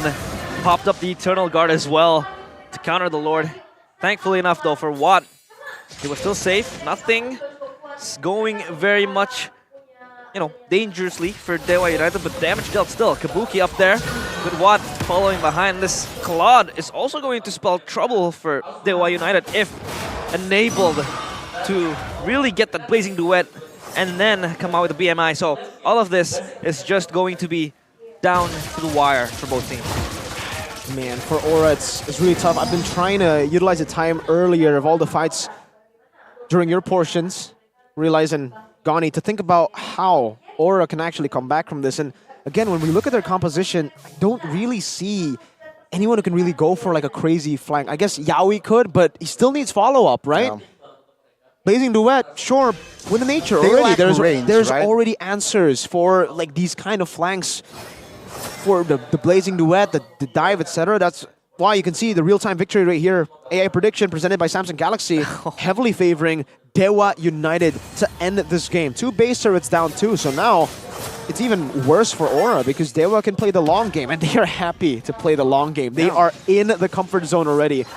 Their Natan is full build, and at this point, they've scaled to a point where it's going to be really tough. Kabuki and the rest of Aura will have to try to bait out that Wind of Nature. That's step 1. And then step 2 is to find another angle to dive after already diving to get the Wind of Nature. Yeah. They still have Kabuki online though, so And that even could then, be the Hail Watt could just Mary. sell his item and go immortality. They're banking on Watt's position. If Making a mistake. He mispositioned Aura, and Aura needs to capitalize if Watt's mispositioned himself. Yep, Kabuki tries to really deal damage towards Brian, down to half HP, but so far, they still have the tools to really just catch Watt, maybe mispositions, number one, mistakes, number two. But then again, you have the pull, you have the guard, you have everything that you need to really take him down, but Watt is just way too safe right now. I like how Aura are playing right now. You can see that Aran and Gugun are just always walking up, but they're never revealing Yaoi. Yaoi is better playing like this, hidden. Because as long as he is hidden, Watt will not walk up. Watt will need to walk up together with Kaze, together with Grok. So you'll be seeing right now how Yaoi will be posturing, how Yaoi will be rotating around the map. He will stay out of the vision pocket as much as possible so that it'll always be lingering on Dewa's mind, mostly Watt, on where this guy is going to be. Because this guy has the potential to pick him off, right? He's always doing his entropies. Look at him. He's very paranoid right now. I guess that's one of the ways that they can actually look for Watt, but again, this is the reason the Valentina and even the Fredgen was picked up. Two of the best peeling heroes for a marksman like Natan. Yep, that peel is always going to be ready for Gary with the Fredgen as well. But the Lord Dance and Shoes, they're going to be a huge fight soon, I think. Kimura, final blow. Defensively. Lord, 18k HP. And counting. Oh, flicker. Penalties on no, altar as well. But take a look at the knockup. It was huge for Dewa. And now Gugun finds the Lord Kabuki. Blazing to the backside. Helps Gugun secures the kill. Now Watt finds a kill. Kabuki loses immortality and his life as well as Kimura finds the unstoppable. That's a 2-for-1. And 3 players will go down for over than 40. Yeah, Watt was there again, dealing the damage. Kabuki, final blow is down. They are going for the end soon. Is this endable? They need to clear that mid lane. Let's say top side jumps in as well. Entropy, Dewa United. Oh my God, what? The attack speed is too much, brother. And let's say Dewa United looking for the end. Gugun taken out. God. Watt finds the double. The base wide open and the gods.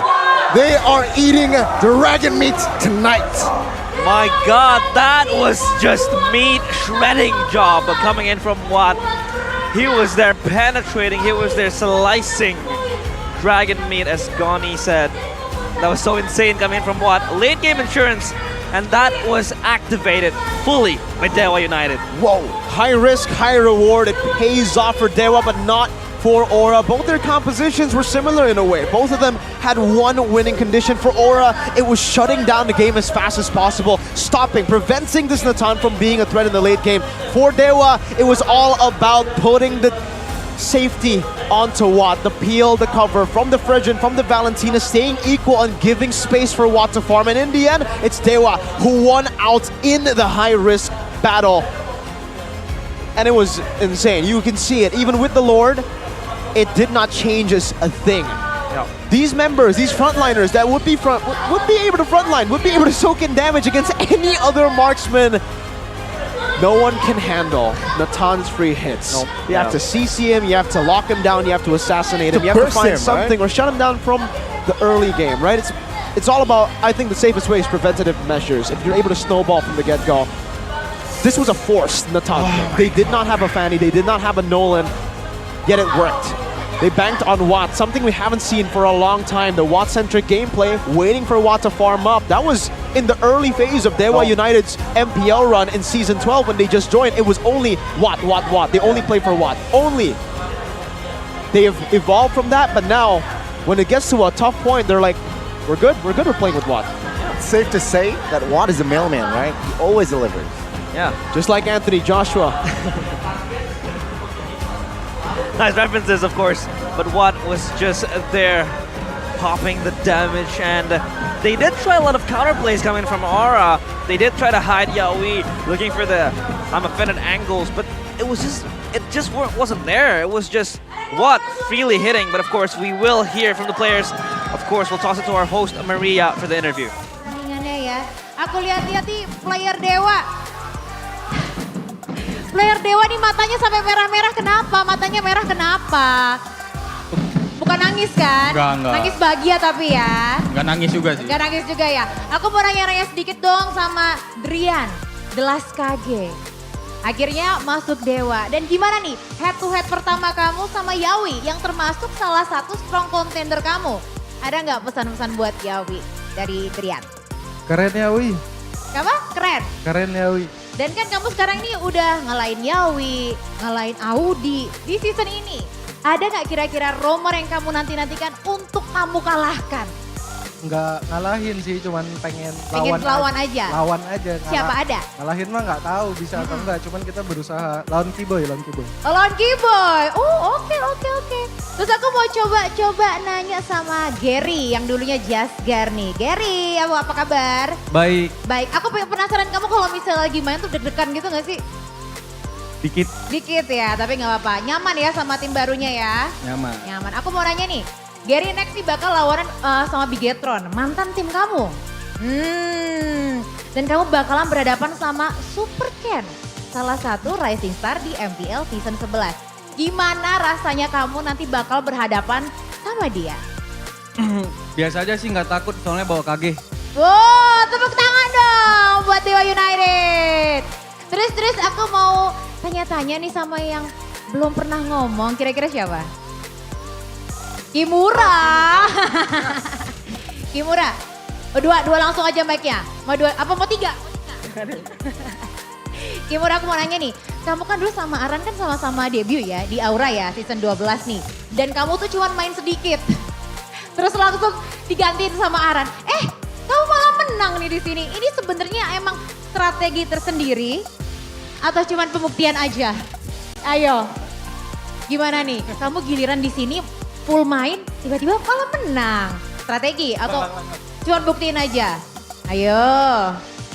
Gak tahu. Mau tahu? Soalnya kayak panas aja gitu kan. Panas kenapa Cok? Curhat, sabar. Kenapa panas? Tuh sampai diliatin loh. Ya kayak ketemu mantan dulu. Oh, ketemu mantan. Tepuk tangan dong, kasihan dia ketemu mantan. terus. Mana tadi dia match 1 MVP loh, iya kan? Gimana perasaannya? Biasa aja sih. Oh, biasa aja sih. Oke. Apa? Apa tadi ngomong apa? Bangkul. Oh, bangkul. Aku mau nanya tadi yang sama Wat. Kamu gak capek main terus dari season 1? Selama tangan belum patah sih masih main. Selama tangan belum patah dicatat ya. Selama tangan belum patah Wat akan main terus sampai season-season berikutnya. Terus aku mau nanya. Di season 13 ini kamu adalah orang pertama yang pakai Nathan. Padahal kan kalau di rank kan kita tahu ya Nathan itu OP banget. Kenapa? Kok kamu bisa dapat Nathan itu strategi dari coach atau kamu kayaknya aku pengen main Nathan deh. Emang suka aja hero-nya broken. Hero-nya broken, bener banget hero-nya broken. Terus habis gitu dari season 1 nih, aku mau nanya dari season 1 dulu, malah makin tertantang gak kamu untuk meneruskan sampai ke season-season berikutnya? Ya buat sekarang ya pasti semangat banget sih, soalnya ada MSC kan. Kenapa? Ada apa? Soalnya ada MSC. Oh ada MSC, jadi kamu berjuang untuk MSC itu ya. Dan kalau kamu ingat di season 12, perjalanan juga mulus dengan menang 2 match di week 1. Week 2 inget gak? Udah mulai agak sedikit goyah-goyah gitu. Dari persiapan kamu ada yang beda gak sih untuk menghadapi nanti week 2? Kan coachnya juga baru nih sekarang, gimana nih Wat? Persiapan sih ya pasti ada lah ya, gak mungkin gak ada. Ya strategi-strategi baru ya pasti ada lah dari coach kita ya, Casey. Oke, terima kasih banyak untuk kalian semua. Anak Dewa United ada mau disampaikan gak buat anak Dewa untuk tetap support kalian? Siapa yang mau ngomong nih? Atau mau ngomong satu-satu? Alam. Kapten. Kapten, oke. Ayo sekalinya langsung disuruh ngomong sama anak Dewa nih. Terima kasih buat anak Dewa yang udah nonton. Terima kasih banyak. Udah, terima kasih. Tepuk tangan sekali lagi untuk Dewa United. Terima kasih banyak ya, congrats once again. Langsung aja buat breakdown segmen tadi, match tadi kita lempar ke casters. Monggo.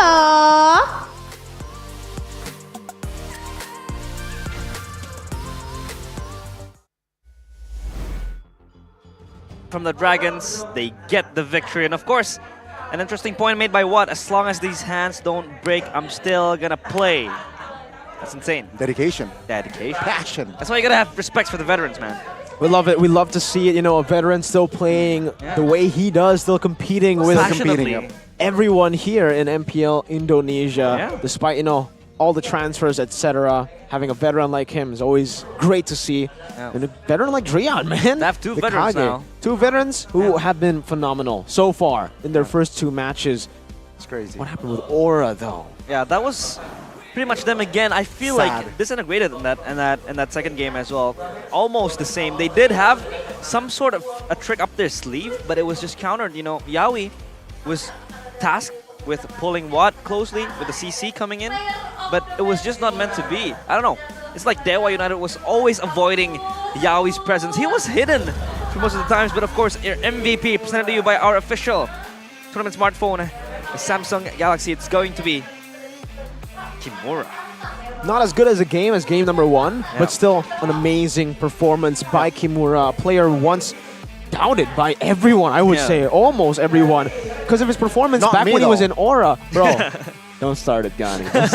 Come on, Gani. Don't start it, Gani. But this guy, I don't know what they did to him in Dewa, because I really thought he was going to be a replacement to Penn, but he can be the replacement to Dixon, which is insane, right? So we'll have to take a look at the highlights to see exactly what he was able to do. Again, not as impressive as his Game 1 performance, though still impressive here. He did get caught. This is one of the bad moments to highlight his performance. And all throughout the early game, I would have to say, for Aura, it should have been the easier, like, it should have been this should have been an Aura win.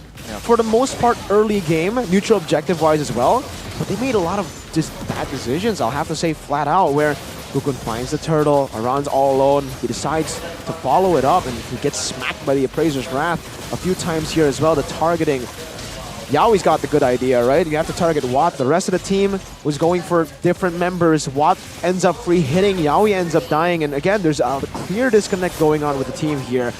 Even though they were able to get a lot of great engages, they were never able to get a good engage on the one person that mattered, which is Watt. He's always free hitting in these team fights. In this team fight, he didn't even lose any HP. This is the moment where they got the I'm offended, they got the penalty zone, but look at the rest of the team. They were not ready. Every single time this happens, where when they get Watt, it's already very rare that they are able to, you know, set and get Watt, but the time that they get Watt, the team is behind. No one wants to pull the trigger. One man says go in, the rest of the team says, nah, I'll just stay back. And this is what happens. They get the Lord, but with the Natan, you only need really 1 minion to end the game. It's just great plays, great cover coming in from Dewa. A good, look at that, a good nod of the head for everyone for Kimura. A lot of approval. With a very, very strong performance here to prove the doubters wrong. To all the doubters, say what you want now is usually what these players would say. Talk your talk now. Talk your talk. But Kimura is not much of a talker, you know, he's more of a humble dude. Chill. Maybe we'll see his Aran phase later. Speaking of Aran though, man, this is just, I don't like it when I see Aran on this kind of hero, the Terizla, Sirpai. This is a Sirpai hero, you know? But for Terizla on Aran, fortunately, he didn't even do well on the Paquito. So that was the part where I was going to be like, yeah, I mean, Aran, Paquito, you have to give him the carries on both. I feel like, I don't know if it's underperformance. I don't know if it's the calls made by the team as a whole. I do want to give a shout out to Gukun though, because even though they did lose Game 1 and Game 2, I actually really liked how Gukun played. Very good retribution, was able to hold Gary off, was able to get these Red Tree victories when it mattered. Unfortunately, outscaled and became useless in the late game because he's a Martis. Yeah. Late game scale off. Kabuki had an amazing lane this game. He was given a comfort hero, but again, it really doesn't matter if you're up against a Natan in the late game. Yeah. As long as no one is able to touch this Natan, it doesn't matter how much damage you do, because he dealt the most damage. He dealt more damage than Watt. But your front line disappears faster than the enemy front line. Yeah, that damage from Watt was just so unbearable. Sure, Kabuki was there, also dealing the damage for Aura Esports, but it's just not enough, as it seems like Watt was aware that he was not in a good position. That's why he went for the Wind of Nature pretty early. Very Defensively, early. he was looking for that extra cover, extra, you know, protection to be able to prolong those fights, and knowing that it could stretch to the late game, Dewa United just held on that much. They were able to stabilize everything. They were able to let Watt do his own thing, and it just popped off. So this could also be some sort of a gamble, because the Benedetta in that match, yeah, it did not really translate into something very good. Of course, the gold moment presented to you by you guys. Pelanyong. Guys, main di arah Lord guys, untuk kita guys. Pegang kanan, pegang kiri sama gua. Gua. Ayo. Pegang sana, gua pegang guys. Gua ditembak Cloud ya. Iya. Ditompel tuh. Lihat guys, lihat Aran. Gasran. Kait. Boleh perangin enggak? Ayo gua ini maju. Gua flag. Low ya. Gas ya. Martisnya low. Mata tepat. Bisa. Udah low banget 20. Nice. Martis lihat aman. Gua tahan boy Lordnya. Yeah, a lot of passion there. And the comms, the screams. I love this new segment, by the way. The golden moment. I think it's a great segment. Yeah, it gives you insights on how they think, how they decide what next step they will take, and how they really kind of like sequence the team fights. Yeah. That sequencing is very important, especially in those meticulous details, the micro details. It's always going to be very, very interesting to see the insight coming in from the professional players. You can see the improvement as well with the mic checks throughout the years, right? Yeah. Back then, it was a lot of hype. You hear a lot of yelling, but now even when they're yelling, there's a limit. Then it comes back down to discipline, comes back down to the communication. Go for Lord. Not much of crazy yelling and screaming anymore compared to previous seasons like 8, 9, 10 especially. Yeah, I think that was very, very nice how they really kind of rearranged the communication, because that is going to be key for most of the fights coming in. Most definitely. And seeing Dewa United, their first two performance these past 2 days, I'm honestly surprised seeing that this team actually, like, new faces technically, bring in Drian, they played Kimura after the win.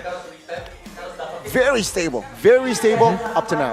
This was the only match where it didn't go as predicted, I think, for the most part, right? Usually we always, well, so far in the last 4 matches we have seen in MPL Indonesia 13 have been pretty predictable, but this was the one that shocked almost everyone. Aura losing with a world champion. Wow. Dewa 2-0 start to the season, 4-0 perfect start to the season, not just a... Wow, better than Alter Ego right now in terms of like their start. Yeah, that's true. They are indeed top of the scoreboard and the standings as well. Meanwhile, EVOS, Glory, Geek Fam, Rebellion Esports yet to pick up a win. Onyx and RRQ Hoshi are yet to play. Tomorrow. They will be playing tomorrow as we breeze past the tomorrow's schedule. And so far, it's still... I mean, it's not going to be a sprint, it's going to be a marathon, so they will take the step by step. They don't really need to rush things. They still have time to fix their mistakes. But it's just impressive seeing Dewa United with such a sweet start, topping above Alter Ego. But this is going to be your menu for tomorrow, packed matches. Even Mirko was like, tomorrow's going to be full of bangers. Yeah. We were just talking about this earlier during the Tonight Show with Realize, Gani, and Mirko during the pauses. Welcome to my show. Onyx versus Geek, Gani. You're probably pretty excited about that. Champion versus runner-up of last season. There will literally be 4. No, there will literally be 9 Onyx members there. Almost. Yeah. Whoa. Because Beloy and Marky are from Onyx PH. Love Z. Love Z too, exactly. There's a lot of lore coming in that matchup, of course. But second of all, it's going to be the Kings ready to snatch back their crown. Yeah. Araki Hoshi against Aura. Araki Hoshi looked really good in the last previous tournament that we saw them in. And Aura, with that performance, they're going to have to do a lot of homework when they get back home. Same goes for EVO's Glory and Bigetron, man. Like, Bigetron had some holes in their game, has to fix them up. But I think Glory, EVO's, they have to fix a lot more. Yeah. You're after their first game. You're pretty sure Bigetron will win tomorrow. What? You're like sure that Bigetron will win tomorrow. No, what do you mean? Oh, you're voting for EVOS. Yeah, because I think EVOS will win. Ah, there you go. There you go. Spells it. Yeah, but Hold of course... that, flip that. Tomorrow is going to be full of action, so make sure you don't miss out. But what you don't want to miss out as well is the Oraimo Free Pods, of course, our official audio partner. Of course, with the exclusive Edith edition, it's the right choice for the gamers with that unique sound profile. And of course, the most important part is that you have to game without delay, and Oraimo gives you just that, especially when you want to buy this from the official store. You're going to get a discount of 10% with the code Oraimo MPL. Check it out. I mean, I've tested and I have it now. Oh, nice. Honestly, yeah. It's How does it feel? Quality. It's just good quality, man. You want to see what's inside this? What? Oraimo. Oh, so you're getting feeds from your producer through Oraimo. Yeah. It's crystal clear. That is factual. Factual. Fun facts. That is crystal clear. Of course, thank you, Raimo, for being our official audio partner. But of course, thank you to you guys. To you guys, fans here coming into the MPL arena. And buy your tickets. Don't forget to buy your tickets at id/mpl.com/tickets. You can come to the meet and greets with the professional players. Every single day. Of course, you can acquire the official signed jerseys. The lucky fans that comes to the venue will be, you know, randomly picked. Yes. And probably you will either meet Kyrie, Yaoi, you can meet Skylar, or you can meet Miracle or Gani. Or Realize. Hey. Any one of us. We don't have signed shirts, okay? but the players will and the teams will. Don't worry. We don't. Maybe not yet. You Maybe can in the sign future. my shirt, Mirko. What? You can sign my shirt. I will, my friend. You could give your glasses signed. That sounds like a horrible idea. That's impractical. That is impractical indeed. Whoa. You know what's not impractical? What? The 50 people who get here first. Oh. We're going to be very practical. Well, you're yet to see Kyrie here. Exactly. Tomorrow, Kyrie's going to be here. Yeah. It's probably going to be packed. So 50 is going to, you're just come quick, all right? Because Kyrie. First come, first serve. We saw him in the FCFS. 7th anniversary of MLBB celebration in the mall in Indonesia, and it was stacked. There were Wild. fans up Crowded. to the 4th floor screaming Kyrie. Kyrie. It was crazy, bro. Kyrie Hayabusa. Kyrie Hayabusa. That's Hayabusa. the key boy. The thing. key boy. When he tried to exclamation. when he tried to do the miracle, Kyrie Hayabusa. Kyrie Hayabusa. But of course, Good one. if you are decided to play Hayabusa and you're styling on your opponents, don't forget to buy the battle emotes. So you have a lot of variety of the emotes you can use. Of course, the sale period is only limited to 31st of January. That's my birthday, by the way. Ooh. Up to 1st of August 2024. Fun facts. Yeah, a lot of emotes. Which is your that you can- favorite? My favorite is going to be the Ente Kadang-Kadang because I feel like that's my life sometimes. Ente Kadang-Kadang, but mostly now What is Ente Kadang-Kadang? For the people who don't know. Oh, okay, so for the people that doesn't know, Ente Context. Kadang-Kadang means sometimes Nice try. you have to accept that things don't go your way, so it's like nice try. Nice try. know. Sometimes nice try. You know, sometimes you just have to accept it. Sometimes NT. it's GWP, sometimes it's NT. Okay. What does class mean, Gani? Your favorite. Class. What does class mean, Gani? Quality. Evos. Evos. Evos is class. Yeah. They Is have there been. a battle Evo? Hey. M1. You're right. History books, of course. And that is it for us here at MPL Indonesia Season 13, Week 1, Day 2. We will resume the action tomorrow in MPL Indonesia Season 13, Week 1, Day 3, full of stacked matches. But we will see you tomorrow as we rest, and we will see you tomorrow. It's MPL Indonesia Season 13. We own this. We own it. We own this. See you tomorrow. Sunday. 3 matches. Week 1, day 3. Sunday.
terus berlalu.